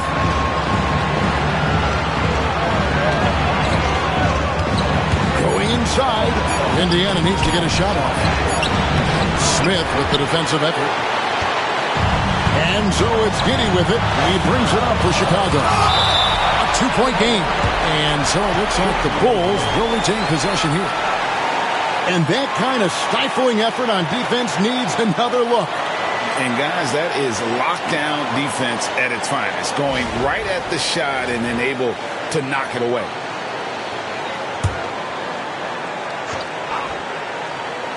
Here's Collins. Here's Sexton.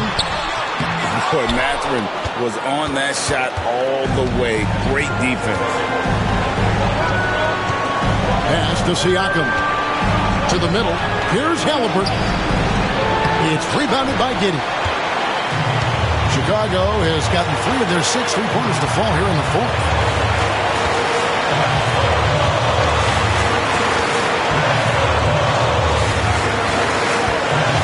Smith with a screen on Halliburton. Good! A huge shot to tie it up. And you can't get a bigger bucket than that.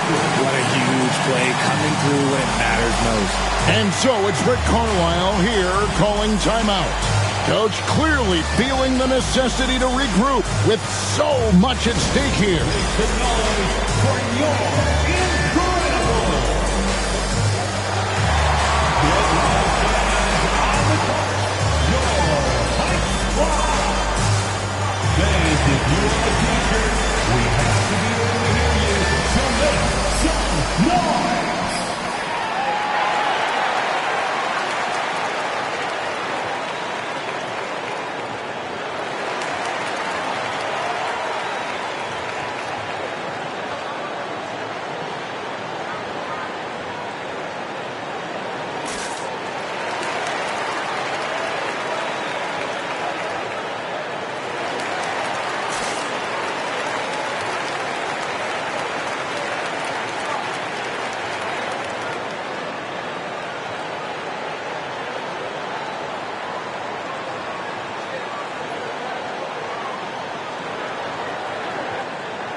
Here's Halliburton. Another shot, and 2 free throws coming up. Unable to get that one to go with all the contact. And there's a toughness to Halliburton's game. Tyrese has zero issues taking the bomb.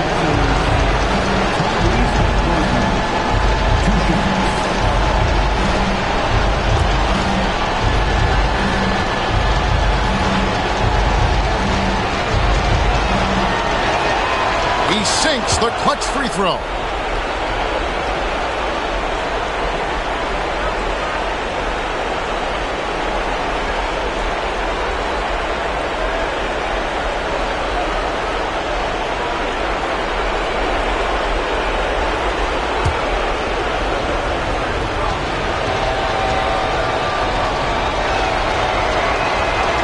So both free throws are good. It's a 2-point ball game. See, it's easy to see why his teammates trust him. He's a leader on this team and loves coming up huge in the clutch. And the timeout called here by Billy Donovan. The magnitude at this juncture in the game clearly warranting a timeout. What do you think we're going to see here? And look at how much time they have. I think it's likely we'll see them try to get a good look and score quickly.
.35 seconds left in the game.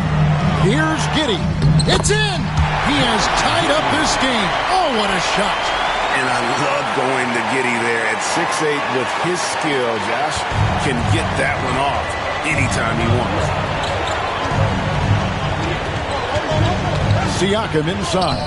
He's guarded by Collins. Nice work to rise up and secure that miss. Solid rebounding effort from him. And the timeout called here by Billy Donovan. And he knows there's no room for mistakes and wants everyone on the same page.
an opportunity here. Yeah, chance to take the lead. This is huge. Giddey against Halliburton. Here's Giddey. Collins a screen on Halliburton. Giddey. Bullseye! It works well there. Not much resistance from the D. Yeah, that just comes down to a lack of effort. The defender has to do a better job fighting through the screen. And so it's Rick Carlisle here calling timeout. This is a huge moment, folks, in this game. And he wants to be prepared. And talking about the approach now, what are they looking at? Well, you need the three here. A quick one. I mean, very quick. Has to be catch and shoot. One fluid motion. A very difficult shot, but it is definitely not impossible. Heads up, fans. Who wants a free t-shirt?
Halliburton for three. And so the big win by Chicago in a tight game. What a show they put on here at home tonight. I mean, these are those games that feel so great to win, and really, it's like a knife in the gut to lose. You gotta love being on edge of your seat and just wondering what's gonna happen. How is this thing gonna play out?